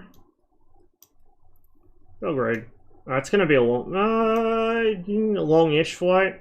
What time is it? 10:35. I've probably got about 3 hours before I need to get ready to leave, so we'll want something with reasonable speed to do that, but also something that's interesting to fly.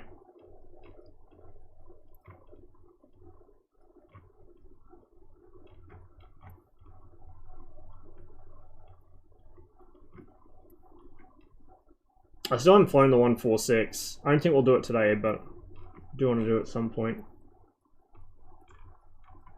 Anything historic? How dark do you want it to get? Lots of things historically interesting about it. I do want to fly the Connie, but not for this. The Connie's not really a sightseeing flights plane. The Connie is a long-haul flights where we sit in the external camera and marvel at how beautiful it is kind of plane.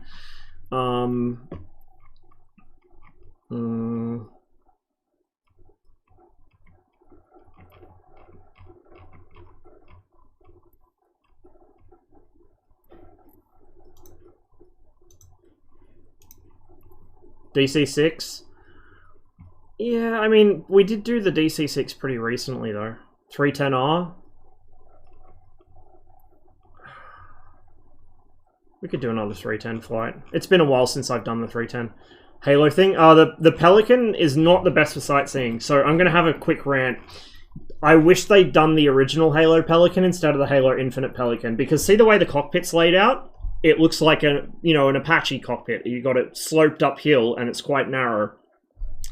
That's because in the original Halo games, you had one pilot sitting here in the front cockpit who had a fairly well-raised seat so they could see out the window as well, and then the second pilot sat offset to the left, above and behind him. It was a tandem cockpit with the rear seat offset to one side because the door from the troop compartment was here on the right side, and you could access the troop bay through there. The Halo Infinite one, for whatever reason, and this may have just been because Asobo or whoever did this decided to put an interior in this particular way, but This one, it's side-by-side seating, and you're so low down in the cockpit you can't see shit. So you've got this cavernous great cockpit above you, but you cannot fucking see out the side lights because they're, like, your head level is about where that corner is. As well as that, just a few other things about it. It's like, I'm not saying, oh, it's bad, it shouldn't be in the sim, whatever. I was happy to have a Pelican in the sim. I just wish it was the original Halo Pelican. Maybe someone will mod it someday. It's cool to have, but yeah, I'd prefer if it was the original one.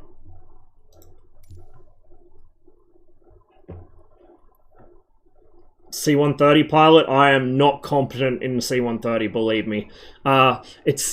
This thing has many flaws with it, unfortunately, which I'm hoping they can improve, but this is more what I'm used to flying. I have a few thousand hours on the MiG-21 in DCS, so I am very much a MiG-21 kind of guy. Warbirds and Cold War fast jets are my thing, not so much heavy aircraft.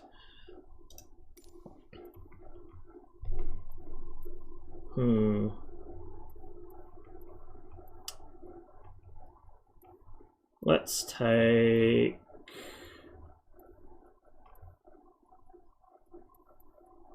Let's take this one.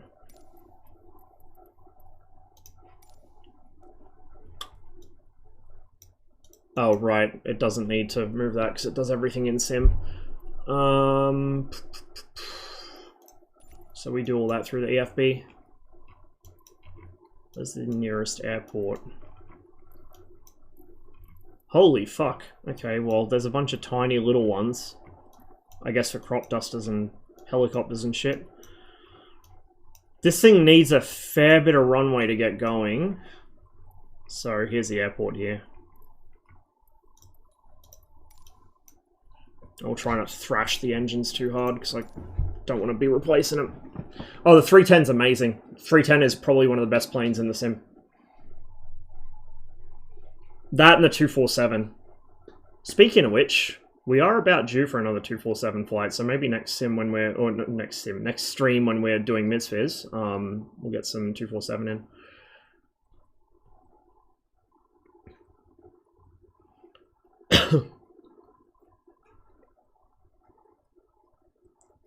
Croats flew BF-109s? Probably during the war they would have flown some.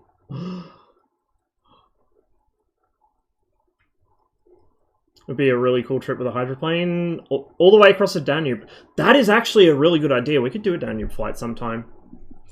Does Milviz ever have sails? I am not sure, to be honest. Okay. So, let me just zoom this in a little. Okay. Let's get rid of all... Excuse me. All of this shit. Let's load up some passengers. Just a couple. Just some randoms.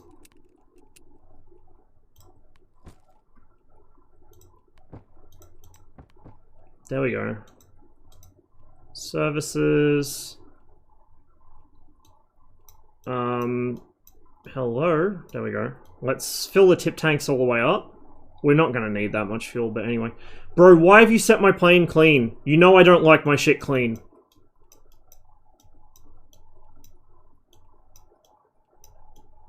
There we go. Now it's beginning to look like a proper GA plane.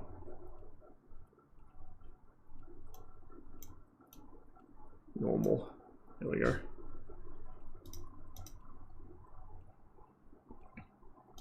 Get rid of that fucking GPS garbage out of my cockpit. Oh, it's reset all my fucking settings. Ugh. Maybe it's because I'm using a different livery? I don't know. Show user reg. Owned. Yes, yes, yes, yes. Failures, rarely. There we go.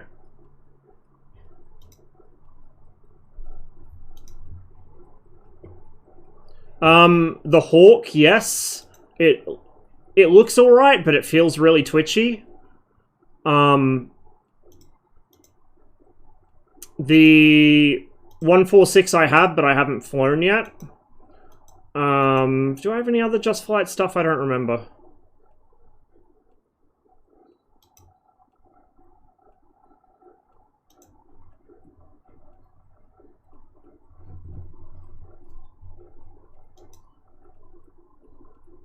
Is that like the all the extra presets? Yeah, by all means link it. I'll go back and grab it after the stream. That'll do.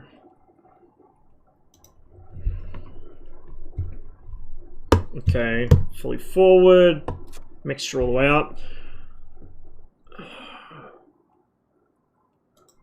Battery on.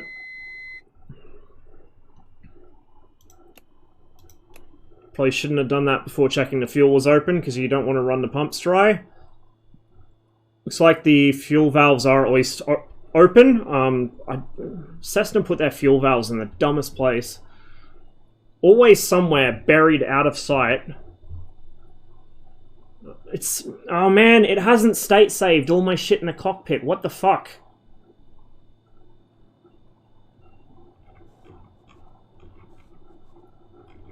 Just to keep these whiny passengers happy, we'll settle that. So if I need to, I can just flick the heaters and stuff on. Okay, so we've got battery on. Mags running. Hey Archer, cheers for the resub, man. Appreciate it. Get our trim set. Oh, it is set to take off, actually.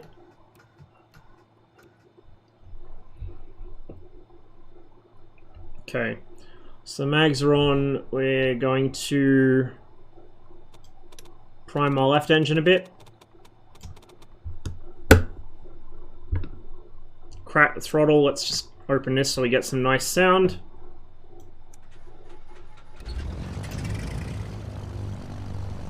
There we go. Prime our right engine.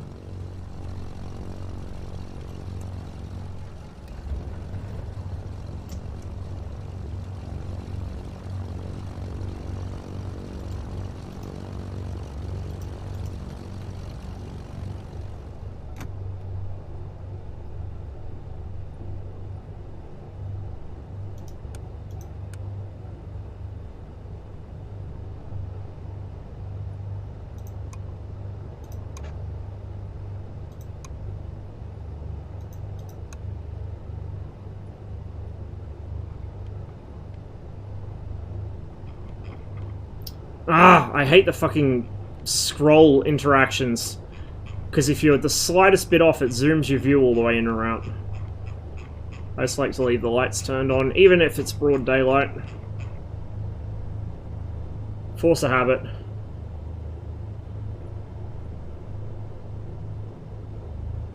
Okay.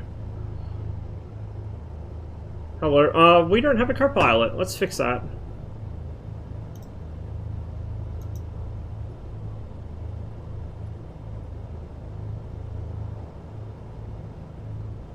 Hold up. It's not showing a co-pilot. Why do I not have a co-pilot?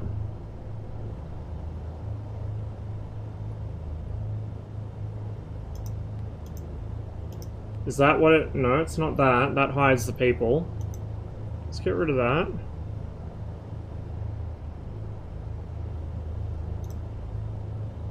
Weird.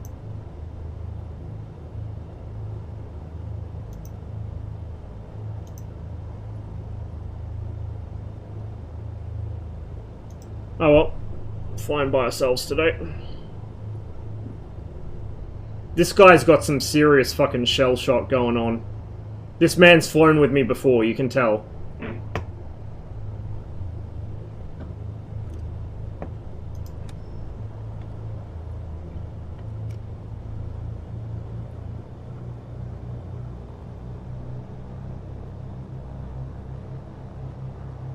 Bit of a hitch there.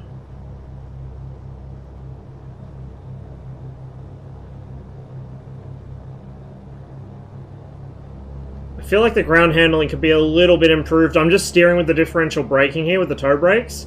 It can do it better than most things in the sim, but it's still not quite perfect. The Cessna 414, for all its flight model issues, the ground handling on that aircraft is fucking beautiful. I think that's probably the best thing in the sim for being able to just use the toe brakes to steer. Some of the airliners are okay with it too, like the DC6 is pretty good with it, and the Connie's pretty good with it, but the 414 is really, really good on the ground.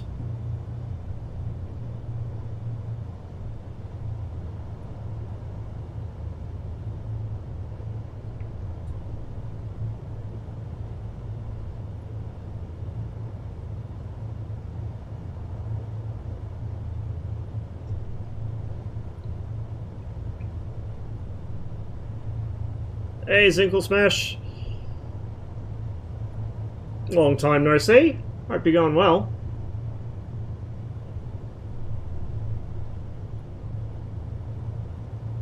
Yeah, I really like the 310. It's a beautiful little plane.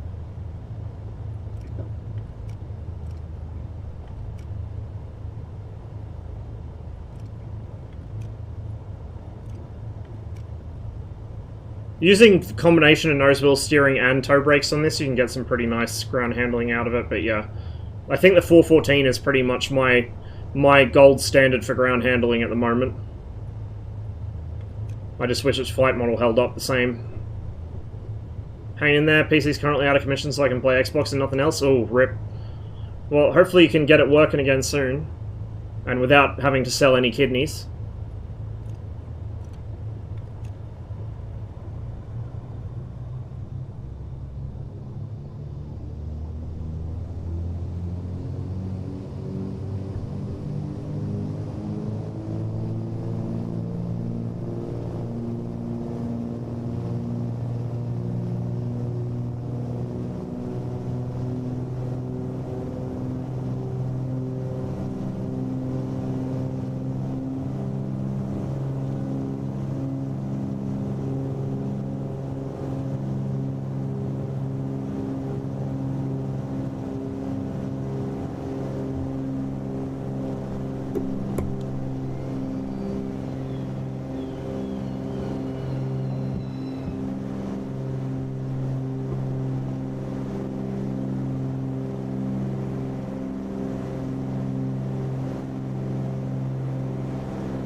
We actually want a bit more power here, we're still a bit slow.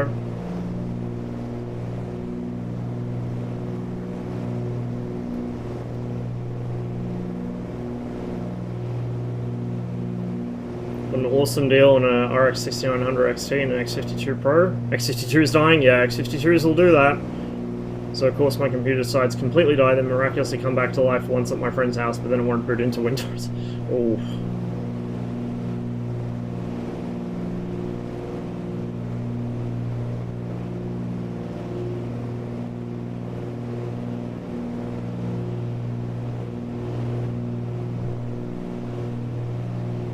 I do need to land at more bush strips. I've done a few, but I need to do more.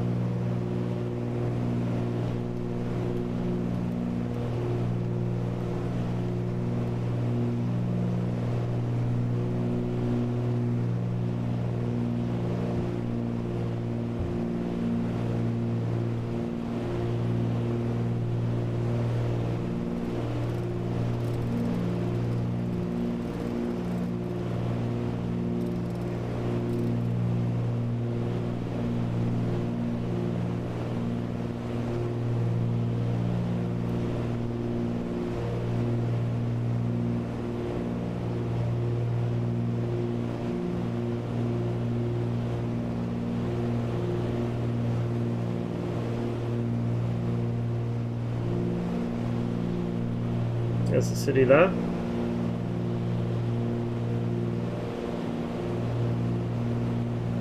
Oh, Jesus, 1250. Fucking hell. Yeah, you got a pretty decent discount there.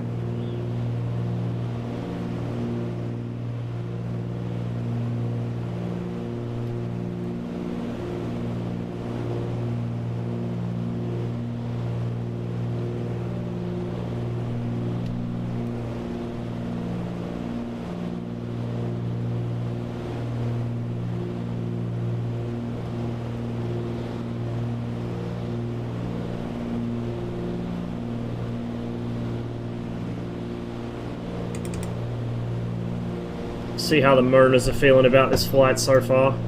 They're pretty happy. Cool and steady, huh? If it's cool, that's fine. So if they start saying it's cold, I'll worry.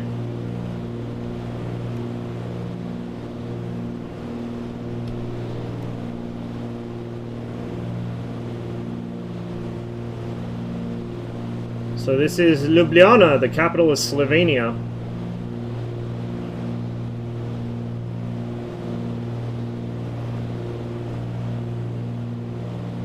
See if we can spot Zizek down there somewhere.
Much more, yeah. Much more.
Cruise speed of this thing, I don't remember offhand. This is also slightly modded, so I'm running CCM's mod, and what he did was he turbo normalized the engines.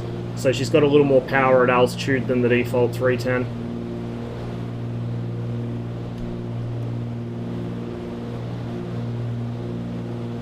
It seems to be pretty happy up around 160, 180, so it's not slow for a little GA twin.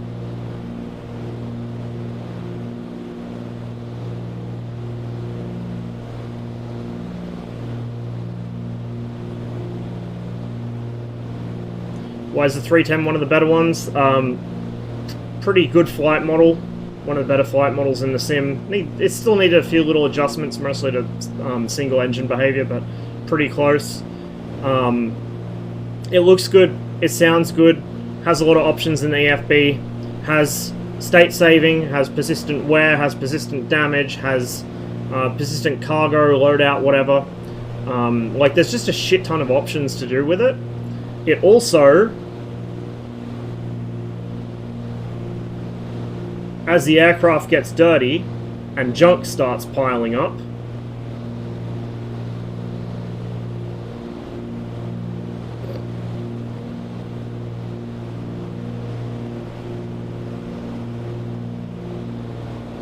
And you can also see like bits of leaves and shit that I've traipsed through the plane.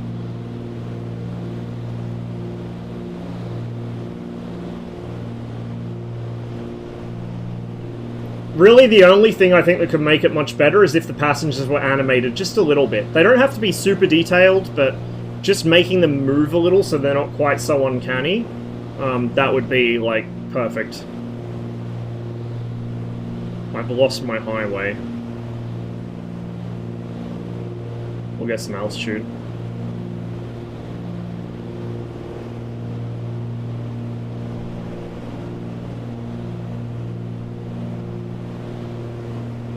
Sorry, animated, you're just too terrified to move.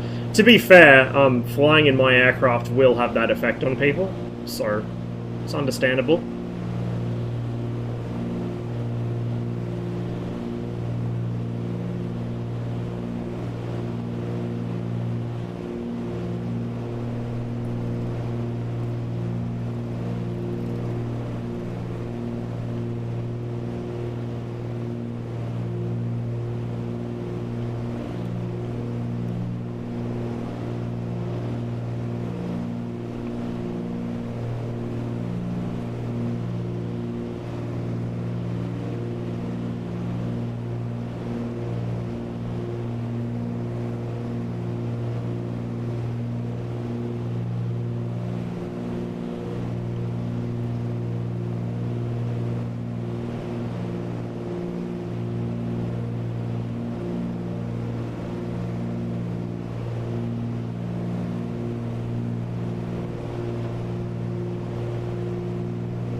Feel free to.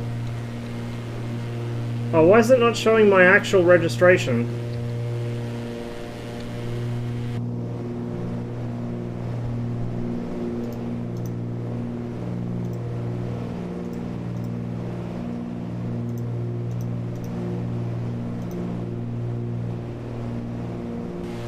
Yeah, weird.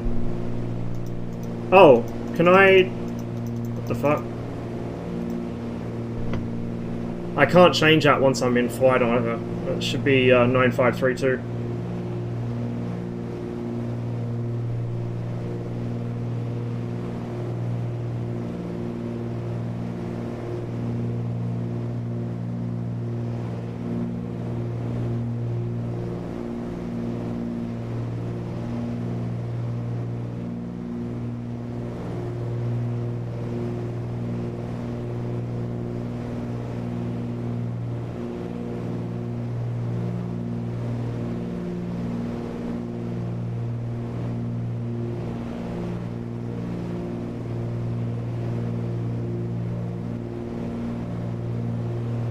Where are we flying? We took off from Ljubljana. We're going to fly to Zagreb, and then if we have time, we'll go on to Belgrade.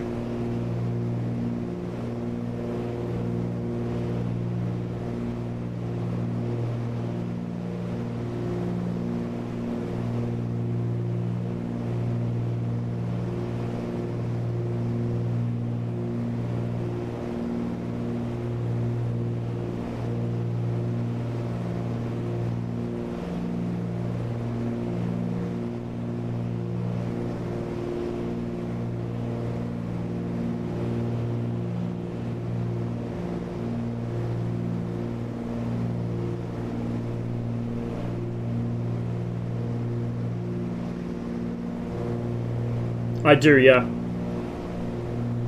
So I think Ljubljana is custom. I'm not sure about Zagreb, and Belgrade is custom photogrammetry as well. I've got a few custom airports as well.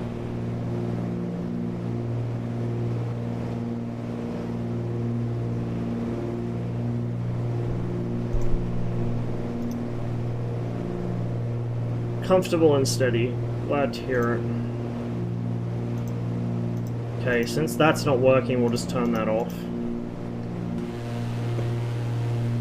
There we go.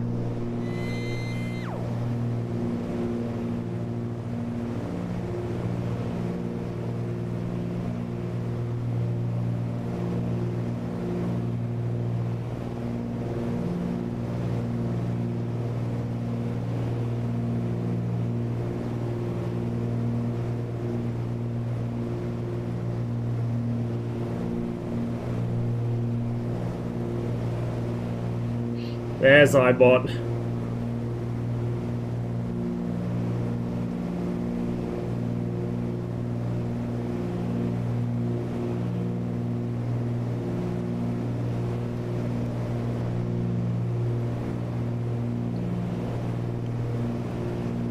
Oh, where'd you go? What happened?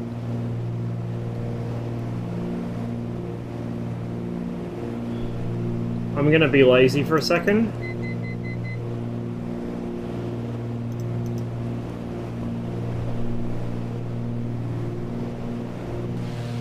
Ah, there you are.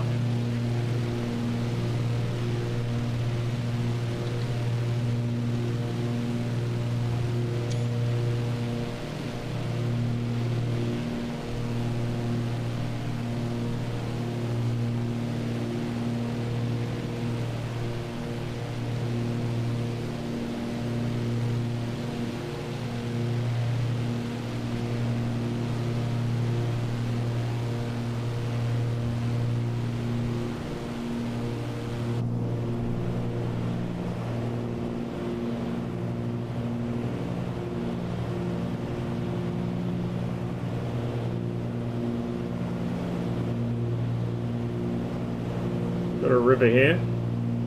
Let me figure out where I am. We're gonna try and avoid using the cheetah map, the GPS VFR map.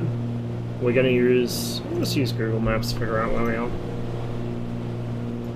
An actual like professional would use like charts and shit and actually have a flight plan. I don't do any of that. I'm not smart. I just take off and fucking wing it. We're going more or less the right direction, so Zagreb should be along the river.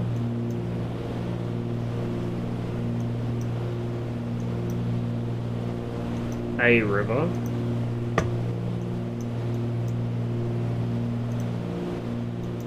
Have we hit it already? We might have. Is that it?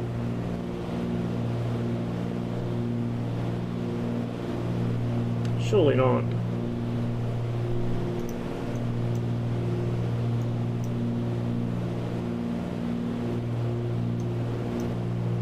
It should be on the north bank of the Sava, behind a mountain.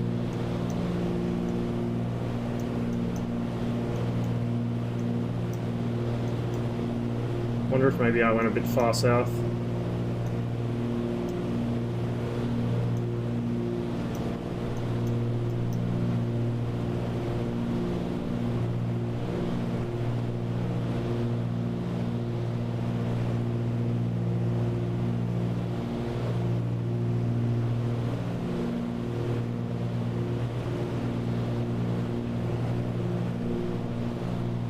We were heading more or less the... we're probably a bit far south. Because we were heading more or less the correct direction. Oh, I know where we are. No, if I head east from here.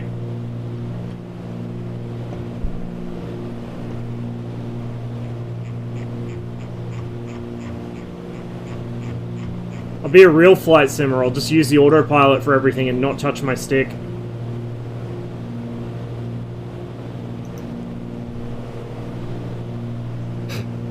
That should be it over there, I think.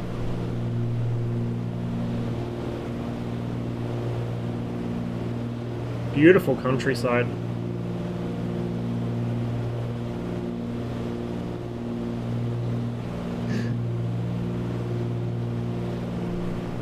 Bring it a bit more left. Oh, no, I didn't want to zoom out. I want to do this.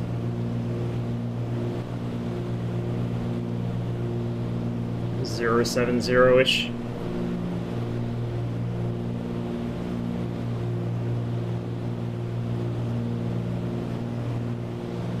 You ain't trimming, you ain't simming. Trim bound to knobs on my HOTAS. I've got, yeah, because I've got the Virpil landing gear control box, which has 3 encoders on it for trim, which is what I use them for.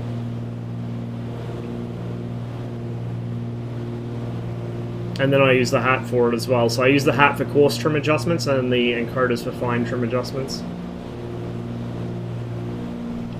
I very rarely use the autopilot, and typically if I do use it, it's for long straight sections of flight where I can just, you know, set the autopilot and then just admire the scenery or go get a drink or something. But typically I prefer to fly by hand.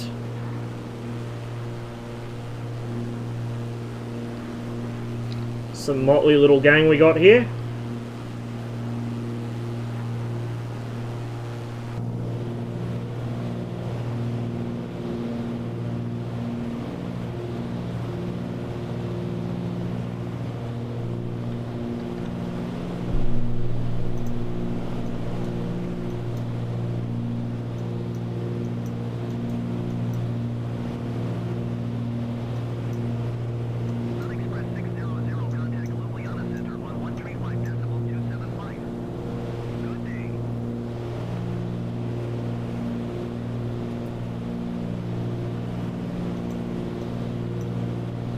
And just looking at this, it looks like probably about 120-ish from Zagreb to Belgrade.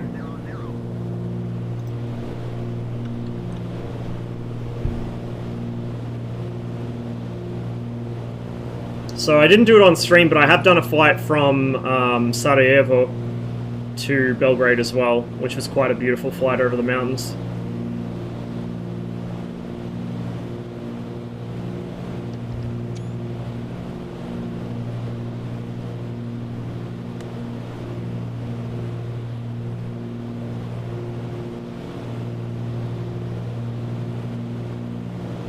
One of the other benefits of me actually using the autopilot right now is that they can keep formation on me, because I am not a good flight lead.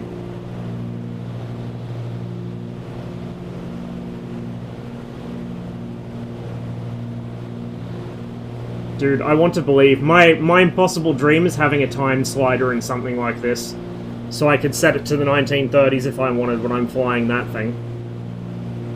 Or, you know, set it to, like, whatever year.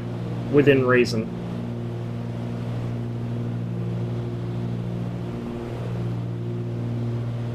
Set it to 1983 when somebody finally releases a Su-15 module and I'm flying from the far... Wait, what?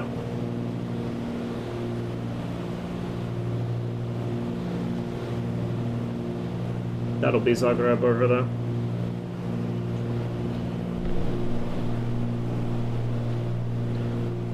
Someone on Enigma's on some king shit. Gunned a Tomcat with the L-39. I fucking kneel. Holy shit. Who was it? Who was it? We have an emote for that person.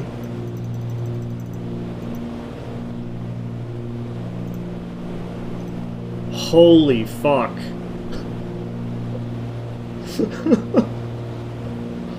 What a fucking hero. Oh, it was generic? Oh my god. Absolute legend. I've seen Tomcats killed by trainers before. I've seen an L-39 kill one with an R3S. But I have never seen an L-39 gun a Tomcat before. God, I hope there's a track file. Or a clip or something. I want to see that. That would be glorious.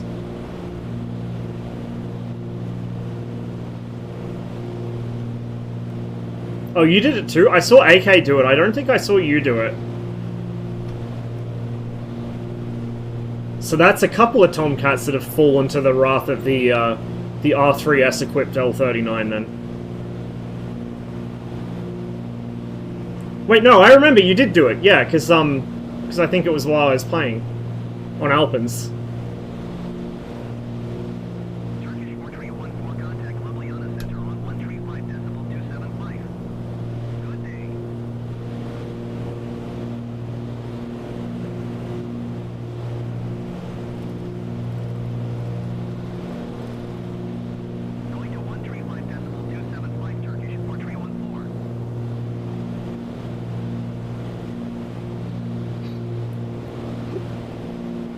I remember when you did that on Phone Booth. It was Beast flying the Tomcat, I think, and you fucked him up so bad that he stacked on landing. I think I even got screenshots of that.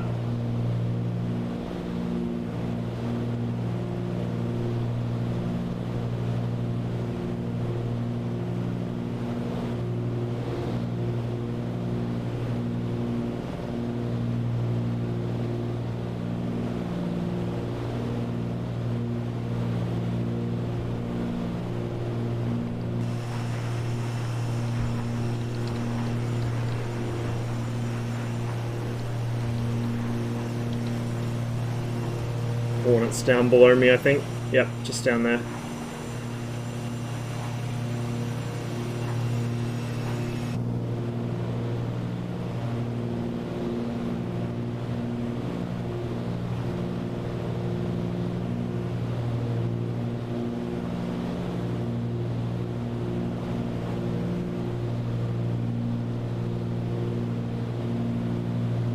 Zagreb.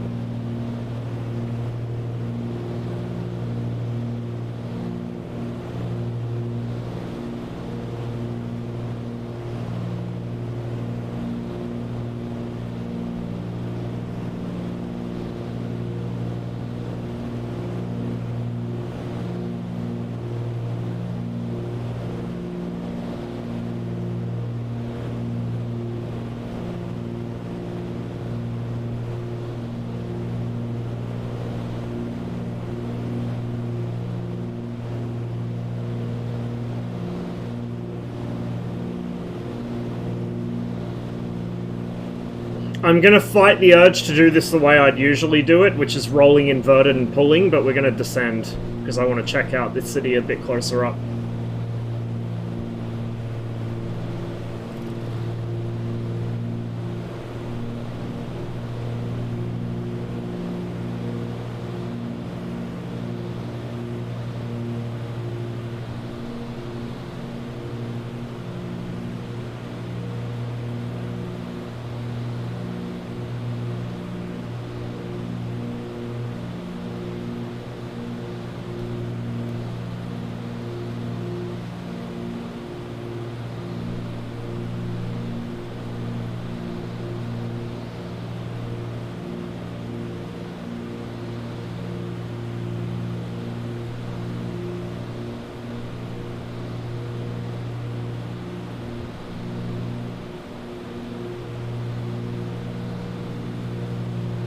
Flight sim streams are really good for just chilling out.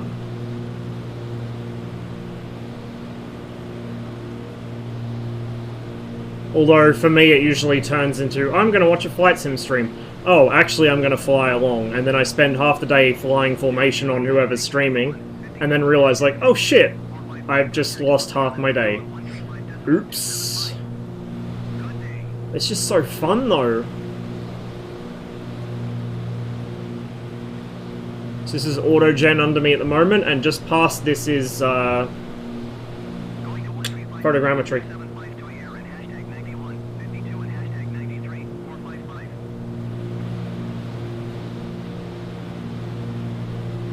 The fuck was that guy's call sign?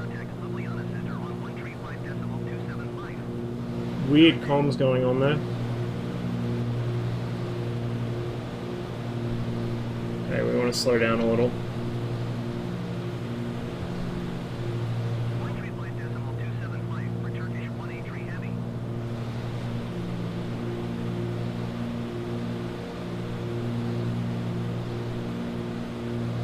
There's the photogrammetry.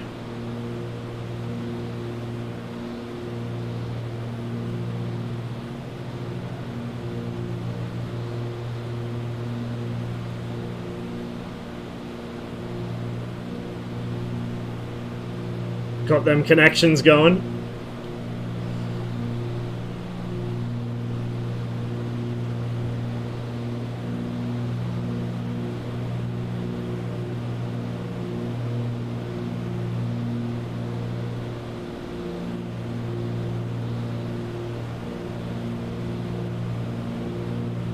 Buy your first plane today, what you buy, like just GA stuff? GA stuff? I don't know. Like, it depends. Are we trying to be realistic with terms of maintenance costs, or can I just buy whatever the fuck I like? So if I could buy whatever the fuck I like, but it has to be GA stuff, probably a Skymaster.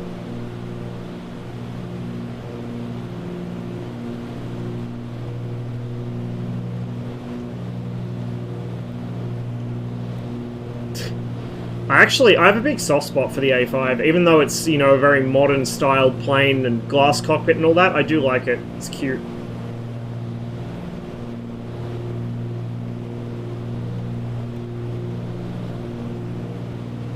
The other option would be something like a Goose or a Widgeon, like a really vintage GA plane. Those would be absolute nightmares to maintain.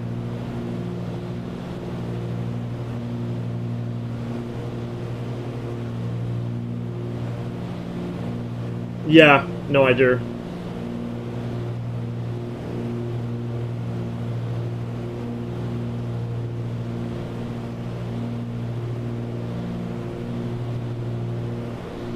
Ooh, very close pass.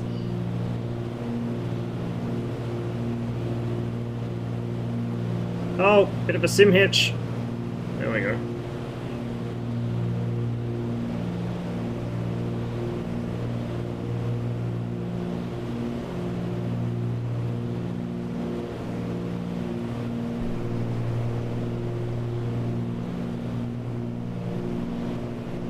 I don't know much about baseball, but I do know that he did that.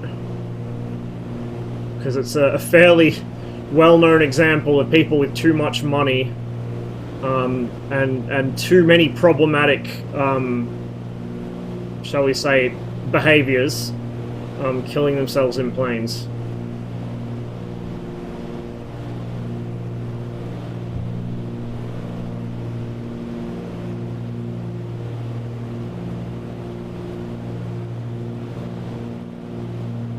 What a beautiful city.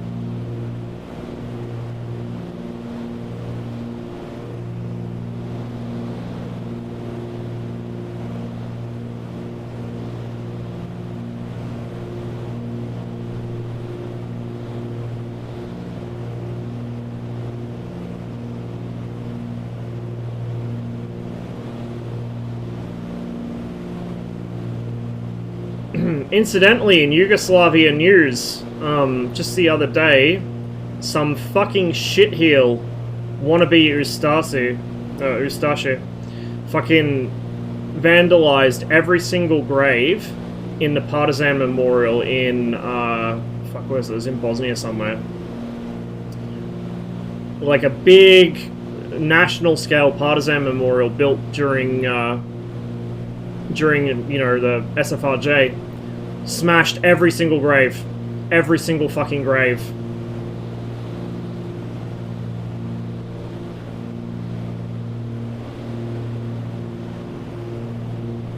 So apparently the Partisans missed a spot when they tossed all the collaborators down a mine shaft and threw grenades in after them, unfortunately.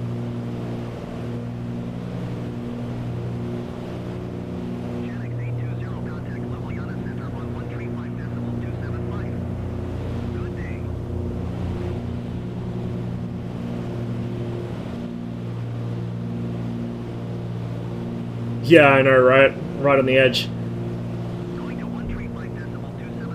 This song goes so well with this plane.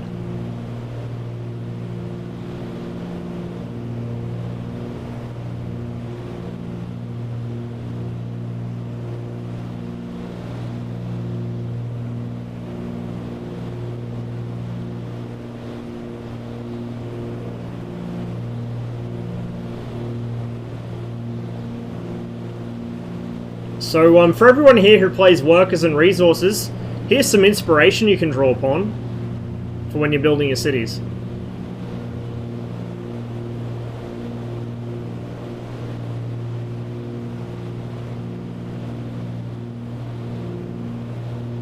And there'll be even more once we get to Belgrade. That's just fucking gorgeous, dude. God damn. We got doubled up chimneys there though, because I got a mod conflict.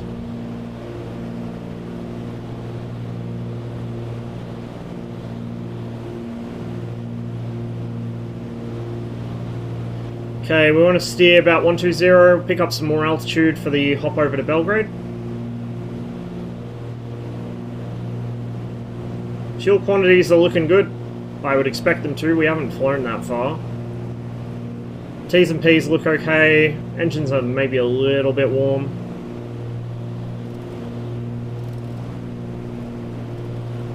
There's a little bit lean there.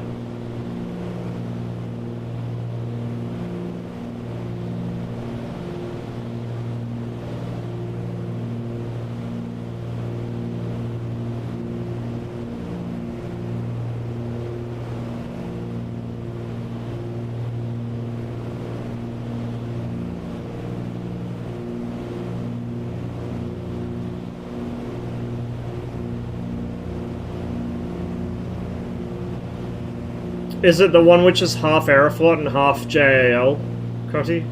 That's quite a cool livery. I like that one.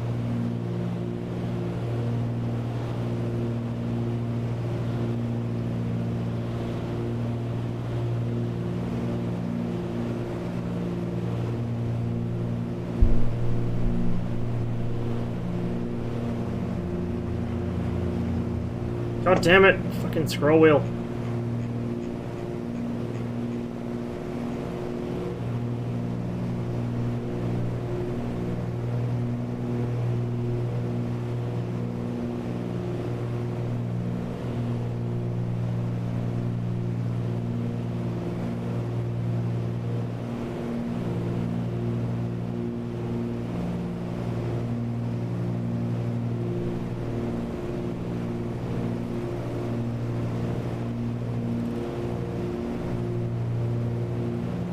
It means it's a point of interest.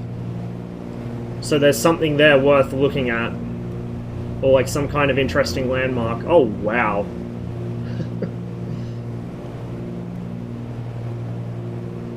Nice slow roll.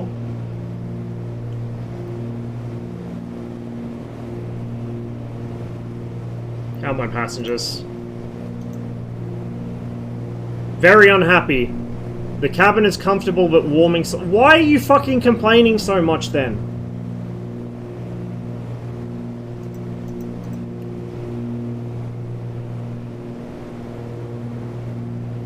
They're probably crying because I pulled some hard turns. Fuck yous. You want a sightseeing tour? You're getting one.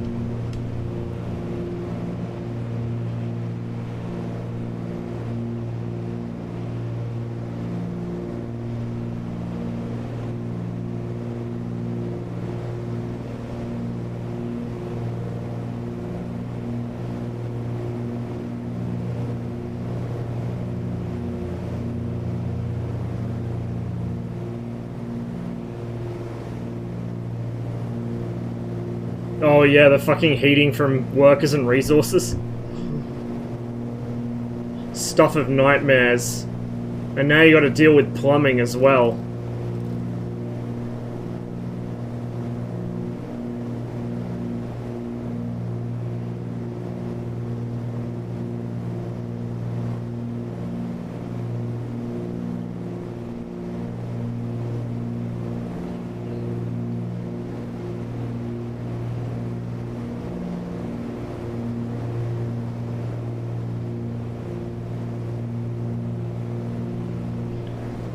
I will say the 310 feels a bit anemic in the climb, but I have got a pretty heavily loaded aircraft, so I guess that doesn't help. But like, for instance, the, you'll see the beach is just pulling away from me effortlessly in the climb. I think I can actually outrun him in level flight, but he climbs like nothing I can match.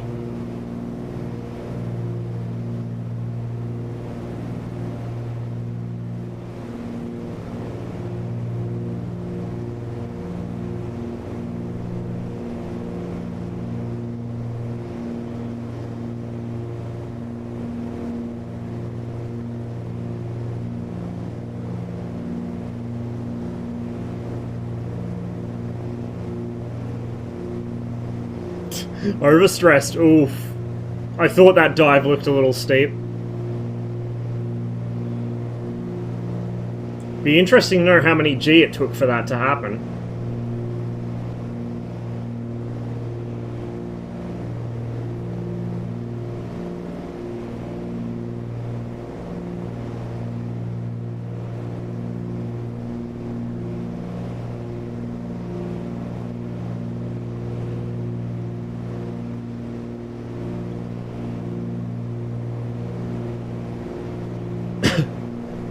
Overspeed. Yeah, that'll do it to you. By the way, this has these little engine instrument things here. These are so handy. Look, it tells me how many horsepower I'm producing. So it's so easy to lean out the aircraft to get peak power because you can see how much power you're actually producing. You don't have to like infer it from 3 different instruments or by the sound of the engine.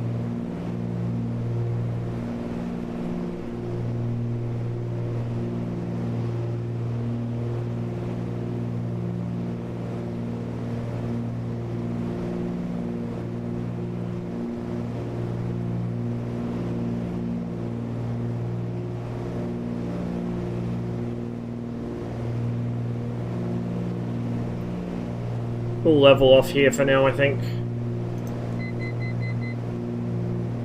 Actually, no, we'll just leave our vertical speed at 400 feet per minute, if it'll work. No, it doesn't want to. Probably because I'm too slow, whatever. We'll just leave it sitting at that, give it a bit of back trim. No. Kind of looks like it's happy, I guess. We'll get a little more altitude, then we'll level off. Probably 5,000 feet, we'll level off there.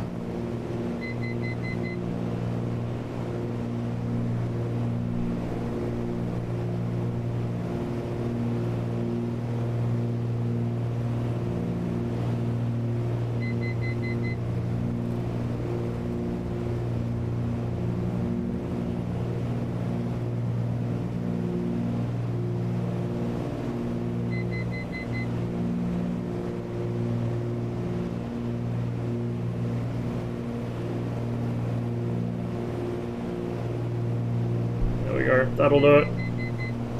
Altitude.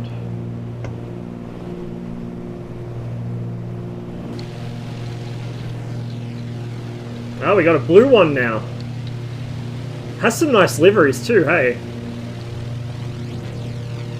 Like, even just among the default ones, it's got some really, really nice ones.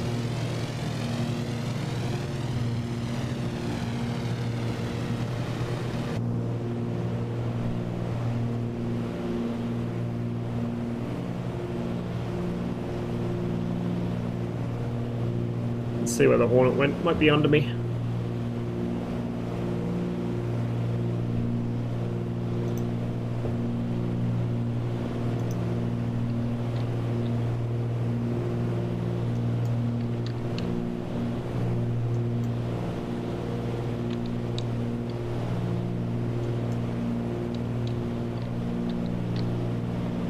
Do I seriously not have any of that in this playlist?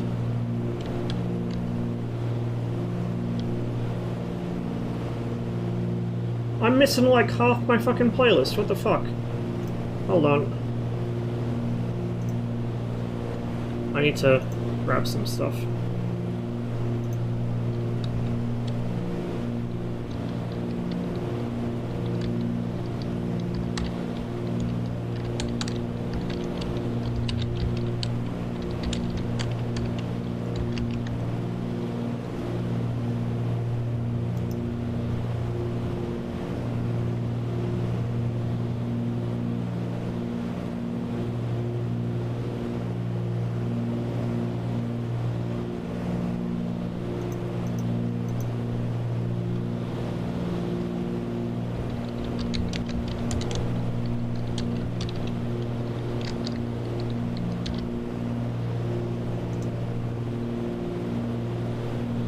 Bear with me, chat.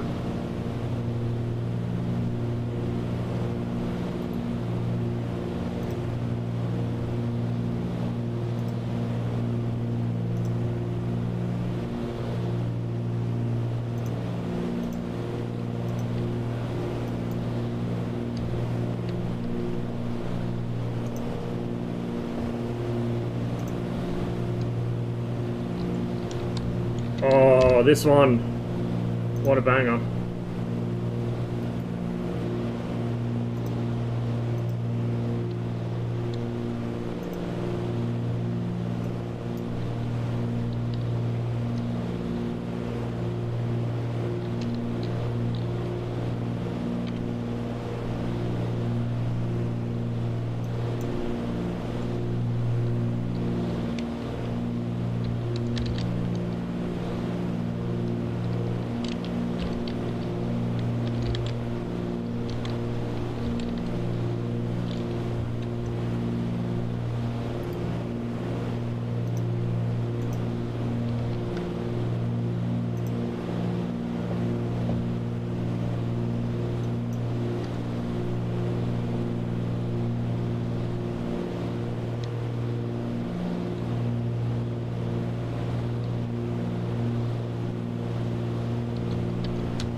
There we go, that'll do it for now. Game just crashed? Oh no! You got what I got last time.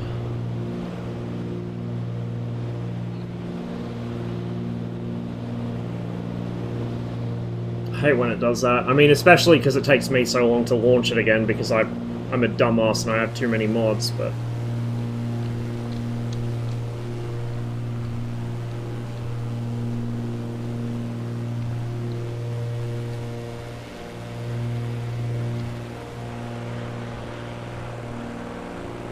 The sounds on this are really good too.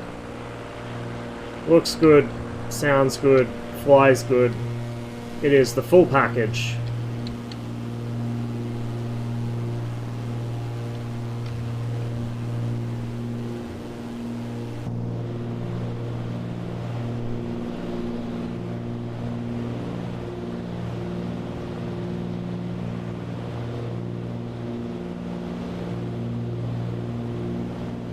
So I think we will do a Danube trip sometime. We'll have to figure out which flying boat to use for it. We could use this, like a regular seaplane too, but I'm more of a flying boat guy than a float plane guy, to be honest. Maybe the Widgie. Widgeon's pretty good. Or the Goose. I feel like some of the bigger vintage ones might have... Well, actually no, the River's got some fairly straight tractions in it, hey? We should be able to pull it off.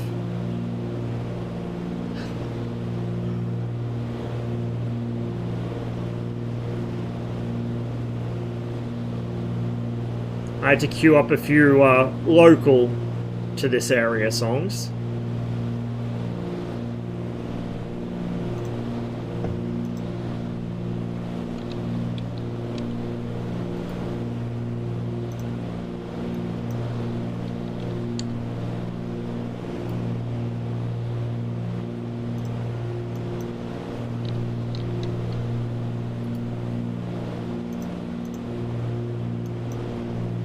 I got a lot more to add to this playlist though.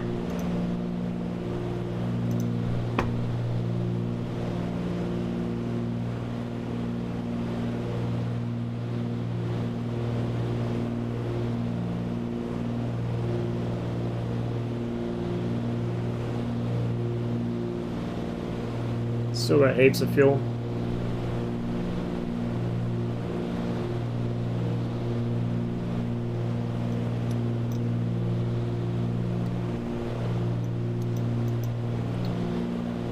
The click zone on this switch is so finicky.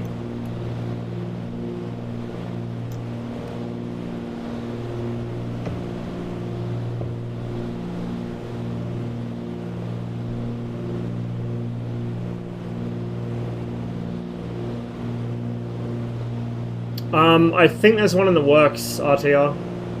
Or so I'm told. I am surprised it took so long for a DC3 to happen, but it's cool that we're getting it with the 40th anniversary stuff at least. I think I'm going more or less the right direction.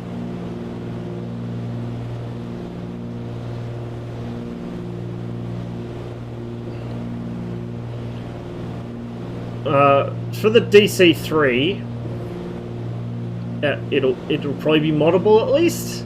For the Catalina, I'm not sure. I haven't heard which dev's doing it. It wasn't one that I remember the name of, put it that way.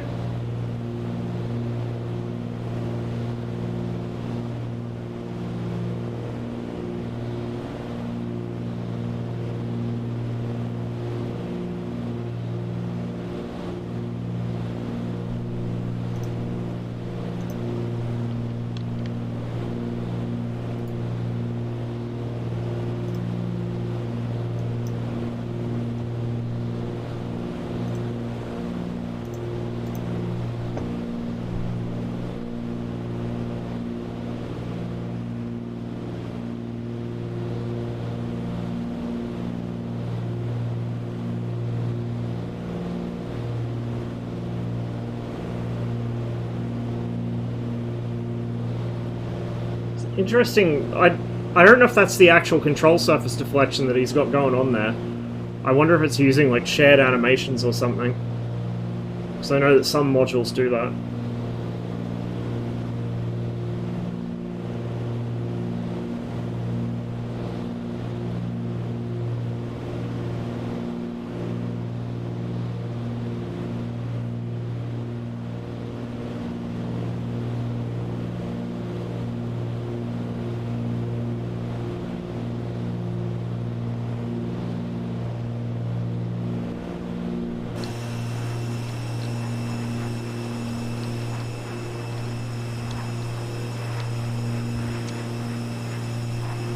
Oh god, I'm gonna teleport because my sim just hitched.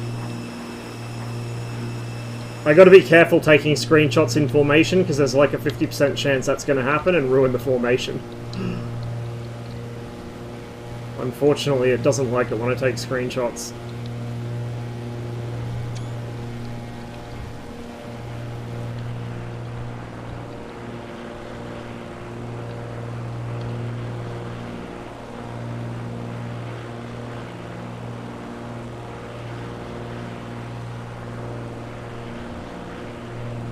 I think we're in more or less the right neighborhood.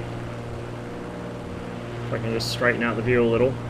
The camera gets a bit seasick. I keep saying it every time I stream this, but I wish we could have a setting to lock the camera to the horizon, so it always stays horizon stabilized.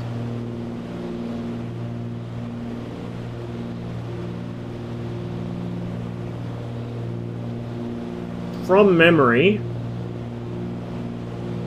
which could be completely wrong, mind you, because this is my memory we're talking about, but from memory, I want to be heading about over there, because I think I see a river there, and then there should be another river that comes in this way, which I think I can see, and then there's a mountain, and Belgrade is at the confluence of the Danube. Is it the Sava? I don't think it's the Sava. I think the Sava goes further south. There's the confluence of the Danube, another river, and then there's a mountain behind it. So it shouldn't be too difficult to spot from the air once we get in the right general neighborhood. Dust on my screen again.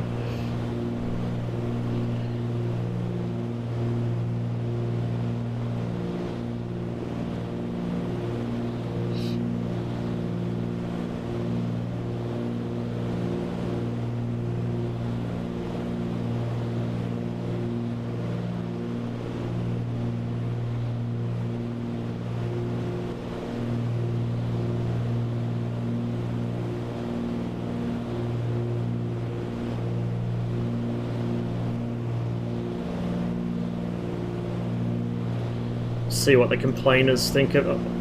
Cool and stay. Motherfuckers, why are you still bitching at me?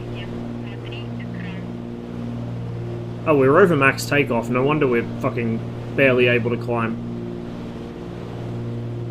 I think they got the shits with me because I banked too steeply. If you do one thing in the flight they don't like, that's it. They got the shits with you for the rest of the flight. Pilot Ryan, thanks for the follow.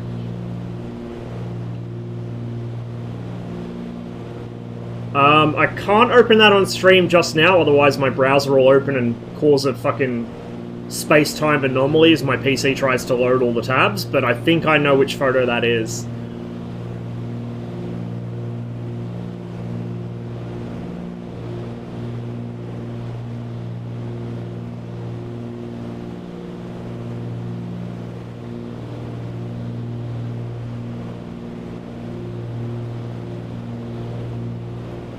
Get airsick very easily. I mean, fair, but look, they knew who they were getting in the plane with. They signed up for this, okay? They had the choice to fly with someone else, and they didn't.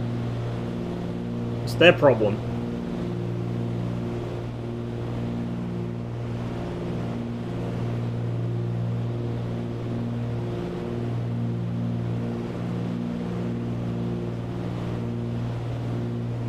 Get airsick easily, getting on a GA plane isn't the best decision. Yeah, like the first time I ever flew in a GA plane, I was like, holy shit, this isn't like airliners at all. They do, don't they? Like, this guy looks like he's seen entirely too much shit. Also, I don't know what happened to his neck, but he should probably get that checked out. She's like, she's not staring at me, she's staring above my head. Like, is there a spider there? I don't know. And then he looks like he's, like... He just looks sad. Like, he looks defeated. Like, oh man, I knew I should have got the train instead. When Discovery flight in a pipe room is done after 30 minutes, threw up on landing. Ooh. Yeah, a friend of the family wanted to get flying lessons and he found out after about half an hour that he has some weird inner ear condition that fucks with his sense of balance, and so he cannot fly in a light aircraft. It just fucks with him too badly. She does... I wouldn't say she's livid, but she looks like she's, you know... She looks like someone's gonna have a bad day. Hopefully not me. Although, judging by the current passenger reviews, it will be me. Look, all I'm saying is we're still, you know, we're still 12 pounds overweight. It's not too late for me to open a door and start throwing people out if they want to complain.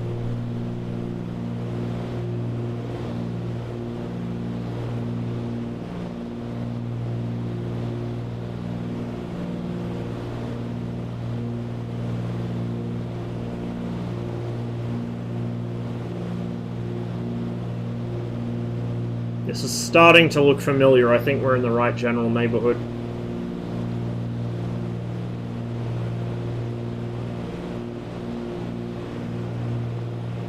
Yeah, I think the 18 uses shared animations with something, because look at the control surfaces. I would expect the leading edge flaps to be down at this speed, but both rudders are hard over to the right, and the stabs are both deflected upwards.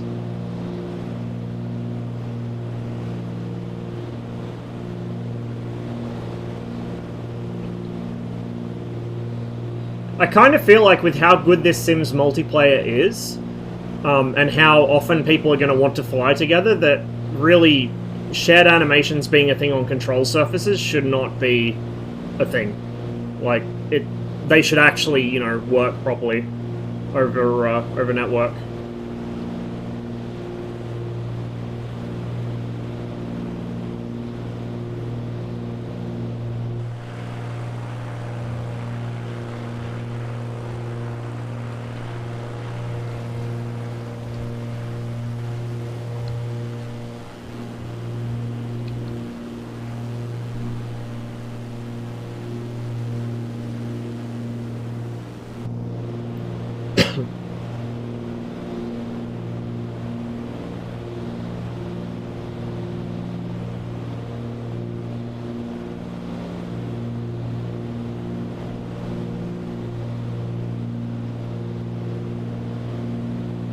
think that should be it down there. We'll start seeing smokestacks because there's I think there's like a power station or a heating station or something right on the edge of the city. So we should see that before we see the city itself.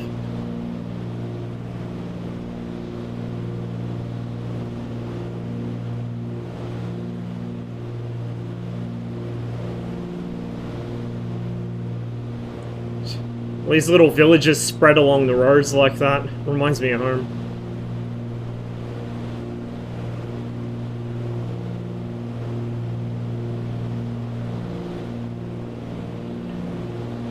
The Hornet in this sim definitely needs its low speed handling looked at. It should be a lot better at low speed than it is.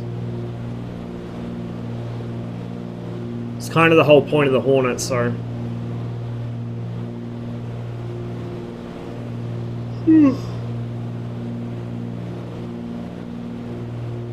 Should be over that way, I think.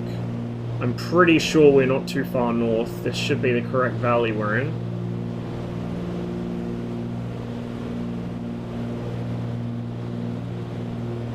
Gotta check on Google Maps, I guess.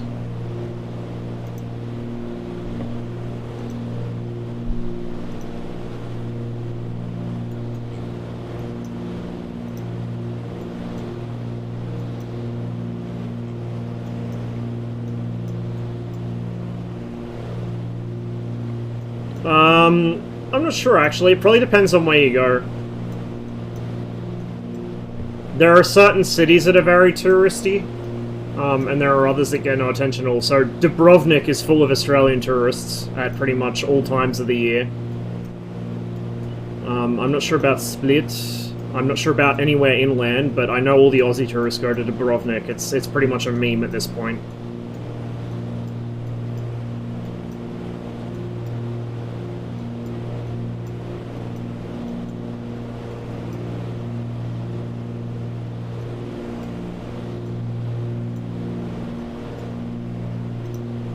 The way we're going, actually, I think we should be hitting Novi Sad. Yeah, it is the Sava and the Danube rivers that Belgrade's on the confluence of. I was right the first time. And we should be going past Novi Sad at some point.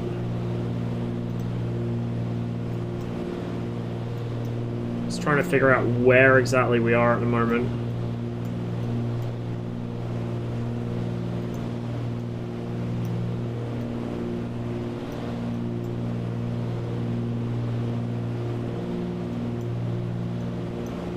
That might actually be Novi Sad in front of us, possibly.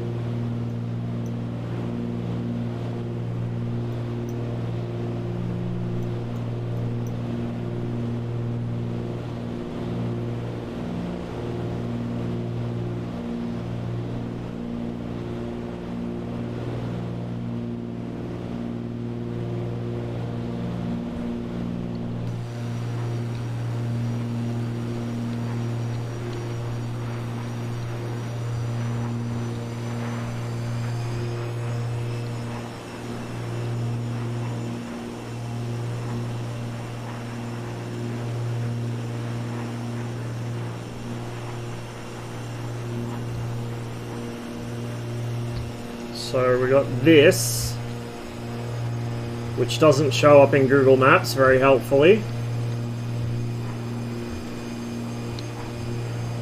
I actually wonder if that is the Sava we're following instead, in which case we'd be too far south. Either way, if it's the Danube or the Sava, we're going to end up in Belgrade, and once we get to Belgrade we can navigate from there to find Novi Sad if we want to overfly it. But I think... Got a town in front of us. Is that on a river as well?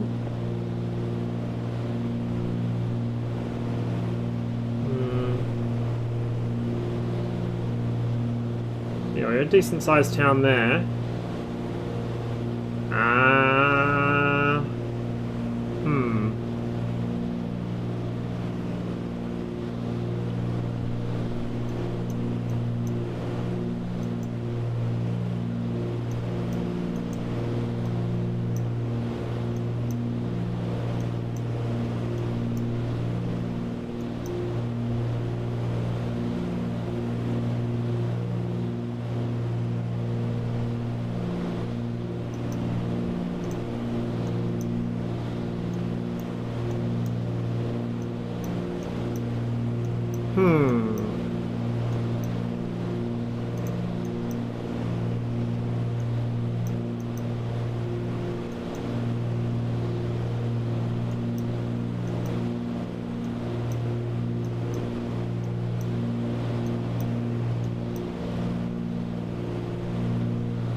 Brain scrambled egg? Yep, same. Me also.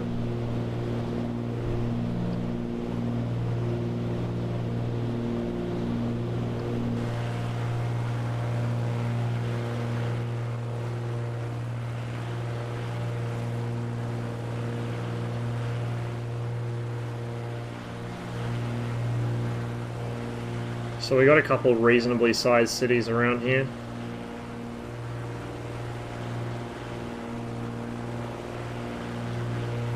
We need APOC on. He could probably tell us where we are.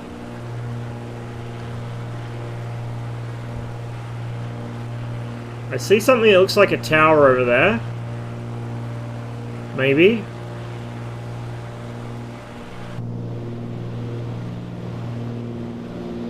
Some sort of tower? No. It's like a canal or part of the river.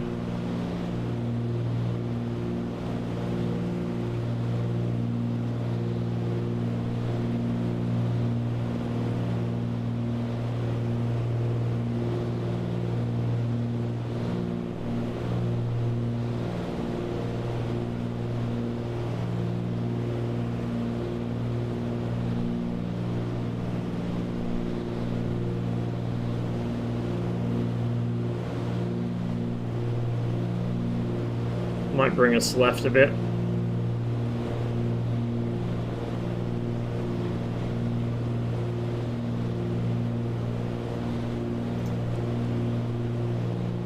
Considering my initial heading was not really exact, I just eyeballed it, we might be a few degrees off. And a few degrees over that much distance is gonna make quite an error. In fact, let's just get rid of the autopilot. Fuck it. Hand fly it.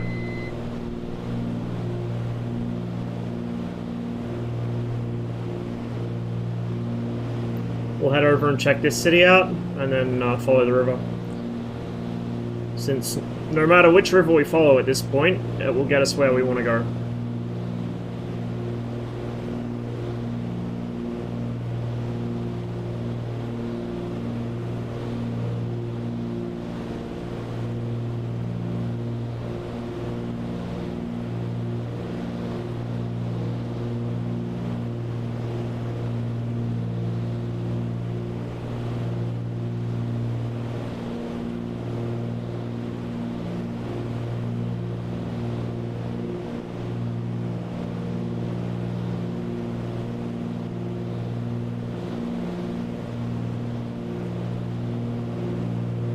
Actually, I'll just set it back on real briefly, so I need to check something.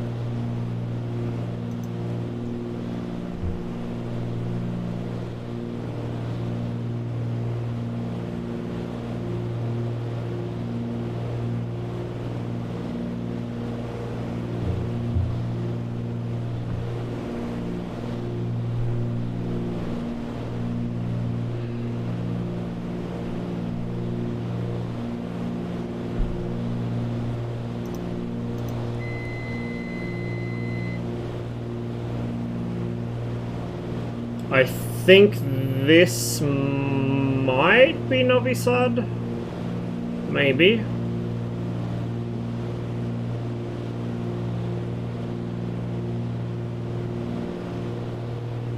In which case we don't have to fly too much further to get to Belgrade, it's just over there.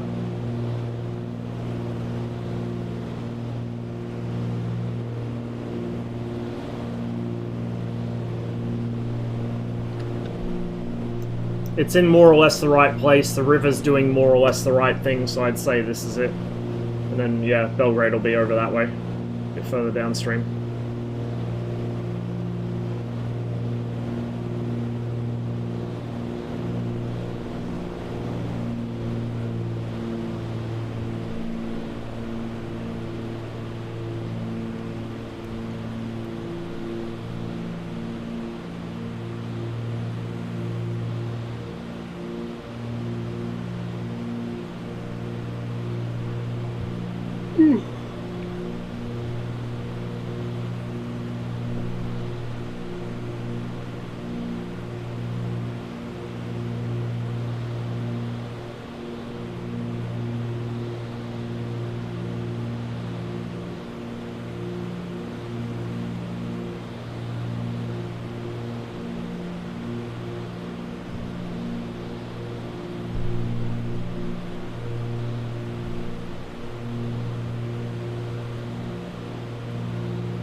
There's an old fortress there. See that?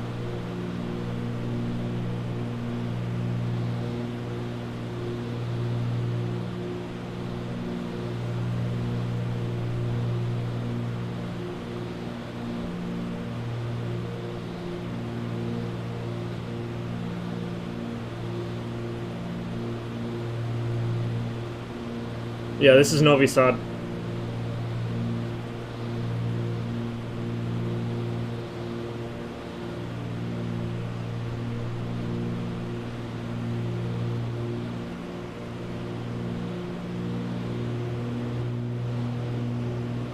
So I don't have any custom scenery for this one. This is all just auto-gen. And to be honest, it hasn't butchered it too badly.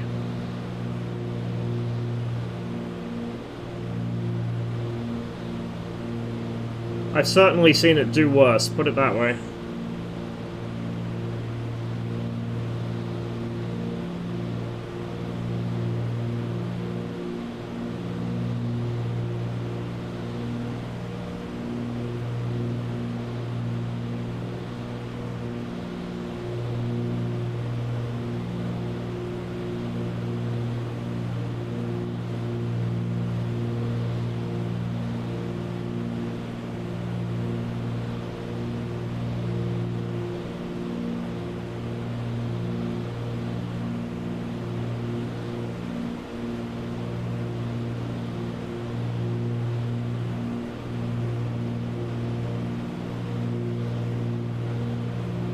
There's a refinery down here, look at that. See the pilot lights on top of the chimneys.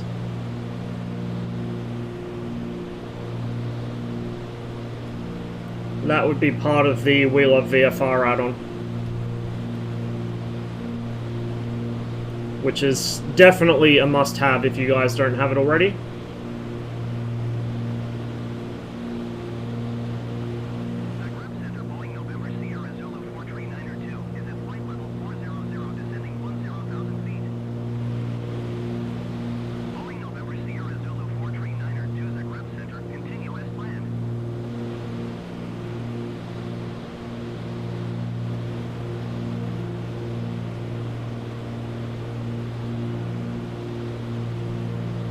We'll stay low level for the rest of the trip, or at least till we get to Belgrade. We might climb up a bit, check out the city, but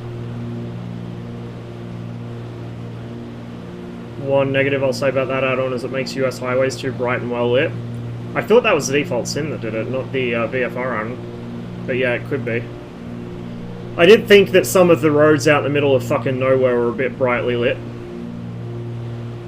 It's like that in Canada too, like the all going through the Rockies, like it's really, really brightly lit. Looks a bit out of place.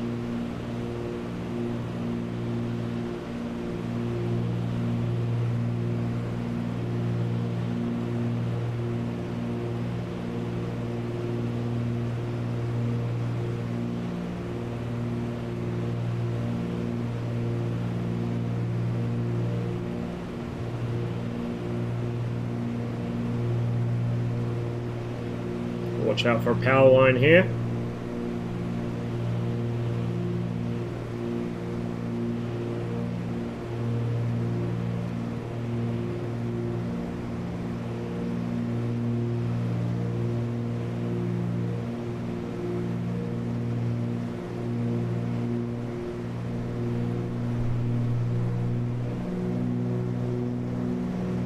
get more beans. I forgot I throttled back so much.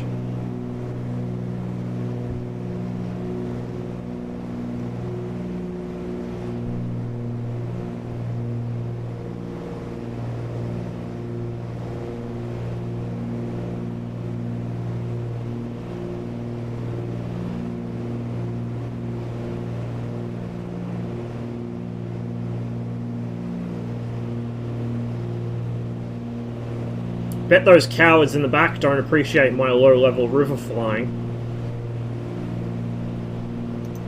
No, they don't. Cool and getting colder. Oh, for fuck's sake. There, you can have your heating on.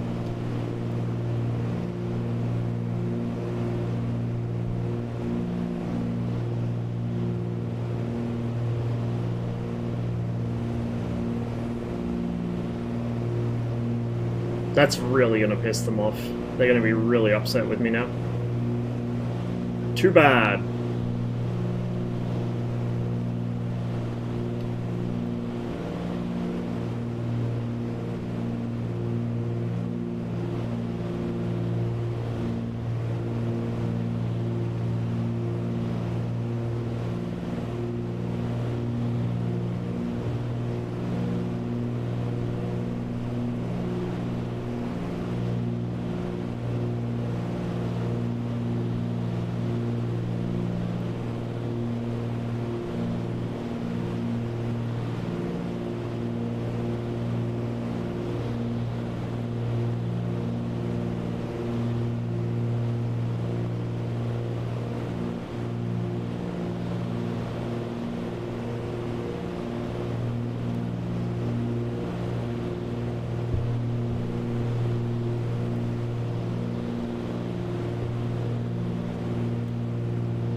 Up a little altitude.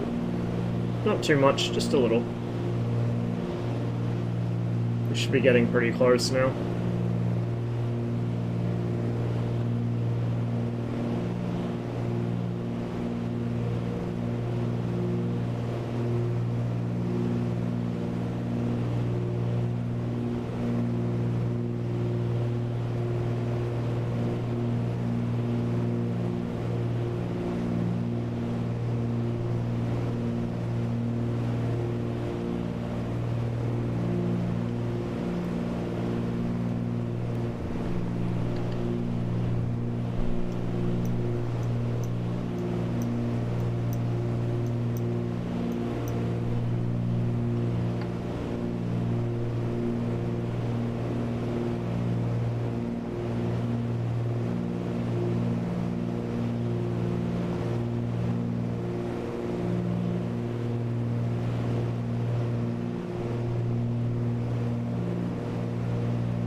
Forgot to check my mixtures.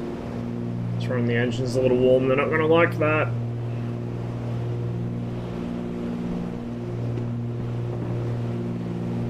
You can tell I'm used to flying stuff with automatic mixture control because I rarely check it.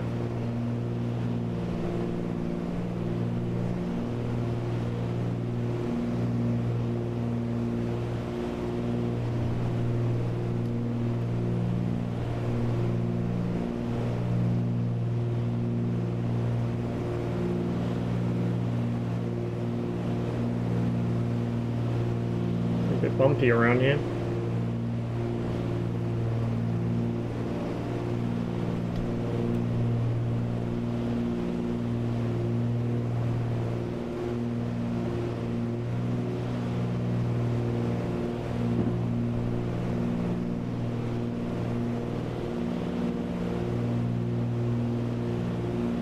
Quite bumpy.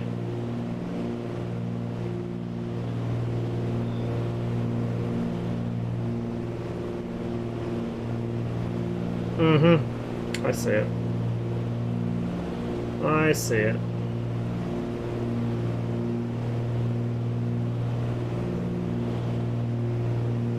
Right there.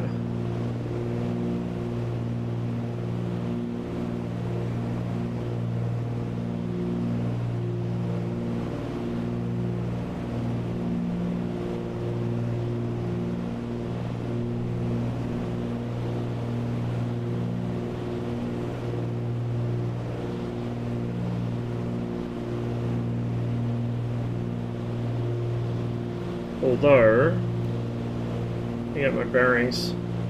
It's a bit hilly. That might be...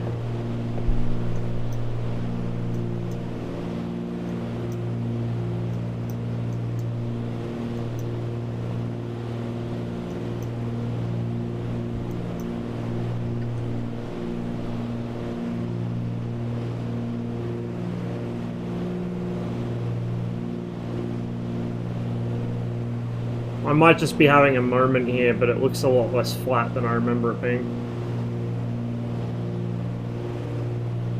But that is clearly a sizable city. We're in about the right part of the river. Yeah, I think that's Belgrade in front of us.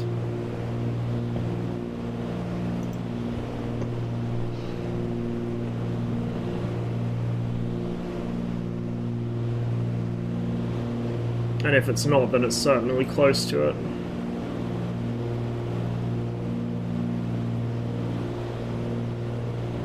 Actually, no. No, that's not it. Where the fuck is this then? I'm tripping, chat.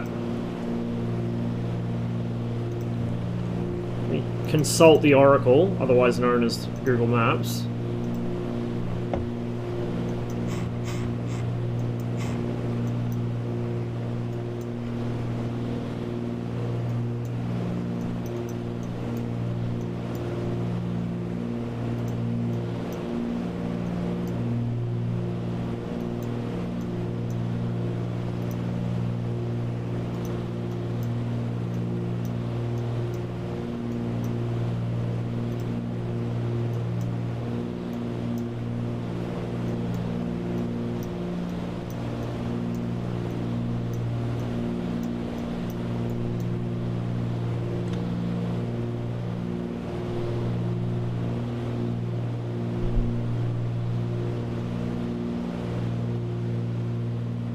I am a little confused.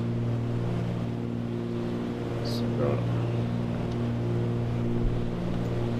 this looks like the Sava, and then it's got a smaller river joining it from the south side.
I'm at a loss as to where we are. But it is not Belgrade. We're too far south. So, easy way of solving that is go this way.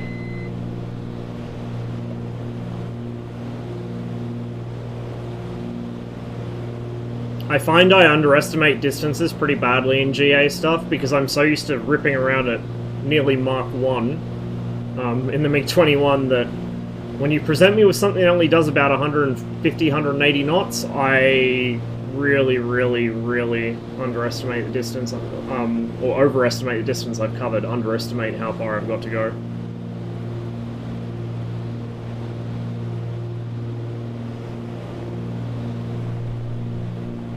Yeah, I'm curious what that was.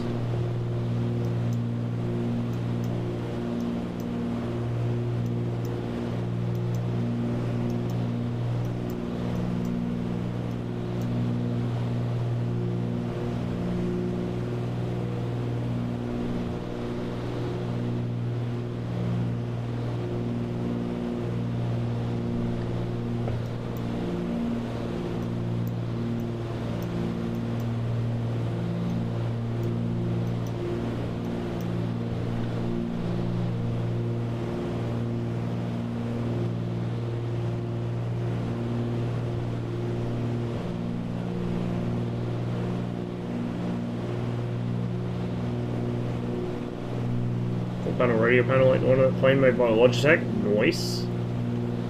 Cessna 310 with the tip tanks.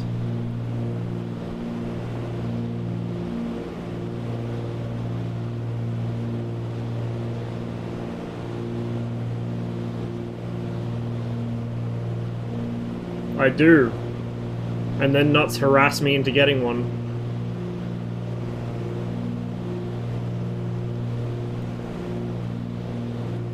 We'll head kind of north until we intercept the Danube again, and we'll just follow that.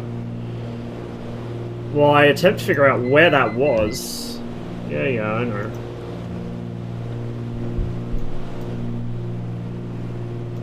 Unless we've gone too far somehow, which I doubt, because we were following the river.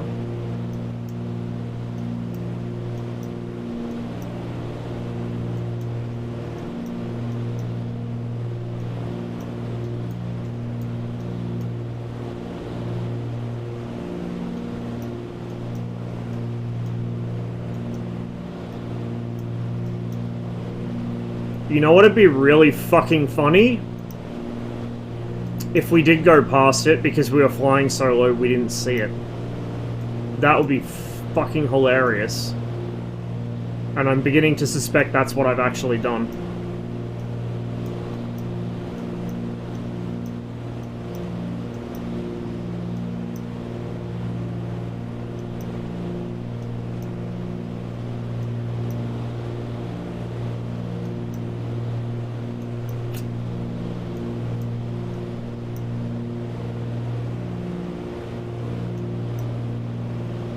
Unless that was...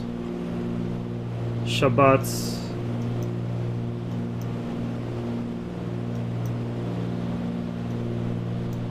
Oh, it was. My navigation is all fucked up, my dudes. That wasn't Novi Sad we went over. I've been following the Sava the whole time.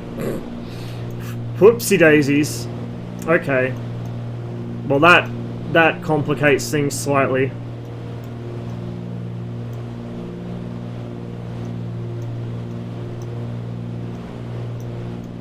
That really complicates things.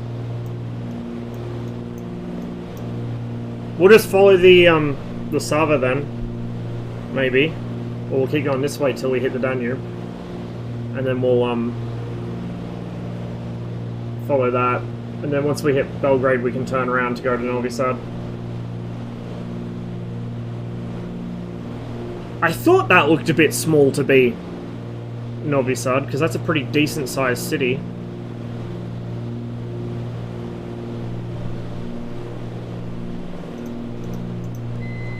Pick up some altitude as well.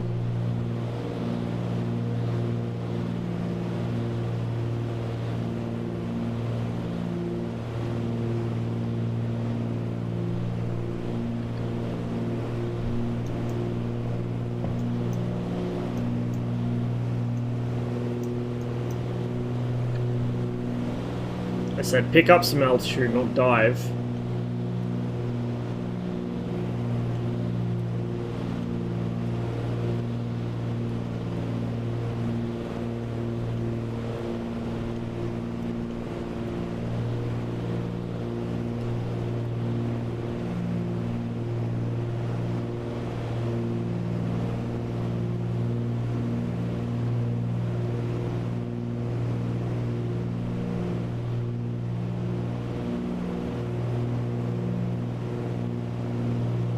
So we've got a massive forest here.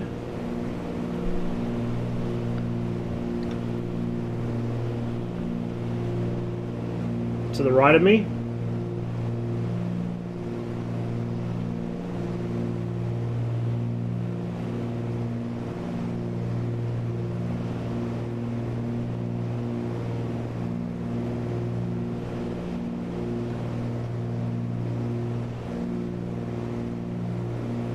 Yeah, so I was following the wrong river.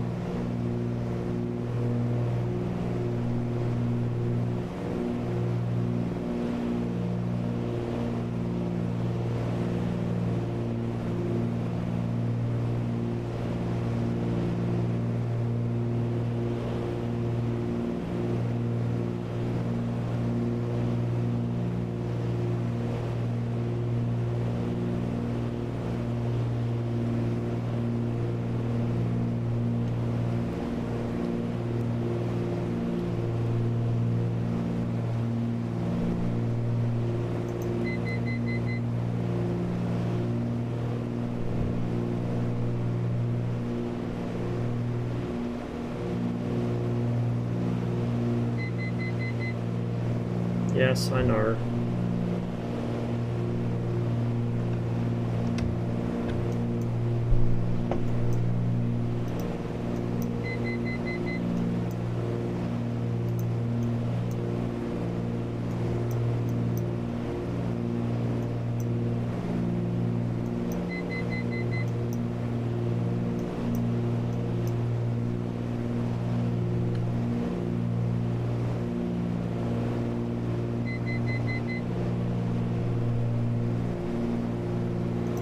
I got turned around really badly then.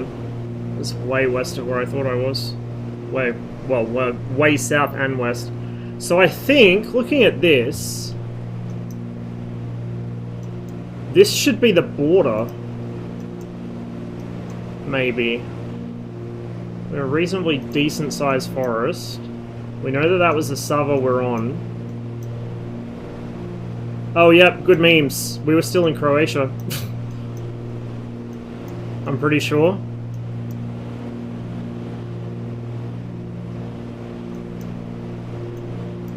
So what the fuck city did I mistake for Novi Sad then?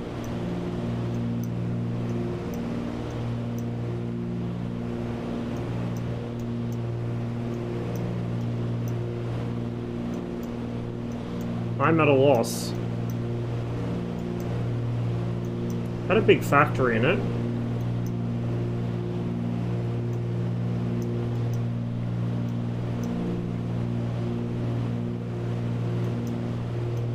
But it looked like it was along the correct section of... Yeah, no, but...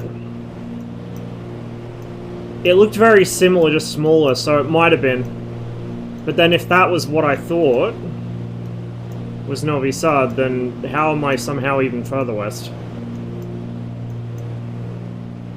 So I did turn around, but I flew north, I didn't turn west.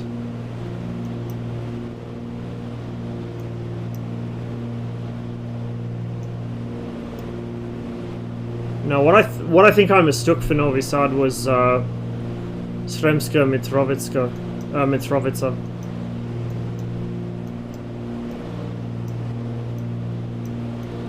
So yeah, we got a fair ways to go then. Basically following the river east. I'm just trying to figure out. So yeah, probably was Shabbat. That last one we went over.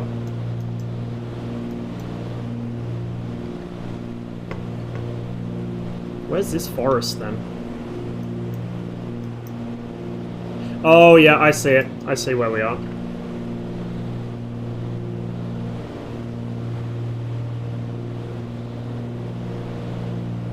Because then we got hills over there, and it's got hills behind it, so yeah.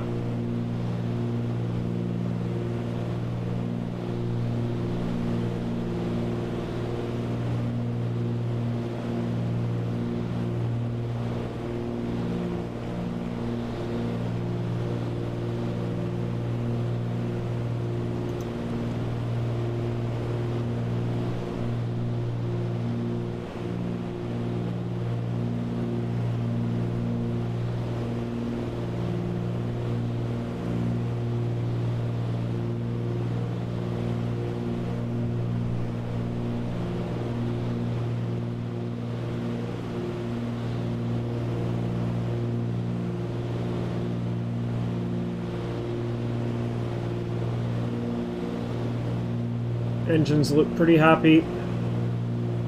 Fuel is decent. We still got plenty. I mean, we took off overweight anyway, so it's not like we're going to be short on fuel.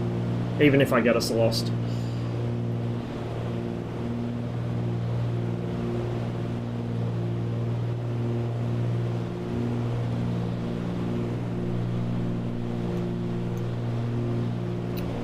Yeah, I think I can just about see the edge of it.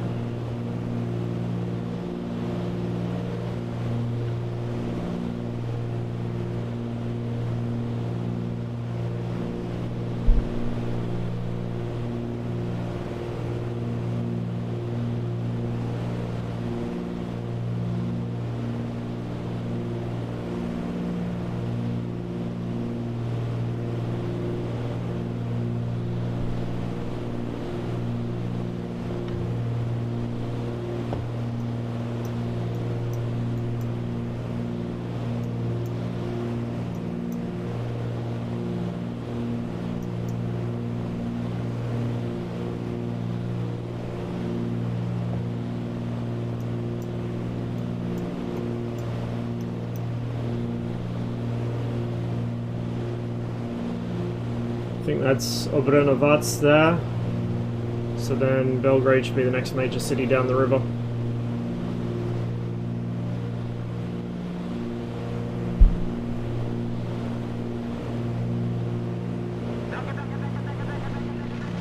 Oh shit! Hey Conti, cheers for the raid, man. Hope you had a good stream. We are not lost anymore, but we were for a good half hour there.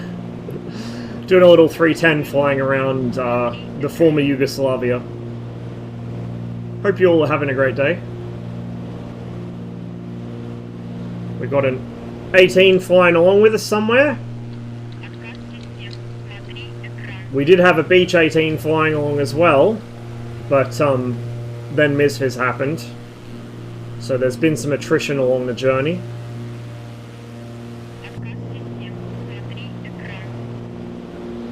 Where's our F-18 escort gone? I don't see him. Anyway, we've taken off from this flight from Ljubljana in Slovenia. We flew over Zagreb, and then got kind of turned around and on the wrong river. I thought I was following the Danube. Turns out I was following the Sava the whole time. So the aim was to get to Belgrade and maybe, you know, fly past Novi Sad on the way. So we're going to do the other way around. We're going to go through Belgrade and then back to Novi Sad, and I'm not sure if they have an airport there. Those are the kinds of things that an intelligent person would check before going there. But if needs be, we can just double back and land. Looks like they don't, actually. It's not that far down the river, so I can just turn around and fly back.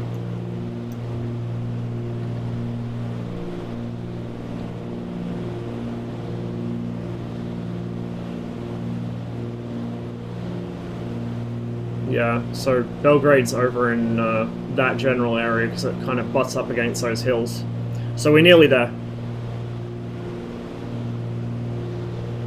Finally.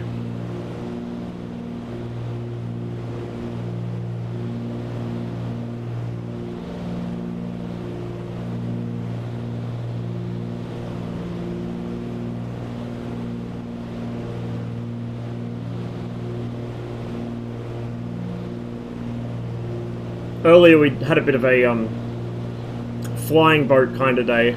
So I did a flight around Naples in the S-55, which I still cannot land without breaking it.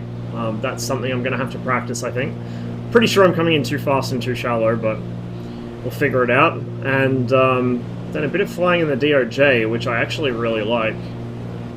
Did a nice flight over Rome in that. So the new Italian photogrammetry is a lot more impressive than I was expecting, actually. Like, it covers a lot more area than I thought it would. So I'm going to have to fly there more often. It's also, I think, one of the few places that the F-104's radar actually works, so further incentive to do it. On board our flight today, we have our shell-shocked friend over here. We got this man who looks like he's just realized what a mistake he made boarding my plane, and then this girl who wants to kill me. As you can see. There may have been a few hard turns involved. You know, it is what it is. Look, if they wanted comfort, they should have got a tube liner. Plane, this is the Milviz Cessna 310. Which is an excellent little thing, and I'd strongly recommend picking it up if you don't have it already. It's not too expensive, and it is extremely, extremely in-depth. Including, if I go over here, you can even make the plane dirty, which is how all GA planes should be, quite frankly. And the dirtier it gets, the more crap piles up in the footwells.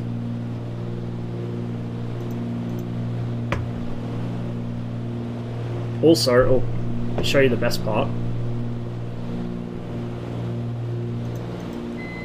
Watch this.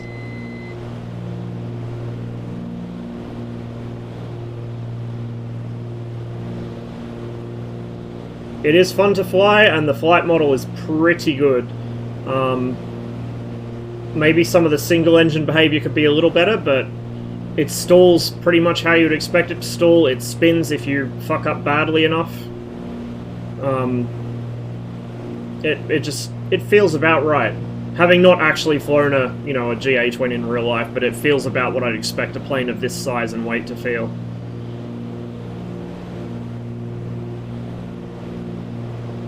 Can you change Garmin screens? You can if you want to. Let me just... Yeah. There we go. So you go in here and you can go to options, it is. So you can change your panels there. You can change your initial state. So initial state default means that it just spawns a new aircraft every time in the default state. Owned means that it is state saving for everything you change. It leaves it that way.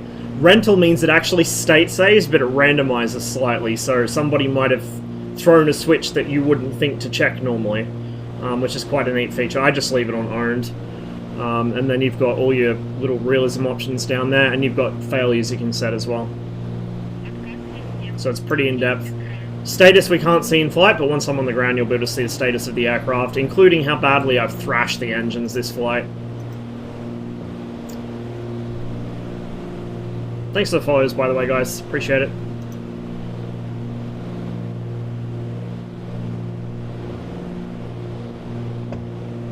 Yeah, I don't think it is pressurized. The 414 I know is, but I don't think this is. I'm not seeing any pressurization controls in it, so I'd say not. 414, yeah, I have. I would say this flies better than the 414 in terms of, like, it feels the way I would expect it to. The 414 had some weird behavior. Basically anything outside the envelope, the 414 didn't handle so well. But I will say the 414 has probably the best ground handling of anything I've flown in the sim. This is good on the ground, but it's not quite to the same level.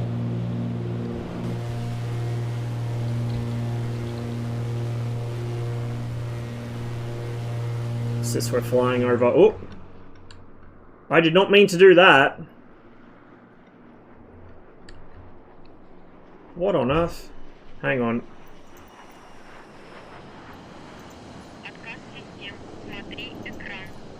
I accidentally pressed the wrong button there.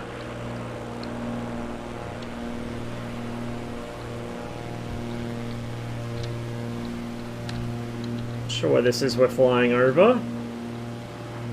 Let me consult the Oracle.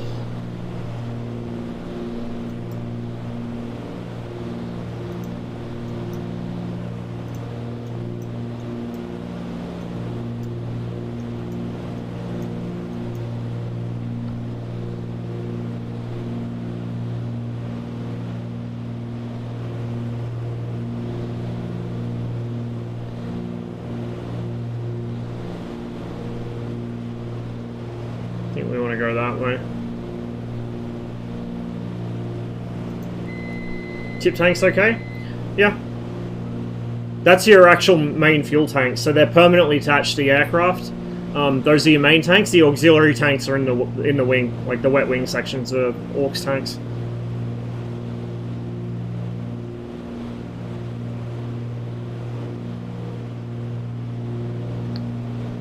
Don't tell me I've gone too far south again.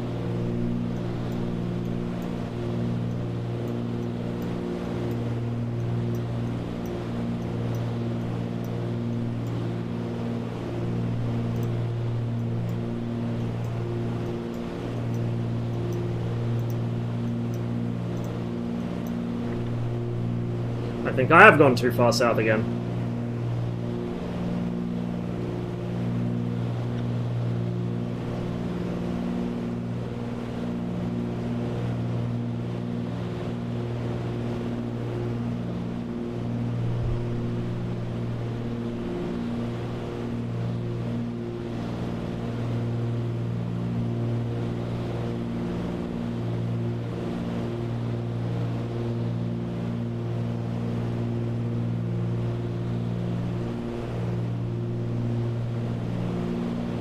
.310 for low alt and the 414 for high alt cross country.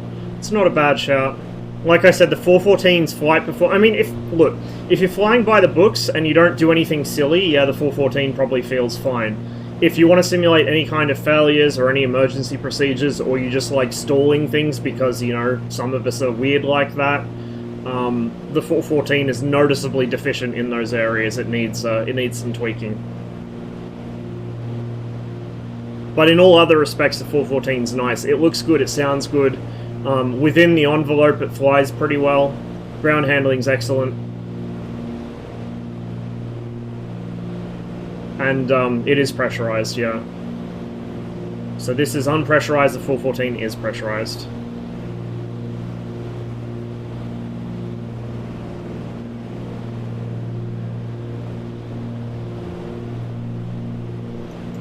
If I could stop getting lost for 5 fucking minutes...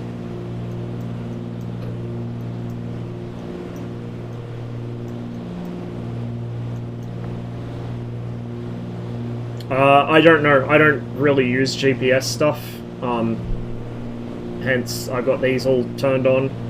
If it was up to me, I wouldn't have glass in any of the aircraft I fly in the sim. I'm not a fan of it.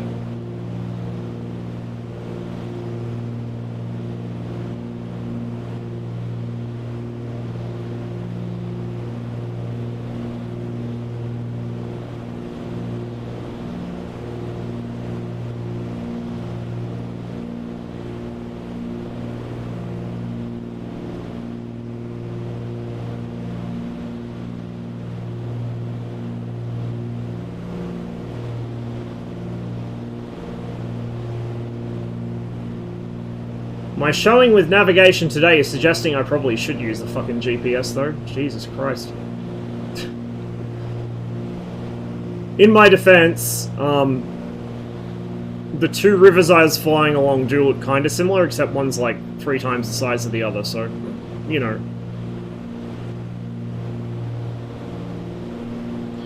I'm beginning to suspect we may have actually intruded into Romanian airspace, so...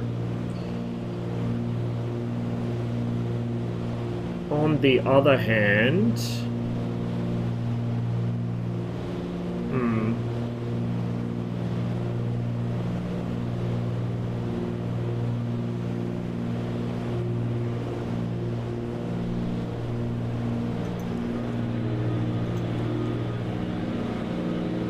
So we got a ridge line there. I think that's still the Sava there.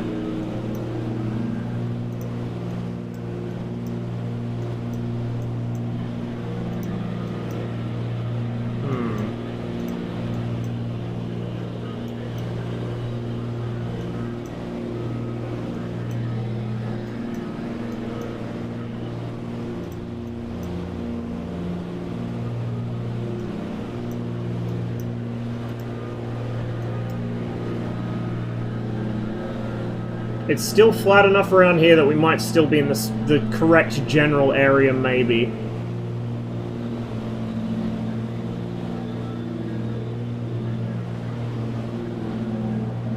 When are you gonna learn Selnap? Bro, I'm struggling at VFR today, I'll be honest with you. Hey, Chocolate.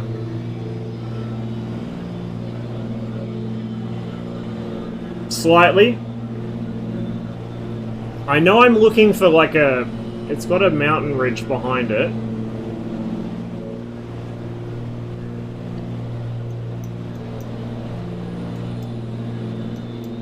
I probably should have just kept following the Sava, because I was so close to it, I was literally just down the river, and then I changed direction and got lost, somehow.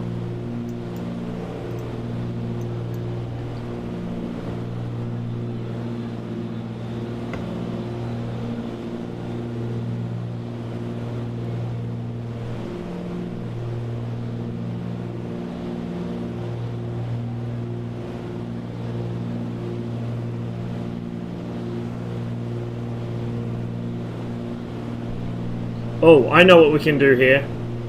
I've just had a big brain thought. Big brain thought. We're actually gonna, like, speak to somebody here. No, I don't want that. What do I want?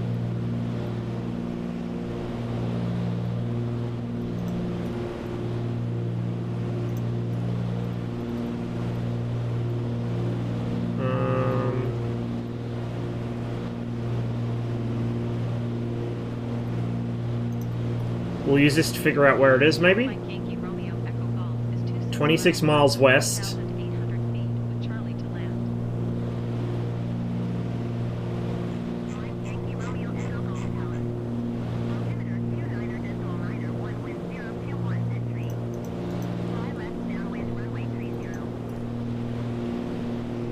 Excellent. Okay, now we have a vague idea where we are instead of no idea where we are.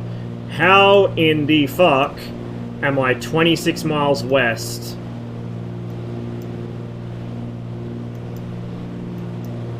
I swear I was way closer than that.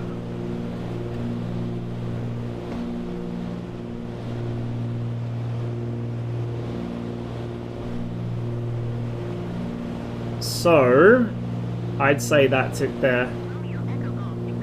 Yeah. I also don't know why it hasn't saved my actual, Fly left traffic runway, 30 Romeo Echo Golf. Oh, there we go. Request airport direction. Tower Mike Yankee Romeo Echo Golf is unfamiliar. It should be showing 9532 for my registration, but I don't know why it isn't. I think something reset this module, and it reset all the registration and everything with it. 12 o'clock, 22 miles. Oh, it's right off the nose. Yeah, okay. So that'll be the mountain behind Belgrade, and then Belgrade will be right there.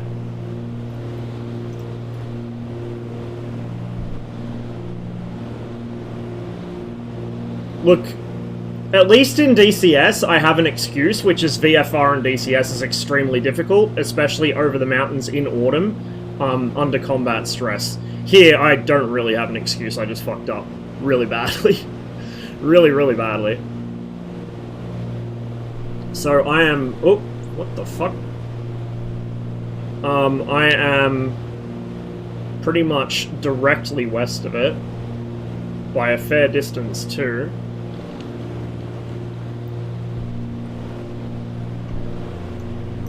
I do not know how the fuck I achieved that. I really don't.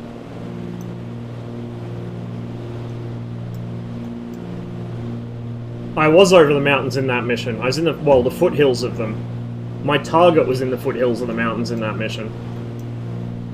So if we were to... I'm not going to do it because I'll just get lost even more, but if we were to go north right now, we'd hit Novi Sad, which is over there somewhere on the Danube. You can see the Danube snaking up that way, so Novi Sad will be over there. Looking at the time, I'm not actually sure if I'm going to have time to check it out and come back. So we might have to do another flight up there some other time. Because by the time we do a sightseeing tour around Belgrade, it's probably going to be about 1:30, and I need to be out of here by about 1:45. So we'll save that for a future stream, maybe. We can use a different plane for it too, spice things up a little.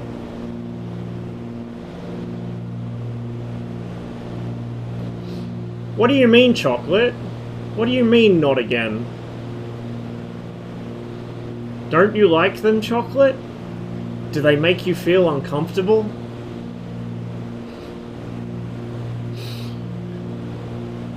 Her especially? Staring into your soul?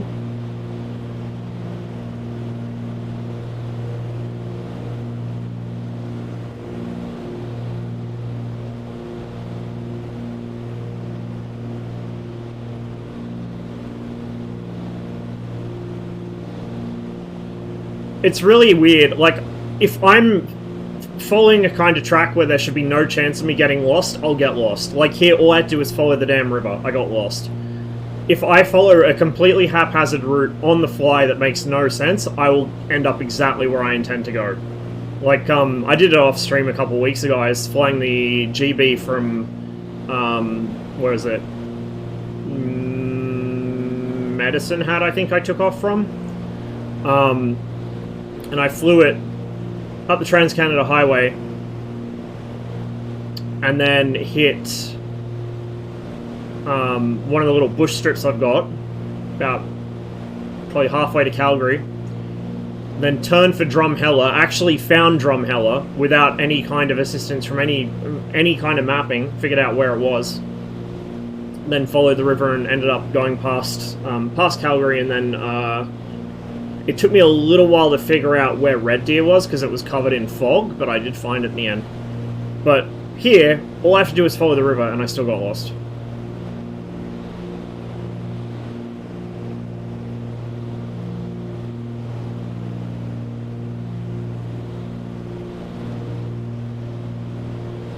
So the airport's going to be... oh, right there. There it is. Between us and the actual city, you can start to see the buildings appearing now. So yeah, there's that kind of hill, mountain, whatever you want to call it. And there is Belgrade laid out in front of us.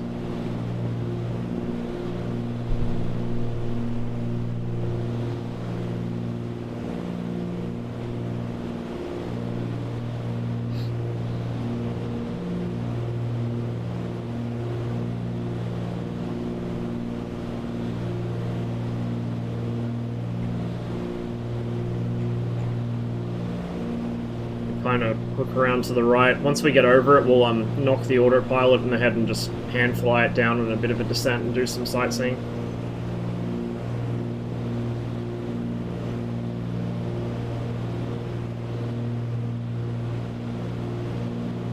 So that's the Danube there. And then that is the Sava, which I should have just kept fucking following and I would have been here half an hour ago.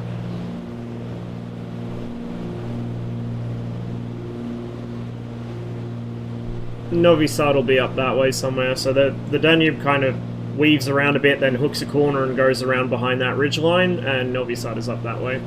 I don't know if we'll be able to see it from here if I zoom all the way in. It's probably outside of render distance. Yeah, definitely outside render distance. But it's over that way.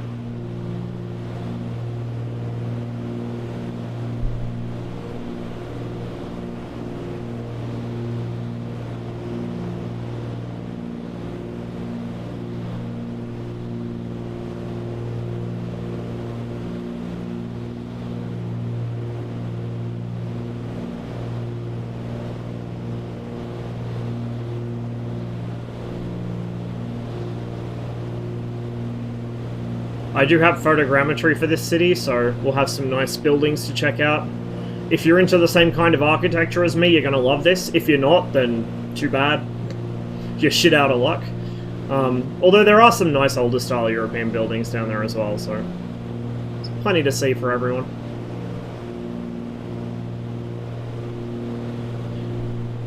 We'll go ahead and get rid of that.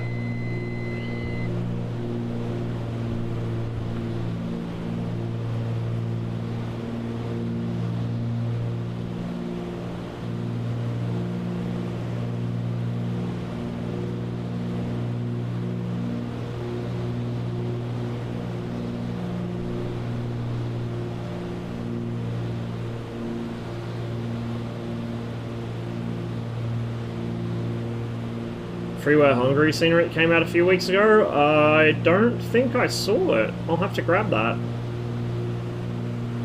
I'd very much like to do some flying around Hungary.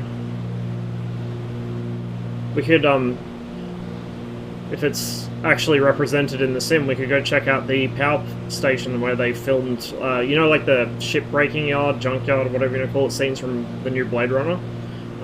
We could find that. I know where that is. Oh, it's on Orbex. Okay, I'll have to grab that later.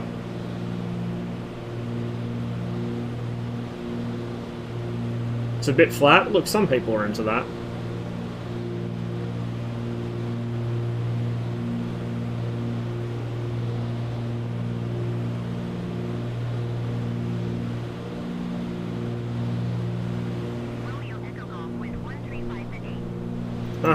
Oops, no, that's not what I want.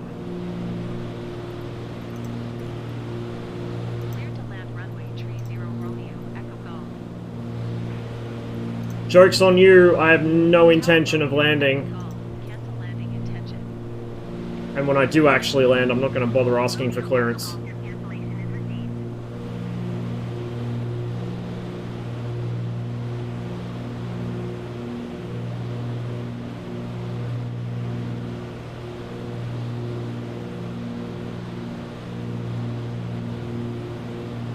Time to make passengers sick again.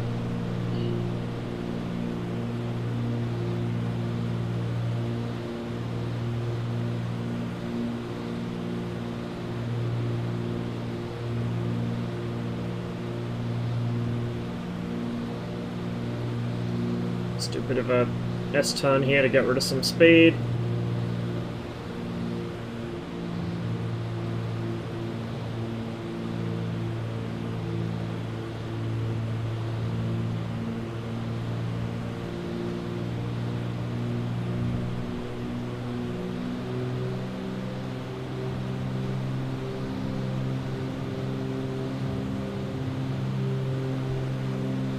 You'll like commie blocks? Because boy do we have some here.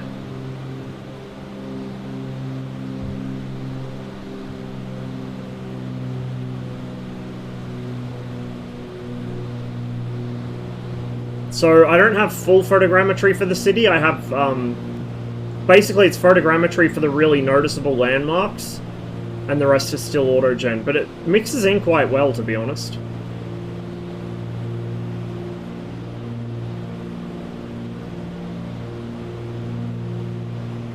I like that one. Looks like a fucking UFO's landed on top of it.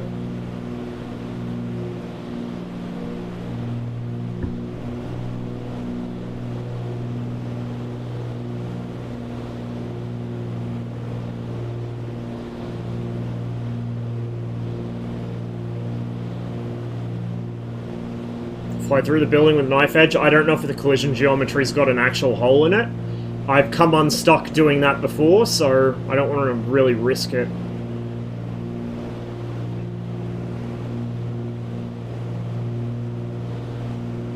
I'm slowly compiling a list of buildings and bridges that I can fly through or under. But yeah, I don't trust that one just yet.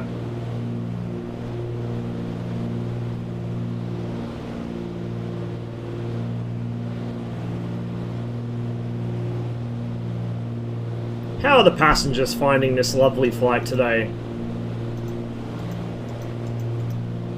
They're gonna fucking kill me as soon as they step out of the plane.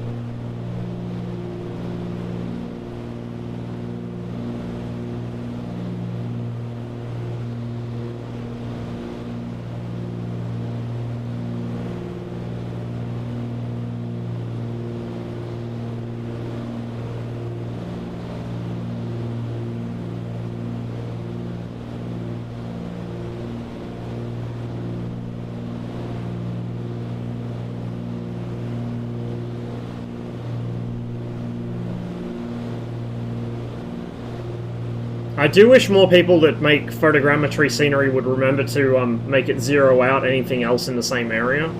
Because like a lot of this stuff conflicts with We Love VFR and you get doubled chimneys and stuff, but oh well. It's not too big of a deal, it's kind of annoying.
Yeah, it really is. Definitely one of the best in the sim and definitely good value for money.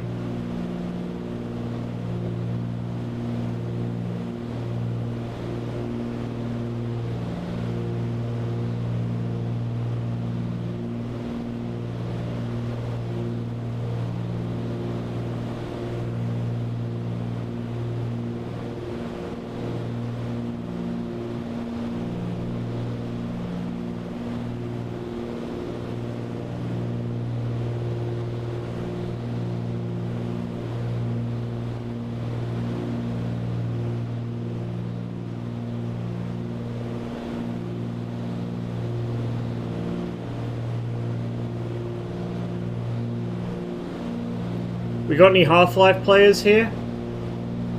recognize that.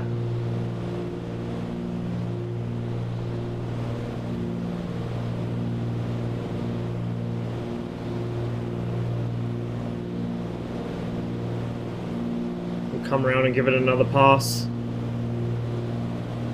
Well, that's quite nice. I like that.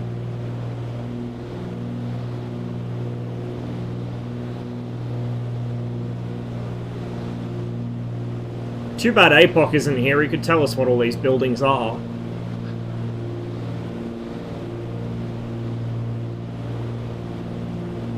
Where's Tito's tomb? Good question, I don't actually know.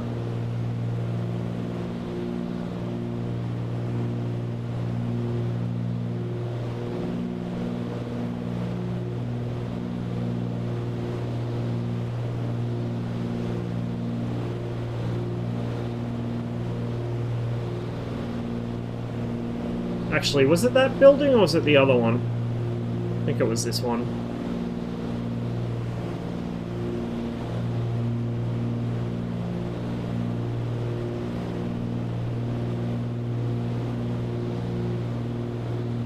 Yeah, that's the right building. Half-Life players should recognize that.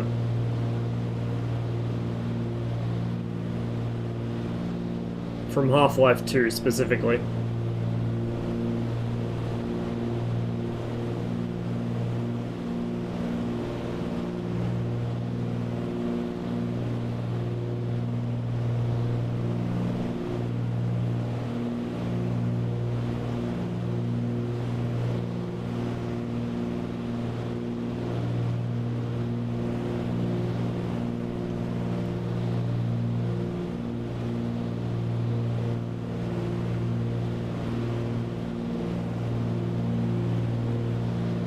So this is the Danube we're over now, and then that smaller river is the Sava River.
Never realized before the stadium's actually sunk into the ground. See that? That's quite neat. East of the Stadium Partizano. Okay.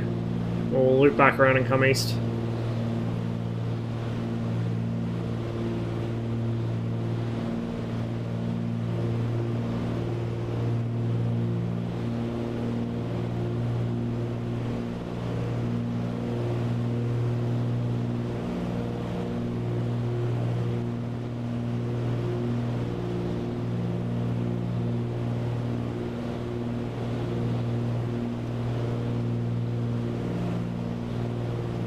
Oh, west?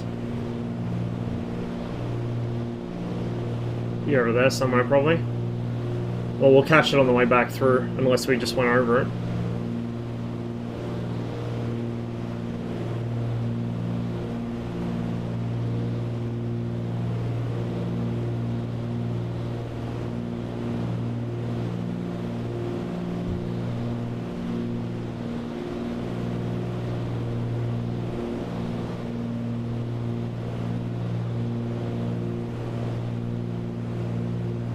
House of Flowers, yeah. I don't know if it will show up.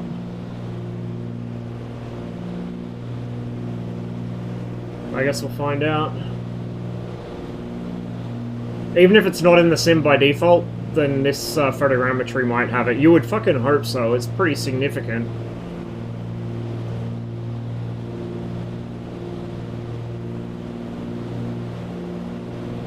Was it on one of these hillsides? I seem to recall it was. How's our fuel level? We got plenty. We haven't even dipped into the AUX tanks yet. I fucking love that building right there.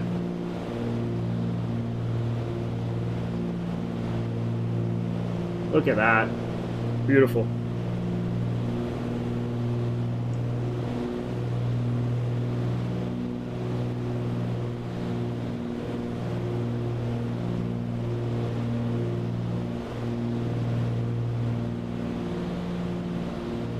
Is that it?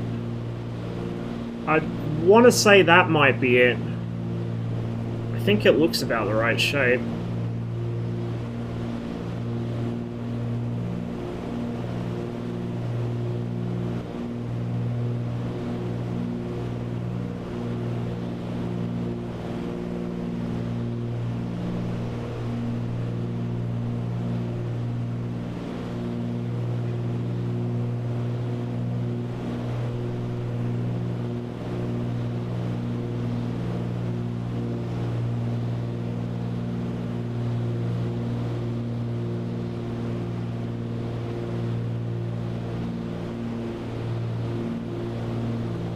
Have a look.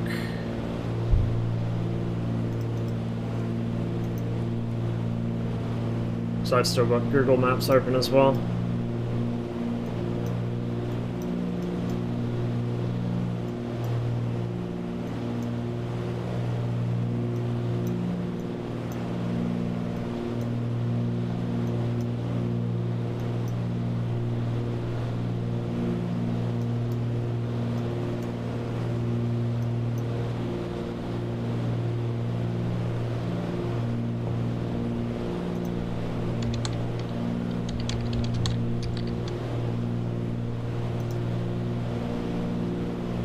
Oh, actually, it's in the city. Okay.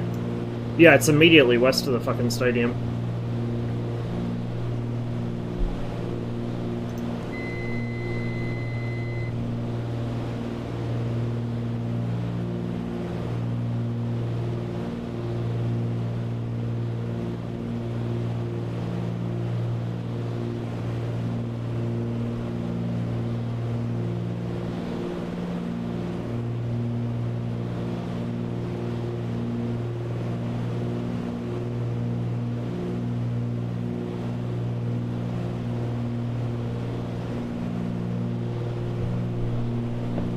So we still got a decent amount of fuel left in the main tanks, and then the AUX tanks are... Whoops. The click spot on this switch is so finicky. Down! Down! God damn it!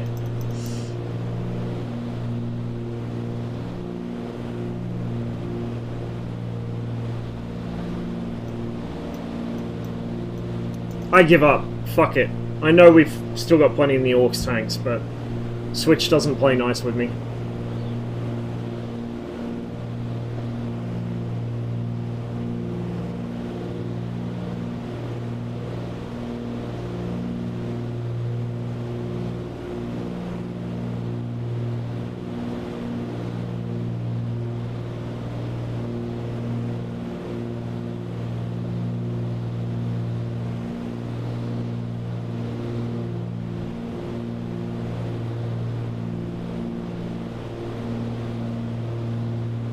Down there. It's like literally across the street, basically.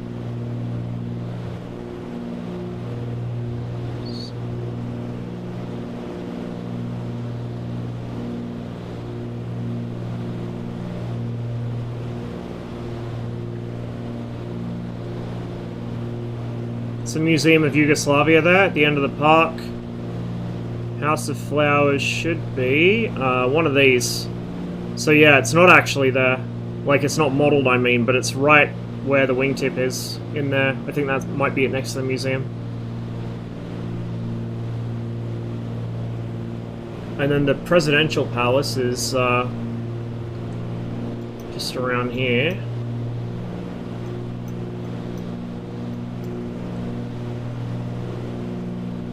Which hillside was it? It's on this one, I think.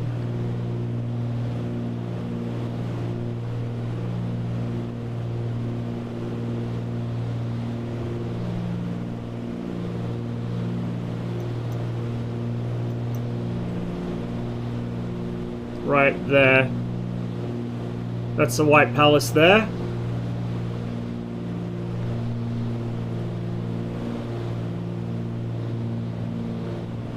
Not sure what this building under me is, but I really like the look of it. Let's see if I can figure it out. It's a hospital. Military Hospital Academy. Or Military Medicine Academy.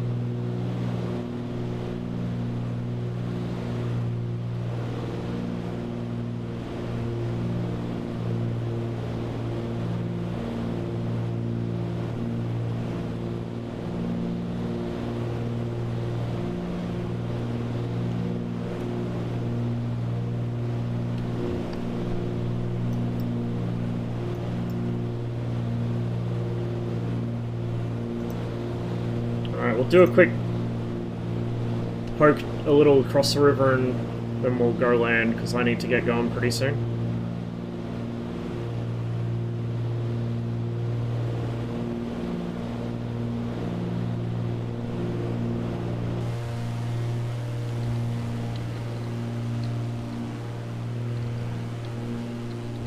Beautiful city though.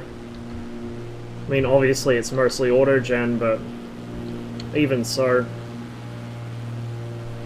And there's the Overwatch Nexus from Half-Life 2. That's where it was inspired from.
Let's do a barrel roll. Let's find out together. I mean, the passengers are already pissed off, so what harm can it do?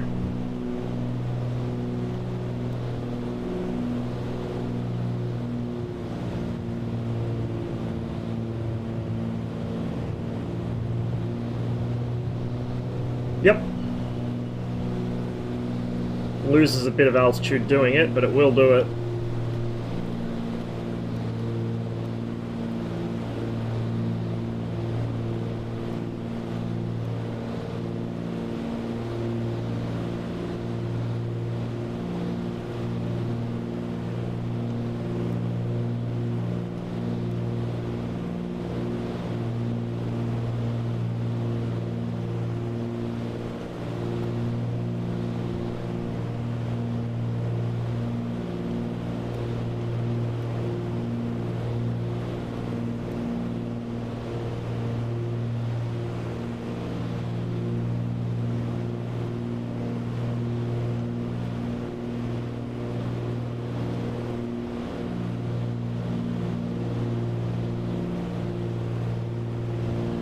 Two choices of airport. I think we'll go for the one on the left because it's a little closer.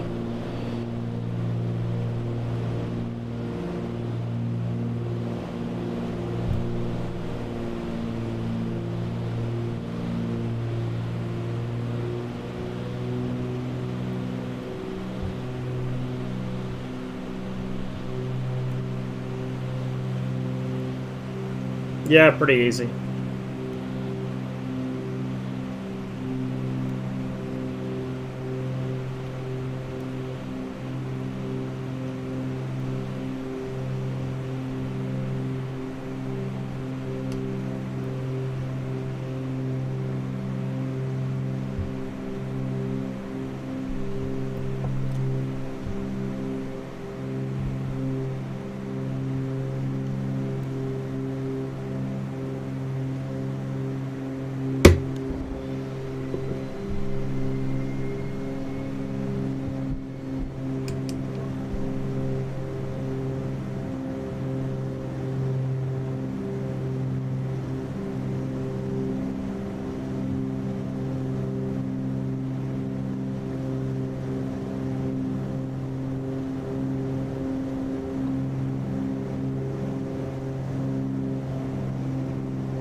I think that's the aviation museum in front of me.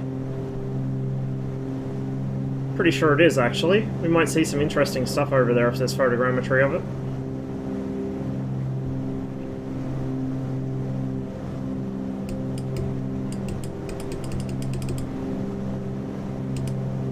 Okay, 3 greens.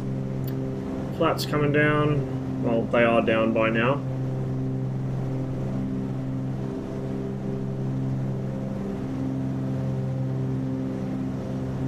Bit of an unconventional approach, but I'm in a bit of a hurry, so...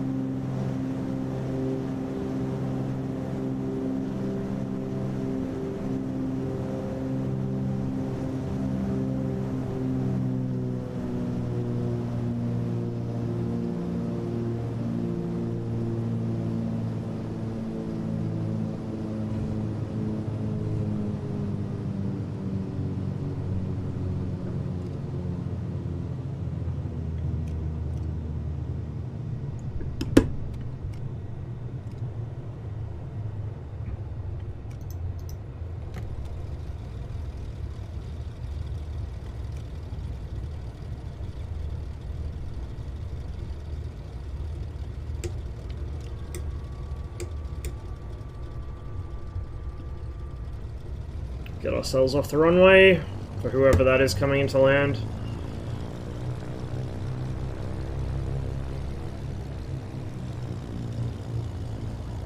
Yeah, that is the aviation museum over there, I'm pretty sure. It looks about the right shape. It's a funny shaped building.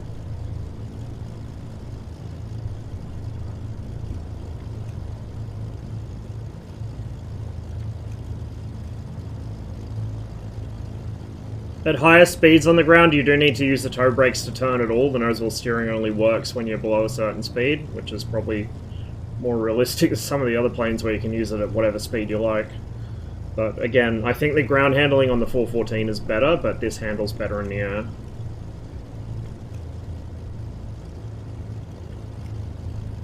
We'll just go pretend we're an airliner, park over near them.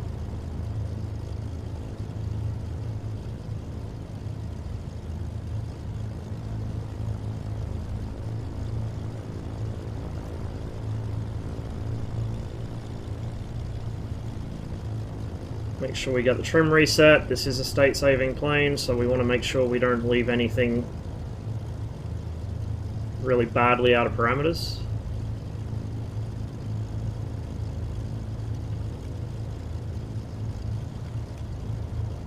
We'll just park up here, I think.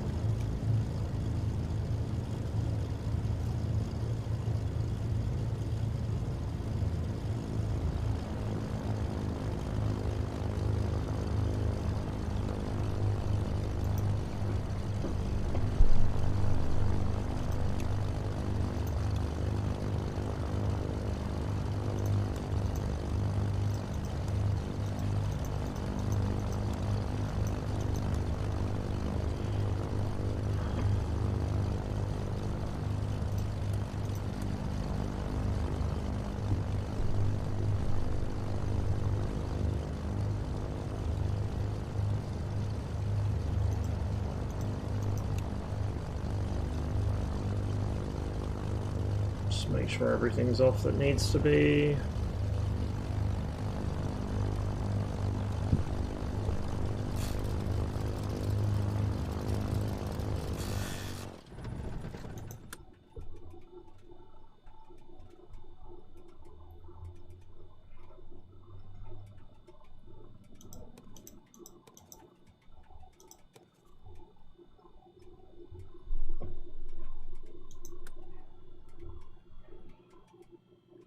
Okay, that is still open. We'll leave it open because I usually like to have it open when I start playing up.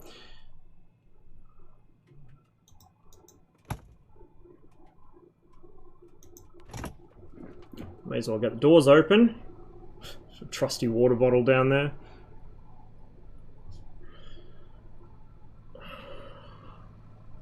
Alright, you lot. You have a good flight? Probably not. No, they're very unhappy. Very, very unhappy. But too bad. So we can now go into the external view. And, well, actually no, because we need to do it from in here. We can open, get all the doors open so they can get all their shit and leave.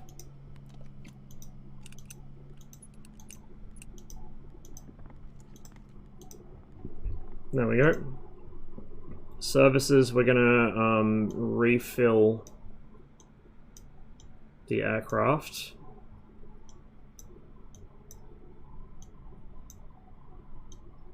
We won't fill it all the way up, I think, because we were overweight that flight. Options, we'll just leave.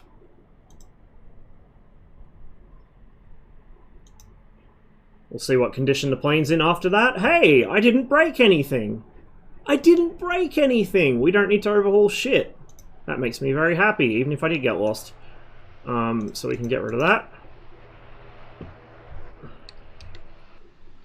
We can take a look at all the little details on this.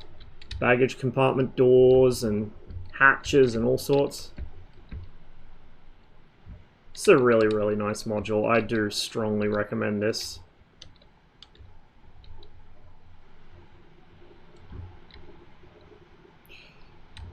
Alright, so... was I right or am I tripping? Is this the Aviation Museum? Oh boy, is this ever the Aviation Museum. Unfortunately, the photogrammetry looks like it's a little low res, and it's kind of in shadow, but that's exactly what this is. So let's speed this up a little.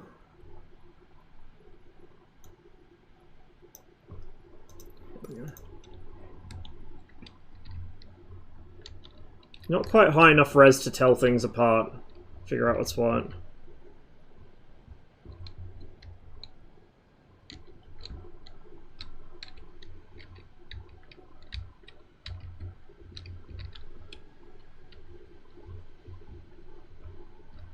Wow, there's a lot of stuff here. I didn't think they had this many aircraft here. Holy shit. I mean, this... oh, look, a cam off. I know this, I think this is part of a repair depot. But, good lord. That is a lot of aircraft. There's our 21s.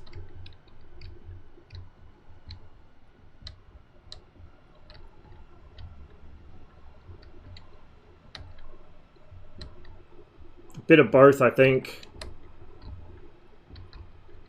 Menino has the same vibes. Menino is half boneyard, half museum.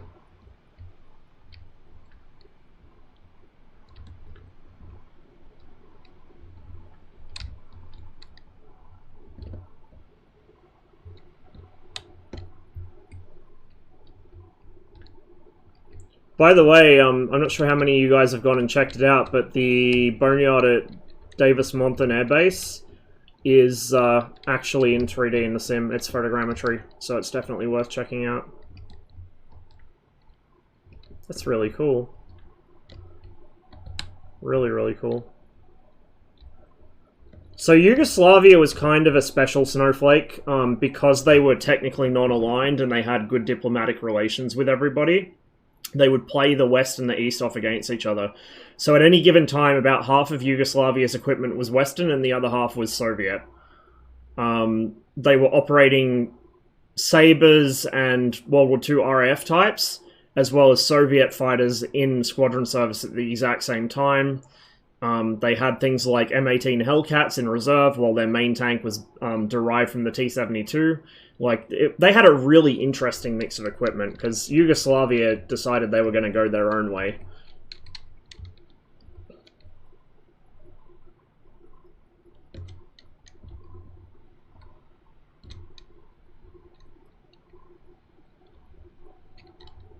But this is a museum I really want to visit, because I got some really, really cool stuff. But yeah, that's been our little flight of what was once Yugoslavia, or at least part of it. From Ljubljana in the northwest to Zagreb to Belgrade.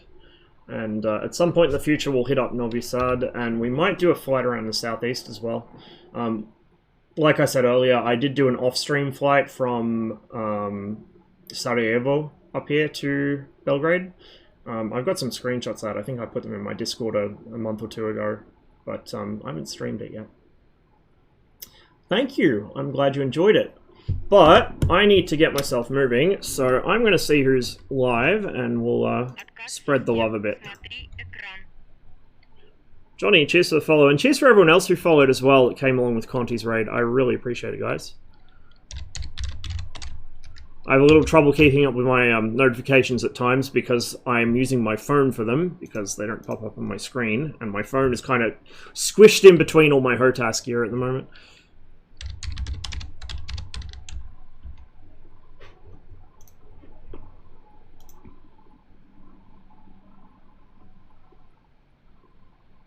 Oh shit! I know where we're going. Breedle is in a plane with a suspiciously turquoise cockpit. We're definitely gonna go say hello to him. And you guys can watch him fly what I usually fly in DCS.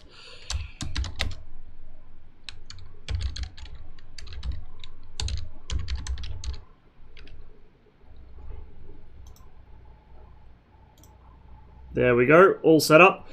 Thank you all very much for hanging out with me today, guys. I hope you have a wonderful rest of your day. Stay safe. I will catch you, don't know when the next stream will be, through the week sometime, maybe, who knows. In the meantime, enjoy Breedle,